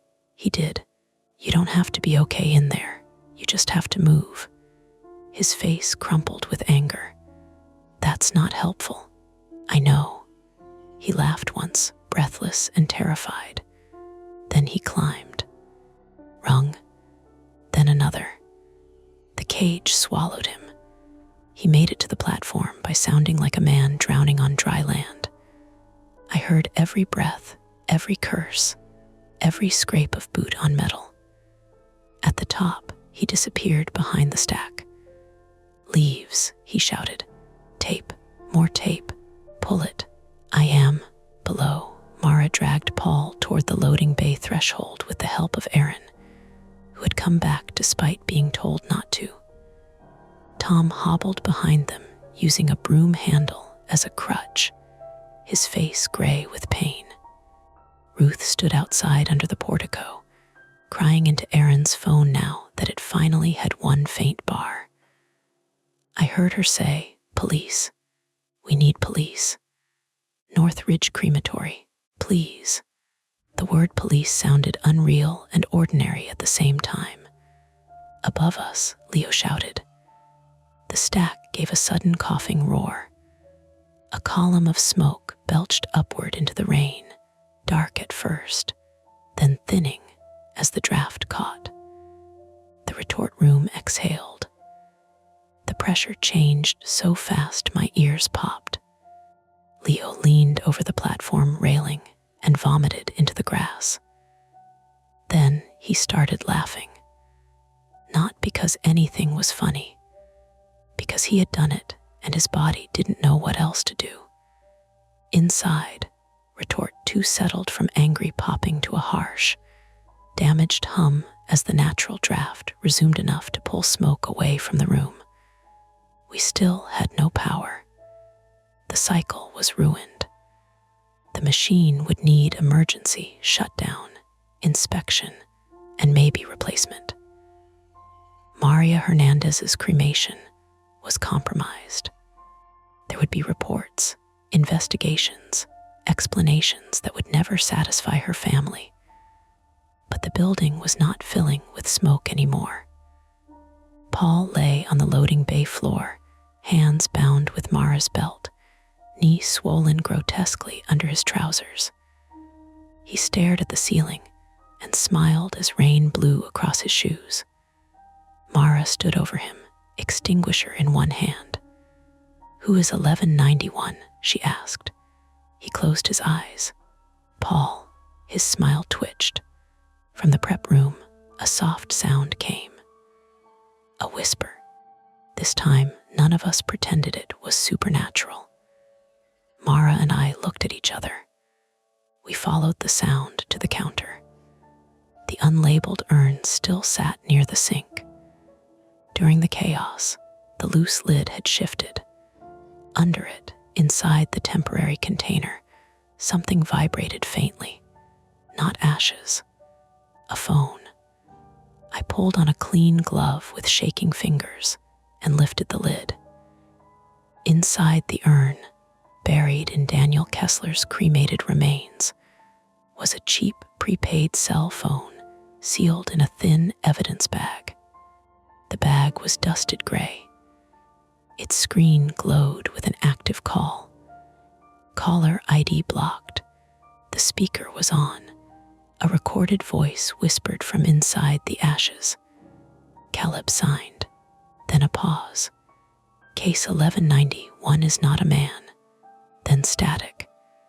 Then Paul Decker's voice, much clearer and closer than before, not recorded, but live from the floor behind us, said, "Turn it off." Mara stared at him. He was crying now. Silent tears cutting clean lines through extinguisher powder on his face. "Who is 1191? She asked again. Paul did not answer. The distant sound of sirens rose from the direction of Route 20, faint at first, then growing. Red and blue light began to pulse through the rain outside the loading bay. The conflict ended there, not neatly, not cleanly, not with truth laid out like tools on a table. It ended with Paul on the floor, Leo shaking at the bottom of the ladder, Erin holding her mother in the rain, Tom Riley slumped against the wall, clutching his ankle, Mara standing over an urn with a phone hidden inside it, and me realizing that the ashes had never been whispering. Someone had put a voice in them, and someone had gone to a lot of trouble to make sure we heard it.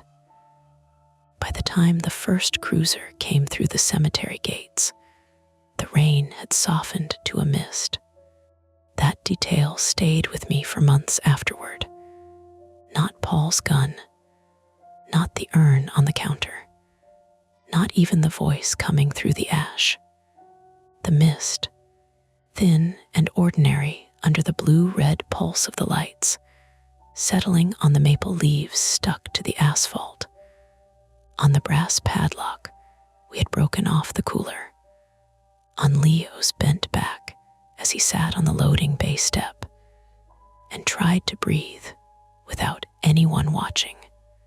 The first officer through the door was a state trooper, because Ruth had said crematorium and gun and my daughter in one shaking sentence, and dispatch sent everybody close enough to hear the call.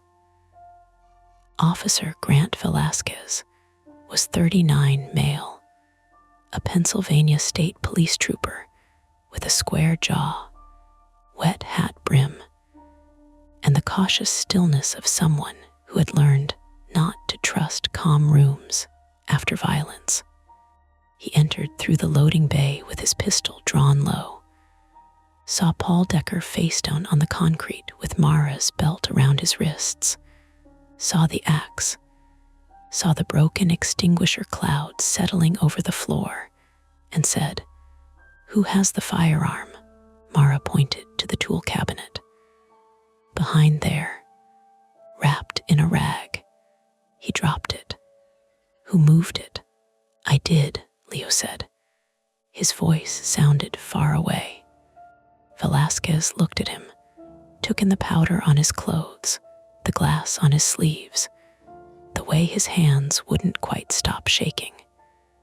"You hurt," Leo laughed once through his nose. Define hurt. Nobody smiled. 2 more officers came in behind him, and then fire, and then EMS. The building changed under their presence.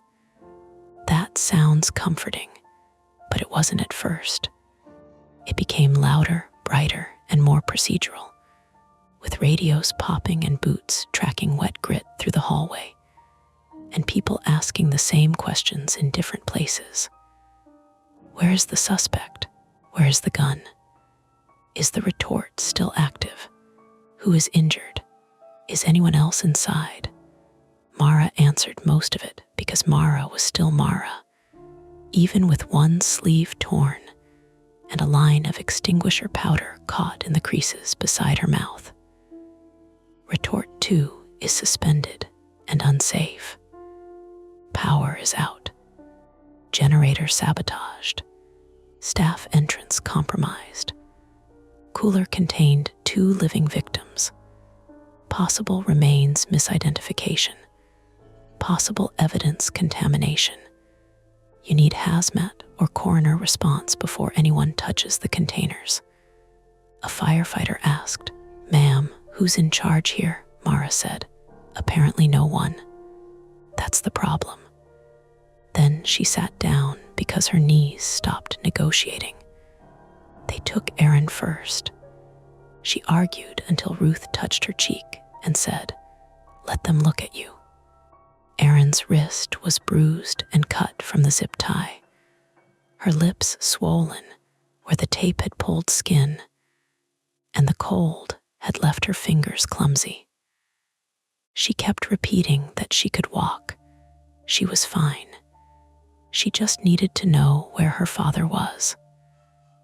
A paramedic wrapped a blanket around her shoulders and guided her to the ambulance anyway. Ruth refused to leave the portico. She stood under a firefighter's coat, with both hands wrapped around a paper cup of coffee somebody had given her, staring at the building as though it might rearrange itself while she blinked. When they asked if she had chest pain, she said no. When they asked if she felt faint, she said no. When Erin called for her from the ambulance, Ruth turned instantly and went to her. That was the first merciful thing I saw all night. Tom Riley went out on a stretcher. His ankle was fractured in 2 places, and his split lip needed stitches. He told his story 3 times before they loaded him. Paul Decker had met him at the rear service, gate around 7, claiming Mara had called about a generator issue. Tom knew the layout because he had serviced Northridge before. Paul had a key card that opened the staff entrance. That mattered later. At the time, all it did was make Mara close her eyes. Leo refused the ambulance until a paramedic shined a light in his eyes and asked him what year it was. He answered correctly, but too slowly. Smoke exposure, panic, vomiting after the latter, glass cuts on both forearms, bruised ribs from hitting the hallway wall. They sat him on the back bumper of the ambulance beside Erin and put oxygen under his nose. He kept trying to take it off. "Leave it," Erin said. He looked at her. Ed, "I'm not saying thank you while you're actively being stupid." He left it on. My thumb was dislocated and fractured at the base. I did not know that until a paramedic touched it, and I made a sound that embarrassed me. They splinted it, cleaned powder out of a cut on my cheek from the bullet struck wall, and kept asking whether I had inhaled smoke. I kept saying I was fine. Mara walked past me while an EMT wrapped my hand and said, "You're banned from that word." Paul Decker left last. They took him out under guard, strapped to a backboard because of his knee. He had torn ligaments, maybe worse. His face was streaked white and red from powder, rain, and blood. As the officers carried him through the loading bay, he turned his head enough to look at me. Not at Mara, not at Ruth or Erin me. "You still signed," he said. Trooper Velasquez put a hand on the board near Paul's shoulder. "Save it. Paul smiled a little, even through the pain. He knows. I did not know. That was what made it work. The investigation lasted months, but the first version came together before dawn. Paul had worked at Lakeside Funeral Home for 13 years. He was trusted, which is the most dangerous credential a person can have in a business built on closed doors. He knew transfer schedules. He knew which families were too exhausted to ask the second question. He knew which crematories ran late, which supervisors were strict, which operators worked alone and drank too much coffee instead of taking breaks. Case 24-1190. One was not a man because it was not one person. It was a container holding commingled remains and recovered surgical metal from at least 2 prior cremations Lakeside had mishandled months earlier, maybe longer. Not at North Ridge. Not originally. The preliminary theory was ugly and practical. Someone at Lakeside had misplaced remains, substituted filler material, and stored the mistake until it became impossible to explain. Paul had tried to move that problem through North Ridge after hours, attach it to my initials, then destroy the most incriminating evidence during Maria Hernandez's cremation cycle. He did not expect me to notice the label. He did not expect Aaron to arrive early. He did not expect Ruth to come in person. He did not expect Tom Riley to survive in the cooler. Most plans look clever only when no one interrupts them. The whispering ashes were Paul's theater. The prepaid phones, the recordings, the calls to Ruth, the intercom fragments. He had hidden a cheap phone inside Daniel Kessler's actual urn to make the family panic in a specific direction. He had spoofed Daniel's destroyed number because grief makes people answer. He had used a recording of my voice pulled, we later learned, from our own training videos and intercom logs. I had recorded 6 procedural walkthroughs for new hires. Received by CR was my voice, chopped and cleaned badly enough to sound like something caught in dust.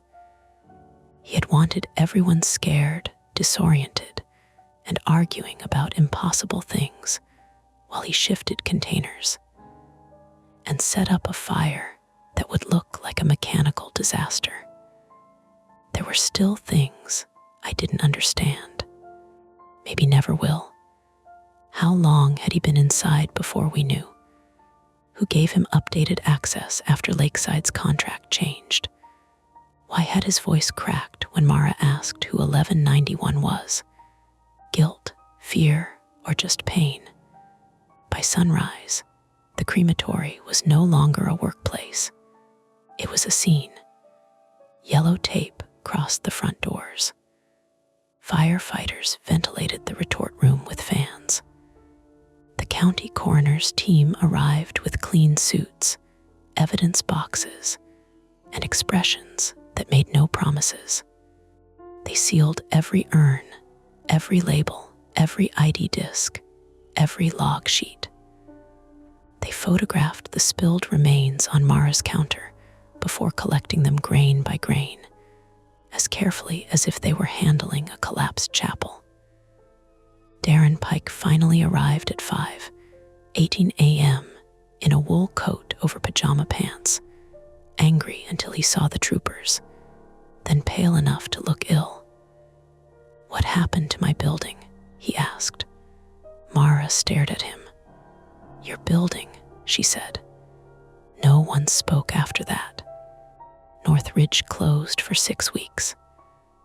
Then it reopened under court order with temporary oversight, new locks, new cameras, a new generator contract, and a retort technician who quietly said retort 2 should have been retired years ago.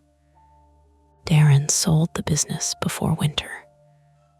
Mara stayed through the transition because families still had services scheduled, and because walking away from a mess offended her sense of physics.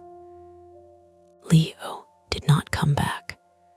He told me that over coffee at a diner off Peach Street, 3 weeks after the night ended, his forearms were healing under neat rows of scabs. He had stopped shaving his head, and the dark stubble made him look younger. "I keep dreaming about the latter," he said. "That makes sense. I hate when people say that. Sorry. No, I mean, it does make sense. I just hate it."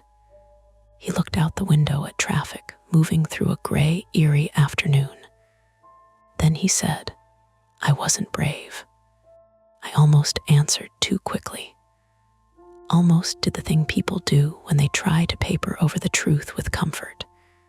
Instead, I said, 'You climbed anyway.'" He nodded, not satisfied, but maybe able to put the sentence somewhere. He took a job later maintaining equipment at a hospital laundry facility. Big machines, bright lights, doors that opened from both sides. He sent me a photo of the first generator he serviced there with the message, "Full tank, no padlock." I laughed hard enough that my thumb ached. Aaron called me once. It was in December. Snow had started that morning, the wet, heavy kind that makes power lines sag. I almost didn't answer because I didn't recognize the number. "Mr. Rowe." "Caleb is fine." A pause. "Okay, Caleb." Her voice was steady, but tired. She told me Ruth was living with her in Cleveland for a while. Daniel Kessler's remains had been confirmed through the metal ID disc found in the unlabeled urn, and the chain of records recovered from Northridge's duplicate system. Not perfect comfort. Nothing about cremated remains and paperwork ever is, but confirmed enough for burial, enough for a service, enough for Ruth to stop waiting for the phone to ring every night. "I hated you for about 48 hours, Aaron said. "I understand." "No, I don't think you do. I needed a person to put it on." "Still understand."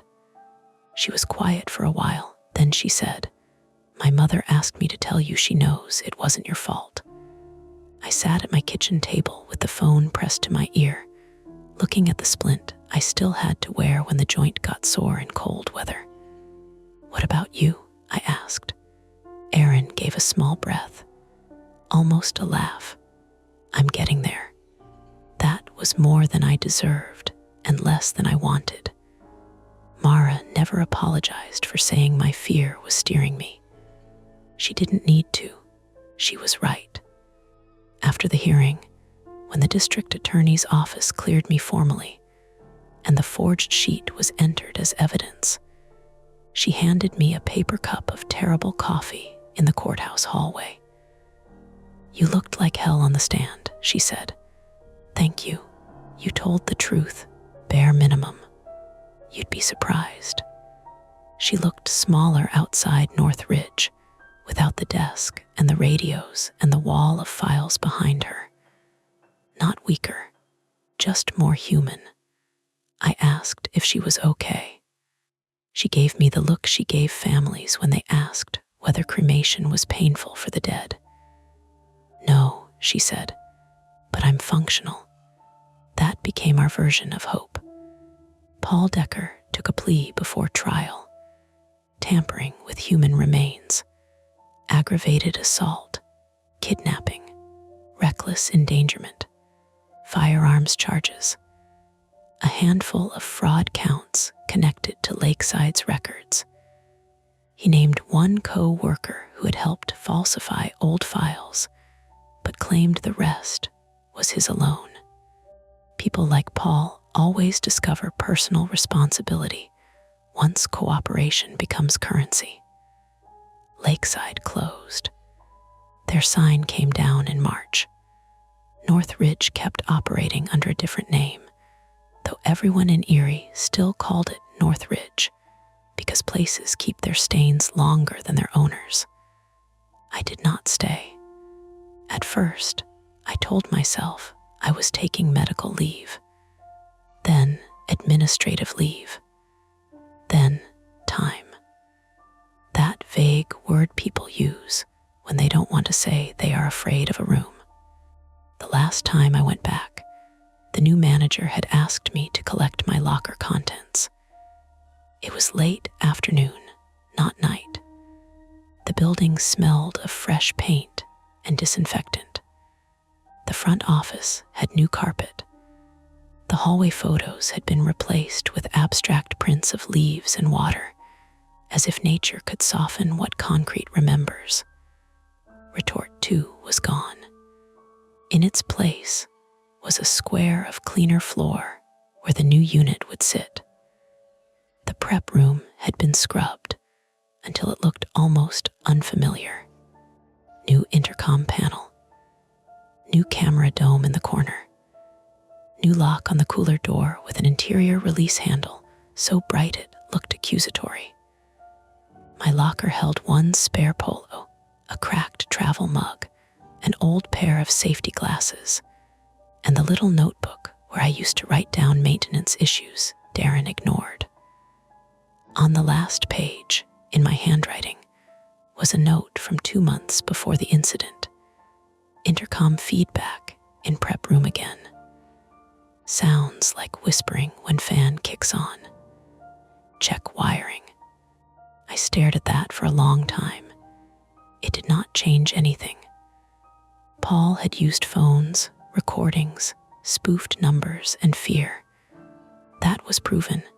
The ashes had not spoken. The dead had not complained through plastic lids. There was no curse hiding in the processor dust. Still, I tore the page out and folded it into my pocket. Outside, the cemetery was bright with late sun. A groundskeeper moved between the rows with a leaf blower, pushing dry leaves into restless little swirls. Somewhere on Route 20, a truck downshifted. The sound carried across the grass, ordinary and low. I stood by my car and looked back at the building. For a moment, through the rear service window, I thought I saw a red light blink on the new intercom panel. Just once. Probably a reflection from a passing car. Probably. I got in, started the engine, and drove away before I could make myself check. The shadows fade for now, but the stories never end. Don't forget to hit like, subscribe to Mia Horror Stories, and join our community of horror lovers. If you're hungry for more, check out the next video. Just remember, the scariest part is often the one you don't see coming.